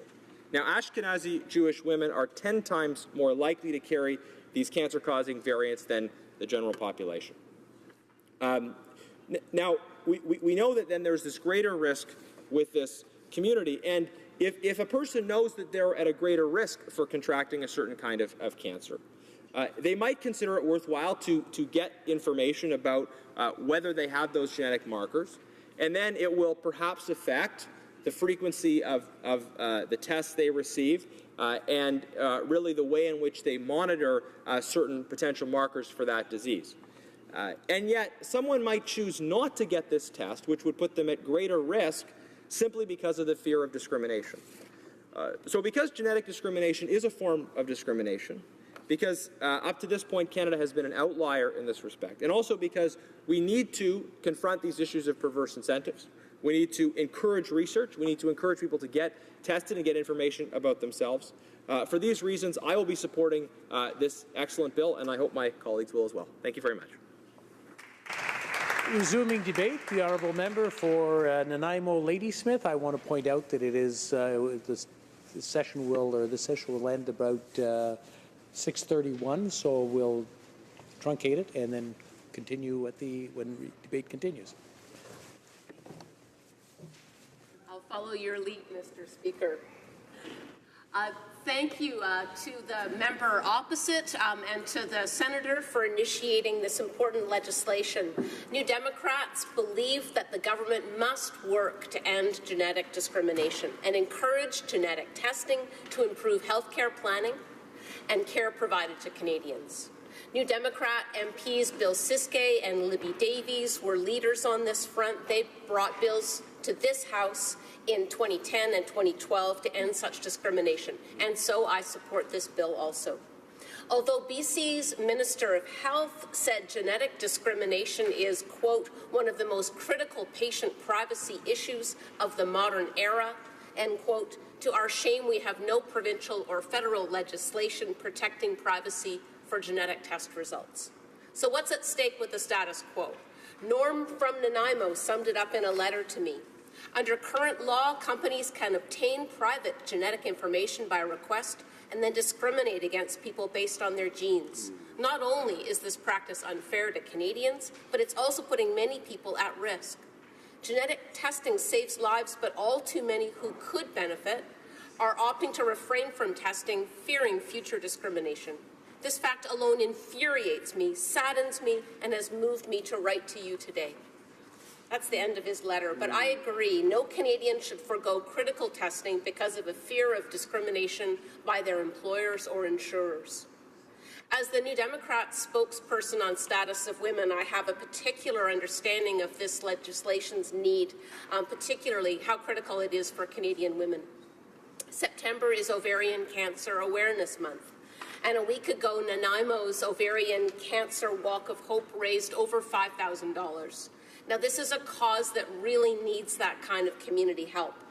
As I said in the previous session of the Status of Women Committee, for ovarian cancer, the fatality rate is terrible. It's the most fatal women's cancer in Canada. More than half of the women who are diagnosed will die of the disease within 5 years. There's no vaccine, there's no screening, there's been no major treatment breakthrough since the early 90s, and no improvement in outcomes. But there is hope in genetic testing. 15 to 20% of all ovarian cancer cases are related to a gene mutation which is hereditary, and if this is known, actions can be taken. But the problem is women at risk for the gene mutation for ovarian cancer may decline to have genetic testing because they fear discrimination from their employers or insurers. And we're hearing this directly from Ovarian Cancer Canada, that we have real cases of this right now. If this Parliament prohibits genetic discrimination, Canadians will have greater freedom to seek the best health care possible without fear of discrimination. The New Democrats are proud to stand with nurses, doctors, health providers, and the vast majority of Canadians in opposition to discrimination on the basis of genetic characteristics. And Mr. Speaker, I'll carry this on when we next have the pleasure of debating this very constructive bill. Thank you. When the debate continues, resumes, the honourable member will have 6 minutes and 30 seconds from there. À ce moment-ci, conformément à l'article Pursuant to Standing Order 38, a motion to adjourn the House is now deemed to have been moved and adopted. Accordingly, the question is as follows: that this House do now adjourn. Calgary Shepherd. Thank you, Mr. Speaker. So I rise today in the late sitting in order to continue the question period debate I had with the Minister for Small Business. And while I'm not going to read her answer, I had basically been asking a question at the time about Canadian-controlled private corporations, which is the preferred tax structure and business structure that dentists, doctors, engineers, architects prefer to use to conduct their business. But I'm specifically interested in the impact it's going to have in my community on clinics, medical clinics especially. And so I have here Dr. Melanie, who emailed me a while ago, and since then I've met her father, I've met many other members of the local community, doctors who are providing, frontline clinical services to their patients. And basically she says here, I, like many of my colleagues, provide medical care for patients as an incorporated self-employed professional. I'm involved in primary care network through which I connect with many other family physicians. Through my work with the primary care network, it is clear to me how important CCPCs are in the operation of many medical practices. So the impact of what the Liberal government is proposing to do, it's very unclear what they're proposing to do, which was the crux of my question to the minister at the time was, what are you going to do to CCPCs? In the case of my riding, it will lead to less clinical hours and it will actually lead to clinics closing. And that's a big deal in a riding as large as mine, and for a very long time in Alberta, we've had a difficult time attracting new doctors and bringing new graduates into the GP field, the general practice field, to practice actually in their community and provide a frontline type of service. So the simple question I had to the minister was, would they stop these tax hikes? Because that's what, in effect, that's the only solution that there could be here. I mean, I understand they're desperate for new tax monies. They're trying to find them everywhere to try and balance this budget maybe someday in a decade or two. But the crux of my question was, what are they trying to do with CCPCs? And that's what many professionals in my riding have been asking for, whether they be accountants or architects or dentists. The example I specifically have affects doctors in my riding. And their experience is troublesome because for many of them, what they're looking at, according to MNP and from a Globe and Mail article here that I'm going to cite as of November 27, 2015, that they're basing some of the estimates here that their taxes could go up by as much as $5,700 for every $50,000 of taxable income, or $40,000 on taxable dividends. So, I mean, $17,000 on $40,000 is a substantial amount of money. And these are not rich professionals. These are people providing frontline services to people in my community. And especially when it comes to medical care, it's not as if you can just switch and go to the hospital, which is a far higher cost, to use an emergency room physician as your GP. So my question to the government is always, what are you planning to do on CCPCs? Why wasn't it clear in the budget document? And furthermore, have they even consulted with anybody on this? Thank you, Mr. Speaker. The Honourable Parliamentary Secretary for Small Business and Tourism. Thank you, Mr. Speaker. I'm delighted to be back in the fall sitting of this beautiful House, and I'm sure I can speak for all my colleagues. We've enjoyed travelling about our ridings, meeting with constituents from, in my case, coast to coast to coast, and I'd also like to put an official welcome into the pages. This is an exciting time, a chapter in their life, and I hope they leave here with a passion for this place that we have. So back to the order of today. I'm pleased to have the opportunity to respond to the comments by the Honourable Member for Calgary Shepherd regarding taxation. Our government understands the importance of small businesses to the Canadian economy, and that's why we're working hard to support our small businesses. In January, the small business tax rate actually went down from 11 to 10.5%. The small business deduction has always included rules intended to prevent access among partners of the same corporation or partnerships to the same deduction. The clarification of these rules will ensure the application of the guidelines reflects the initial intent of the small business rate and will continue with a taxation framework that is supportive of SMEs. Mr. Speaker, small and medium-sized enterprises, or SMEs as we refer to them, are crucial to the continued growth of our economy, as well to the creation of wealth and jobs to Canada. To put things in context, SMEs account for 99% of all businesses in Canada, represent 90% of the private sector workforce, and contribute about 40% to the GDP. Recognizing the important role of SMEs and the hard-working middle-class Canadians who own and work for them, this government is committed to creating a strong business environment that ensures opportunities for growth within Canada and within our global market. Prior to Budget 2016, this government held many consultations across the country to ensure that all Canadians' voices would be heard. As such, the government is confident that the current tax environment supports growth and job creation for all small businesses, including healthcare professionals and small manufacturers. As the Government of Canada continues to support small businesses in becoming more competitive in the global economy, I would like to highlight some of the initiatives that clearly enable SMEs to grow and thrive.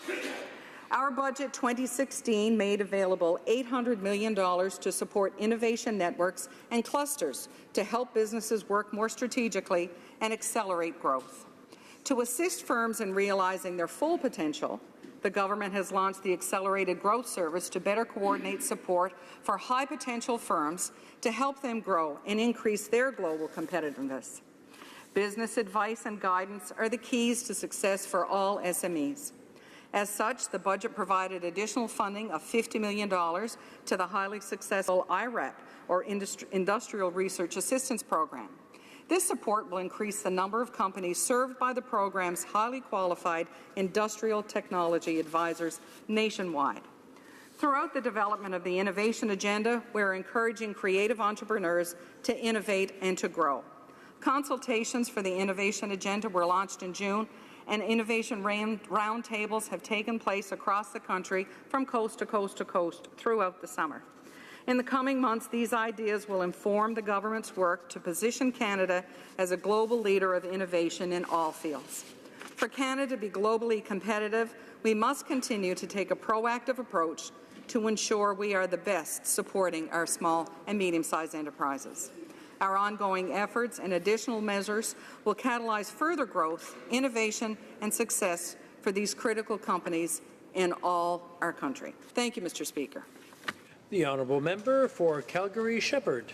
Thank you, Mr. Speaker. So I listened attentively to the parliamentary secretary, but she spoke a lot about international trade and these innovation centres. But we're talking about specifically here the impact on clinicians, medical doctors serving at the GP level in my community, the impact on them for changing the tax structure of the CCPC is that many of them will simply give up serving directly in the community because it simply won't be worth their time. And while they care for the community, they care for their patients, they also have to look at their personal bottom line and make sure it's the right thing for them to do as well. So I heard that Parliamentary Secretary mentioned that they had reduced the small business tax 10.5%, which is great because that was a Conservative promise, but they didn't take it down all the way to 9%.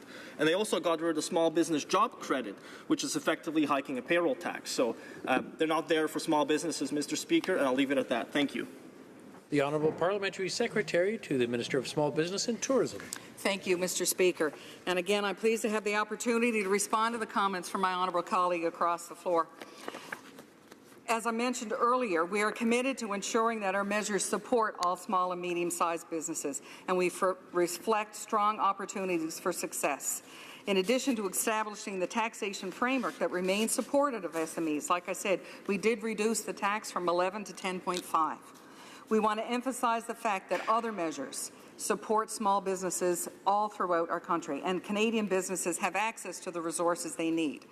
For example, in the tourism industry, our $50 million to Destination Canada with the Connecting American program, that has seen an increase in tourism in the first 6 months of tourism from the end of June, an additional 11%. So that's money in the pockets of small and medium-sized businesses from all across the country. And I know our honourable colleague is referring to the medical system, but we have consulted with Canadians from coast to coast to coast, and we did hear from many doctors, and they're confident in the budget that we've put forward that we are going to help them along the way. So thanks, and I look forward to many conversations with my colleague of how we can advance this further. Thank you, Mr. The honourable member for Vancouver Kingsway. Thank you, Mr. Speaker, and I would also like to take this opportunity to welcome the Pages to the House. I think they started this week, and they play a critical role in Canada's democratic chamber here, and I'd like to welcome them and wish them a wonderful year. Mr. Speaker, the Minister of Health has stated previously that, and I quote, "A strong public health care system grounded in the principles of the Canada Health Act is key to a fair and just society," end quote. New Democrats agree. But surely the minister knows that when it comes to health care in Canada, you can't call the shots if you don't pay the bills. Now, the Liberal Party's 2015 election platform pledged to negotiate a new health accord with the provinces and territories, including a long-term agreement on funding. But in statements over the summer, the health minister has backtracked on this promise, saying, and again I quote, "I'm not convinced that putting more money in through the transfer is the most effective way for us to transform the healthcare system," end quote. Quebec's health minister, Gaétan Barrette, has confirmed that, rather than negotiating in good faith, the Liberal government is holding fast to Stephen Harper's cuts to the healthcare transfer escalator.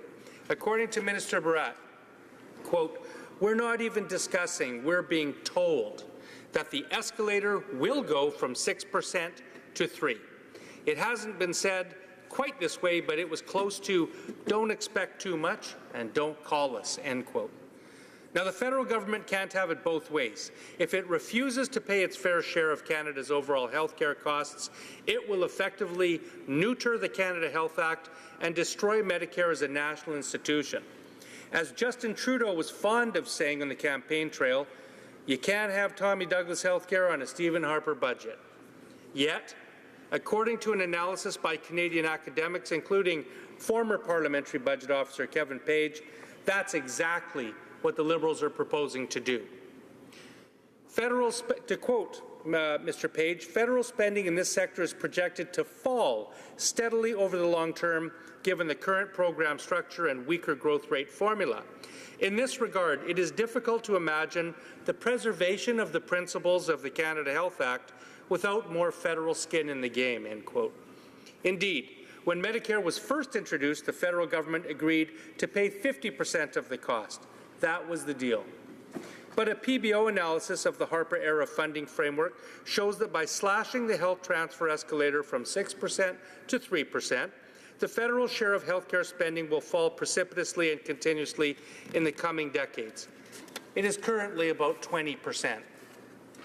Now, with Liberals planning to limit annual increases to 3% under the Harper formula, Ottawa will be transferring about $1.1 billion less in health care funding to the provinces next year alone. And by 2020, this will mean approximately $5 billion less devoted to health care every year.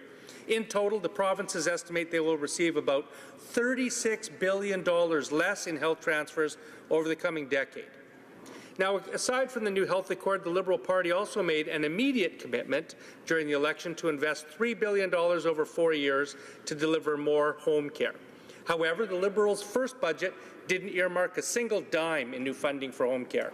And even if the government follows through on this commitment a year behind schedule, this funding will be more than cancelled out by maintaining Harper's cuts. Mr. Speaker, the government is giving a little with one hand and taking a lot with the other. This means longer wait times, poorer patient care, more pressure for privatization, and that is no way to build Tommy Douglas health care. So my question is, will the government commit to negotiate a new health accord backed by federal dollars to actually improve patient care in Canada or not? Before we go to the parliamentary secretary, I want to remind the honourable member that when referring to someone else in the House, to refer to them by their title, not by their name. I'm sure it was an accident, it was a mistake, but I just thought I'd point that out. The honourable parliamentary secretary to the Minister of Health. Thank you, Mr. Speaker. Mr. Speaker, let me assure this House that our government is firmly committed to actively defending our publicly funded healthcare system. Like all Canadians, we share the strong belief that all individuals deserve access to timely, quality health care, regardless of their background, physical need, where they live, or how much they make. This is part of what defines us as a nation. Our government has shown time and again that we stand behind the core Canadian values of equity and solidarity.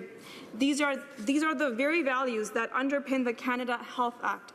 This is why we will continue to work collaboratively with our provincial and territorial colleagues to ensure that citizens across the country can readily access and defend on our cherished healthcare system.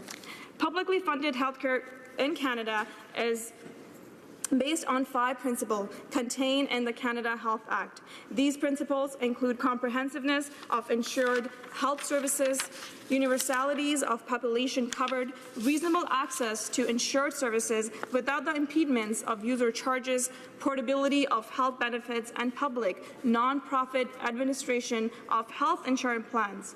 Canadians believe in the equality of citizens, and our healthcare system reflects that fundamental belief.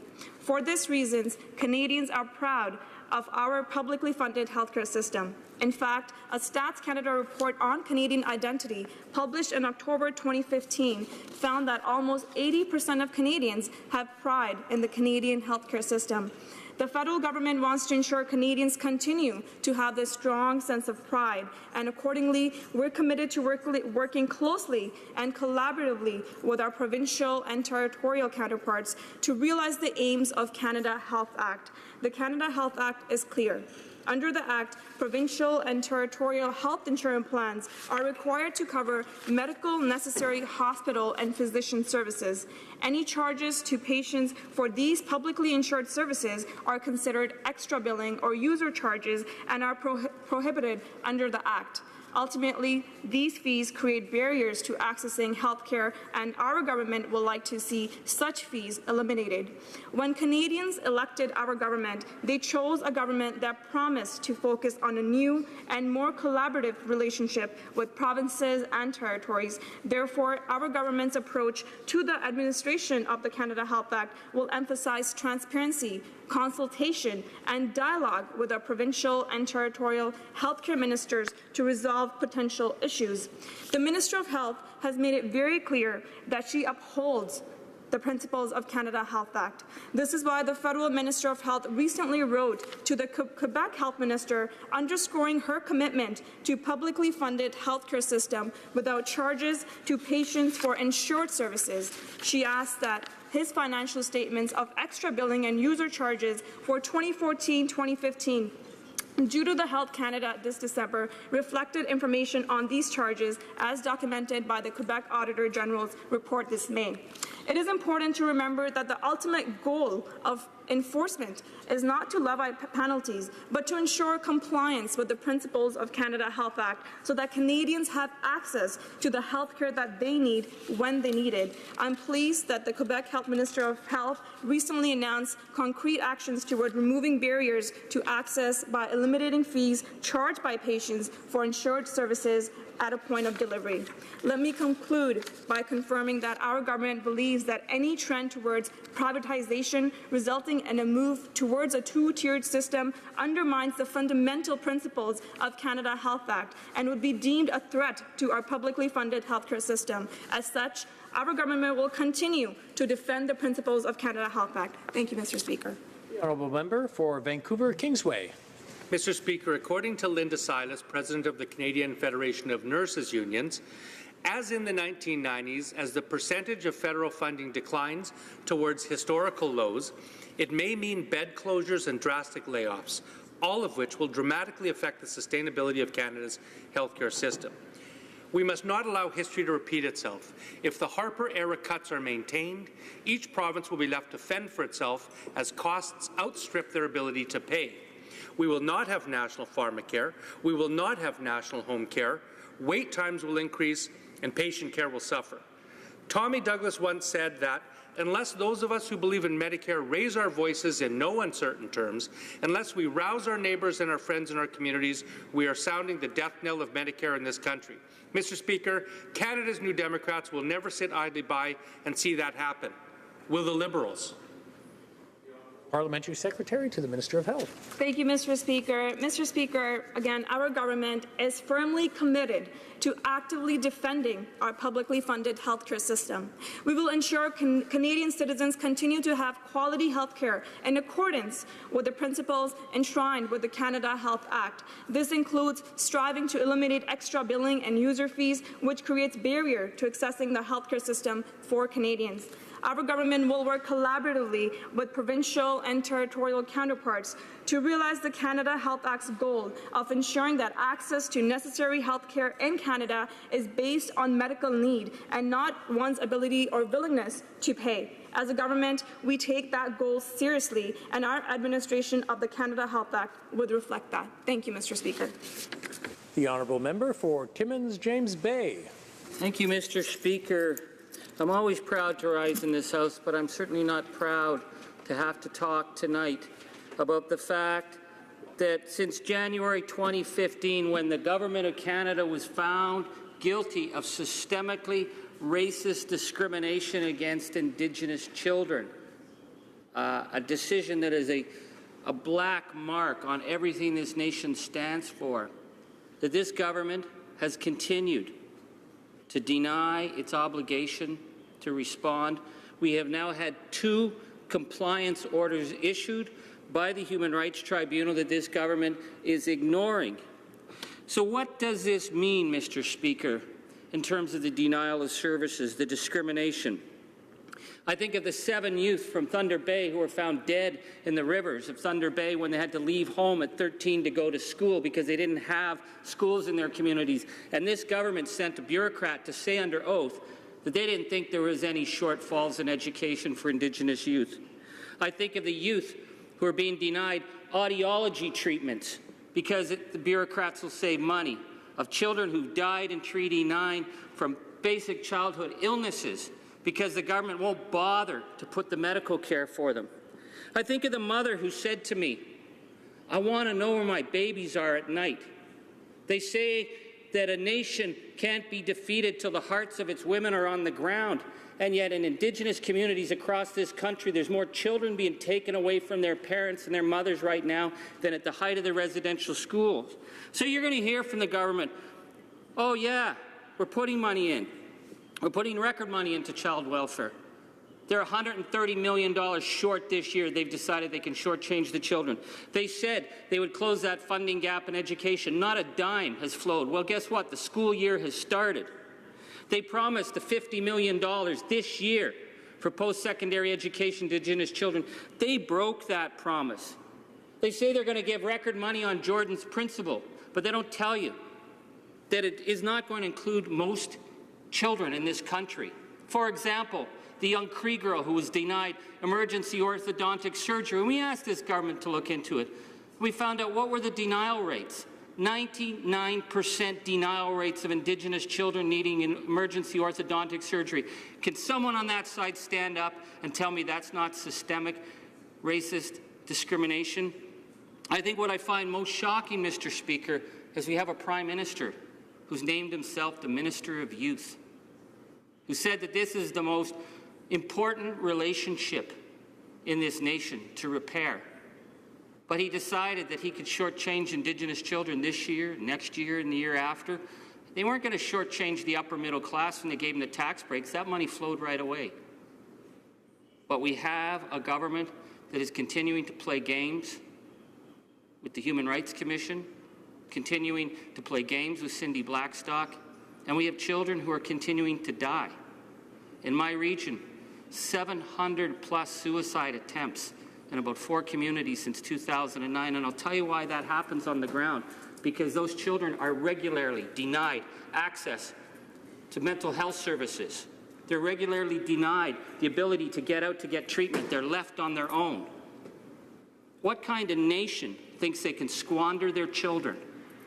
So, Mr. Speaker, the question I ask is, what is it going to take to have this government admit that they need to be in compliance with the Human Rights Tribunal and end this? It is the cheapest and simplest of all the promises the Prime Minister made would be to meet those needs of the children.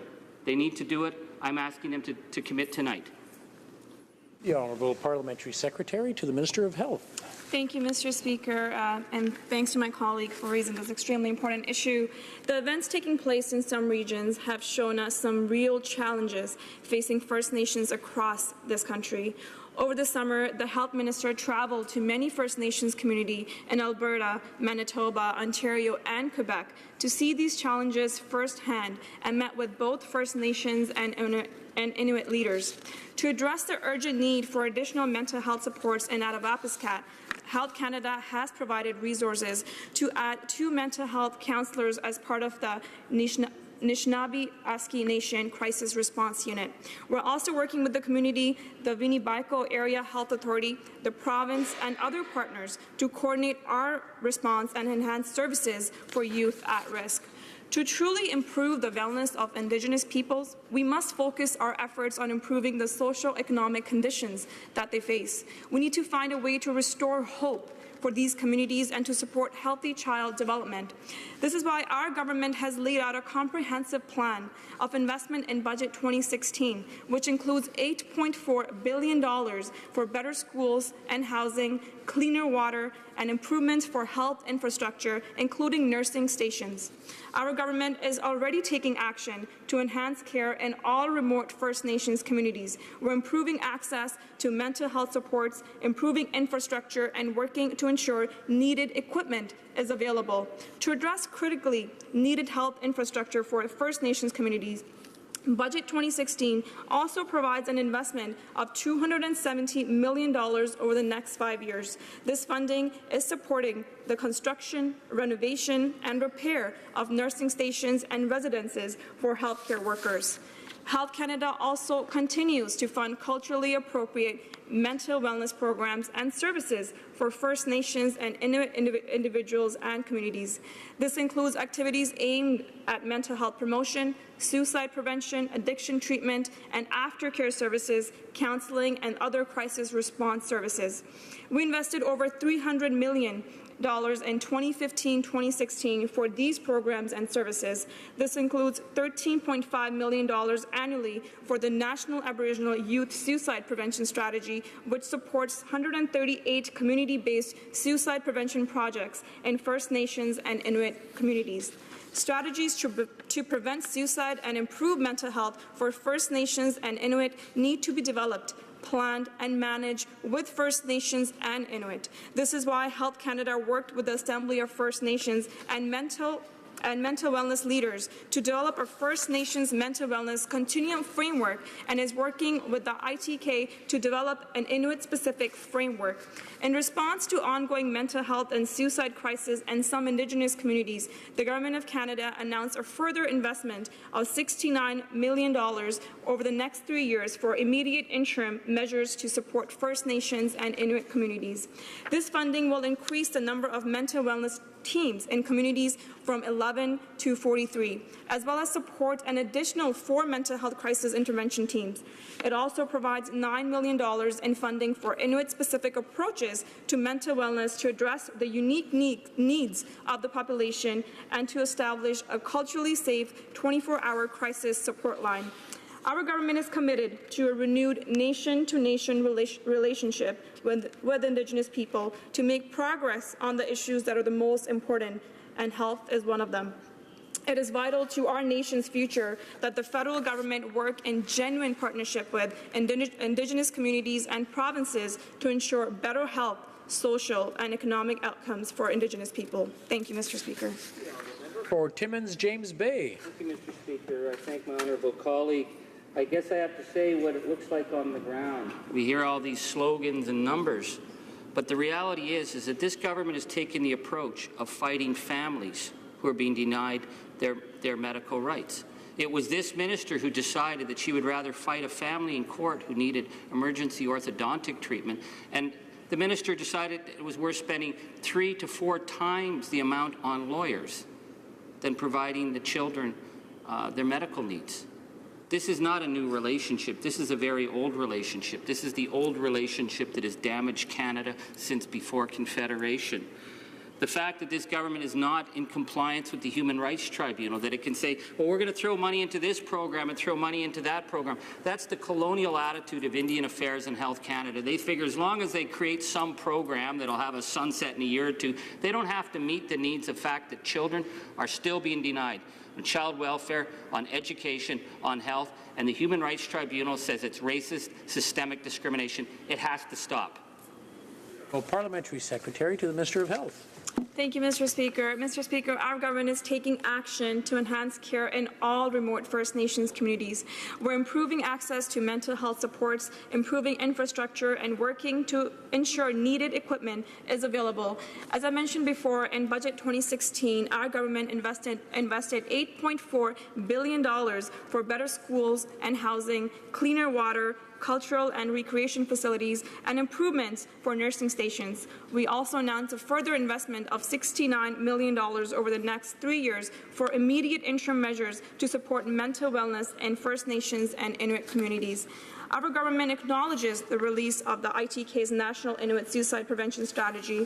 This will be an important step to guide actions needed to address the high suicide rates in Inuit population, and Health Canada announced $9 million for Inuit-specific approaches to improving mental wellness. I would like to emphasize our government's commitment to a renewed nation-to-nation relationship with Indigenous people, and as part of this commitment, we will continue to prioritize issues that are important to us. Thank you. La motion portant que la Chambre s'ajoute. The motion to adjourn the House is deemed to be adopted. Tomorrow at 2 p.m. pursuant to Standing Order 24-1.